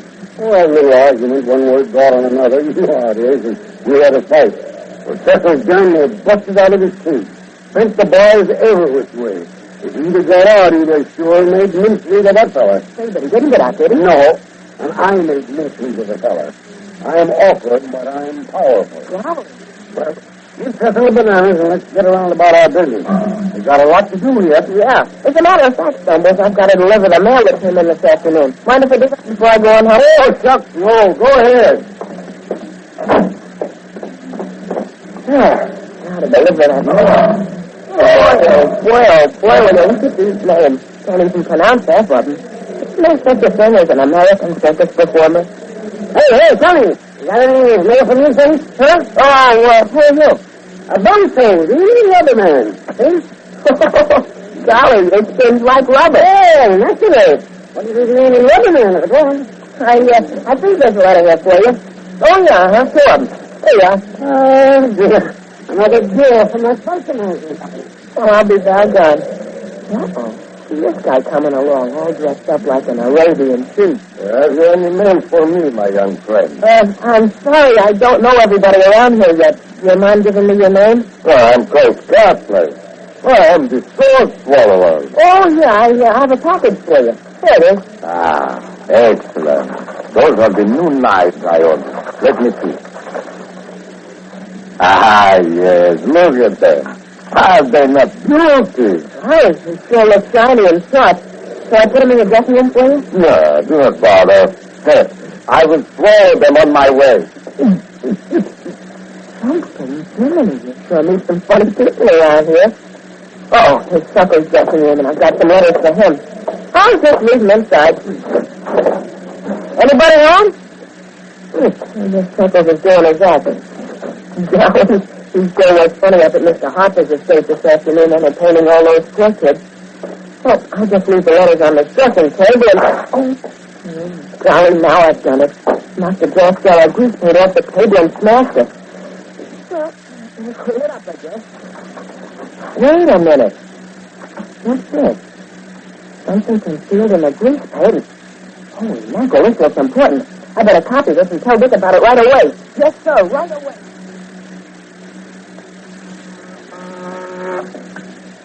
Tracy speaking. Federal Agent Nicholson? Send him in. Wonder what Nick's doing in town. We'll soon know. Hello, Nick. Welcome to the big city. Hello, Tracy. Hey, you sound tired. Sit down. Thanks. There's cigarettes in the box there. Help yourself. You told me taking a smoking. Oh, I don't smoke. My friends do. You don't catch me imitating a smoking chimney. I heard you got back from India. Thought I'd drop in and have a chat for old time's sake. Yeah? Suppose you come clean, Nick. What do you mean, Tracy? You don't fool me. You've never wasted a moment while you were on a case. How do you know I'm on a case now? Well, for one thing, you're here. Instead of behind your desk in Washington. For another, you're tired, which tells me you've been working hard. All right, Sherlock, you will. Yes, I am working on a case, Tracy. And you want some help? Not help exactly. I just want to talk it over. You know how it is. Sometimes when you talk a case over, you get ideas. Well, go ahead and talk. Tracy, Korsakoff is missing. Korsakoff? Not Sergei Korsakoff. Yeah. Listen, since 2 months ago. He left Washington suddenly, and he hasn't been seen since. I've tracked him through 5 states, and I finally wound up here. In the department, we think something has happened to him. Something deadly. Great Scott, Nick. Korsakoff's an important man to your department. You can't afford to lose a man like that. Well, he is one of the greatest impersonators and quick change artists I've ever met. To say nothing of being a top-flight federal man. He worked on his own, didn't he? Yeah. Oh, he was under orders, of course. But he dug up his own clues, followed his own leads, and he acted usually as he saw best. Any idea why he left Washington? No. I've trailed him all through the South and now here. But I've lost his trail here. Well, what makes you think something happened to him? When he left, he told me he was starting out on a pretty dangerous job. But if I didn't hear from him within a month, I'd know something was wrong. Well, I hadn't heard. And I'm worried. I see. Well, Nick, I'll give you as much help as I can. Funny thing. You and I are working on pretty much the same type of case. What's yours? The disappearance of the trapeze artist in the circus. Fellow named Shelley the Great. Oh, yeah, I've heard of him. He's disappeared, you say? Yes, under very peculiar circumstances. I'm convinced he needs something of vital importance. something that might help us immeasurably in breaking up a spy ring here. So, Hey, Samuel, wait a minute. What is it? What happened to you? Dick, I gotta see it. I gotta see it right away. In a moment, we'll return to Dick Tracy. But first, girls and boys, here's Dick Tracy with today's second message from Uncle Sam to you. Listen, boys and girls, if Mom has to keep after you to change your school clothes when you get home, let me tell you something. Don't wait for Mom to tell you. No, sir. For the simple reason that by taking care of your clothes and other things so that they'll last longer, you're helping Uncle Sam increase war production for our soldiers. Because the fewer clothes and playthings our workers have to make for you, the more tanks and planes they can make to help win the war. So, save clothes, shoes, playthings, and Mom's furniture. Make what you have do. And you can fight waste other ways. Keep the water faucets closed tight. Don't let the water run when you wash your hands. No, sir, use the stopper. And don't leave the basement lights burning either. Okay? All right, Dick. You know, those things are mighty important for all of us to follow. And remember, boys and girls, you can beat all the grown-ups fighting waste if you really want to. So let's see you get started right away, stopping waste at home. And now, back to Dick Tracy. Hello, McHenry. Dick Tracy. Listen, Mac, you're the best shadow I know. I want you to take 3 men and keep an eye on a certain apartment on the east side. I don't want any trouble, and above all, you've got to keep out of sight. Now, here's the address, and the sooner you can assign your men to it, the better. Listen again tomorrow, same time, same station, for more exciting adventures of Detective Inspector Dick Tracy. This is Don Gardner speaking. Hey, boys and girls, there's a double thrill in listening to Dick Tracy. It's an exciting, action-packed story that you can talk about with all the other girls and boys in the neighborhood. And it's something more. It's a story that soldiers, sailors, and grown-ups from coast to coast enjoy just as much as you do. Well, you know, Dick Tracy's adventures appear 83 million times every week in about 200 newspapers. And this famous radio story of Dick Tracy is heard over on 100 radio stations from coast to coast. The preceding program came to you by transcription. This is the Blue Network.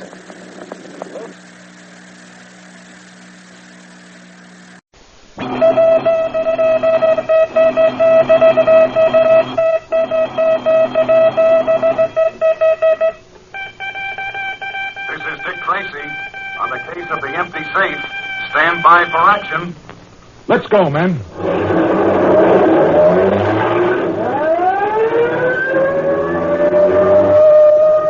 Yes, it's Dick Tracy, protector of law and order. In yesterday's story, you saw how the evidence began to pile up, making Tracy sure that Spike Connolly was responsible for the dynamiting of the empty safe.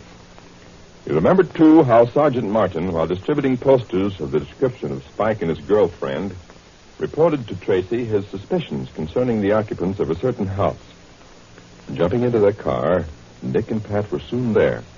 While Dick rang the front doorbell, Pat went around to the rear to forestall any escape from that direction.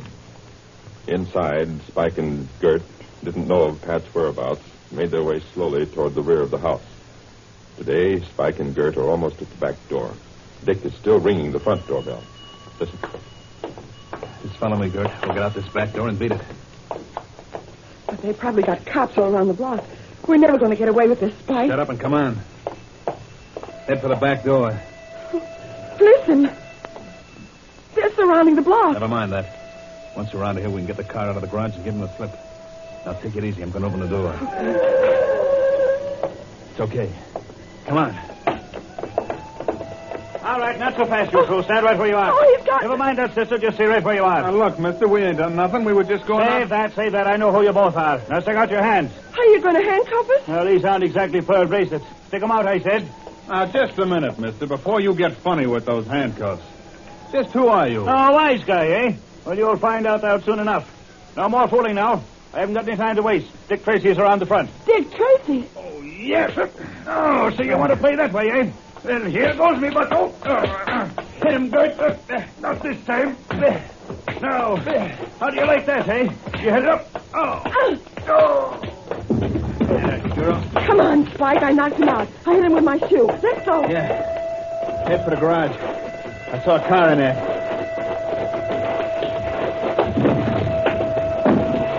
Oh, that's a break. The door wasn't locked. Quick, get in. Now, this thing will only start. Spike, we can't go out the front way. The cops. Hang on.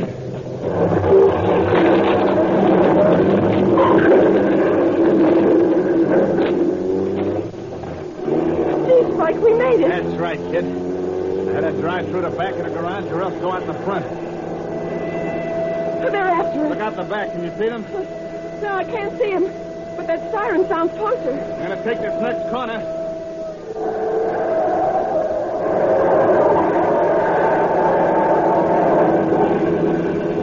Now, take another look. We're okay. We're in the clear. I don't even hear the siren anymore. Did I tell you, kid, I said we'd make it, didn't I? We wouldn't have made it unless I hit that guy in the head with my shoe. Ah, you were great, baby. You're knocking cold. Yeah. Well, where are we going, Spike? Well, I ain't decided yet. Got to put a couple of miles between us and the cops. Too busy driving right now to think of anything else. What are you stopping for, Spike? I ain't stopping. Something's the matter with this car. What? We're out of gas. Shut up. Oh. That's what it is. This bus didn't have any gas in it. I'd better get out and take a look. Gas gauge seems to be busted. Hurry up, Spike. Give me time, will you? What's the matter? You out of gas? What? Are you out of gas? I don't think so. I only had a tank filled this morning. You did have it filled, didn't you? Yeah, I had it filled right to the top. Well, I'll shut this thing off and come over and have a look. Maybe I can help you. Well, if you have a tank full of gas, maybe it's the ignition. That's just what I was looking at when I lifted the hood. I don't know much about car engines myself. Just step to one side and let me have a look under that hood. I've been fixing my own cars since the days of the old Kid Lizzie. Well, now ain't that nice? Come on, Kid. Gee, you're knocking cold. Let me carry him over to the bushes. Okay. Oh. And we'll take his car. Far enough? This will be okay. I don't want him to be seen from the road. Now, come on. Come on, Kurt, will you? Come on.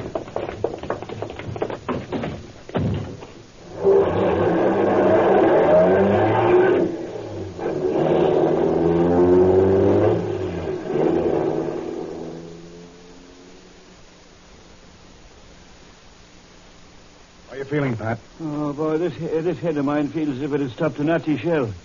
Wow. That dame certainly put everything she had behind that shoe. Look at the lump on the top of my head. Why, I can't even get my hat on, Dick. Oh, wait till I lay hands on that pair again. Oh, let's get back to the car. I want to contact headquarters. They certainly made a sucker out of me. What do you think of that dame getting into the scrap? That's what fooled me. Where are the rest of the boys, Dick? I sent them on a patrol. Driving through the back of the garage completely caught them flat-footed. Oh, here's the car, Pat. Hey, Dick, isn't that our signal? That's us, all right. Now turn up the amplifier. Inspector Tracy, go ahead. Sergeant Ross speaking, Inspector. Go ahead, Ross. Flash just came in from the highway patrol. I think it may have bearing on your case. Yes?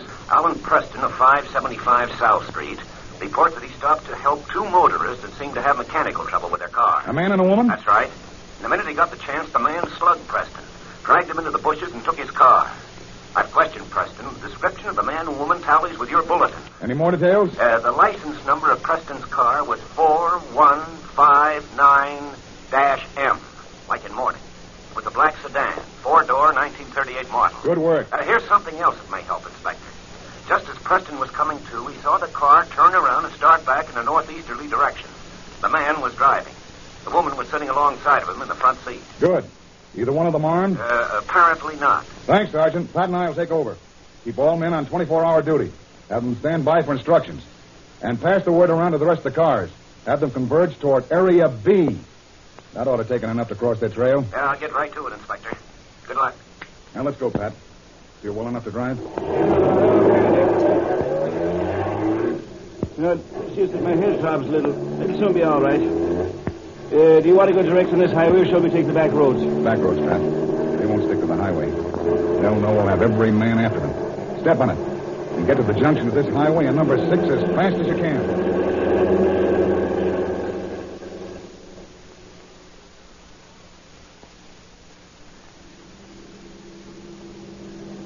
No luck, Dick. Been over every back road of the way. No sign of them. That doesn't mean they aren't around here somewhere. They have to be, Pat. They can't just disappear. Well, I'm beginning to think they can. We've seen 6 of the other cars, and they all say the same thing. No sign of them or the car. You know, I'd hope they might have trouble with that one, too. Pull over, Pat. I want to check with the rest of the cars. Okay. Tracy, calling car 7. Come in, 7. Car 7, go ahead, Inspector. What's the report? Nothing to report, Inspector. We're at number 14. No traces as yet. Keep me advised. Yes, sir. Inspector Tracy, calling car 5. Come in, please. Car 5, Inspector. I heard you talking to 7. My report's the same. Okay, 5. We'll keep you posted. Proceeding according to plan. Inspector Tracy, calling car 6. Come in, please. O'Connor in car 6. Heard your questions. We haven't got much, Inspector, but here it is. We questioned a farmer walking along the road. Said he thought he'd seen a car like the one we described with a man and woman in it, but couldn't be sure. What direction was it going in? Well, according to this man, it was proceeding in a northwesterly direction. And when last seen was about 4 miles from the intersection of Middlebush Road and a highway. Thanks, O'Connor. Pat and I will be right up there. The rest of you stand by. The rest of you stand by. That applies to all cars. That is all. Let's go, Pat.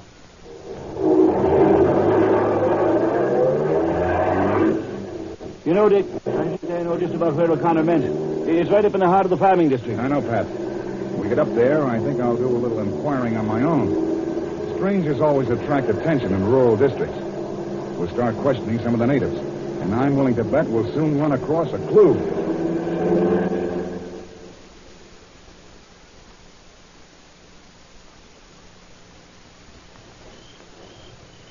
Hey, Dick, why don't we go ask that guy standing in front of that farmhouse? That's just what I was going to do, Pat. Good afternoon, sir. Howdy. A nice day. Could stand a little rain. I thought you might be able to help us out. We're from headquarters. Figured you was, so your car drive up. We're trying to locate a man and a woman. I haven't seen them. How do you know you haven't? Because I know a man and woman when I see one. No, you misunderstand. This man and woman were in a car, a stolen car. We had information that they might have come this way. You see, these two are criminals. They're wanted by the law. You sure you haven't seen any strangers around here? Now, listen, we came No here... use, Pat. Come on. Yeah, but this guy... Come on, Pat. Okay. So we'll try the next place and get the same kind of an answer. Now, if it had been me, I would have... behind these trees.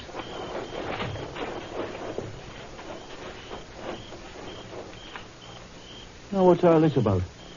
I thought we were going to the next place and see if we could pick up Spike's trail. We don't have to go to the next place. Spike and the girl are in the house we just left. What? That's right. Well, tell me, how do you figure that out? While I was talking to the farmer, he tipped me with the wink. They're there, all right, Pat. But why didn't he say so? Probably Spike or the girl was holding a gun on him. I can't be sure of that, but mark my words, they're in there all right, and we have to get them out. Now, let's keep under cover and get back to the car. I want to contact all the other cars and have them block off every path or road in this area. This time, we're not going to miss. In a moment, we return to Dick Tracy. But first, boys and girls, Dick Tracy fans, you know, teamwork in everything we do is very important, and no one knows it better than the soldiers in our combat ground forces. Men like First Sergeant Marion Hitchens, for instance. While he was manning an anti-aircraft gun in the Admiralty Islands, Japanese ground troops opened up nearby on American soldiers with heavy grenade and small arms fire.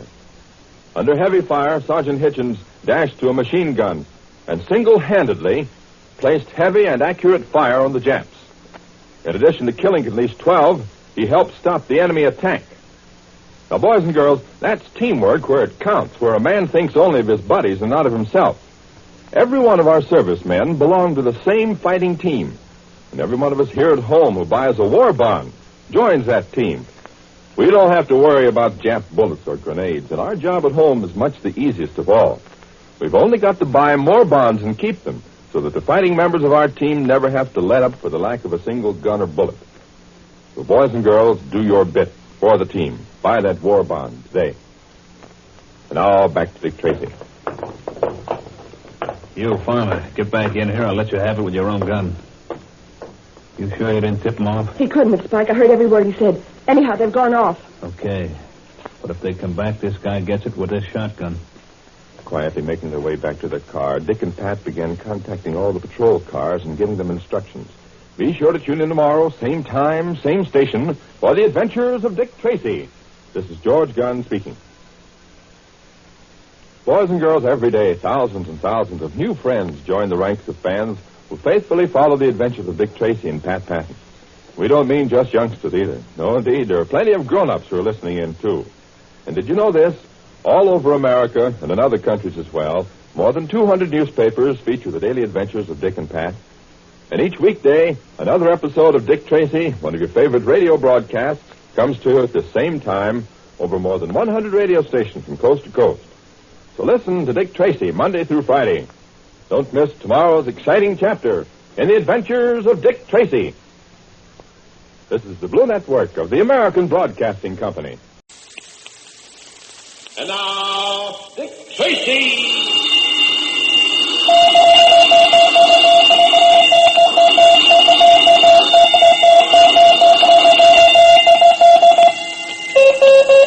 This is Dick Tracy on the trail of the Nighthawks. Stand by for action. Let's go, men.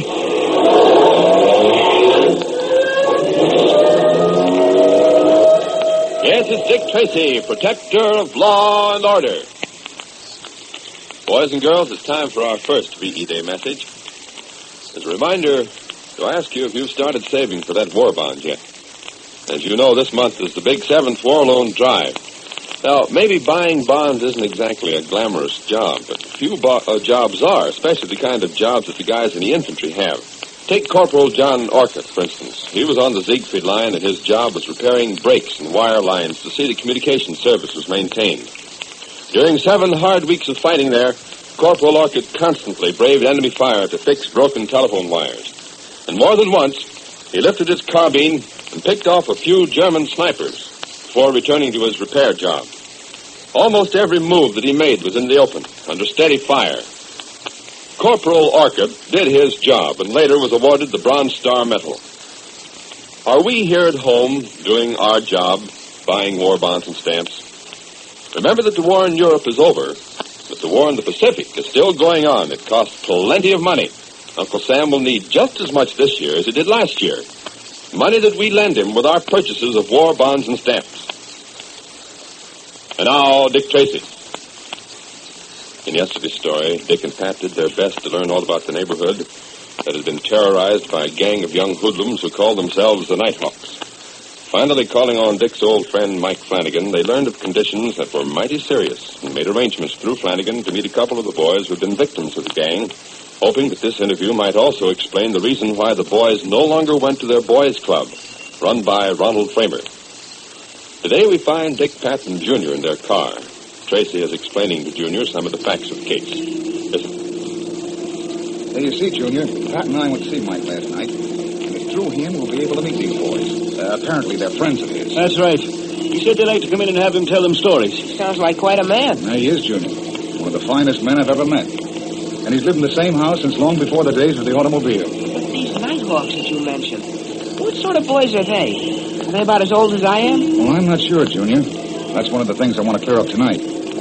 I thought I'd have you with us so the boys would feel a little more at ease. You want me to ask him any special questions? No, I don't think that'll be necessary. Dick promised Mike Flanagan that he wouldn't make the boys squeal and any members of the gang. I wouldn't want to do that either. Unless, of course, they'd been doing something serious enough to warrant it. Tell me, Dick, why didn't you treat that robbery just like any other case? You mean that business at Bickleford's? Mm-hmm. Well, I'm pretty sure, Junior, that the job was done by members of this Nighthawk gang.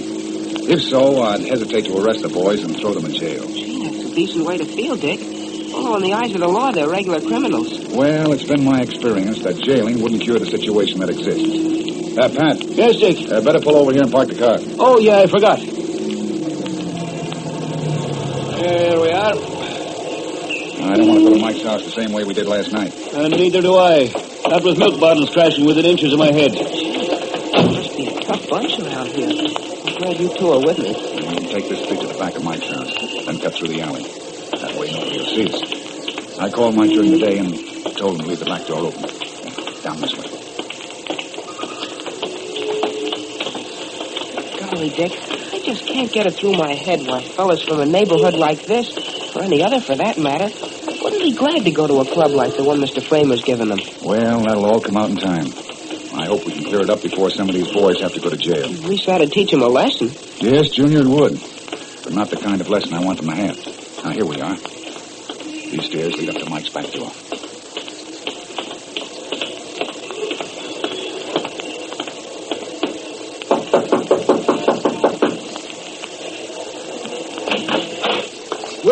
Well, step in. Hello, Mike. Hello, Dick, Pat. Hello, Mike.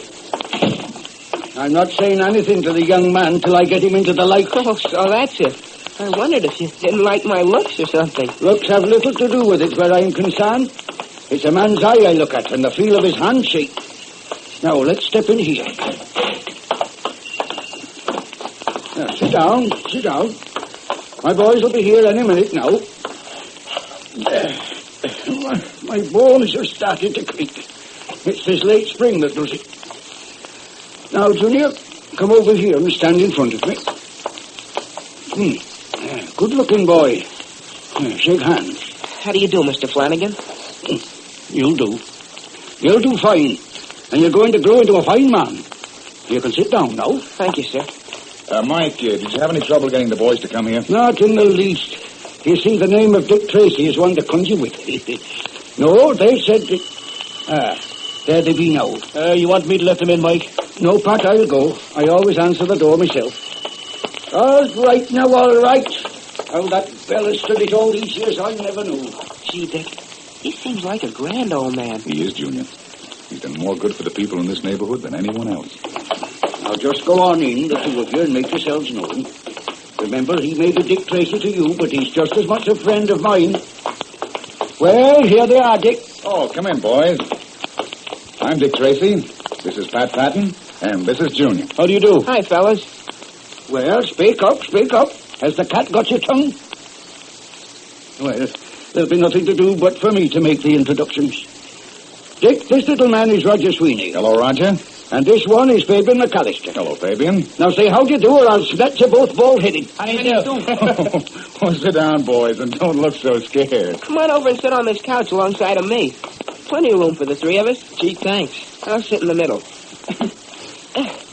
Here, how's that? That's okay. Say, the fellas call you Fabe? Yeah, that's right. It's short for Fabian. I'm kind of glad they do, because I don't like the name Fabian. I don't see anything wrong with it. It's no worse than going through life being called Junior. Yeah. What are you laughing at, Roger? Oh, I was just thinking of what you'd say if you knew my middle name. What is it? Oh, I don't want to say. Come on, Roger, tell him. Honest, Junior, it's no worse than Fabian. Yeah, go ahead, Roger. Tell me. Well, I'll tell you if you promise you won't call me by it. Okay, it's a promise. Runnymede. What? Runnymede. Gosh, that is a name. Runnymede. Yeah, some of the guys found it out and they began to call him Runny Nose. Boy, that was a day. I guess Roger had to lick 3 guys the same day. Yeah, that's the day Fabe and I became friends. He came to my rescue and wouldn't let the other fellas pile on me. He made them let me take them one at a time. Gee, that must have been something. And by the way, Roger, it looks as though somebody has been calling your names again. Where did you get that black eye? I said, where did you get that eye? Do I have to tell? Oh, I don't think Mike will insist. After all, a man's got the right to have a black eye once in a while. Gee, certainly a beaut. Purple, blue, green, and a little touch of yellow. Say, what does the other guy look like? Tell me, Roger, have you been to Mr. Framer's boys' club lately? No, I haven't, Mr. Tracy. Neither have I. Now, what's the reason? I remember you used to tell me how much you enjoyed it. Well, I guess we just had a little trouble. One at a time now, one at a time, so we can get the straight of it. You tell him, Rog. Okay. Well, we wouldn't mind going to the club, but the rest of the gang lie in wait for us and give us the winks. That's why I got this eye. Sure, that's where he got that eye. He went up there to finish a ship's model he started, and they gave it to him on the way home. Yeah, and he busted in last night and wrecked the place. Broke all the airplane models and swiped the tools and just made a mess of the place. And that's why we come here tonight, Mr. Tracy. Roger and I talked it over, and we thought if we told you all about it, you could put those guys where they belong. Yeah, it's been going on for months, and it's just because we won't join their gang on Nighthawks. That's right. I got a note last night. It was shoved under my desk at school. It said, I better join up while I had the chance. But I'm not gonna. Neither am I. Well, it was only last night some woman had her purse stolen while she was walking along the street. I'd never do a thing like that. Yeah, that case was reported to me. Gee, it was? Yes, and I have a pretty good description of the boys who did it. For once, the woman kept her head. Of course, she was excited when she called me up, but her description was mighty accurate. Accurate enough so we could send men out looking for the boys. Yeah, I bet you don't get them. What makes you so sure of that? Gee, I feel the same way. Why are you both so sure? Because they've been getting away with stuff like that for months. Why, Johnny... Name no names. Oh, I'm sorry, Mr. Flanagan. That's all right, Fabian. Go ahead with your story, but be a little more careful. Yeah, okay, I'll try to be. Well, you know, I've had some experience in matters of this sort, and always the gang has to have a hideout to operate successfully. Do you think these boys have? I'm sure of it. Gee, sounds as if they were a professional gang. They are, Junior, and mighty well organized. Any idea how many in the gang? Oh, I'd say between 15 and 20. Mm-hmm. Now, here's a question I'm sure you won't mind answering. What are their ages? Oh, they're all about like us, maybe a couple years younger, some a couple years older. And I suppose, like all gangs, they have a leader? Well, all I have to say is that Pat and I are going to put a stop to all this, and we're going to do it right now. Gee, would you want us to spread the word around that Dick Tracy was after them? No, not a word of it. No, sir, I forbid it. You boys aren't to say one single word about meeting and talking with the inspector. And I agree with that completely, Mike. Now, I'm going to tell you something about my plans. Maybe you two will be able to help me a little while later. But for the present, mum's the word.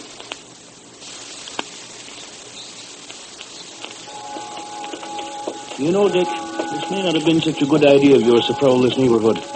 I don't like the idea of getting knocked on the skull with a brick or something. Well, I want to learn a little more about the neighborhood, Pat. And I want an excuse to get out of the house and leave the three boys alone. They certainly seem to hit it off with Junior. When we left, they were going in one of the back rooms of Mike to look at his collection of pictures of battle flags. Turn this alley, Pat. Now stop right here. Hey, what's up? We're being followed. Stand here in the shadows. No noise now.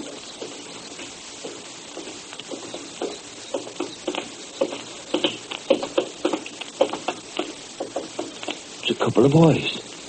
Do you think they were trailing us? I'm pretty sure of it. I know how we can find out, though. Follow me. Hey, what are you going to do? Walk around the block a bit. See if the same two boys is... Wait a minute. I see them. They just passed under that street light ahead. And they were joined up by two other boys. Now they split up. And the pair that followed us have gone on. The new pair are waiting near the side of that house. And one of the second pair of boys has a brown leather jacket on. Yeah, I saw that. And they're pretty big, too. Well, if I didn't know better, I'd think they were grown men. Come on, Pat. We'll soon see if what I think is right. The minute we turn this corner, duck in the nearest doorway. Here they come.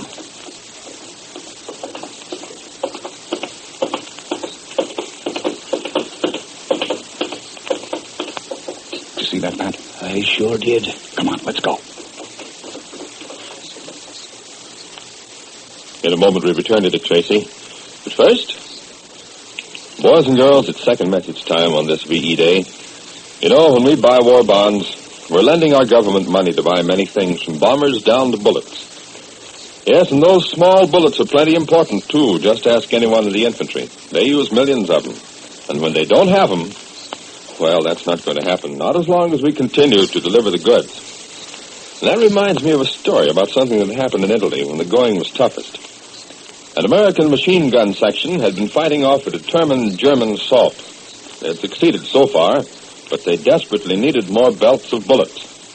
50 yards away from the group was an American infantryman who sized up their situation.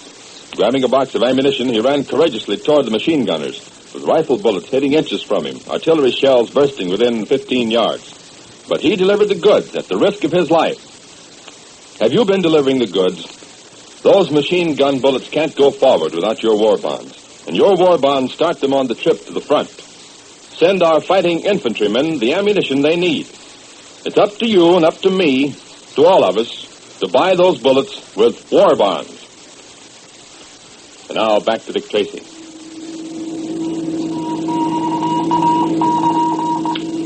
Robbery.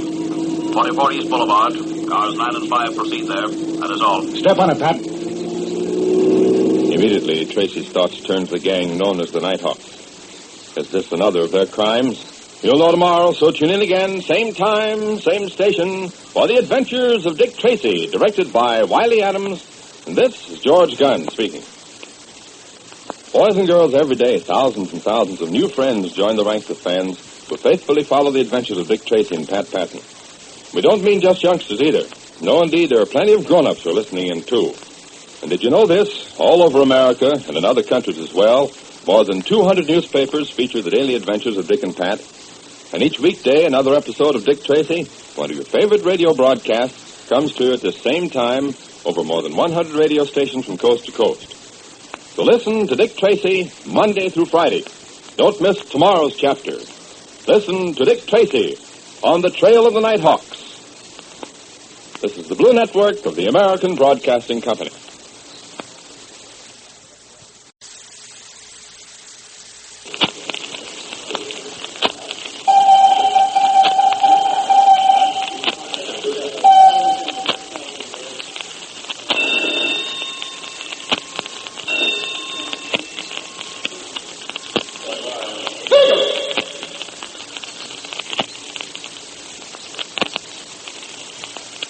And now, Dick Tracy. This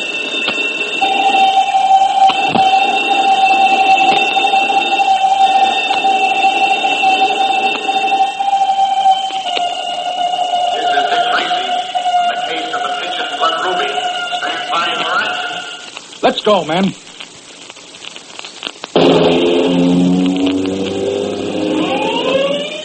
Yes, it's Dick Tracy, protector of law and order.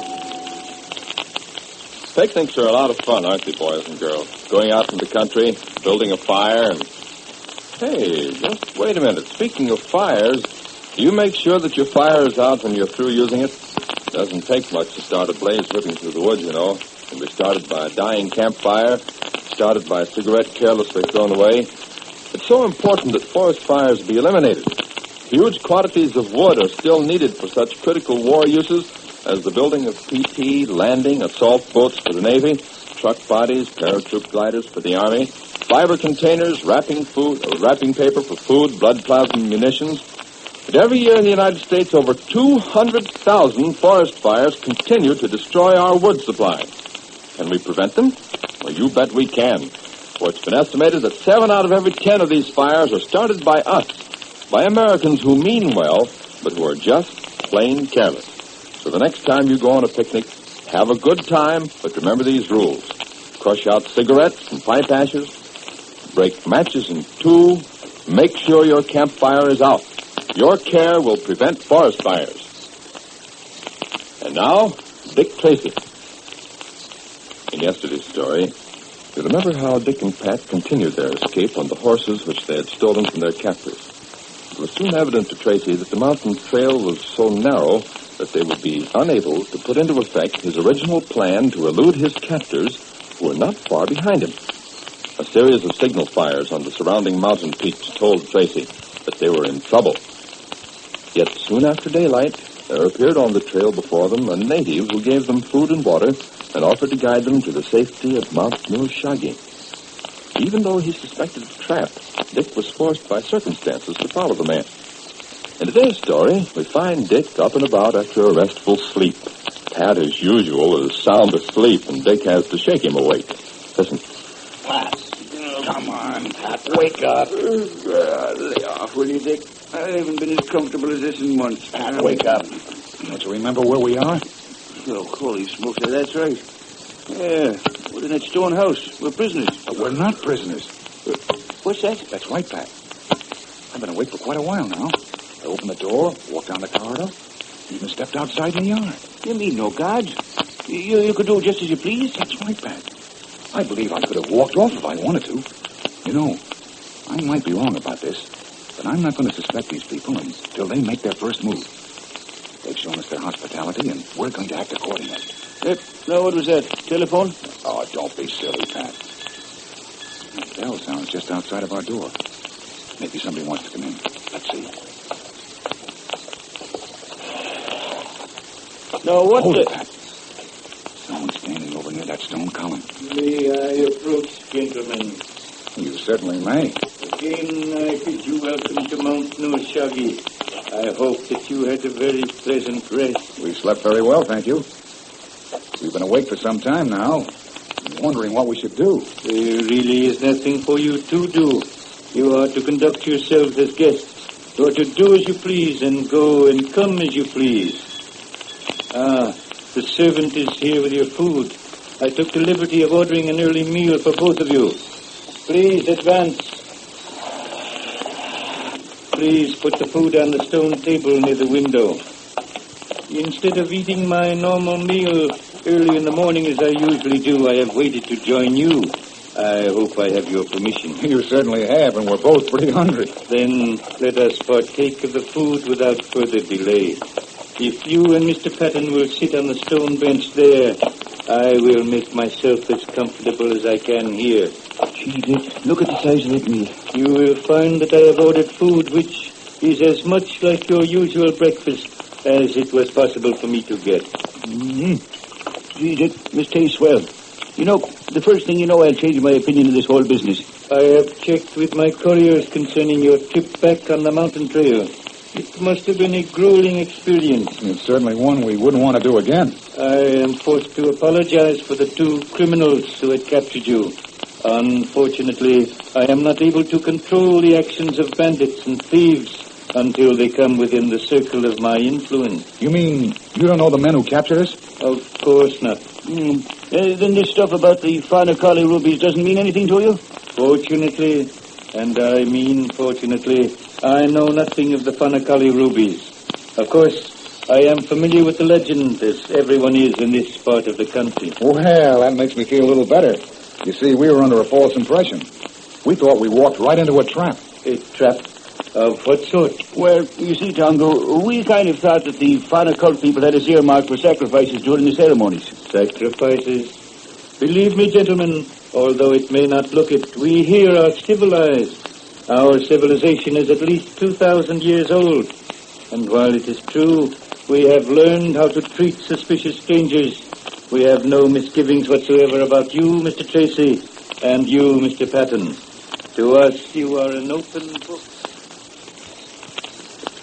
As Dick and Pat seemed to relax in the presence of the old man who was called Tango, far above them, up near the very ceiling of the high stone room, through a small hole cut in the wall, 2 pairs of eyes glared down on them. They were the eyes of Savali and Muhammad Ali. This is indeed a pleasure. We can see them with our beams. Yes, and strangely enough, we can hear almost every word they say. It is very amusing to hear Tangu put them at their ease. Little do they know that when the sun reaches the notch in the sides of Mount Noshagi, they will see the rays of the Fanakali ruby. Are the preparations all made for the ceremony? Yes, the gong for the first rite should be heard at any moment. Then it is time for us to take our place before the altar. Shall we go? One moment. Look down below. They are getting up. Let us see what Tangu does to them next. The gong. Wait. We still have time. Let us watch them. And if we are still, maybe we can hear what they say. Be quiet. You see, it was never my intention to keep the rubies. My only interest was in bringing the 2 murderers to justice. I plan to return the rubies as soon as ownership was properly proved. And now, if you have the time, we would like very much to follow you on a tour of this place. I'm sure we'll find it very, very interesting. Tango is leading them out the door. They are going toward the inner chamber, the one twice removed from the altar. Then let us go quickly to the gallery in that room. I would not want to miss what is going to happen to these 2 infidels. Let us not make any noise so that we may not attract their attention. They might look up.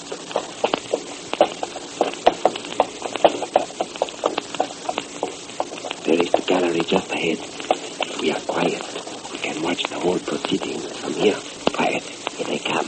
You see, gentlemen, all these rooms are hollowed out of living stone. They are all underneath Mount Noshagi. Oh, this is certainly a big room. Are there many like it? Oh, yes, there are many more. And some are very much larger. In fact, there is one so large, it can contain thousands of people. You mean it's a cave? Originally, it was a cave. But my ancestors, many hundreds of years ago, chiseled the rock into more comfortable quarters. Tell me, Tangu, what is this room used for? This room has a very special use, which you will learn later. Oh, voices sound funny in here. Yes, The polished rock in this room reflects the sound of voices so that even the slightest whisper can be heard. Do you mind if I try it? You are guests here. You are at liberty to do as you please. Well, if you don't mind, I'll just try out this whispering business. Well, now, what do you know?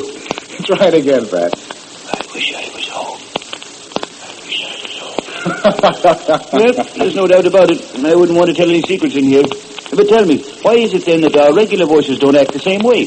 The frequencies in our regular normal voices are a lot lower and wouldn't be reflected as readily as whispers, which really have no tone. Well, it's all Greek to me. Yes, this room has heard many whispers. In fact, I would like to give you a demonstration of my own. Go right ahead, Tonto. Would be glad to see it. Then if you two gentlemen will stand right over here, I will show you something very amazing. Please do not move from that spot, because the success of the experiment depends on your being absolutely still. All right, Tonto. We'll stand perfectly still. Now, I shall go back to a spot right in the doorway of this room and stand there. This gives me the creepstick. I shall now whisper a few words. Are you ready? Go ahead, Tonto. Modo. Modo. Look out, Dick. The floor is open. Jump for it, Pat. I can't, Dick. The sides are too standing. I'm slipping. I can't hold on either, Pat. Look out, Pat. We're dropping right through the opening. Modo.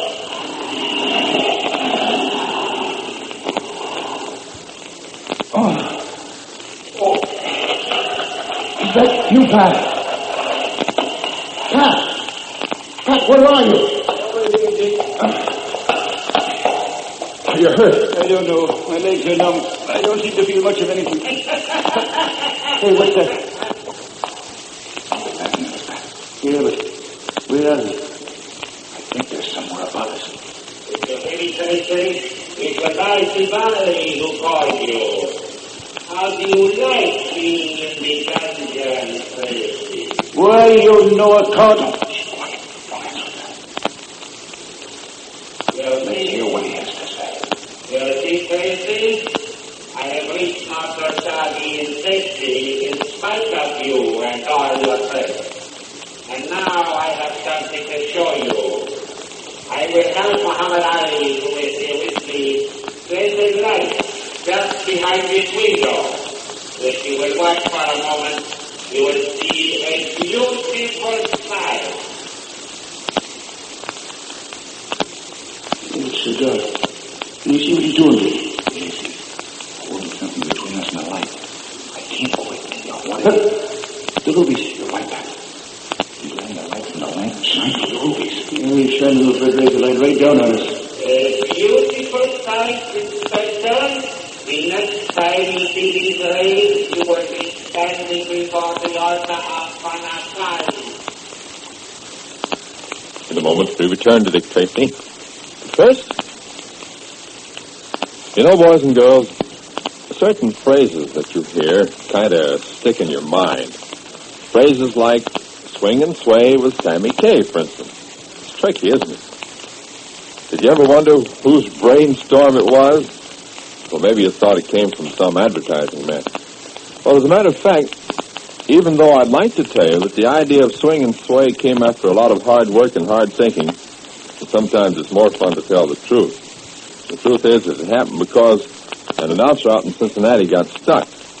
You see, Sammy K was broadcasting from there, and the local radio announcer went into the closing this way and said, "You've been listening to the music of Sammy K, the music that swings, the music that..." Then there was a pause, and silence, and dead air. The poor announcer couldn't think of a word to save his kilocycle.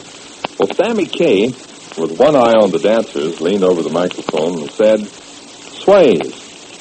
And so that was the birth of the famous phrase, swing and sway with Sammy K. And by the way, there's swing and sway time with Sammy K every Sunday afternoon over the American Broadcasting Company. Now, back to Dick Tracy. They're working themselves up to a fanatical fix with their pharmacology right. Hurry. Let's see if there's any way out of this dungeon. Will Dick or Pat find a way out of their predicament? Or will they have to face the fanatical natives during the rites of the Fanakali? You'll know Monday, so tune in same time, same station for The Adventures of Dick Tracy, written by M.C. Brockhausen, directed by Wiley Adams, and this is George Gunn speaking. Dick Tracy doesn't have to have a crystal ball to help him solve the mysteries he's always getting involved in. Our friend Dick uses just plain, ordinary detecting. Well, maybe there's a little bit of luck involved, too, but not too much. You'll have fun watching Dick Tracy track down a case to its final solution. The Adventures of Dick Tracy are heard every day, Monday through Friday, over more than 100 radio stations from coast to coast. You'll want to join the thousands who have the Dick Tracy listening habit. Dick Tracy, protector of law and order, will be heard Monday at the same time. And now, Dick Tracy!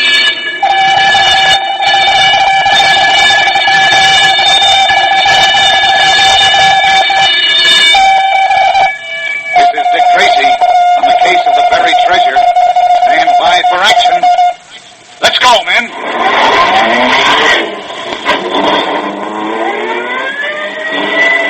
Yes, it's Dick Tracy, protector of law and order. Boys and girls, as a committee of one, I move that something nice be said about the sound effects men in radio. Where in the world would radio be with them? Just couldn't exist without sound effects men. Take Gangbusters, for instance. Well, Gangbusters would just about have to close up its books and steal away. Because that show calls for about 2 or 3 sound men. Now, one reason is that on the usual Gangbusters show, an average of no less than 275 shots are fired per program. Well, that's a lot of shooting. And also, every time a bullet hits a gangster and he drops to the floor, the sound is reproduced accurately. That's right. The sound men make the plops that you hear. Then there are a few minor jobs they have to occupy their time, things like reproducing a police chase over icy streets, the trapdoor falling in an execution scene, that's one of the hardest, and the bubble sound when a speedboat sinks. After a session of Gangbusters, the weary sound effects men take themselves into a corner and babble quietly away. And that's why I think something nice should be said about sound effects men. They do a swell job, especially on Gangbusters. And now, Dick Tracy. In yesterday's story, you remember how Dick, Pat, and Sheriff Blackwood, in pursuit of the Curry brothers, stumbled over a hidden treasure containing a parchment map with a hidden code. Temporarily leaving their chase of the Curry brothers, they returned to the sheriff's house to examine the contents of the treasure chest and to decipher the parchment map. Meanwhile, the Currys, Jason and Oliver, were going deeper into the swampland, taking with them the sheriff's dog, Dan, with which Jason and Oliver planned to trick the sheriff and Dick should they trail them again.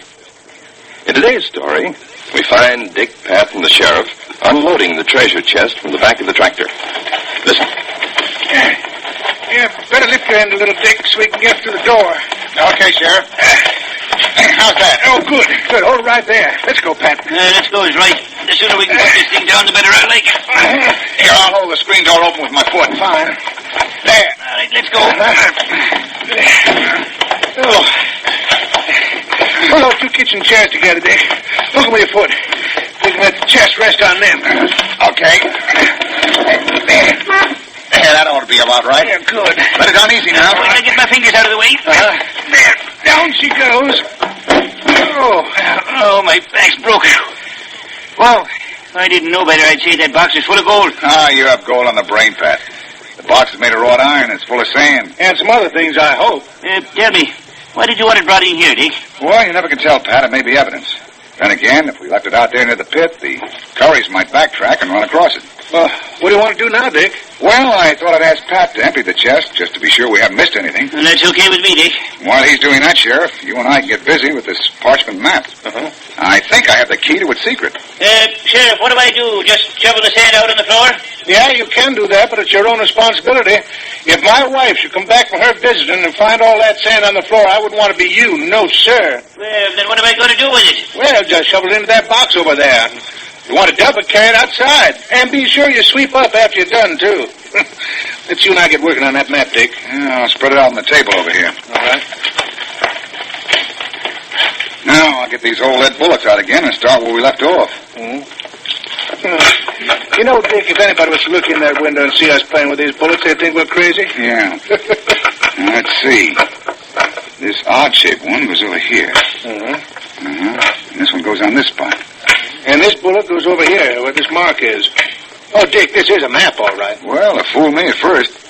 Outlines are so dim, I wasn't sure if they were weather stains or something like that. But see here. Just follow this line. Yeah. See? Follows the shoreline. That sure does. Well, let's see. We've got some more of those bullets to place. Doesn't that one go over there? Yes, it does. This one here. Yeah. And here. Sure enough. That's all. What do you make of it, Sheriff? Well, Steady, Sheriff. What's the matter? Thought I saw someone looking in the window. I'll jerk out this light. No. Just stand still. All right. Mr. Blackwood. It's Benefit. What do you want? Well, I'd like to come in, please, sir. Well, come on. What's the idea of prowling around peeking in windows? You want to get shot? No, sir. What were you up to, Benefit? Well, I just wanted to tell Sheriff Blackwood something. Well, go ahead. Can't you see we're busy? Yes, sir. I see you're busy, all right, but I thought you wanted to know about that dog of yours. Oh, say, that's right. Old Dan. I forgot all about him since we found this chest. Well, I've been as far as the edge of the swamp listening for him. And I still hear him, Mr. Blackwood. I can still hear him baying the way he does when he's trailing. Well, I'm sure glad to hear that. It's just like I said, Dick. You don't have to worry none about the Curry brothers as long as Dan is trailing them. Wherever Dan is, that's where the Currys will be. Please, what do you want me to do, sir? Benefit, you just go on doing what you have been doing. Stay out there and keep listening for Dan. When it sounds as if he's treating him, you let me know. Yes, sir. Mr. Blackwood, I looked in the window when I came around the house and saw Mr. Patton digging out the trash from that treasure chest. That's right. Did he find any skeleton bones? Not yet, but he may any minute. So you better get out of here and listen for Dan. Yes, sir. Yes, I'll go right away. Oh, Sheriff, take a look at the map. Been trying to puzzle it out while you were talking to Benefit. I traced the lines with a pencil. It looks more like a shoreline than ever. Certainly does, Dick. But I know all the shore country around here, and I don't recognize where this... Oh, me. Benefit, what are you doing here? I thought you said you were going right out. Well, I was, but... But what, Benefit? Well, I heard you tell Mr. Blackwood you thought that was a map, and I heard him say that. Well, I mean... Are you trying to tell us you recognize the shoreline on this map? That's it, sir. Well, why didn't you say so? Well, you didn't ask me first off. Then I'm a little bit scared of monkeying with dead men's property. Tell me, Benefit, where do you think this site is? Oh, me. I know just where it is. I trapped right in that section all last winter. It's right down the shore, about 3 miles from here. It's a place called Cook Cove. That's where they found the body of the ship's cook. Oh, please, Mr. Blackwood, let's not talk any names. Are you sure of that, Benefit? Oh, yes, sir. Yes, indeed. Right here where you got the bullets in the sand dunes. Of course, they ain't exactly like them bullets are because the tide and the wind has changed them some, but they're still there all right. Those dunes is all around the cove. Dick, I think Benefit's right. Yeah, but what do them bullets mean, Mr. Tracy? I knows they mean sand dunes, but what else? Dead men buried there, maybe? That's what we're going to find out, Benefit. And you're going with us. No, Mr. Blackwood, that ain't right. I don't want to go digging around there. I ain't afraid of the Currys. Come on. We're going down the shore. Oh, Pat, get the tractor out again. Okay, Dick. And you get out all those shovels and tools again together, Benefit. But, Mr. Blackwood, please, I don't want to go there. I'm afraid of digging around like that. And besides, there's a storm coming up. And then I got to stay around here and listen for Dan's baying. You told me that yourself, Mr. Blackwood. That's exactly what you said. Ignoring the protests of Benefit, Dick, Pat, and the sheriff loaded tools on the tractor and set out for the cove shown on the map. Meanwhile, the Curry brothers haven't been idle, keeping the sheriff's dog Dan on a leash made of Oliver Curry's belt. They're making their way slowly deeper and deeper into the fastness of the swamp. Oliver Curry, in the lead with old Dan, stops for a moment on the swampy path. Listen. Let's stop here for a minute and listen. Quiet, Dan. What is it you're listening for, Oliver? I thought maybe I might hear whether they're after us or not. I'm getting fond of this dog. I wouldn't want him to take him back. Oh, you think more of that dog than you do your own skin. No, that ain't so. You're the one that had some sort of plan for this dog. All I wanted to do first was tie him up, but you made me bring him with us. And I'm kind of glad you did. I don't see what you stopped for. With that dog making all that noise, you never could hear anything. Maybe I couldn't, but he could. Couldn't you, Dan? Well, the way he's acting right now, nobody's following us. Oh, let's be on our way. We got to make camp pretty soon. You hear that? We either get set now or we'll take a wetting. All right, Jason. You lead the way. Where are we going? We can circle around and head toward the cave that's on the edge of Cook's Cove. But that's right back toward... Of course it is. But just take a look at that sky. That storm's going to last quite a while. We got to stay dry. Okay, you lead the way. We'll take the shortcut back. I wanted to stay as far away from the shore as I could, but if the storm gets as bad as it looks, we'll have to take a chance. Keep that dog quiet. He smells game. I don't care what he smells. Quiet him. Quiet, Dan. Quiet. I shall. Quiet that dog or I'll quiet him for good. Shut up, you. Quiet, Dan. Stop it, I say. Now you keep that dog quiet and follow right behind me. We got to hurry to beat that storm. Come on. All right.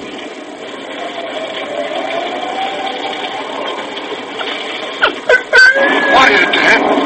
Don't make all that noise. It bothers Chase. They don't bother me half as much as it will the sheriff. He hears them.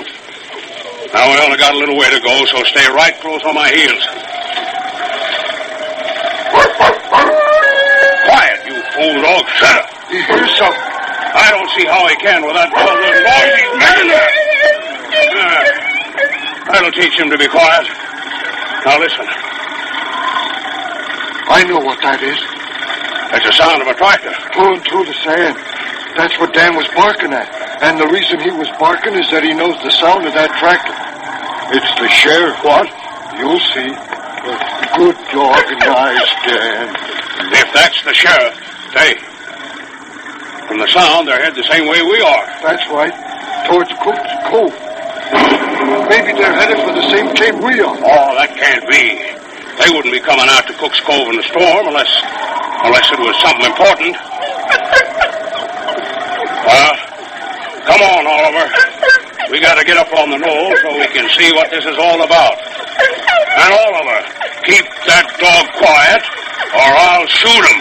Oh, you can't scare me that way, Jason. I know you wouldn't shoot, Dan. For two reasons. First, the sheriff would hear the shot, and second, you got some trick you want to play with this dog. You're right. And it looks as if the time has come. Let's get up on the knoll so we can see. If it is the sheriff and those two northerners, we may be able to learn what they're doing out here. Come on.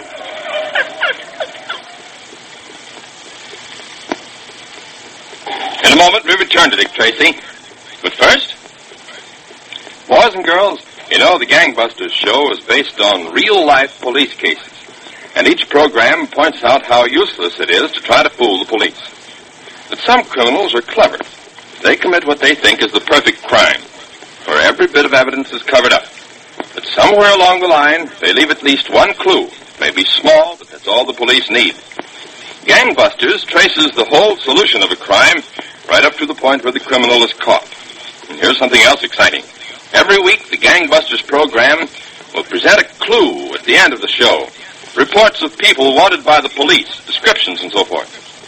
Since Gangbusters started, over 1,900 clues have been broadcast, and from them, 92% of the people wanted have been caught up with. So you see, the show isn't just a good story, it's the real stuff. That's how Gangbusters cooperates with the police departments throughout the country to prove to crooks or would-be crooks that they don't have a chance. I think you'll like Gangbusters when it comes to this station on September 15th, exactly 2 days from now.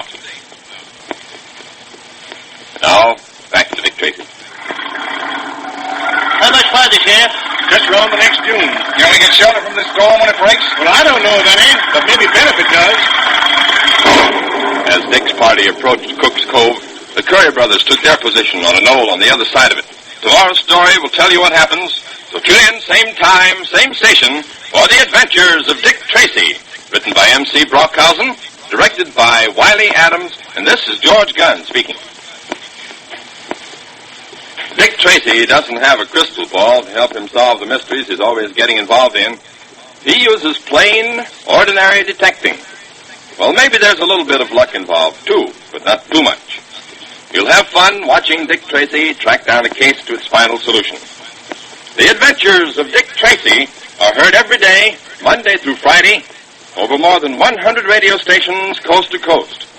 You'll want to join the thousands who have the Dick Tracy listening habit. Dick Tracy, protector of law and order, will be heard tomorrow at the same time on the case of the buried treasure. This is the American Broadcasting Company. And now, Dick Tracy.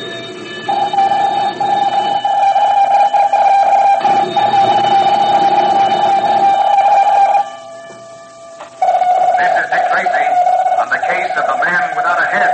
Stand by for action. Let's go, men.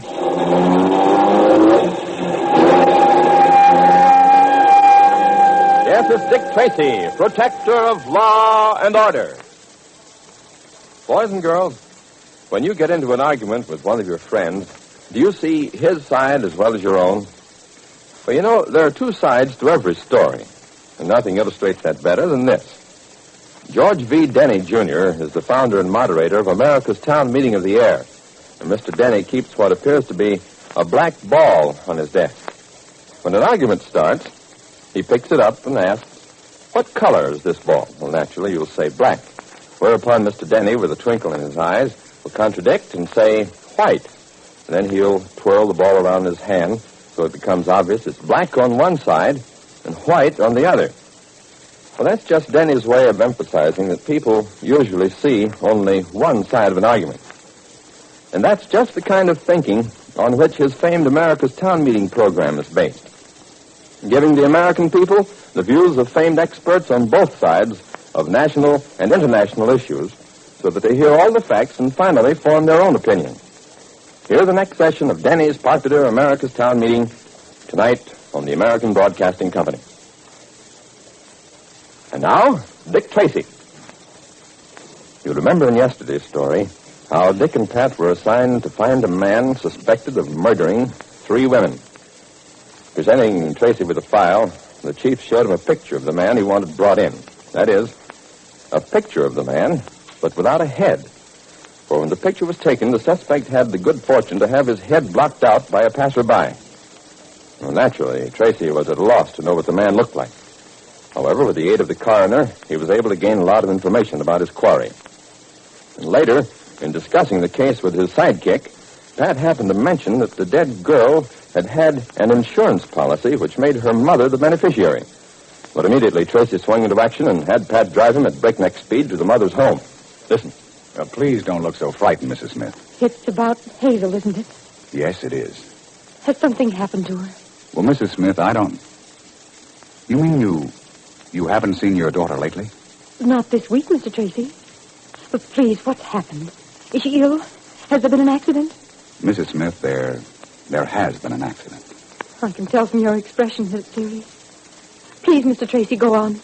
Don't keep me in suspense. What's happened? Mrs. Smith, I'm sorry to have to tell you that your daughter Hazel is dead. Maybe I can get you a glass of water or something, Mrs. Smith. No, never mind. I'll be all right in a moment. How did it happen, Mr. Tracy? The authorities have been trying to reach you for the last 48 hours, Mrs. Smith. I've been out of town. I've been visiting friends in the country. Please don't try to spare me, Mr. Tracy. I'm all right. Mrs. Smith, your daughter Hazel was murdered. Murdered? Yes, Mrs. Smith. When did it happen? How? It happened 2 days ago. About 5:30 in the afternoon, as near as we can tell from the coroner's report. Did it happen on her way back from work? That's what we're inclined to believe. I see. Your daughter was a victim of murder by violence. Oh, no. The marks on her throat indicate she'd been attacked by someone very strong and powerful. Oh, poor Hazel. I pleaded with her and begged her to live at home with me, Mr. Tracy. But she insisted that she live a life of her own. Oh, I knew no good would come of it when she took an apartment with that other girl. And now this has happened. I'm sorry I have to tell you these things, Mrs. Smith. I understand perfectly, Mr. Tracy. And I'm sure that you're here to be as much help as you can. That's it exactly. Where is she now? Well, because we weren't able to reach you, her body was placed in the morgue. Just a moment, Mr. Tracy, while I get my things. I want to go to her. Please, Mrs. Smith. That's exactly what we don't want you to do. But Now, please sit down and listen to what I have to say. Are you sure there isn't something we can get for you, Mrs. Smith? Nothing. Thank you. It's just that I have a hard time keeping a grip on myself. You were saying, Mr. Tracy? Mrs. Smith, we don't want you to leave the house under any circumstances. But I don't understand. Judging from your manner, you act as if I were in danger. There's a possibility of that. I'll try to explain it to you. As a result of my examination, I've found that your daughter has amassed quite a sum of money. And also had recently taken out an insurance policy on her life, making you the beneficiary. Yes, I knew that, Mr. Tracy. She told me all about it.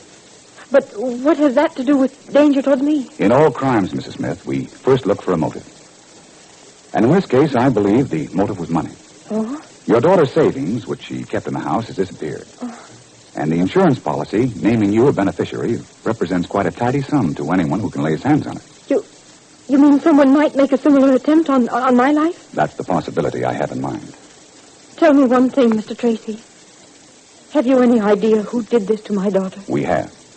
In fact, I can show you a photograph of the man. Oh? Unfortunately for us, you'll see that the photograph isn't complete. Here it is. Hazel, that's a picture of my daughter walking along the street. Yes, Mrs. Smith. But you spoke of a man. Yes, right here. Oh, complete. Except for the face. Yes, Mrs. Smith. Tell me, could you possibly identify the man from this photograph? No, Mr. Tracy. No, I thought not. And unfortunately, neither can we. And you think this man was the murderer? We're not sure, Mrs. Smith. But all the other people in the photograph have been investigated and are under no suspicion. I see. There only remains the man without a head. Now, let me go over this whole matter carefully with you, Mrs. Smith. Yes. I want to impress on you the importance I attach to your staying right here till I give you permission to leave. Step by step, Tracy and Mrs. Smith went over the events leading up to the murder of her daughter. Meanwhile, sitting in his apartment in another section of the city is the man shown in the photograph, the man without a head. Opposite him is one George Scanlon. Listen. Relax, George, relax. You sit there on the edge of that sofa as if you're ready to jump out the window. I don't know how you do it, Hoppy. It's getting so you act as if you had no nerves at all. I haven't, George. I can't afford to have. But this makes 3 of them. So what? This is only the beginning. But how do you spot these dames, Hoppy? That's what I want to know. Why, it's simple, George. I just hang around the banks, watch them cash their checks, follow them home, and see what they do with the money. Yeah. Why, take this last dame, Hazel Smith. I followed her for 5 weeks before I figured she was worth knocking off. $1,200 cash isn't so bad. But how'd you find out about this insurance policy? Why, that was simple, George. This dame lives with another one. I just waited till they were both out working, got into their apartment, and searched. And you mean to tell me you're going to make a try for the $5,000 that this dame's mother's going to get? $5,000 is a lot of money, George. I did it the last 2 times, and I guess I can do it again. I'll just wait till I'm sure the insurance company has paid her off, and then watch me go to work. That means we don't do anything for a couple of weeks, huh? No, you're wrong there, George. I don't believe in letting the grass go under my feet. Let's see, it's about 5 o'clock, isn't it? Yeah, that's right. And let's get going. You mean you got the finger on another one? Let's go. You might at least let me know where we're going. Why, George, we're going to take a little walk up near the park. There's a certain young lady up there I've been wanting to speak to for the last couple of weeks. She's pretty good looking, George. You'll see her come out at 25 after 5. Come on.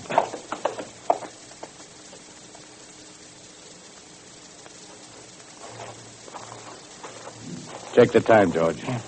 It's just about 25 after 5. And sure to be along any minute. Now, remember, we're just a couple of guys from out of town who've lost our way. Okay.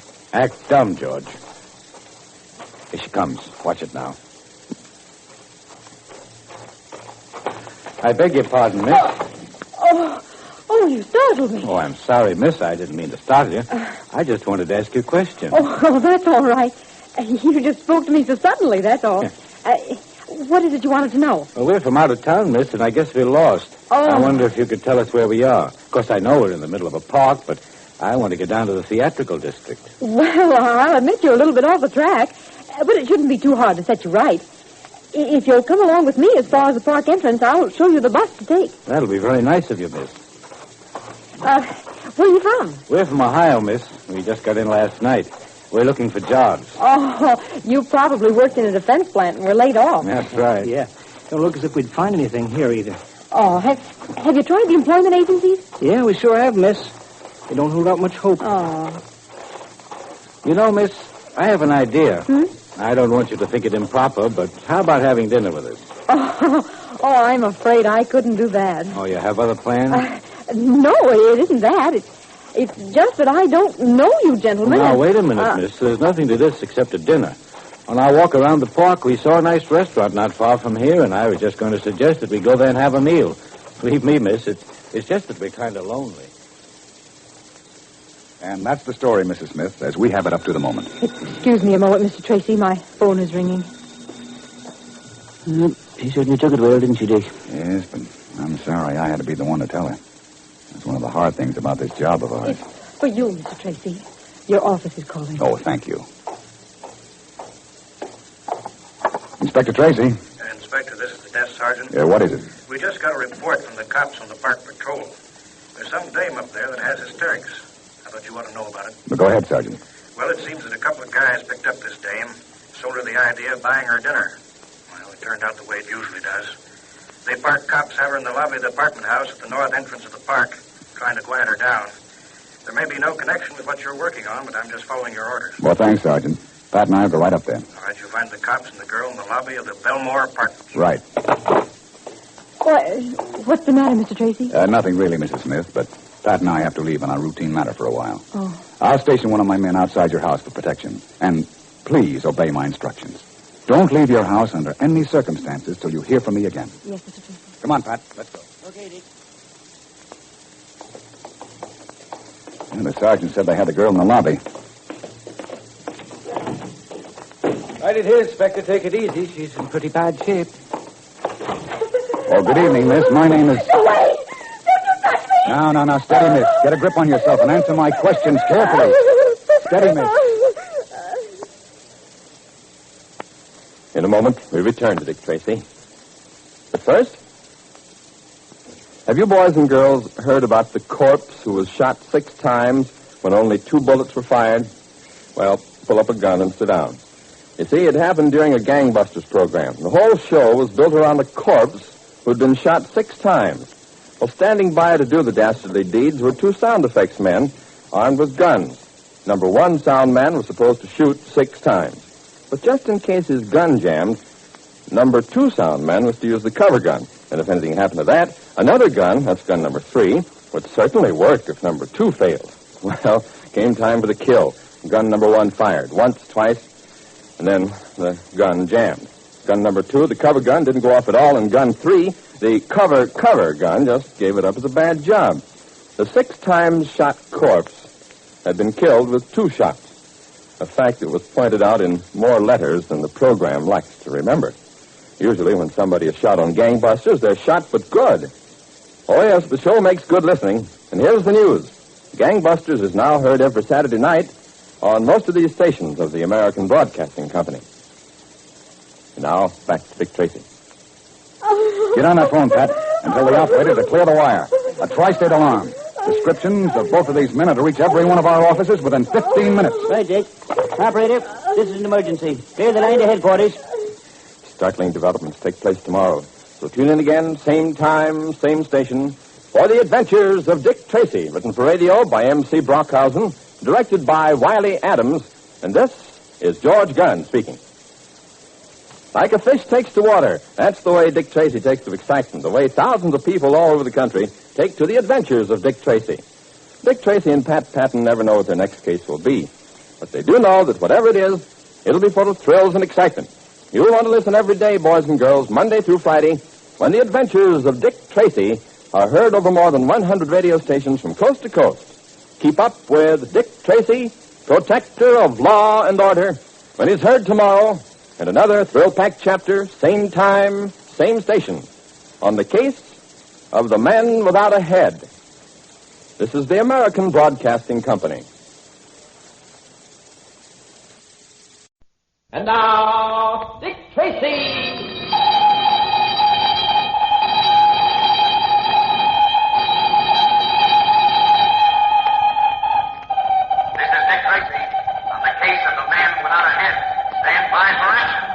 Let's go, men.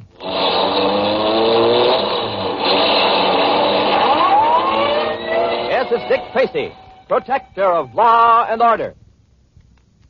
Well, boys and girls, here's an interesting bit of American Broadcasting Company gossip. Arlene Francis, she's the blind date girl, and Mark Chase, the sheriff of Canyon County, are going together on Friday nights. Well, don't get the wrong idea. It was arranged not by Cupid for the sake of love, but by our program department for the sake of entertainment. You see, these are two of our half-hour Friday shows. And when we fix it so that the sheriff and Arlene Francis come along on the same evening, it means you get top listening. Well, first of all, there are those 6 servicemen who try to date 3 beautiful gals by telephone. Well, sometimes the lines get crossed up, but the laughs never fail. They rattle off that repartee like veterans. And the best man wins the blind date. Then, after the FBI has caught its men and famous jury trials have decided the night's case, those are 2 more top shows, the sheriff of Canyon County takes over and leads you on a merry chase of adventure, laughter, intrigue, and suspense. I'll tell you right now, it's mighty hard to beat the lineup of shows we've got for you on every Friday night on most of these stations. We recommend it. So, how about tuning in tonight? And now, Dick Tracy. In yesterday's story, you saw how 2 criminals, Hoppy Dunn and George Scanlon, again threatened the life of a young woman who Dunn, the man without a head, suspected of having quite a quantity of cash in her possession. Courageously resisting the attack by the 2 criminals, the young lady was able to escape and reach a nearby policeman who promptly called Tracy and Patton to the scene. After calming the young lady, she gave Dick a most accurate description, which he immediately had Pat send out over the teletype. Then, leaving the young lady in the doctor's care, Dick and Pat returned to headquarters to await word from the teletype broadcast. It is at headquarters that we find him today. Listen. Yep, that young girl up in the park certainly had a close call, Dick. If you hadn't been able to break away from those 2 guys, it's possible they might have knocked her off. Yeah, you're right, Pat. And it proves once again that no one should ever get mixed up with strangers. Yep, you're right. Well, I hope we get some returns from that tri-state alarm, Dick. The description that girl gave us was very accurate of both those guys. Well, with over 200 men on the lookout for them, Pat, won't be long before we get some action. Inspector Tracy. Inspector, this is Lieutenant Burton of the Identification Bureau. Yes, Lieutenant. I've looked through the rogues gallery. Don't seem to be able to find pictures of either one of the men answering your description. I'm having a further check made in Washington. No fingerprints, eh? No, Lieutenant. Unfortunately. Okay, Inspector. I'll call you back if we get anywhere with our investigation. Thanks. Pat and I will be here till we get return from the teletype. Goodbye. Well, no trace in the rogues gallery of the men. So I guess we'll just have to wait. Yeah, that's what always gets me. This waiting. And it does me too, Pat. Yep, there goes the teletype, Dick. I'm checking it, Pat. Maybe the first return. Okay.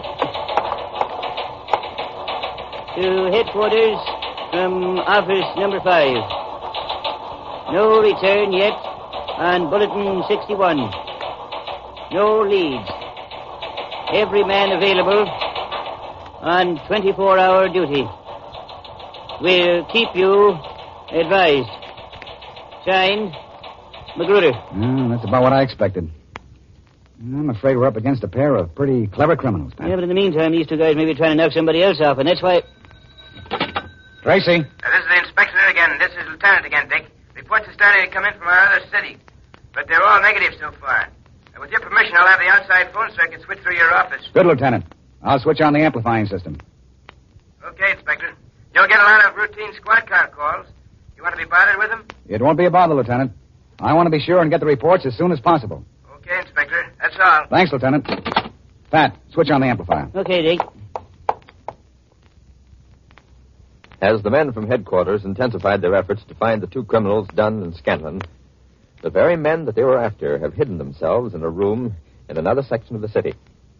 From time to time, George Scanlon carefully approaches the window overlooking the street and peers furtively between a crack in the curtains. Listen. The street's still clear, Hoppy. How about making a break for it? Make a break for it? You're crazy. The safest place for us is right here. How long are we going to have to stay here? I don't know. Now get away from that window and sit down. I don't like this any better than you do. It's just like I told you, Hoppy. You overplayed your hand. Overplayed nothing. We're still all right, aren't we? Hey, sure we're all right.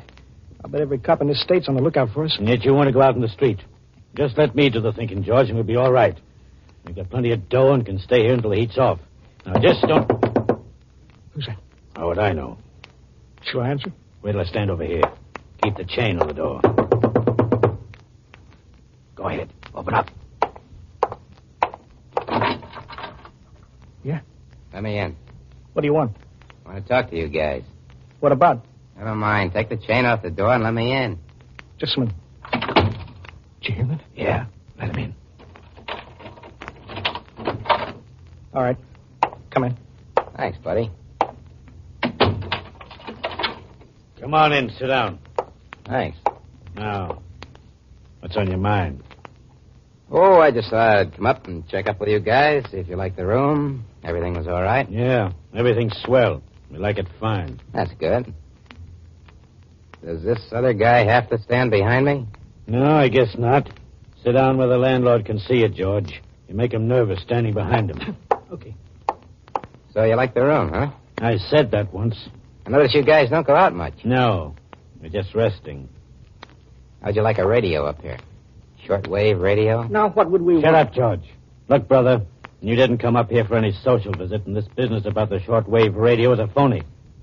What's on your mind? Well, I guess I might as well come to the point. You look like a couple of reasonable guys. As far as I'm concerned, I'm reasonable, too. I always say, live and let live. So what? I didn't make that crack about the shortwave radio for nothing. Go ahead. I've been listening to police calls, and I've been hearing the description of a couple of guys that are wanted on suspicion of murder. Of course, the broadcast gave the names of a couple of guys by the names of Dunn and Scanlon. So it couldn't be you guys, because you gave me names different from those. Quit kidding and get to the point. Okay. It'll cost you $1,000. Why, you dirty Shut up, rat. George. What's the $1,000 for? Well, I figured you guys might have to stay in this room for as much as a month. That'd mean a little special service. Maybe I could do a little shopping for you, see that your food was brought up. I might even be able to tip you off to any strange people in the neighborhood asking questions. Well, there are a lot of things I could do for you. One of them would be to keep my mouth shut. But $1,000? Sure, that's a lot of bucks, but there's a murder rap mixed up in this. Now, listen, brother. Now, don't get sore. I didn't say you guys were mixed up in that rap. I didn't say whether you were guilty or not. The only thing I say is that I know cops, and it won't be long before they come around. And that's when I'd earn my dough. Let me tend to this guy, Hoppy. Keep your mouth shut. $1,000, eh? $1,000. But I haven't got that kind of money. Now, if you'd said maybe 500. No chiseling, buddy. This is murder, whether you admit it or not. Suppose we talk about it. No more talk. It's dough on the line or else. You win. That's what I like to hear. I know you're a couple of reasonable guys. I thought you'd see it my way. Shut up and listen to me. I don't see it your way at all. You got us over a barrel. You're putting the squeeze on us. Now, here's your dough. Now, get out of here. Thanks, buddy. Thanks. Believe me, you won't regret doing this. When the heat really gets on, I'll be able to give you a hand. Now, you just take it easy and leave everything to me. I'll see to it that you have the best of everything. Of course, that'll cost a little extra. Get out of here. Okay, if that's the way you feel about it. So long. I'll be seeing you. Of all that dirty Shut rot. up. He might be listening. Why don't you let me finish? Not now, you fool. He's let us off easy. But $1,000, Hoppy. That way we haven't got as much dough as we thought. And this guy isn't going to stop there. Pretty soon he'll be back for more. What are we going to do? I'm thinking of that right now. Why do we tend to him? Because we can't. Every cop in the world would be here, and then what would we do? You just keep away from that window. Let me do some thinking. Oh, maybe this guy will play on the level with us. I wouldn't trust him an inch. If anybody offers a reward for us, he might even turn us in to get it. Now, George, we're in a tough spot. But I think I see a way out. Now, just don't bother me for a few minutes. Just let me think. Anything new, Pat? No, Dick. Just about the same story from all our officers. No trace of either one of those guys. You know, you'd think with the description as accurate as the one they have, the police would have picked up those guys by now. It can only mean one thing. The two of them have holed up somewhere. I would have put my hands on them, and a city this size presents a problem. I suppose the only thing that will drive those guys out in the open is the lack of dough. That's right. If they have enough money, it's possible for them to stay hidden indefinitely. I don't know what else to do, Pat. I've covered every possible angle. That's your private wire, Dick. Yes? Inspector Tracy, this is McGowan down at the Bureau of Licenses. Yes, McGowan. I handle the issuance of rooming house licenses. I just had a funny one come up. May not mean a thing to you, but I'm following your instructions. Go ahead, McGowan. I told you I wanted everything reported. Well, it's like this. Guy by the name of Burton, George Burton, runs a rooming house at 4321 Boulevard. Now, his license to run a rooming house ran out last week. Instead of obeying the notice to come in and renew, he didn't do it. So we sent an investigator up there. Yes? Well, he gets in to see Burton, has him come down to the office and fill out the proper forms. You know the form. Is that the one that makes them tell the number of rooms and the number of people in the building and so forth? That's it. Well, Burton filled out the form all right, but the figure figure 10 in the place designated for the number of people in the building. And while I was watching, he scratched that out and put in 8. Oh, 2 less, huh? 8 instead of 10. So just for the fun of it, I started to question him. I never saw a guy turn green so fast in all my life. Think there might be something to it? Well, it's worth investigating. We've had no return whatsoever on the teletype bulletin. Oh, that's too bad. Well, I don't want to tell you your business, but if it was me, I'd get down there and see what's bothering George Burton. 4321 Boulevard? That's it. I hope I haven't sent you on a wild goose chase. Don't you worry about that, and thanks for calling me. All right. Good luck, Inspector. Goodbye. Hear that, Pat? Yep. Do we roll? You bet we do. Come on, let's go. In a moment, we return to Dick Tracy. But first, you know, in addition to Dick Tracy, we here at the American Broadcasting Company have a lot of programs we like a whole lot. From time to time, I'm going to tell you about some of them. As a matter of fact, if you're listening to the beginning of our broadcast, you heard me talk about the Sheriff and Blind Date, heard on Friday nights. Another one of our favorite shows is the Quiz Kids. Joe Kelly is the master of ceremonies for the Quiz Kids. Of course, he's got all those answers down on his cards. What's more, do you know, it takes an entire research staff to supply him with a background for every question.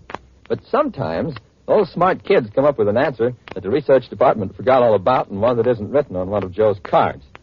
Well, then, says Joe, it's up to me to figure out whether they're right. And I've got 20 million listeners waiting for me to go way out on that limb, and after I get out there, cut it off after me. But the youngsters are with Joe every inch of the way, because Joe knows how to make the whole affair seem like a wonderful game. He says it's this way. When you're enjoying yourself with the kids, you sort of become a kid yourself. Well, boys and girls, you'll have a lot of fun listening to the Quiz Kids. They're heard on most of these stations on Sunday evenings on the American Broadcasting Company. Now, back to Dick Tracy. Car 7, Tracy speaking. Cars 9 and 1 meeting you at Boulevard and Grand. Right, but no sirens under any circumstances.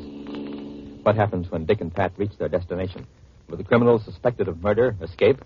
You'll know all the latest developments Monday, so tune in, same time, same station, for The Adventures of Dick Tracy, written by M.C. Brockhausen, directed by Wiley Adams, and this is George Gunn speaking. Dick Tracy doesn't have a crystal ball to help him solve the mysteries he's always getting involved in. He uses plain, ordinary detecting. Well, maybe there's a little bit of luck involved, too, but not too much. You'll have fun and thrills watching him track down a case to its final solution. The Adventures of Dick Tracy are heard every day, Monday through Friday, over more than 100 radio stations from coast to coast. You'll want to join the thousands who have the Dick Tracy listening habit. Dick Tracy, protector of law and order, will be heard Monday at this same time on the case of the man without a head. This is the American Broadcasting Company. And now, Dick Tracy!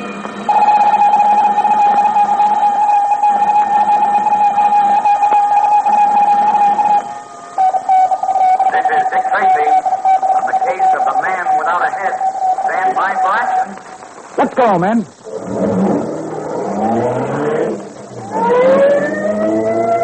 Yes, it's Dick Tracy, protector of law and order. Well, here it is, first message time again, boys and girls. And now that our government doesn't need for us to take this time for war messages every time we take to the airwaves, well, maybe we can talk about a lot of things. And again today, I'm going to tell you a little bit about the American Broadcasting Company. That's the network you're listening to right now. I have often wondered if you've ever thought much about the way a network plans all the shows that you hear during the day. Plans them so that everybody gets a chance to hear his favorite kind of program. That's right. For instance, when Mom's home in the mornings, we bring on a lot of good, cheerful programs you can listen to out these ones you like, too. Programs like Don McNeil's Breakfast Club, Breakfast in Hollywood with Tom Brenneman, and that show that's packed full of fun, Glamour Manor. Now, that's a sample of the morning shows we put on. Then in the afternoon, we start to think about you boys and girls coming home from school and the kind of programs you like best. That's why you'll find all your favorite programs right along in a row. Shows like, Terry and the Pirates, and of course the one you're tuned in for right now, Dick Tracy. And speaking of Dick Tracy, let's listen. And now, Dick Tracy. In Friday's story, you remember that Dick and Pat had secured accurate descriptions of Hoppy Dunn and George Scanlon. But knowing the police were after them, Dunn and Scanlon have taken a room in an unpretentious boarding house and have planned to stay there until they thought it was safe to make a getaway. Meanwhile, Tracy had received a telephone call from a friend of his in the licensing bureau. A call which at first didn't seem to be a very strong tip. But you and I know that it's the real thing. You can pass in their familiar squad car, just pulling over to the curb, a few houses below the one they intend to investigate. Pulling up behind them are squad cars 1 and 9. Tracy speaks to Pat. This will be all right, Pat.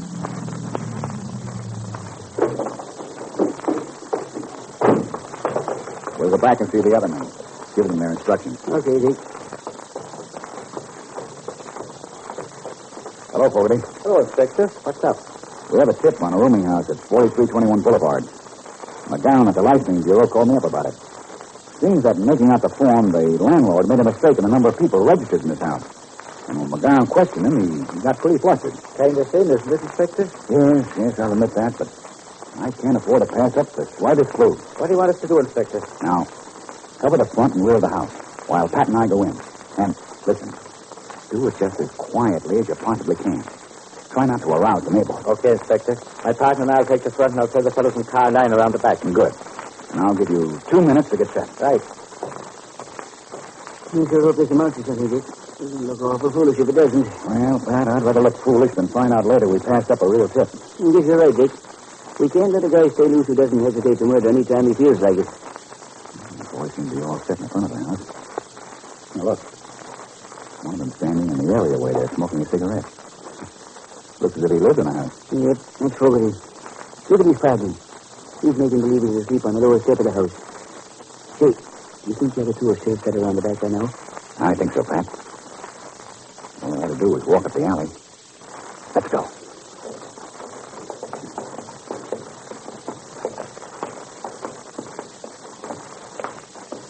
You ring, Pat. And I'll stand right here by the door, Jim. Okay. I'll tell him we're from the telephone company.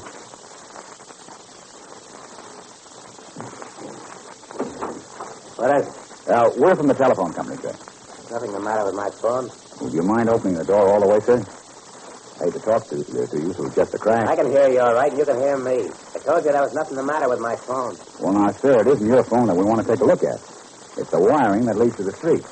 You see, we have a complaint from one of your neighbors that his telephone bell rings, and when he picks up the receiver, he hears voices. You know, crosstalk. We've checked, and it's your line. Oh, well, that's different. I thought you were just a couple of guys snooping around here. No, sir. This is legitimate. Come on in. Make it snappy, because I got a lot of work to do. You know what it is these days. Can't get any help. I have to take care of 10 rooms myself. 10 rooms, huh?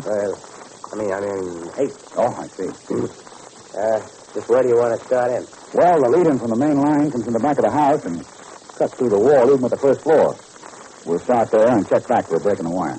And come on this way. Look, you don't have to hang around if you don't want to. You can go ahead and do your work, and we'll check with you before we leave. Good. I got a lot of work to do. But look, don't go busting in any of these rooms without knocking. Some of the guys I got here work nights and sleep days. I'll be down in the cellar if you want me for anything.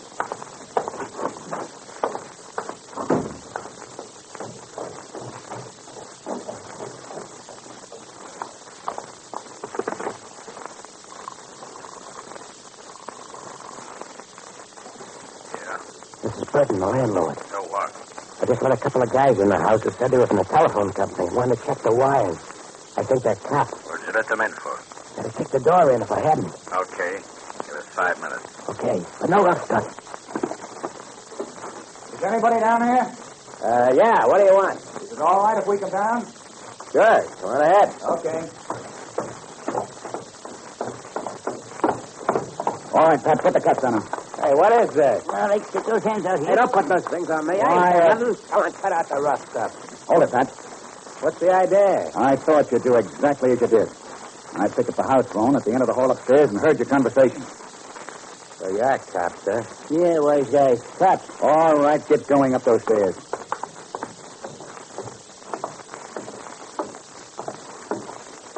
Okay, Pat.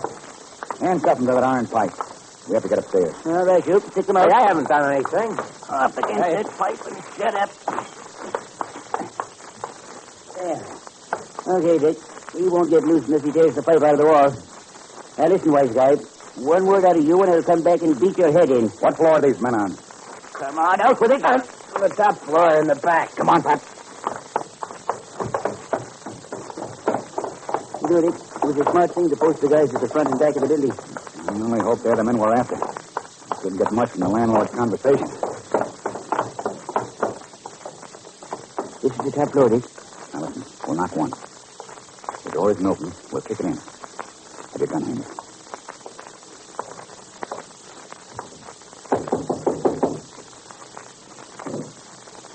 Okay, Pat.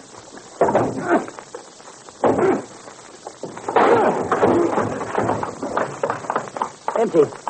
You've had time to duck out. That door. Where's it go? It's all right, Pat. I have you covered.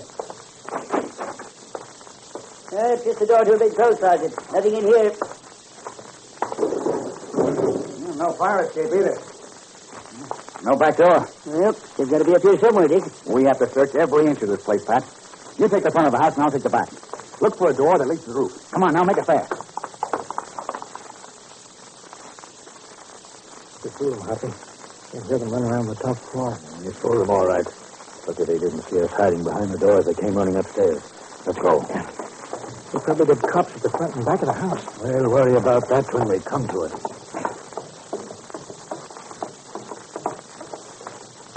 Hey, look, there's the landlord. They got him handcuffed to an iron pipe. What a break. Come on. Give it, you guys. They're after you. We know it's your rat. Go ahead, George. Give it to him. Hey, now, wait. Okay, George. Get our $1,000 out of his pocket. I've got it. It's in his right-hand pocket. Give it to me. I said give it to me. Okay. Now, let's see if we can get out of this place. We'll try the back way first. Come on.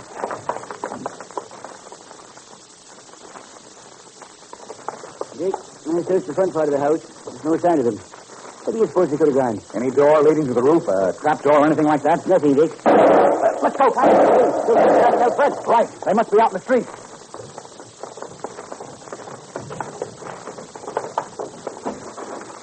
This way, Inspector. What was that shooting? Two men came sneaking out of the building you were in. We hollered into the house that they started running. Well, jump in the car and we'll follow the route they took.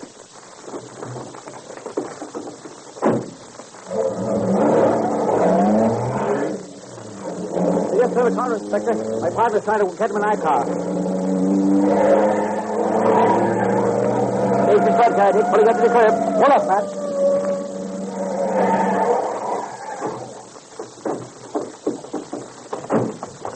They're ducking to the subway. Okay. Keep your guns out of sight now. We don't want to start a panic. Judging by the number of people in the platform, a local train isn't stopped here for quite some time. All right. They'll probably try to lose themselves in the crowd. Pick up. Some sort of commotion at the other end of the platform.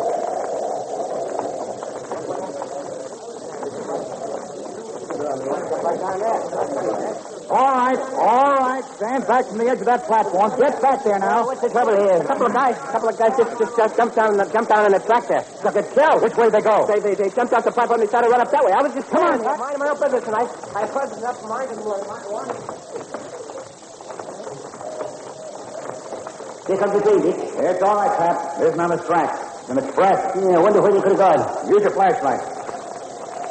Nope, you can't see them, Dick. Hey, I just thought of something. So did I. They'll try to use the emergency exit. Let's go. I wonder where the nearest emergency exit is. That's the one they'd head for. I don't know, Pat. I think there's one of those exits about every block or so.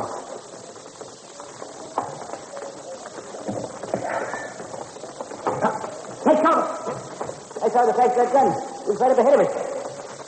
I see them, Dick. They're crossing the track. Come on, Pat. But look out for that train! In a moment, we return to Dick Tracy. But first, all you boys and girls of high school age, Uncle Sam has a request to make of you. If you haven't finished your high school education, if you've been helping out during the war by doing needed war work, Uncle Sam wants you to go back and finish your high school course. You see, education is far more important than anything else to your future career. And there's another reason why Uncle Sam wants you to go back to school this year. By giving up your job now, you'll make it possible for some returning GI to have a job he needs to get him started in civilian life again. Seems to me that that's the very least we can do for our soldiers. They fought for us. Of course, many of them have died for us. So let's help the boys who come back. Let's help them to get off to a good start. And you boys and girls can help by going back to high school.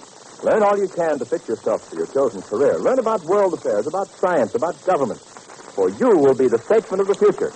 The continuation of a free and democratic way of life will depend upon your ability as an able worker and as a citizen in later years. So make those back-to-school plans today. And now, Dick Tracy. Let me try one more shot, Hoppy. They're coming this way. Never mind that. What we want to do is to cross those skids tracks and get the plane between us and them. Come on. Just what scheme does Hoppy Dunn have in mind? And will it succeed? You'll know tomorrow if you tune in again, same time, same station, for the adventures of Dick Tracy, directed by Wiley Adams, and this is George Gunn speaking. Like a fish takes to water, that's the way Dick Tracy takes to excitement. The way thousands of people all over the country take to the adventures of Dick Tracy. Dick Tracy and Pat Patton never know what their next case will be, but they do know that whatever it is, it'll be full of thrills and excitement. You'll want to listen every day, Monday through Friday, when the adventures of Dick Tracy are heard over more than 100 radio stations from coast to coast.